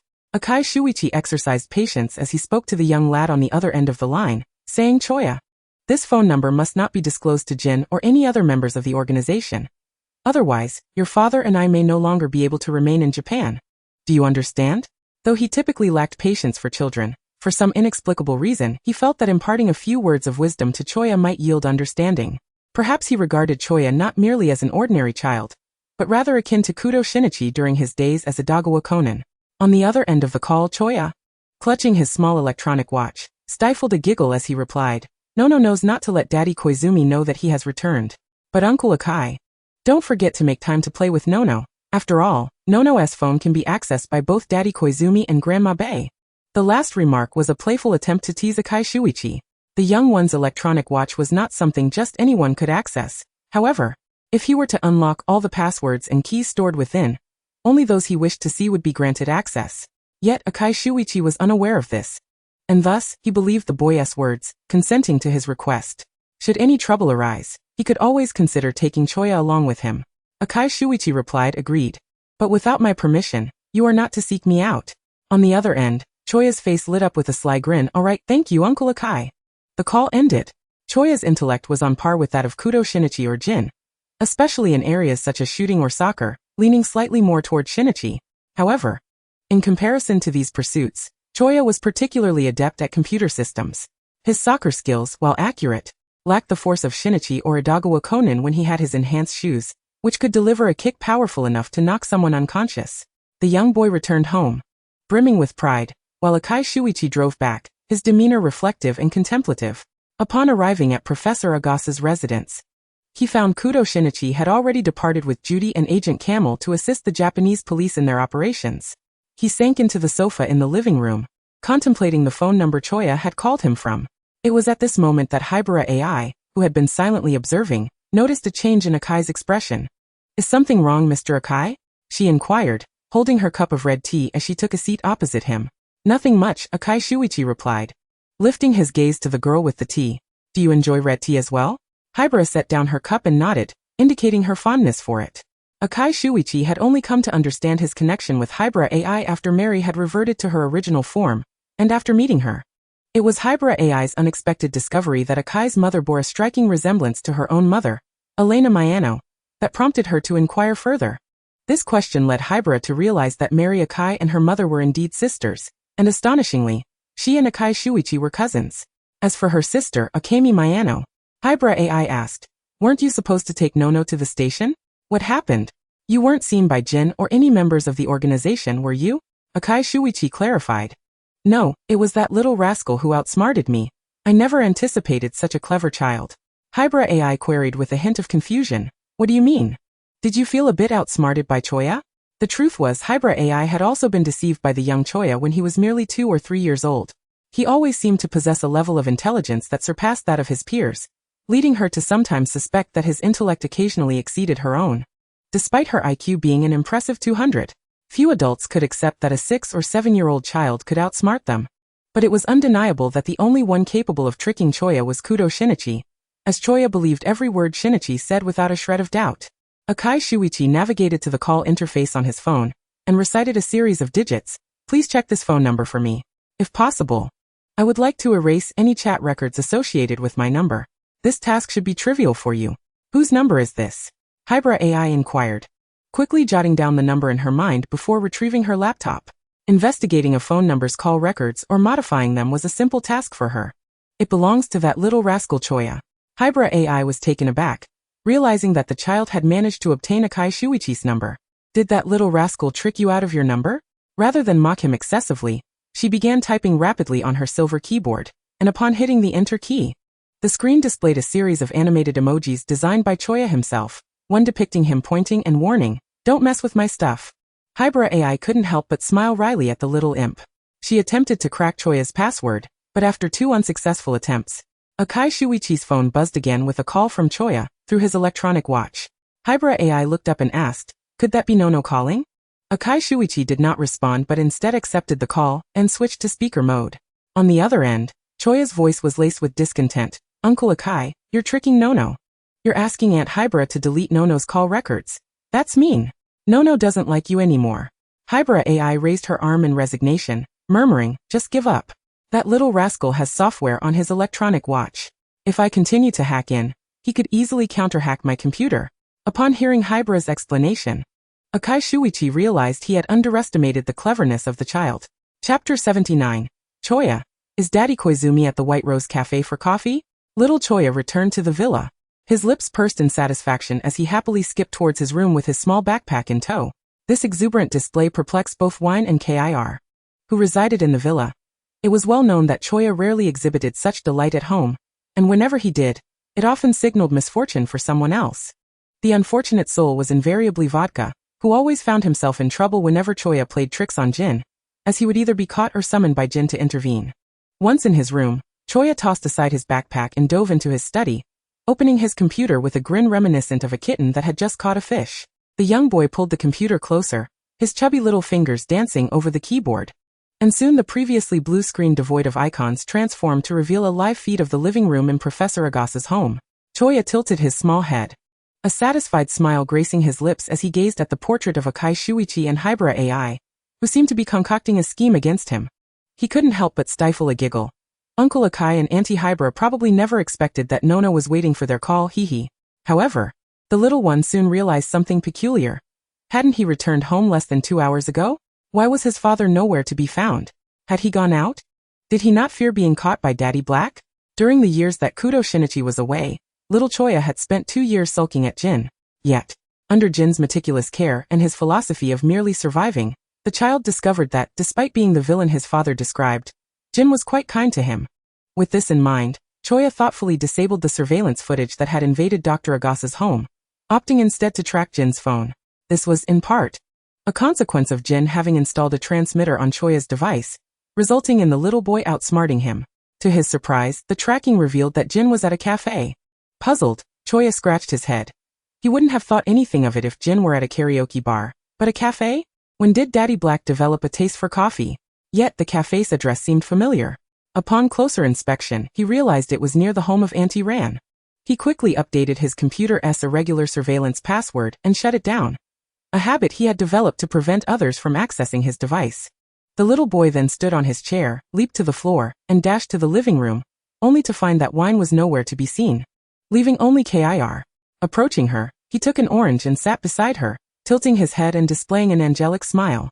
"Auntie Kir, where did Daddy Black go? Nono misses him." Kir paused, flipping her phone over and masking the hint of panic in her eyes with calmness as she looked at the child beside her. "Nono. What's the matter? Missing your father?" Choya noticed Kir's expression but chose to remain silent about it, sweetly continuing, "Auntie Kir, where did my father go? Nono wants to find him." Kir did not acquiesce, directly refusing, "Your father is busy outside. You should stay at home, okay?" Little Choya understood Kir's concern that he might disrupt Jin's affairs. Yet his desire to go was resolute, and he would not be deterred. He nodded obediently, Nono understands." The child dutifully headed towards his room, but as he reached the stairs, he seized the opportunity when Kir wasn't looking and stealthily slipped into Jin's room, a space that was typically off-limits to anyone but himself and Choya. However, it was also the only room that led to the garden outside. Choya recalled Jin mentioning that his father loved to sit in the garden and gaze at the sky. Stealthily, he clutched his small backpack and coin pouch, running outside. Choya was aware that Kir harbored secrets that she could not disclose to Jin or the other uncles and aunties in the organization. Yet, being so young, there were times when Kir would be caught off guard by his presence, escaping from the villa, which was quite a distance from the bus station. Choya glanced at his smartwatch, contemplating whether to inform Akai Shuichi and Hybra AI. He understood that if his daddy Black were to encounter them, it would surely lead to trouble. After an hour and a half on the bus and subway, he arrived at a location not far from the cafe indicated by the tracking. Peeking his head out, he scanned the surroundings but saw no sign of Jin. Worry creased his brow as he looked up at the taller buildings nearby. Little Choya knew that Jin and Vodka were likely out with others. Muttering softly to himself, strange. Why isn't Daddy Black here? He pulled the hood of his cloak over his head, shouldering his backpack as he approached the cafe. He lifted his gaze, his big blue eyes blinking at the establishment before him, tilting his head as he read the cafe's name. Barrow Cafe? What could Daddy be doing here? Pushing open the door, he was greeted by a delightful chime of wind chimes. Welcome to Barrow Cafe, a woman's voice resonated. Following the sound, he spotted a woman in an apron standing at the counter. Glancing around, he furrowed his brow. There doesn't seem to be anyone special here, not even Daddy Black. The woman behind the counter looked at little Choya with surprise and quickly stepped out, smiling as she asked, "Are you a relative of Conan? You look just like him." Conan? Choya was still unfamiliar with who Conan was but soon realized that this lady must have recognized his father in his transformation into Adagawa Conan. The little one nodded dutifully, sweetly replying, "Yes, I'm Conan's little brother." "Auntie, what's your name?" The woman squatted down, pinching Choya's small face playfully as she smiled. "I'm Ebmoto Aki, but you can call me Sister Aki." Choya obediently called out, "Okay, Sister Aki." Sister Aki asked, "Would you like something delicious to eat?" "It's on me." Choya glanced around and out the window, noticing nothing particularly remarkable. Perhaps Daddy Black's associates hadn't arrived yet? He nodded, "All right. Thank you, Sister Aki." Chapter 80. Has the little dumpling become a talisman? Choya sat on a high stool at the bar, holding a plate of cut sandwiches and sipping hot milk. After all, his Daddy Black had yet to make a move or appear. If Daddy Black were to confront Auntie Ran, he could assist in protecting her. At that moment, the door of Barrow Cafe swung open once more, accompanied by the chime of wind bells. The previously opposite Miss Aki looked up, smiling towards the entrance, joyously exclaiming, "Mr. Amuro, you're back." Just as Amuro Turu was about to speak, he noticed the small figure sitting at the bar, frozen in place, as if he had seen someone who shouldn't be there. After hesitating, he tentatively inquired, "Conan?" Amuro Turu knew that the person before him could not possibly be Conan. Yet the child, clad in a hood and turned sideways, bore an uncanny resemblance to Adagawa Conan. Turning around, little Choya jumped down from his chair, holding his sandwich as he looked up at Amuro Turu with a beaming smile. The hood slipped back, revealing his soft, silvery short hair, with a tuft of hair bobbing atop his head. "Uncle Amuro, I'm not Conan." At that moment, Amuro Turu exhaled in relief, asking Choya, "What are you doing here? Aren't you with Jin?" Little Choya then understood why Daddy Black was here. It seemed he was searching for Uncle Amuro, not Auntie Ran. Miss Aki approached, carrying a tray. "Mr. Amuro, is this child here to see you? Do you know his family? He just mentioned he's Conan's brother. They look remarkably alike." Conan's brother? Amuro Turu found himself slightly incredulous, questioning whether he had misheard the little rascal claiming to be Conan's younger brother. The ability to utter such nonsensical statements, was it a skill he acquired from either Jin or Shinichi Kudo? Moreover, how had this child come to be here? This clever little one. Surely he must be aware that Kudo Shinichi had returned. Amuro crouched down, beckoning young Choya to approach, and softly inquired, "Choya, tell uncle why you are here? I seem to recall you seldom visited this place before." The child flashed a mischievous grin and replied, "Uncle Amuro, would you believe me if I said I came with Daddy?" "Daddy?" Amuro feigned ignorance and shook his head, explaining, "Choya, you should know that your father has been gone for several years now." Before Amuro could complete his sentence, young Choya interrupted, "Uncle Amuro, I'm not talking about Daddy. I came because I knew that Papa Kurosawa was here." Amuro's expression darkened instantaneously. He had not anticipated that Jin would seek him out after all these years. Indeed, Jin, a man devoid of emotional ties, would pay no heed to the notion of his safety in this location. Suddenly, a thought struck Amuro. His return to this place was merely to prepare an iced Americano for the person in the car. If that individual were to learn of Jin's presence here, or if Jin were to discover who was in the car. Amuro concealed his unease and asked, "Choya, tell uncle, is Jin nearby?" Choya nodded obediently, a knowing look upon his face. "I initially thought Papa Kurosawa was here to deal with Auntie Ran, but it seems not." Amuro hurriedly instructed Choya to leave, but reconsidered and decided it was safer for Choya to remain with him. After all, having the child nearby would likely prevent Jin from targeting either himself Or the vehicle's fuel tank and tires? Choya, stay with uncle. Before he could finish, he suddenly realized that the person in the car might not yet be aware of Choya's presence. If questioned, how could he respond? Unexpectedly, young Choya had already opened the door to the cafe, blinking his big eyes at Amuro and asking, Uncle Amuro, shall we go? If we don't hurry, Papa Kurosawa might start shooting. Amuro was taken aback by the child's astuteness. He turned to the still bewildered Miss Azusa inside the cafe and said, Miss Azusa, I have a matter to attend to. With that, he scooped up Choya and headed briskly towards the car without a backward glance. Once inside, he placed the child in the driver's seat and, without hesitation, pressed the accelerator, driving away. In the back seat, the man looked up and addressed the driver, Mr. Amuro. Is everything all right? Are we not stopping for coffee?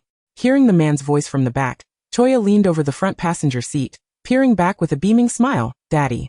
Kudo Shinichi, seated in the rear, was equally surprised to see Choya. No? What are you doing here? Didn't Akai-sen already take you back to your mother? Mother? Amuro was perplexed. Where in Japan did this child have a mother? Through the rearview mirror, he observed Shinichi now holding the child in the back seat and asked curiously, Kudo, when did you meet this child? I thought you had forgotten everything from the past few years? Amuro felt a pang of worry, concerned that the organization's drug Jin had administered to Shinichi might still be affecting him. Or perhaps Shinichi had not truly forgotten at all. The thought of that scenario made Amuro uneasy, especially with Shinichi sitting right behind him. Shinichi embraced little Choya and explained to Amuro, Today, this little rascal suddenly appeared at the doctor's house, clinging to me and calling me daddy. If it weren't for Hibara and the others being there, I wouldn't have known that I had a son like Nono during my amnesia. Hearing this, Amuro felt a wave of relief wash over him. Yet a more pressing concern loomed. What would Jin do next? Meanwhile, on the rooftop opposite the cafe, Jin and his companions wore grim expressions as they watched Amuro drive away. Vodka hesitated, glancing at Jin, who was peering through a sniper scope at the retreating vehicle, and asked, Boss, should we continue with the mission? Jin coldly replied, Continue. I want to see how long Bourbon can keep Choya hidden. The group vanished from the rooftop, and soon a black Porsche and a Viper emerged from the alley below, pursuing the direction Amuro had just taken. Chapter 81. Amuro Turu. Akai Shuichi, shall we have a little competition? Inside the car, Vodka stole a glance at Jin, who sat solemnly in the passenger seat. He cautiously asked, Boss, should we inform Rum about today's operation? After all, Choya is in Bourbon's hands, and we cannot act recklessly. If we were to shoot Bourbon, the car would surely crash, and Choya might perish inside. Vodka couldn't help but remind him. Others might not understand, but Vodka had been closely following Jin, and was acutely aware of how much Choya meant to him. Jin maintained his stoic demeanor and, through his earpiece, contacted an absent KIR, inquiring, KIR, how did Choya end up at the cafe? On the other end, KIR paused momentarily, her footsteps audible over the line. Before apologizing, I'm sorry, Jin. I failed to keep an eye on Choya. Jin's voice dripped with fury. Choya is currently in a car with Bourbon, and it seems there is another person in the vehicle, likely an important figure protected by the FBI and Japanese public security. KIR asked, Jin, what should I do now? Should I join you? Or should I find a way to bring Choya back? Jin's voice remained cold. We are at Mihanko 2 Chome. I will send the precise address to your phone, KIR. KIR responded, I'll head there immediately. After hanging up, KIR stared at her still warm phone, her expression momentarily frozen, before she stood up and exited the villa. With one hand gripping the steering wheel tightly, she quickly dialed another number, saying hello. This is Mizunashi Ray. At Dr. Agasa's house, where Akai Shuichi had already transformed into the guise of Kenshiro Subaru, he received KIR's call, and gestured cautiously to Hibara AI. Hibara silently mouthed, Is it Kudo? Akai explained, It's KIR from the organization calling. He adjusted his voice modulator back to his own and stated, This is Akai. What has happened? On the phone, KIR explained, Akai, Choya ran out of the villa and is now with Bourbon, who is part of the Japanese public security. Jin said there is another person in their car, likely an important individual protected by your FBI from the United States. Akai, may I inquire who that person is? May I inquire about the identity of that individual? Should any unforeseen circumstances arise, what actions would be required of me? With his gaze fixed ahead, Akai Shuichi spoke in a calm tone to KIR, who was on the other end of the line. Provide me with the address. I shall go to assist Bourbon. KIR's eyes betrayed her unease as she remarked, Akai, your face.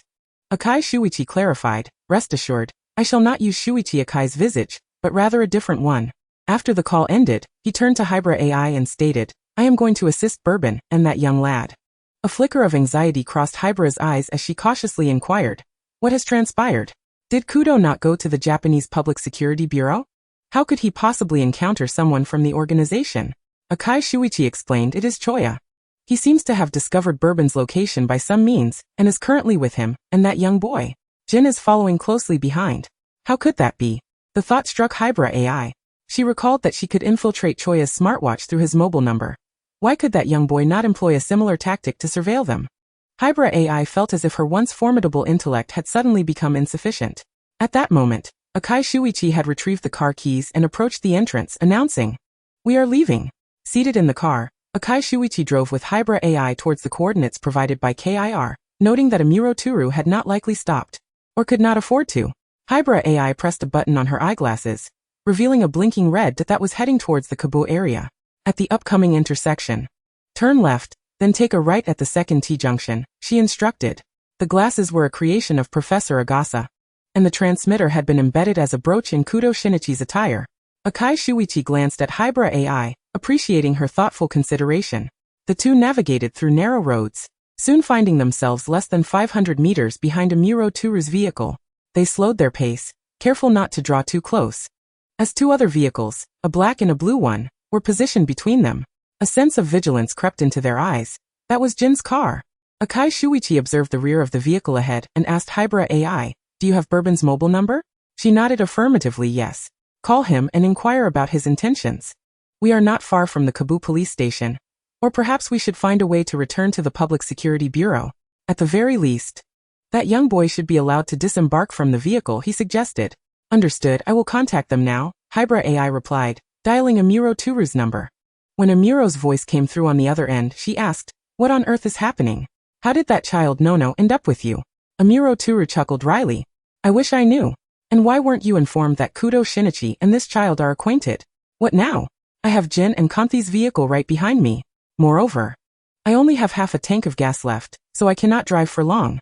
If this continues, Kudo Shinichi and I will simply have to wait for the organization to find us." Hybara AI replied, "Mr. Akai and I are behind Jin's vehicle. Are you planning to head to Kubo Hospital, or take a detour back to the Public Security Bureau to communicate with Officer Kazami and Officer Magyar? I believe returning to the Bureau would be the best course of action. We would be more familiar there." Amuro Turu responded, "To the Public Security Bureau. I will do my utmost to drive. Can the FBI's driving skills keep pace? Shall we test it?" Akai Shuichi's voice reached Amuro Turu's ears. "We'll find out soon enough."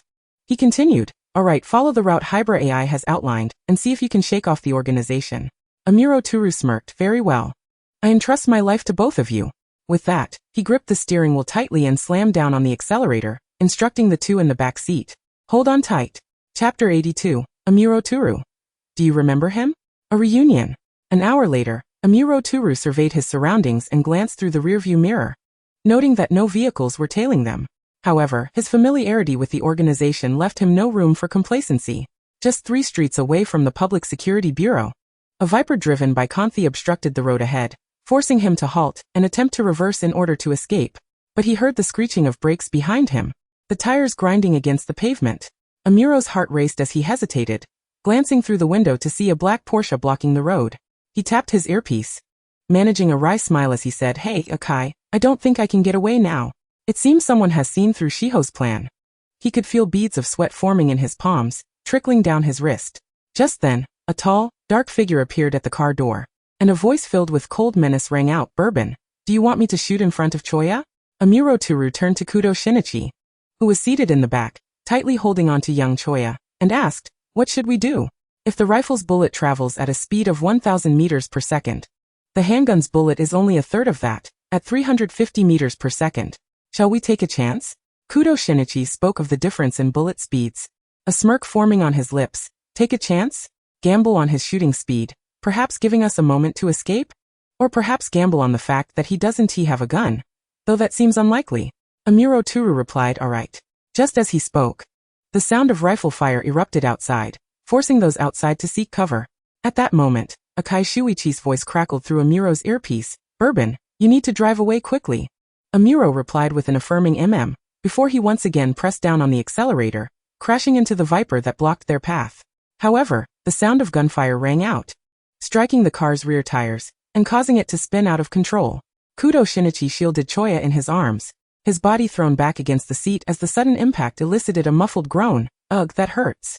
The small Choya, buried beneath Shinichi, looked up with worry at the person he was pressing down on, his big, glistening eyes misting over as he whimpered, "Daddy, I'm sorry. It's all Nono's fault for being careless and hurting you." The child's cries grew louder, filling Kudo Shinichi with both irritation and anxiety.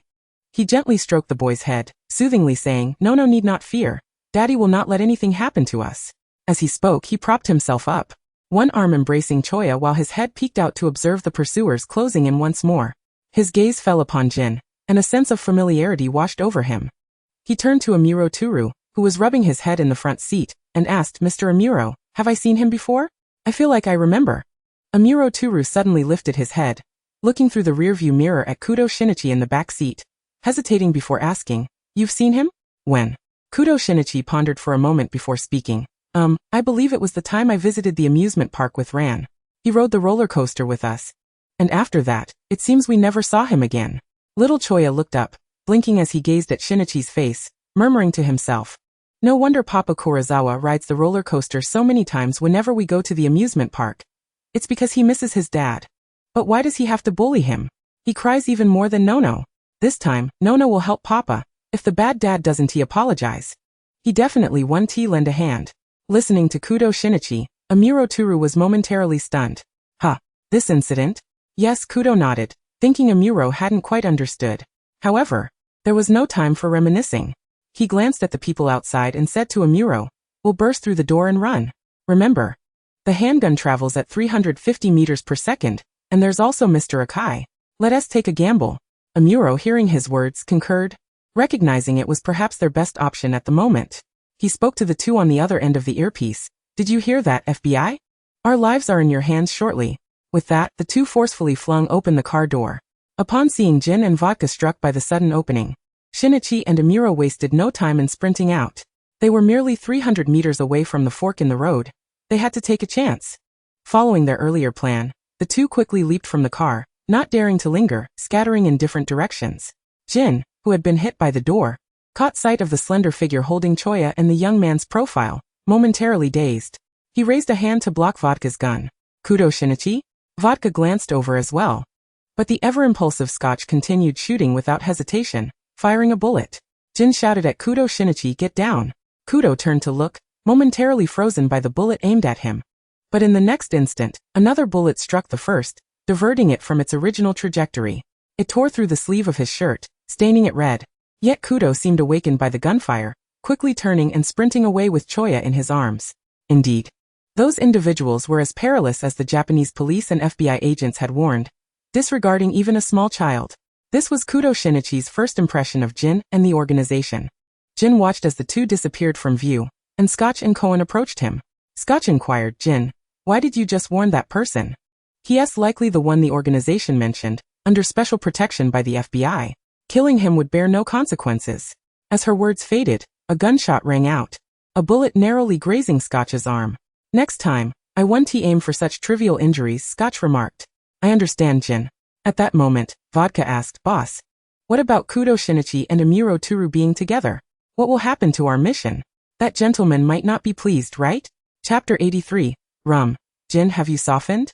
Jin cast a glance at the three who had just vanished from his sight, and the sound of a gunshot brought him back to reality, the pain in his shoulder reminding him of the urgency of the situation. He snatched the gun from Scotch's hand and aimed at the direction from which the bullets had come, his pupils constricting. "Akai Shuichi." Moments later, several bullets struck Jin, forcing him to retreat temporarily and seek refuge in the car. Just as he had realized that the detective Muri Kogoro was likely collaborating with the FBI, he found himself back in the vehicle, clutching his injured arm, telling Vodka, "Let us go. Akai Shuichi here is a nuisance. As for Bourbon, let him scurry about like a rat for a couple more days." He inhaled sharply, his mind not preoccupied with the traitors and infiltrators within the organization, but rather with Kudo Shinichi. Could it be that he was truly still alive? He commanded, "Have someone investigate. I want to know who that person who appeared next to Bourbon today really is, and whether that individual under special FBI protection is indeed Kudo Shinichi." "Understood," Boss Vodka replied. "However, we might find out once we return home. That little rascal Choya, did he really think we didn't notice?" Just now. The kid who seemed indifferent to everyone was tightly clutching Kudo Shinichi's shirt. Meanwhile, in the car, Scotch asked, Jin, when will we handle Bourbon? Are we just going to remain inactive as long as Kudo Shinichi is around him? Jin responded, wait for the opportunity. They won't stay together forever. He continued, have someone monitor Kudo Shinichi, and the others connected to him. Remember, do not act rashly. This time, he would not force Kudo Shinichi. It was a thought that emerged upon seeing Kudo's face again. He felt that this version of Kudo Shinichi was the one he had longed to keep by his side. Voices crackled through the earpiece. Understood, Boss Jin. Simultaneously, another voice emerged from the earpiece. Rum. Jin, have you softened? Jin listened to the man's voice in his earpiece. No, concerning matters within the organization. Have I ever faltered, Rum? It's best that way. I can wait, but that gentleman one tea. Jin, don't disappoint me or that gentleman. Jin's eyes darkened as he coldly replied, I understand. Meanwhile, in Akai Shuichi's car, Kudo Shinichi, feeling as if he had narrowly escaped death, found the experience somewhat exhilarating. However, he hadn't anticipated dodging bullets, nor that Akai Shuichi could predict and even shoot bullets mid-flight. Had Akai not intercepted the bullet, he might have been in grave danger. That was indeed a close call. As Akai Shuichi drove, he asked, Choya, I thought I had already placed you in the car. How did you end up with Amuro and the others? Did you sneak out? His tone was firmer than before. If he had previously thought of the little one as clever, now he perceived this action as somewhat presumptuous. Choya hung his head. Aware that seeking out Amuro Turu was a mistake, yet he was genuinely worried that his Papa Kurosawa might harm Auntie Ran and the others. Although Jin's ultimate goal was to eliminate Amuro, perhaps he had inadvertently assisted Uncle Amuro? Little Choya murmured, I'm sorry. Kudo Shinichi ruffled little Choya's hair, displeased with Akai Shuichi's sternness towards a child. Mr. Akai, Nono is only 7. How could he understand so much? Moreover, those from the organization clearly show no mercy to children. It's perilous enough to involve such a young child in this dangerous game. Shuichi Akai listened to Shinichi Kudo's words, feeling somewhat at a loss. Strangely enough, he found himself thinking that Kudo in the guise of Conan Edagawa seemed more reliable.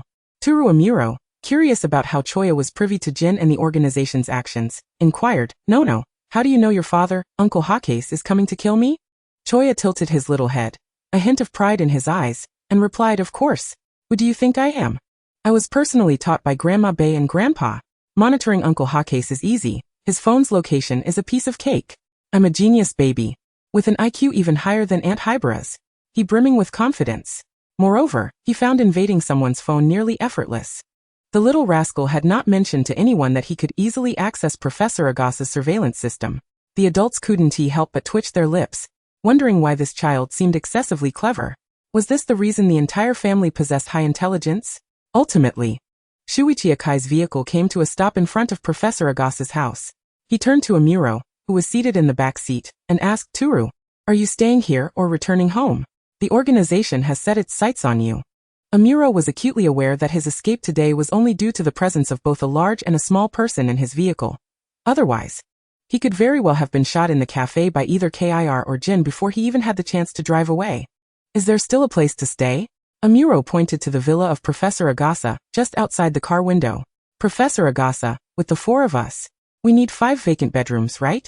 Shuichi Akai retrieved a set of keys from his pocket and said, You can stay next door. I've lived there for a few years. Besides, didn't you sneak in at midnight for tea once? Amuro, left with no choice, agreed. I suppose that will have to do. Akai then turned to Kudo and asked, What about you, Shinichi? Kudo replied, Me? I can just go home. After a simple arrangement, they used the keys to unlock the door of the Kudo family villa, which was bustling with more people compared to Professor Agasa's residence. Judy and Camel also resided here, alongside the Kudo couple, ensuring close protection for everyone. Once everything was settled, Shuichi Akai carried Choya back to the subway, this time reiterating his admonition that Choya must not act on his own. The little one understood the gravity of the situation and obediently promised. Chapter 84, almost having a complete childhood for Choya. Upon returning to the organization's villa, Choya pushed the door open and saw that several people had already returned home, including Vermouth, who was supposed to be in America, sitting on the sofa. She rested her chin on her hand, gazing at the little one who had just entered. The atmosphere within the villa felt rather serious and oppressive. Clutching his small backpack, Choya took tiny steps towards Jin and Vermouth, softly calling out, Daddy, I'm back. He forced a smile, trying to charm Grandma Bay. Why didn't you tell Nono you were back? Nono missed you. Vermouth looked at the little one with a knowing smile and asked, No, sweetie, tell Grandma Bay. Is that person your father? Also, how did you suddenly sneak out of the house to find Turu? Little Choya awkwardly looked at Vermouth and asked, Grandma Bay. I saw that person with Daddy when we went to the amusement park not long ago. Didn't I also ask you about it? You told me that Uncle Kaido Kuroba is the former phantom thief kid. I went to find him. With that, little Choya obediently ran to Vermouth, wanting to cuddle and act cute, but was instead grabbed by Jin by the collar, hoisted before him like a small chick and shaken. Jin coldly gazed at him and demanded, Tell me, how did you know I was at the White Rose Cafe? Choya, feeling aggrieved, blinked his watery eyes, soon misting over, and murmured, Daddy Nono hurts. And Daddy, Nono is already such a big kid. It's tiring for you to hold Nono, right? Jin ignored Choya's pitiful act, previously underestimating this little one, thinking he resembled Shinichi and was somewhat attractive, which is why he had repeatedly overlooked him. However, this time, the little one had gone too far, interrupting his affairs and thwarting his plans. He would not let it slide easily. He pinched the little fellow's nose and said, Speak. Did you tamper with my phone? There was an incident before. Don't think I'm unaware. Daddy, you already know, why ask Nono? Little Choya blinked innocently, no longer appearing pitiful, gazing at Jin as if he were a fool. So Uncle Hakase, you don't know that Daddy is still alive? He tilted his little head and asked Jin, Weren't you looking at the photos of my father that the organization provided you on your phone? I recognized him at first glance. You didn't he? No wonder Daddy doesn't he want you anymore. If I were him, I wouldn't he want you either. Jin stated. Do not disturb me in the future. Otherwise, I wouldn't he hesitate to confine you just like I did with your father. Upon hearing this, Choya instantly became displeased, kicking his little legs and shaking them vigorously. Uncle Hakase is a bad guy. I don't like you. You bully Daddy. You also bully Uncle Turu. Jin's eyes, deep as a wolf's, stared at him, giving him a glare that made the little one obediently close his mouth, too afraid to speak out of turn. When he was tossed into Vermouth's arms, Choya clung to her, weeping like a wronged little kitten. Little Choya looked up at Vermouth, who was holding him, and said, Grandma Bay, Uncle Hakase bullied me. Vermouth, gazing at the little one in her arms, remained silent, instead turning to Jin, asking, What do you intend to do? Kill Bourbon? Or capture that kid Shinichi first? I estimate that if the child dares to attempt suicide once or twice, there will surely be a third time. Jin, you should know we can't keep an eye on him. Little Choya nodded in agreement. Daddy didn't he even want Nono then? Jin looked at the little one in his arms and asked, Tell me, where do Shinichi and the others live? The little one shrunk his neck, hesitant to answer no. Nono doesn't he know? Jin's green eyes glinted like a predator's as they met Choya's, coldly questioning once more speak. Choya whimpered, curling up in Vermouth's embrace, attempting to evade Jin's gaze, Grandma Bay. However, this time, Vermouth did not come to his aid. No, where exactly is Turu? Don't provoke your Uncle Hakase. If he strikes you, none of us can stop him. The little one sniffled, mumbling in a small voice, at Daddy's house. After saying this, his voice grew louder. Uncle Hakase, can you please not capture Daddy and Uncle Turu? Jin said nothing but stood up and turned to leave. After taking a few steps, he turned his back to Vermouth and said, Vermouth, keep an eye on this little one. I do not wish for him to step outside again in the coming days. Bermode remarked, I understand, Jin. I will keep a close watch on this little one. With that, she cradled young Choya and drove off towards her abode. The little fellow anxiously glanced at Bermode with fleeting eyes, and it was only when she noticed his unease that she spoke. No, you were wrong in this matter. You may assist Shinichi, but you must not aid Bourbon. Do you understand? Choya drooped his small head and nodded. Nono was aware of this. Yet Uncle Amuro was a friend of Daddy's. If Daddy's friend, Black Swa, truly killed him, Daddy would surely despise him even more. Upon hearing the child's words, Bermode paused, contemplating, if we do not eliminate Bourbon, does that mean Shinichi will not harbor resentment towards Jin? How is that possible? The enmity between them cannot simply vanish. Choya raised his tiny head, his clear eyes glimmering with hope as he asked, Grandma Bay, do you think Black Swa will still go after Daddy? Can I help him? I do not know, Bermode replied, equally uncertain of Jin's course of action. She continued, You shall stay with me at home for the next few days and refrain from wandering about. As for school, I will arrange for your leave. Oh, the little one replied, dejectedly lowering his head, fiddling with the smartwatch on his wrist.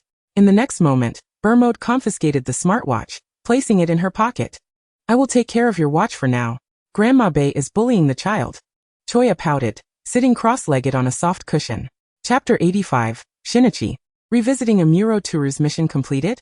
As evening descended and darkness enveloped the sky, A cool breeze wafted in through the half-open window, stirring the curtains. Yet within the room, a slumbering figure seemed oblivious to the chill, curled up with a pillow in bed. The silvery moonlight cascaded through the window, illuminating the pale skin of Kudo Shinichi. Turning slightly, one could discern a faint, indelible scar on his chest and another on his shoulder. These marks were a mystery to Shinichi, as was the floral pattern of Bianhua, Higanbana, adorning his body when he awoke. However, a concealing ointment masked these scars, only revealing them faintly when wet. As all fell into slumber, several shadows emerged around the Kudo family villa. At the forefront stood a man, hands tucked into the pockets of his black trench coat, which had melded seamlessly with the night. His long silver hair cascaded behind him, and his green eyes gleamed like those of a hunting wolf. He tilted his head, silver strands partially obscuring his vision, while a cigarette butt rested between his pearly teeth, exuding the confidence of a top-tier hunter poised for his quarry. Jin's voice was cold as he commanded, "Enter, locate Bourbon's room, and eliminate him." Chianti and Cohen nodded, smiles playing on their lips, Chianti licking her lips, revealing a thirst for blood and excitement. Ricard and Chianti glanced at Jin, with Chianti inquiring, "Jin, what about the others in the villa? They have close ties with the FBI and the Japanese police. If we act, we risk being discovered." "We must proceed with action," Jin replied, his voice chilling further. "That individual under FBI protection is likely to be residing here. That organization will undoubtedly issue orders for his elimination." "Chianti, I said to eliminate Bourbon. Do you not comprehend?" Jin's tone brooked no argument. Chianti nodded, understanding. "Yes, Jin, I understand." The villa's entrance was effortlessly breached, the group infiltrating as if they had visited countless times before, each seeking Bourbon's room, where Amuro Turu was located. Meanwhile, Jin approached a particular door, one he had noted from outside the villa earlier. This room was the only one in the entire villa with an open window. Jin realized that Kudo Shinichi had developed this habit after being brought back to the organization, as the confinement he endured during those days had instilled a fear of small, enclosed spaces. Even when moved to a different room, he insisted on keeping the window ajar. The door was locked from the inside, likely to prevent any unwelcome intrusions. Jin took hold of the doorknob, turning it to find it indeed locked from within. He deftly manipulated a wire to unlock the door. Upon entering, he beheld a figure sound asleep on the grand bed. Closing the door behind him and locking it, Jin approached the bedside, kneeling on one knee, and gently caressed Shinichi's fair face. The sudden touch startled the slumbering youth awake. Who are you?" Shinichi blinked. His azure eyes, as pure and clear as the sky, filled with an inexplicable fear at the sight of the man before him. He cried out, only to have Jin swiftly clamp a hand over his mouth. Shinichi struggled to pry the hand away, but to no avail. Amidst his struggles he heard Jin's voice. "Why are you so chatty?" In the next instant, Shinichi felt a slight sting at his neck, and his vision began to blur. His hands, which had gripped Jin's wrist, fell limp to the side, his last flicker of defiance waning as he succumbed to unconsciousness. As his eyelids fluttered shut, the last remnants of resistance lingered within him. Shinichi recognized the sensation, an anesthetic. With his eyes gently closing, the blanket atop him was pulled back slightly, revealing his light green pajamas. His breathing steady and unguarded against the presence of Jin, who now occupied his bed. His wrists were secured above his head, and the two undone buttons of his collar exposed the scars on his shoulder and chest, along with the vivid, blood-red higanbana that adorned him, granting him a strange, helpless beauty. Perhaps it had been years since he felt such desire, causing Jin to momentarily lose control as he leaned in to kiss the corner of Shinichi's eye. "Kudo Shinichi, you have returned." As the curtains fluttered, shattered petals danced in the cool breeze, threatening to fall upon Shinichi's wrist, which bore the marks of his struggle. His freshly donned pajamas appeared somewhat wrinkled, his lips glistening with moisture, and crystalline threads traced the contours of his face, reminiscent of a gluttonous child. Jin was perplexed. From the moment they met today, he had sensed a lack of fear in Shinichi's gaze towards him. Yet he also observed that Shinichi seemed not to recognize him, as if he were an unfamiliar, distant stranger. After attending to the traces of their encounter, Jin concealed the fleeting hint of reluctance in his eyes and rose from the bed, departing. In another guest room of the Kudo residence, Amuro Turu, already a light sleeper, found it difficult to rest in this unfamiliar space, haunted by memories of his former home, which bore remnants of camaraderie with his police academy classmates. In the midst of slumber, a faint sound of the door lock turning jolted Amuro Turu awake. He remained still, feigning sleep as he closed his eyes again. At this hour, who could possibly be entering? An ominous premonition flickered in Amuro Turu's mind, suggesting the organization was up to no good. As the sound of high heels clicked rhythmically against the floor, He discerned that the visitor had approached his bedside. Who could it be? Was it Vermouth? Sherry? Or perhaps a member of the organization he had not yet encountered? Bourbon, is feigning sleep truly amusing? Or do you believe that my actions will go unnoticed at this moment? It was Sherry, who suddenly opened her eyes, meeting the gaze of the woman clad in black standing beside her. In the next instant, she felt the cold barrel of a gun pressed against her chest. As she attempted to rise, the sudden weight upon her body rendered her immobile. With a bitter smile, she regarded the woman before her. Vermouth. Don't you find your current stance rather unrefined? And so what if it is? Vermouth replied nonchalantly, her demeanor unfazed. You won't have the chance to speak of today's events. As she pulled the trigger, even with the silencer, the gunshot resonated enough to be heard by those in the adjacent room. Blood erupted from her chest, splattering across the woman's hands and attire, and it wasn't until the man's eyes fluttered shut that she rose, her heels clicking as she departed, leaving behind a bed soaked in blood and a man lying still. Chapter 86. A performance for the organization. Amuro Turu's new side job. Jin opened the door to Shinichi Kudo's room, intending to leave, when Yusaku Kudo appeared at the threshold, seemingly having materialized out of thin air. Their eyes met, and he surveyed the interior. Were you just in Shinichi's room? Jin remained silent, instead raising her gaze to the man before her. Yusaku Kudo spoke, his tone grave. I do not wish for you to come near my son again, not in any capacity, but simply as a father who has witnessed his son being bullied. Your every appearance places Shinichi in peril. Jin's voice remained cool, her gaze unwavering. He is Choya's father. Yusaku Kudo appeared indifferent. And what of it? Shinichi has no recollection of how Choya came to be, and you and your organization are nothing but distant shadows to him. I could ensure he forgets you entirely. Jin dismissed his words with a wave, her focus elsewhere. You cannot do that. Moreover, the gunshots moments ago indicate our mission has seemingly been accomplished. Yusaku furrowed his brow. Did you truly kill that Japanese police officer? Jin replied. He betrayed the organization. That is his fate. Sherry, you two shall meet the same end. With that, she turned away, as if the matter no longer concerned her, leaving Yusaku to push past her into the room, anxious to check on Shinichi. Unbeknownst to anyone, the red light on the earpiece nestled against his ear flickered ominously. He smirked, revealing a smile of anticipated success. Once the organization members exited the villa, Yusaku Kudo settled into his study and dialed a number. Hello, Officer Kazami. You must come to my home alone. It is imperative. Jin settled into the black Porsche, observing that nearly every room in the Kudo household was wide open, particularly one from which cries could be heard. His gaze fell upon Vermouth, seated in the back seat. Sherry, was this mission particularly challenging? It was his first time witnessing her adorned in so much blood. Sherry chuckled lightly. Well, after all, it was someone I've partnered with for some time. Bourbon's skills, I must admit, are still somewhat reserved within the organization. She continued, I'll return with you, for if Choya learns of this, I suspect he will cause quite the stir in the coming days. Less than an hour later, Officer Kazami arrived at the Kudo villa, gently knocking on the door.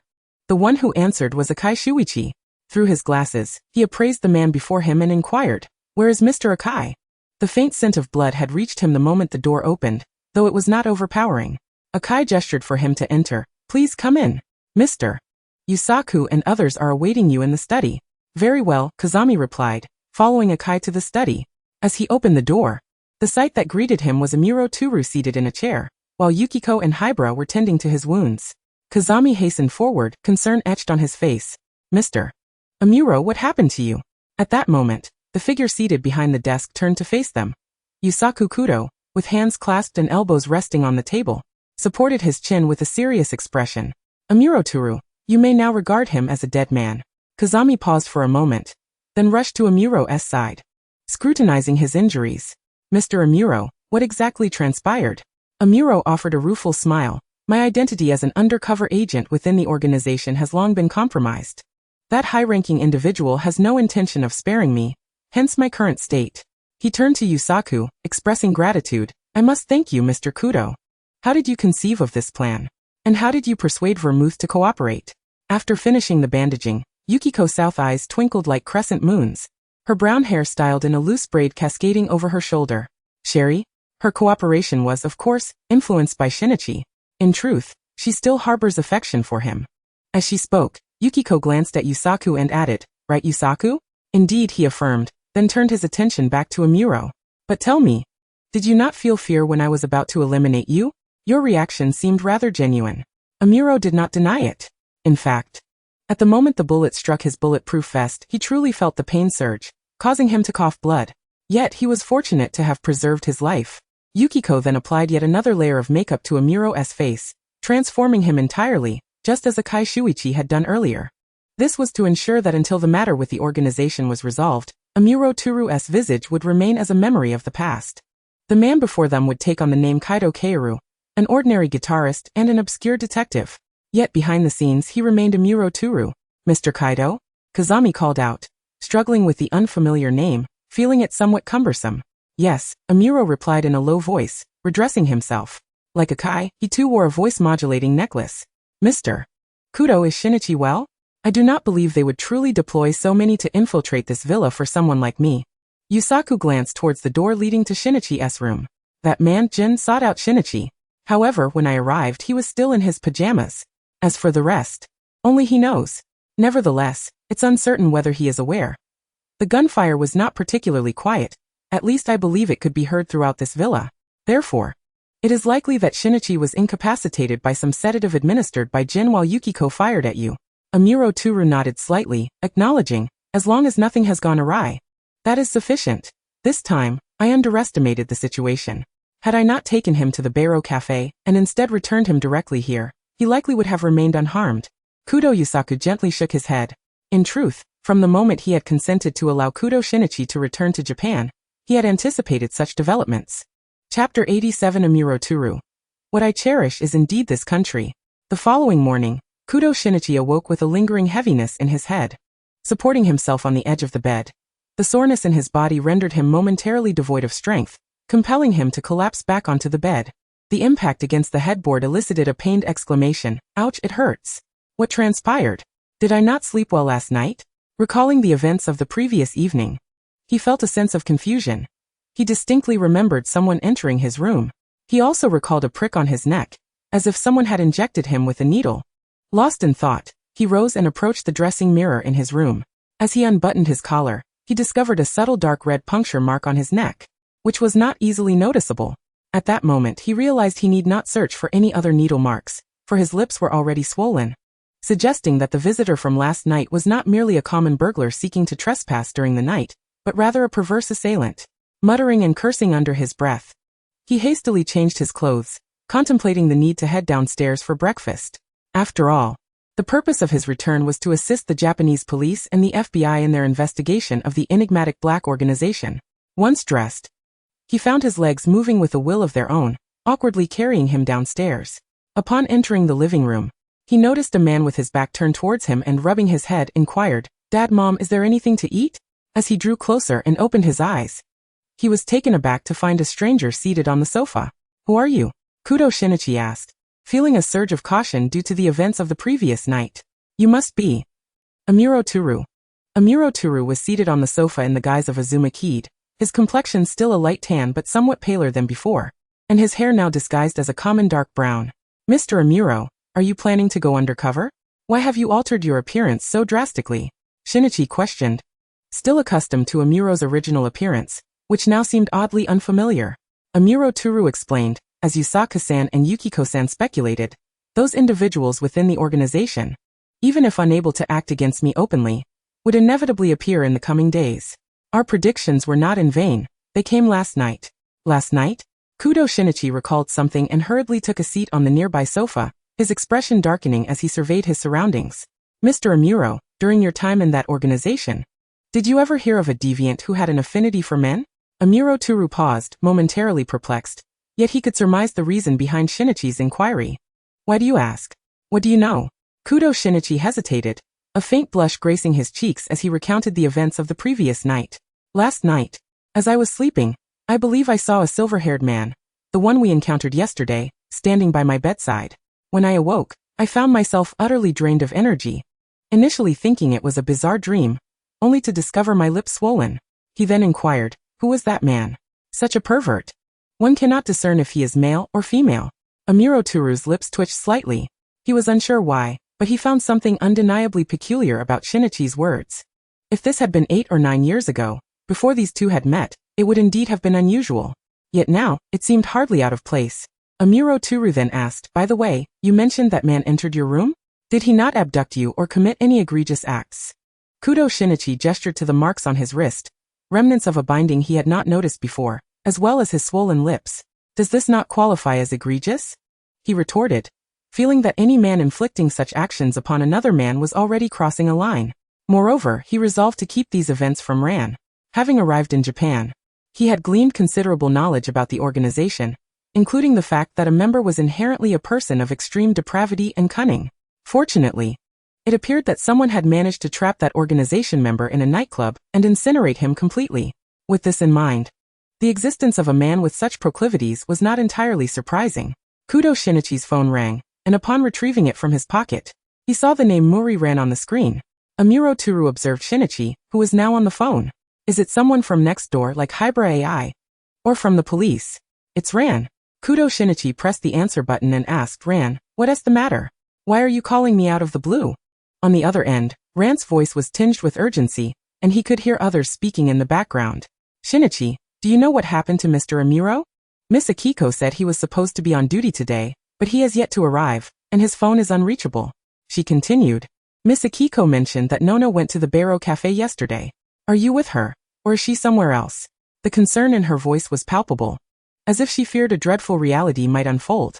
Shinichi glanced at Amuro Turu seated beside him and mouthed, should I tell her you're unreachable? Or should I say you're dead? He believed it would be best for people to think that Amuro Turu had perished. Only in that way could he continue to live under a different guise. Amuro Turu mouthed back, say that I was eliminated by the organization. Furthermore, if he recalled correctly, the faceless corpse that Yukiko had disguised as Amuro Turu should have already been reduced to ashes. He glanced at the time displayed on his phone, 10:40. He recalled that they had discussed needing to hear from Kazami about the organization's forthcoming intentions today. On the other end, Ran, having not heard a response from Shinichi, asked again, Shinichi, what is going on? Are you busy? Kudo Shinichi explained, Ran, we were targeted by the organization after leaving the Barrow Cafe yesterday, and were shot at. I managed to evade with Nono, but Mr. Amuro was hit and could not be saved. He will no longer be visiting the Barrow Cafe. Please inform Miss Akiko, but do not mention anything related to the organization. Chapter 88 Little Choya's Extreme Homewrecking. After hanging up, Kudo Shinichi knew that Ran would have her own account to share with the young lady named Akiko. He turned to Amuro Turu and inquired, Mr. Amuro, what is your relationship with Miss Akiko? She seems quite concerned about you. Is it alright not to explain things to her? Shinichi frowned, realizing that had he been in Amuro's position, he likely would not want to reveal such matters to Ran either. Me and Miss Akiko? Amuro Turu chuckled softly, shaking his head as he clarified, I believe Miss Akiko has feelings for me. However, my affection lies solely with this nation before me. There is no need for further explanation regarding anything else. After all, even the identity of Turu Amuro is but a facade, is it not? Zero Kiryu, his true name, adopted the alias of Turu Amuro, or Bourbon, after departing from the police force to infiltrate that organization. He prefers not to let others see through him too easily. Yet this lad named Shinichi Kudo, or rather, when he transforms into Adagawa Conan, seems perpetually capable of discerning his true self. Shinichi Kudo has resolved to venture outside. After all, his return to Japan was originally to evade that organization. Now that his presence has been discovered, if those individuals truly intend to eliminate him as they did with Turu Amuro, they could have dispensed with the pretense of drugging him last night. A single bullet would have sufficed. Moreover, if he heard correctly, as he cradled little Choya in preparation for escape, someone had shouted for him to get down. Who could that person be? Could someone from that organization be familiar to him? Someone from the memories he has lost over the past few years? Rather than hiding and analyzing their subsequent movements, it would be far more prudent to follow and see if he might uncover additional information regarding that organization. Pensively, he raised his gaze towards Turu Amuro and inquired, Mr. Amuro, do I know anyone within that organization? Or rather, did I have any prior connection with them? And why do you all dissuade me from approaching or meeting anyone affiliated with that organization? I wish to understand the reasoning behind this. Turu Amuro was aware of the truth, yet it was a matter many had previously discussed, and he would not divulge to Shinichi Kudo that he had been involved in an operation and suffered a head injury, which is why they prohibited him from any contact. This was also in accordance with Mr. Yusaku's and Miss Yukiko's wishes. Shinichi Kudo clearly appeared unconvinced. Really? Well, since you are reluctant to share, I shall refrain from pressing you further. However, I am confident in my ability to uncover the truth about my own past through my own endeavors. Toru Amuro merely nodded. After that exchange, Shinichi Kudo did not linger. He had only ventured out once since his return and wished to explore whether Japan had undergone any changes. Observing Kudo at the entrance, dressed and ready to depart, Toru Amuro asked, "Where are you headed?" "I'm going for a walk. I'll return later tonight," Kudo replied. Glancing back, Toru Amuro sensed something amiss with Shinichi Kudo today. He retrieved his phone and dialed Kazami. "Kazami, Kudo has gone out alone. Ensure someone follows discreetly. Remember, he must not be discovered, nor should he be placed in danger." On the other end, the response came promptly, "Understood, Mr. Kiryu. I will arrange for someone to trail him." After hanging up, Toru Amuro remained uneasy. Yet the impact of last night's gunshot compelled him to take a day of rest. He dialed another number. "Hello, Akai. I trust the FBI can safeguard a single individual?" Meanwhile, at Vermouth's private residence, chaos reigned supreme. The architect of this disarray sat cross-legged at the table, fuming as she awaited the return of the negligent grandmother who had abandoned her. Little Choya had scurried about the house multiple times, and after exhausting himself, had fallen asleep. Upon waking, he discovered he was still alone in the house. Though he was a clever child, by midday of the second day, hunger gnawed at him. Unable to contain himself, he lay his head on the table, and began to whimper softly.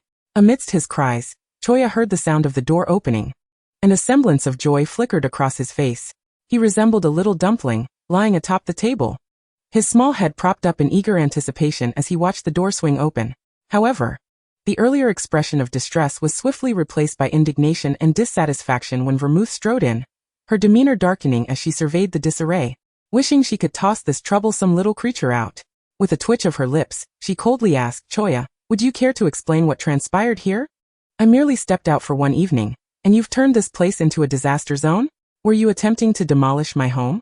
Books lay strewn about, one even dangling from the ceiling light, alongside one of her unused lipsticks, which had rolled to rest at his feet.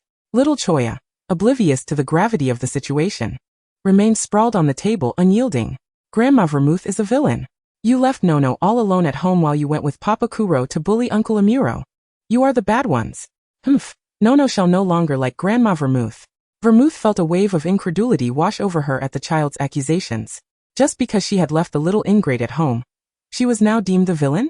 She approached the table, observing the sprawled child, and lifted him with one hand, delivering several measured smacks to his bottom that elicited an immediate yelp of protest. Had anyone been unaware of the context, they might well have accused Vermouth of child abuse. "Why must you wreak havoc in my home? Why scatter everything about? Do you not know to leave my lipsticks and cosmetics alone? And do you understand what it means to take a life? How dare you criticize your elders without knowledge? It seems you've never been disciplined. Are you feeling unwell now?" Little Choya, frightened by the reprimand, shielded his sore bottom with his hands, his face scrunched up as he complained, "Grandma Vermouth, you are a murderer. You killed Uncle Amuro, and I can smell the blood on you. It's so unpleasant." He huddled in the corner of the sofa, his timid voice rising in accusation. Vermouth was taken aback. She had been worried about this child detecting the scent of blood, yet how had he managed to perceive it? "How did you know I have blood on me? And what of the blanket by the bed? Were you planning to jump out the window?" Chapter 89. A rare cooperation between Vermouth and Yukiko. Choya, for the first time, distanced himself from Vermouth. The little one felt a flicker of fear towards the woman before him. This was the first time he had ever been struck, and the pain lingered. He feared he might be beaten into a ripe apple. Yet, the size of an apple did not seem significant. However, these thoughts were inconsequential as he quietly asked, "Grandma Vermouth, did Papa Kuro go to my daddy's house?" Vermouth did not conceal the truth from the little one, nodding in acknowledgement. "Yes." Upon hearing that Jin had sought out Shinichi Kudo, Choya leapt from the sofa, disregarding his pain as he hurried to retrieve his clothes from the room. Vermouth observed the little one's frantic movements and inquired, "Choya, where are you off to?" Choya, busy rummaging through his wardrobe, replied without turning around, "I'm going to find Papa. Nono promised to protect him." Vermouth watched the child's back and remarked, "Do you not think it is already too late? I am here now. Where do you think your Papa Kuro could possibly be? If he truly harmed your father, going now would serve no purpose. Are you expecting Shinichi to hold you and weep?" Suddenly, Choya's little mind recalled the image of himself as a child, weeping in Shinichi's embrace, and he vigorously shook his head. No, that would be utterly embarrassing. Even a 7-year-old understands the concept of shame. If his father were to hold Nono and cry, wouldn't that be even more mortifying? With this thought, The restless little fellow instantly became more obedient. Clutching his yet-to-be-worn trousers, he hung his head dejectedly. Vermouth chose not to approach him with comforting words. Instead, her mind wandered back to the events that transpired the previous night at the Kudo residence. As she ascended to the second floor, Yukiko had directly pulled her into the adjacent room. Vermouth had never anticipated that. In a bid to protect Shinichi, though not quite protection, Yukiko and Yuya Kudo would be in the same room next to a Muroturu, which caught Vermouth off guard. When the night light of the room illuminated a few faces, the heavy curtains shielded the entire bedroom from view, rendering it impossible to see inside from the outside. Yukiko? Vermouth recognized the woman standing before her, who had already undergone a transformation to resemble her own appearance, clearly waiting for her arrival. You knew we would come tonight. Yukiko waved her finger, wearing a smile that exuded confidence, then pointed towards Yuya Kudo beside her. It was Yuya and Akai who said you wouldn't miss any opportunity, so we have been waiting. How about it, Sharon? Let us collaborate, after all. This isn't your first time assisting us with that child, Shinichi. Vermouth regarded Yukiko, a smile playing on her lips. Why do you believe I would lend a hand? Moreover, Bourbon is a traitor to the organization. Releasing him, what benefits would that bring me, Yukiko? Yukiko explained with a smile. That's precisely why I suggested you cooperate with us. As for the Bourbon you mentioned, we could certainly take action ourselves, couldn't we? Vermouth swiftly grasped the couple's intentions and feigned reluctance, nodding in agreement. Very well, let us change our attire. However, once this matter concludes, you must ensure that Bourbon does not reappear before the organization or Jin. Yukiko readily agreed, understood. What was even more significant was that Vermouth surprisingly acquiesced to their demands, promptly changing into the prepared outfit with Yukiko, who would then proceed to eliminate Amuro-turu, already awaiting his demise in the adjacent room. Vermouth felt utterly exhausted, having accomplished nothing throughout the night. She cast a glance at the little fellow, who was still drooping his head in sadness, and said, You will stay home obediently for the next few days. If you run off, I will send you to America. So you want to see your father? Little Choya could only nod in agreement. Okay, Granny, no understands. After all, the distinction between not seeing someone for a while and never seeing them again was not lost on the small child. Meanwhile, Shinichi strolled through the streets of Baika City, passing by every place he had visited in his limited memories. Yet he felt that the people around him, including those in America, seemed to be concealing something from him. Aimlessly, he arrived at the steps of the Muri Detective Agency. Sitting down as he observed the vehicles passing by, it seemed he had waited here for something before. This shouldn't be the case. Even if he were waiting for Ran to go to school, he would typically be standing, leaning against the wall, or propped against a nearby utility pole. Shinichi, what are you doing here? Following the voice, Shinichi looked up to find Ayumi and Ran standing before him. Ran? What brings you here? Upon uttering the words, he realized what a foolish question he had posed. Sitting in front of someone's home, he had queried why they were present. Ayumi placed her hands on her hips and remarked, Hey Ran, I thought your boyfriend, the detective enthusiast, only knew how to solve cases outside, and didn't he realize you were waiting for him at home like a stone statue? Shinichi lowered his head, feeling a pang of regret. Although he couldn't remember the reason for his trip to America, everyone claimed he had to conceal his identity for the sake of investigating a case involving an organization. This was what everyone around him had told him. Shinichi offered a somewhat awkward smile, a hint of apology in his tone. I'm sorry, Ran. He continued, By the way, Ran, you mentioned that I left suddenly from the amusement park due to a case. Would you accompany me there? Ran hesitated before asking Shinichi, Do Uncle and Auntie know about your situation? Shinichi nodded. Yes, I had them inform my parents. They should be aware by now. Ran looked at him with a hint of impatience, saying, Shinichi, why do you always do this? You never share anything with us and act unilaterally. You were like this before too. Now that you finally returned to us, you're still the same. Do you have any idea how much effort everyone has expended because of you? Shinichi raised his gaze to meet Ran's, as if hearing something he had never been told by others. He inquired, Have I done something before? At that moment, Ran realized she had inadvertently spoken too much in her haste. She shook her head. It's nothing, just that you always leave me hanging because of your investigations, which genuinely makes me unhappy. Chapter 90. The roller coaster incident revisited. Ayumi stood by, somewhat bewildered, as Shinichi had departed for years. Yet Ran had always been surrounded by various admirable men, unlike her, who had only Achan to rely on. Contemplating this, she bit her lip and suddenly recalled. By the way, Ran, what about that little rascal who has been staying with you?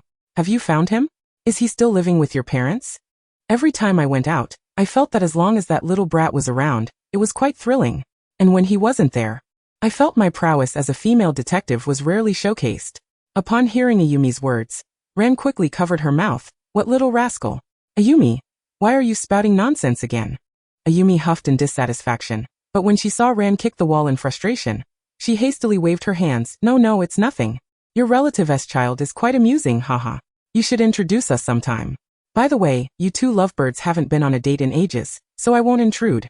A-chan will be back in a few days, and I should prepare some thoughtful gifts for him. Ran nodded repeatedly, wishing for Ayumi's family car to whisk this young lady back home promptly. After Ayumi left, Shinichi turned to Ran and asked, Ran, when did Ayumi get a boyfriend? A-chan. Isn't he from our school? Yes, Ayumi's boyfriend is Kayagaku Masaru, from Bibu High School. When you have time, I'll introduce you, Ran replied as she walked alongside Shinichi. Discussing Kayagaku Masaru. You've met him a few times before, but you might have forgotten. Once you spend time with him, you'll see that he is a great person. As they entered a taxi, Ran looked at Shinichi and asked, Shinichi, what made you suddenly want to go to the amusement park? The last time you went with Kaido and Aoko, you returned in no time. Shinichi recalled the silver-haired man he had seen recently and Amuro Turu, who was currently residing in his home, and the way he spoke led him to believe he must have encountered that man before. Moreover, he recollected that prior to his memory loss, he was entangled in deciphering a murder incident aboard a roller coaster, where a silver-haired man was also present. If he were indeed affiliated with that organization, then the circumstances surrounding his previous amnesia could hardly be deemed coincidental. It might even be suggested that everything was meticulously orchestrated. Perhaps he had witnessed something that he ought not to have seen. The duo traveled by car to the amusement park where their date had taken place, and where the unfortunate event had transpired. Kudo Shinichi, seated on the roller coaster, observed the throngs of visitors, and a fleeting thought crossed his mind. Was he overthinking this? For he still could not recall precisely what had transpired back then, or if any significant events had occurred, or if there was merely a conspicuous void. He turned to Ran beside him and inquired, Ran, may I wander alone in the amusement park for a while? Though she was still apprehensive, she acquiesced. Just as they entered the amusement park, Ran had already received a text message from the Japanese police officers shadowing them.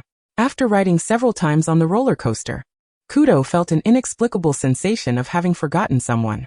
Since awakening in America, everyone around him had incessantly informed him that he had been trapped in a fire, unable to escape in time, which had led to inhalation of smoke and terror, causing both psychological and physical distress that resulted in partial amnesia. Those around him claimed he was a student at XX University, and he nodded in acceptance. Simultaneously, his parents advised him that as a detective for several years, he should be aware of the inherent dangers of the profession, urging him to remain in America, which was relatively safer compared to the perilous environment of Japan. He consented. Additionally, there was his childhood friend, Muri Ran, who had also studied abroad for several years. Everything seemed to be in perfect order, yet it was this very perfection that incited his suspicion. Furthermore, he did not believe that man was merely an ordinary psychopath. It was quite possible that he possessed knowledge that those around him were reluctant to share. After a brief moment, Kudo noticed the Japanese police officers who had been trailing him no longer concealed their presence, and stepped forward. You will escort Ran back to the detective agency. I wish to walk alone, he stated. One of the officers replied, Mr. Kudo, Officer Kazami instructed us to remain by your side at all times. If anything were to happen to you, it would be difficult for us to explain to our superiors. Seeing their resolve, Kudo refrained from pressing further and suggested, then send someone to escort Ran home, and leave 2 officers to accompany me. That should suffice, correct? After a moment of contemplation, they nodded in agreement. As he watched them disappear from view, he meandered through the amusement park, his gaze landing on a tall, silver-haired man.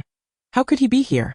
Anxiously he followed, his eyes fixated on the black briefcase in the man's hand. As he trailed after him, the path felt eerily familiar, yet he could not recall why. Shinichi jogged a few steps before halting and instinctively called out, Ran. He paused, bewildered by his own thoughts. Hadn't he just instructed the Japanese police to send Ran home? Dismissing these thoughts, he recklessly continued to pursue the man until he reached a corner. To his astonishment, he heard the voice of another man. Were there 2 of them? At that moment, he perceived the faint sound of crunching footsteps behind him. Shinichi spun around to find himself face to face with the silver-haired man, whose gaze exuded an overwhelming pressure. Detective, what are you doing? He inquired. Fear and trepidation tinged Shinichi's voice as he regarded Jin's face, his footsteps involuntarily retreating until he collided with another figure behind him. Turning, he saw a short, stout man clad in black, sporting glasses, who had somehow materialized there.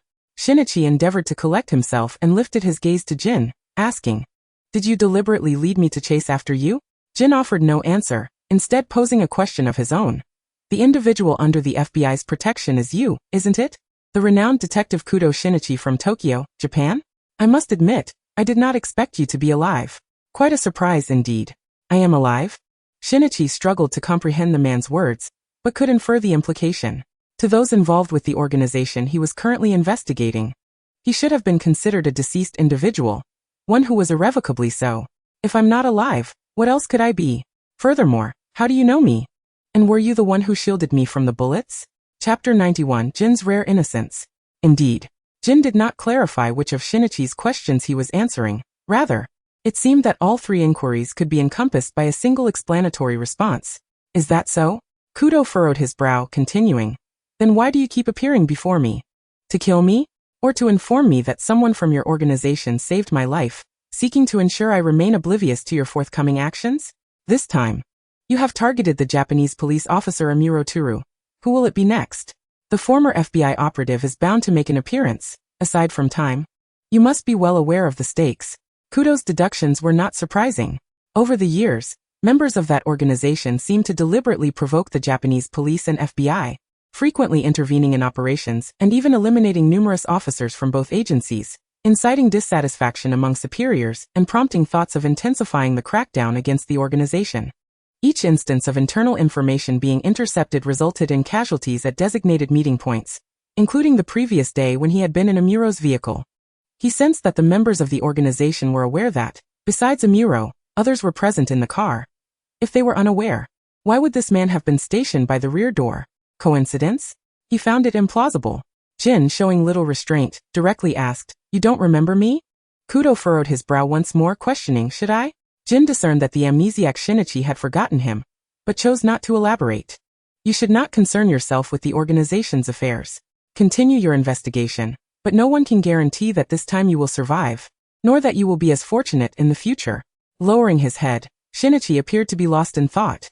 He could not fathom why this man, Jin, who had infiltrated his home the previous night and committed those egregious acts, was now expressing concern for his well-being. Was he fearful of losing someone to toy with? Or perhaps something else? Shinichi asked, "Why tell me all of this?" Jin replied, "Just remember." Kudo forcefully shook off the grip of vodka, who had seized his arm, and coldly commanded, "Let go." He maneuvered around the man, and turned to see a slender, silver-haired middle-aged man standing against the wall, holding the same black briefcase that vodka had earlier brandished. "How all of this, just to lure me out?" Kudo mused, turning back to Jin and vodka. "You have said what you needed to. May I take my leave now?" Jin nodded and added, "Before you go, would you care to take a stroll through the amusement park? By now, your childhood friend should have been escorted home by the Japanese police." Shinichi replied, "Very well." He was uncertain of the intentions of the man before him, yet the mention of Ran indicated that this man had taken notice of her, and he could not allow her to be in peril. Vodka and Conan turned to leave, leaving only Jin and Shinichi Kudo in each other's company. As they ambled through the amusement park, they resembled brothers or two old friends who had not seen each other in ages, nearly relishing every attraction the park had to offer. Shinichi observed the surrounding shops in the amusement park. "Are we really going to browse the stores? Two men shopping. Doesn't he that seem rather inexplicably odd?" Jin replied, "Indeed." He glanced at Shinichi's unadorned neck and remarked, "When old friends reunite, shouldn't I present you with a gift? Is it not delightful to celebrate our unexpected encounter?" The summer sun bore down, and Shinichi's shirt was damp with sweat, clinging to his skin, while his porcelain-like complexion glistened under the sunlight. His nearly flawless physique provoked an involuntary swallow, even from those who had just emerged from the night. As they strolled through the park shops, Shinichi noticed a man in the distance casting his gaze toward him and Jin. The man seemed to recognize him. Yet Shinichi was certain he had never encountered this individual. While he felt a strange familiarity toward Jin, the man before him was an utter stranger. Shinichi turned to Jin, who stood beside him, and inquired, "Is he your friend? Or someone from your organization?" Jin replied, "No." The young man, with crimson eyes brimming with resentment, approached Shinichi, his animosity scarcely concealed. "Shinichi Kudo? Why, how is it that you stand here unscathed? By what right?" Shinichi was bewildered by the man's profound hostility toward him. He took a step back, maintaining his composure as he looked at the man and asked, "Have you mistaken me for someone else? I do not recall us meeting. And why should I not be here?" Another individual uttering strange words, akin to Jin and the other two from that organization, appeared to view him as if he were an impossibility. Kawaguchi Ryo. You do not remember? The man was none other than Kimura, a member of the organization who had perished in the banquet fire due to Shinichi's machinations, a host he had kept by his side, and also a classmate of Shinichi during his time at Mihua University. Humph, you still put on quite the act. A renowned detective who denies being kept by a benefactor, strolling through an amusement park without a care. Truly a wealthy playboy, enjoying life more freely than we do. What? The terms benefactor and kept struck Shinichi with disbelief, as if his heart were gripped tightly by an unseen force, tightening with each moment, making it difficult to breathe. He was nearly certain the man spoke of him, yet he had been abroad for years. Nevertheless, the man's words resonated with an unsettling authenticity. His hand gripped his clothing tightly, his expression one of anguish. Observing Shinichi's distress, Jin swiftly kicked the man aside, sending him crashing against a nearby window, before assisting Shinichi to a seat. What is wrong? His tone was cold, yet the concern and unease for Shinichi were palpable. Kawaguchi Ryo? This individual warranted further investigation into why he knew about Shinichi's past. Jin could not recall the name of the fly he could crush with a mere flick of his fingers. Nor did he remember that the man named Kawaguchi Ryo had played a pivotal role in causing Shinichi the greatest despair. As for the present, no one, not even the callous Jin, could bear to witness someone they cared for being harmed. Chapter 92. Jin's career and pursuit of love do not conflict. Kawaguchi Ryo, having been kicked into a corner and spitting blood, stared wide-eyed at the two men before him. Ever since he learned that the fire at the banquet was set by Shinichi Kudo, he had sought out Shinichi's address, yearning for the chance to confront him. The ensuing years had plunged him into a deep depression, leaving him uncertain of how to continue living. Only in the last 2 years, with the aid of his insipid companions, had he managed to find work as a vendor in the amusement park. Yet, unexpectedly, the man who should have perished had appeared before him, seemingly unharmed and under protection. Shinichi Kudo. I never expected that a man reputed to be so clever could be such a fool. Delivering himself into the jaws of his enemy, Kawaguchi Ryo braced himself against the wall, grinding his teeth as he stood, fully aware of the myriad ways the man named Jin could extinguish his life. However, having lived like a mere lapdog, he questioned why others should live better lives. Listening to the man's words, Shinichi felt a wave of dizziness wash over him. Enemy? Jin, did he say we are enemies? Really? Have we not met on more than one occasion since that roller coaster years ago? He grasped Jin's clothing tightly, his voice laced with anguish. Jin offered no response. Nor did he pursue the now vanished Kawaguchi Ryo. He asked Shinichi, shall I take you to the hospital? Shinichi, with great effort, lifted his eyelids and weakly replied, all right.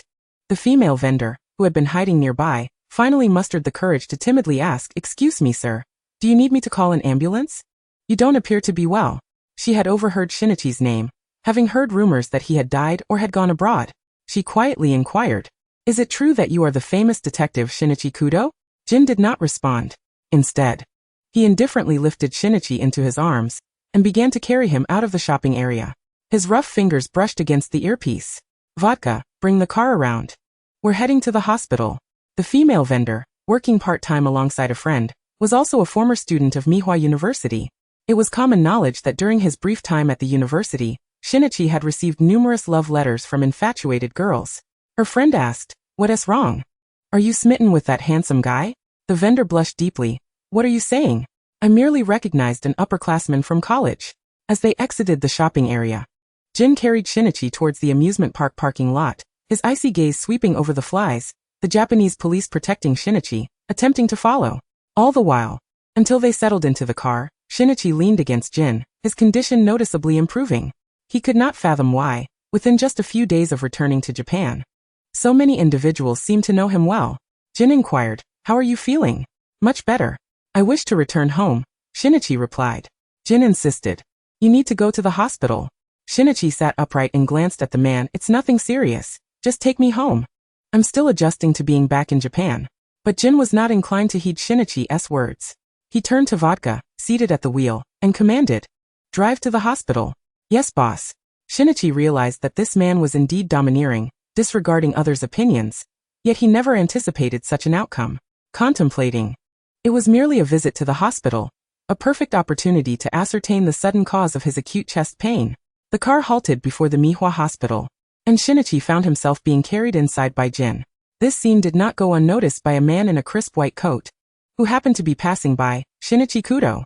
The man was a newly appointed doctor, and upon observing the two men before him, he approached and inquired, Shinichi Kudo, I've heard about you from Ran and Sonoko.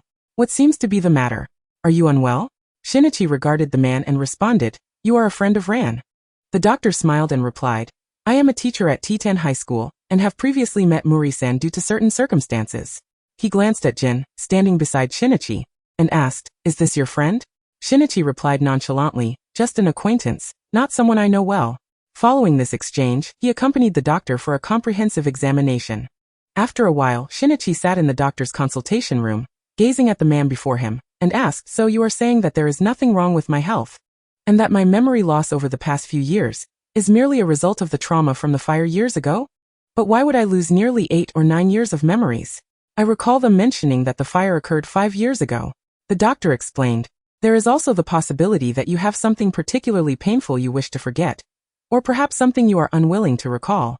Since it is forgotten, let it remain so. Shinichi, absorbing the doctor's words, chose not to probe further, instead standing to bid farewell before leaving. After he departed, the doctor opened his phone and sent a text. Ran, I have spoken to him about the matter you mentioned. He did not appear suspicious. Ran replied, Doctor, I truly appreciate your help today. Shinichi then entered the car alongside Jin, leaning against the side as he asked, Can you take me home? Do you wish to see Choya? I can take you to meet him, Jin queried. Although Jin was reluctant to let him return home, he would acquiesce if Shinichi preferred that. Shinichi raised his head, looking at the man with confusion and asked, Choya no? How could you be so cruel to a child? He volunteered. Jin did not disclose that he was Choya's father. He understood that Shinichi cared for the little one, and if he were aware of any danger befalling Choya, Shinichi would undoubtedly accompany him. In the end, Shinichi's concern for young Choya led him to accompany Jin to Vermouth's personal apartment. Shinichi sat drowsily in the back seat, and Jin observed as he slept, gently pulling him closer so that he could rest his head on Jin's lap. Forgetting, it seemed, could also be a possibility. Chapter 93, Shinichi Kudo. A new acquaintance with Vermouth. The car came to a stop at the base of Vermouth's apartment building. Watching the unsuspecting Shinichi, who was resting on his lap, remained silent. Sitting in the driver's seat, Vodka glanced at the two in the back and spoke up, Boss. We've arrived. His voice was not loud enough to rouse the tired Shinichi, who had been on his feet all day. Jin raised his eyelids slightly, casting a sharp glance at Vodka through the rearview mirror. Recognizing the unspoken command, Vodka refrained from speaking further, instead observing the two in the back seat. He silently mused. This Shinichi Kudo might become the Achilles heel of Boss Jin. When has he ever wasted time waiting for someone to wake up? The answer was clear, never.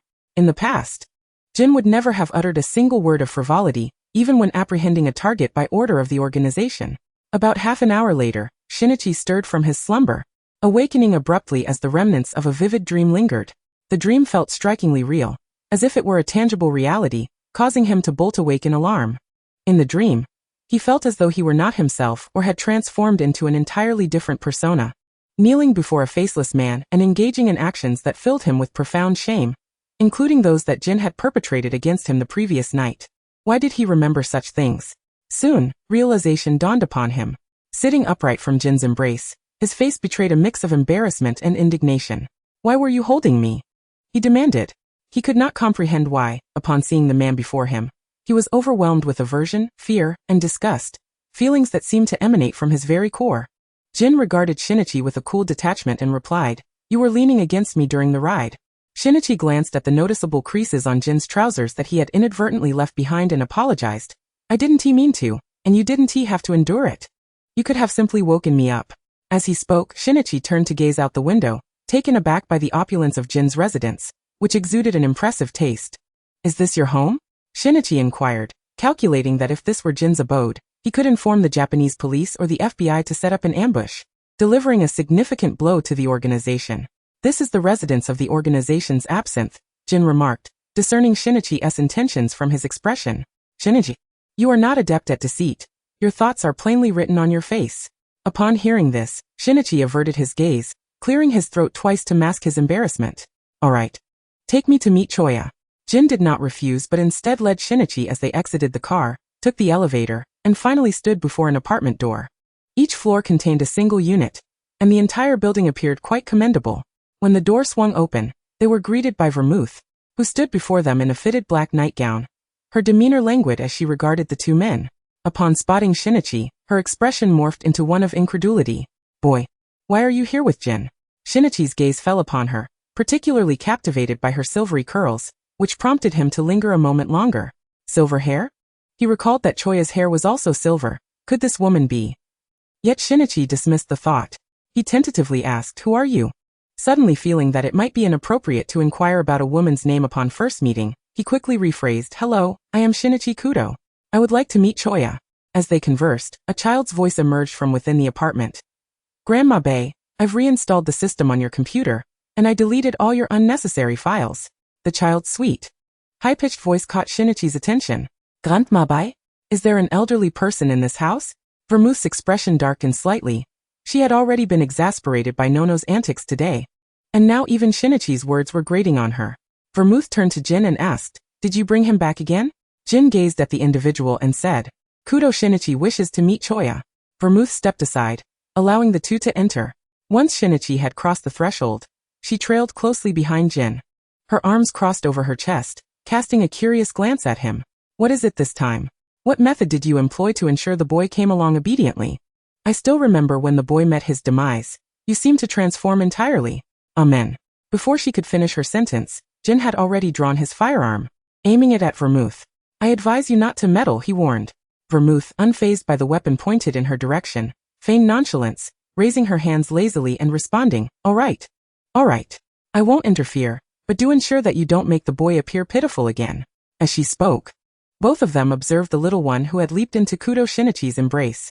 Little Choya was beaming with joy, clinging to Shinichi's neck. "Daddy, why did you come to see Nono? I thought you wouldn't visit me." Shinichi looked down at the cherubic child in his arms, his handsome visage radiating affection as he gently pinched the child's nose and inquired, "Nono, have you been bullied while living here?" Choya shook his small head, responding obediently, "No. Grandma Bae and Uncle Heisei have been very kind to me." "Grandma Bae?" Shinichi pondered the curious title. If this referred to his long-forgotten girlfriend, who was also Nono's mother's elder, she should rightfully be called grandmother rather than grandma. After all, his own mother was this little one's grandmother. Little Choya pointed to Vermouth, standing a short distance away, and earnestly explained, "That's Grandma Bae. She said I could call her that." Furrowing his brow, Shinichi asked, "Grandma? You mean your father's mother?" The child nodded seriously. "Yes, Daddy, what's wrong? Have you forgotten Grandma?" Concern etched on Choya's face as he inquired. If his father truly had forgotten about Yukiko Grandma, it might be prudent for Hybra Auntie to conduct a checkup. Otherwise, it could be perilously alarming. That wicked Daddy Heisei was clearly deceiving his father. Humph. I absolutely cannot allow that bad daddy to succeed.